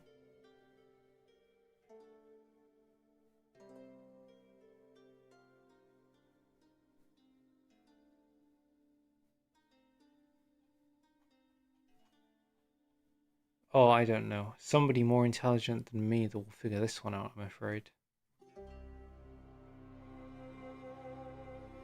Maybe it has to do with how high your learning is. If you've got a certain level of learning.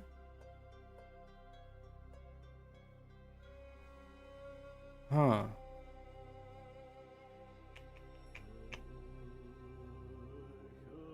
How peculiar. Okay. With that indeed, I think I'm done. Oh, right then. I will say thank you very much for watching. This has been utterly ridiculous. When I hit live all those hours ago, I thought I was going to do 20 minutes of yapping about the dev diary. I was going to load up the game and I was going to just do a quick 1 hour skim through some of the features, give my general vibe, and ultimately nobody's going to watch the stream and I was just streaming for myself. Instead, thank you to, I think there's been like 5 people who have been here the whole time. So thank you to all of you. Very big thank you to Knight Spearhead for donating. That's crazy. I didn't think anybody would ever donate, so thank you for that. I hope this laugh, this joke stream, this comedy, it's basically been comedy night, has been somewhat enjoyable for what it is. I'm probably going back to Hoi 4 now to pretend that none of this ever happened. And yeah, shout out to Chinese guy, shout out to bisexual Bulgarian step guy, shout out to Oghuz, shout out to that one guy who said that one thing then left, big shout out to Soares for keeping me company 24/7. Thank you to Lime for showing up. And yeah, I'm heading out. Okay. Bye-bye. Bye-bye. Bye-bye. Bye-bye. Bye-bye. Bye-bye. Bye-bye. Bye-bye.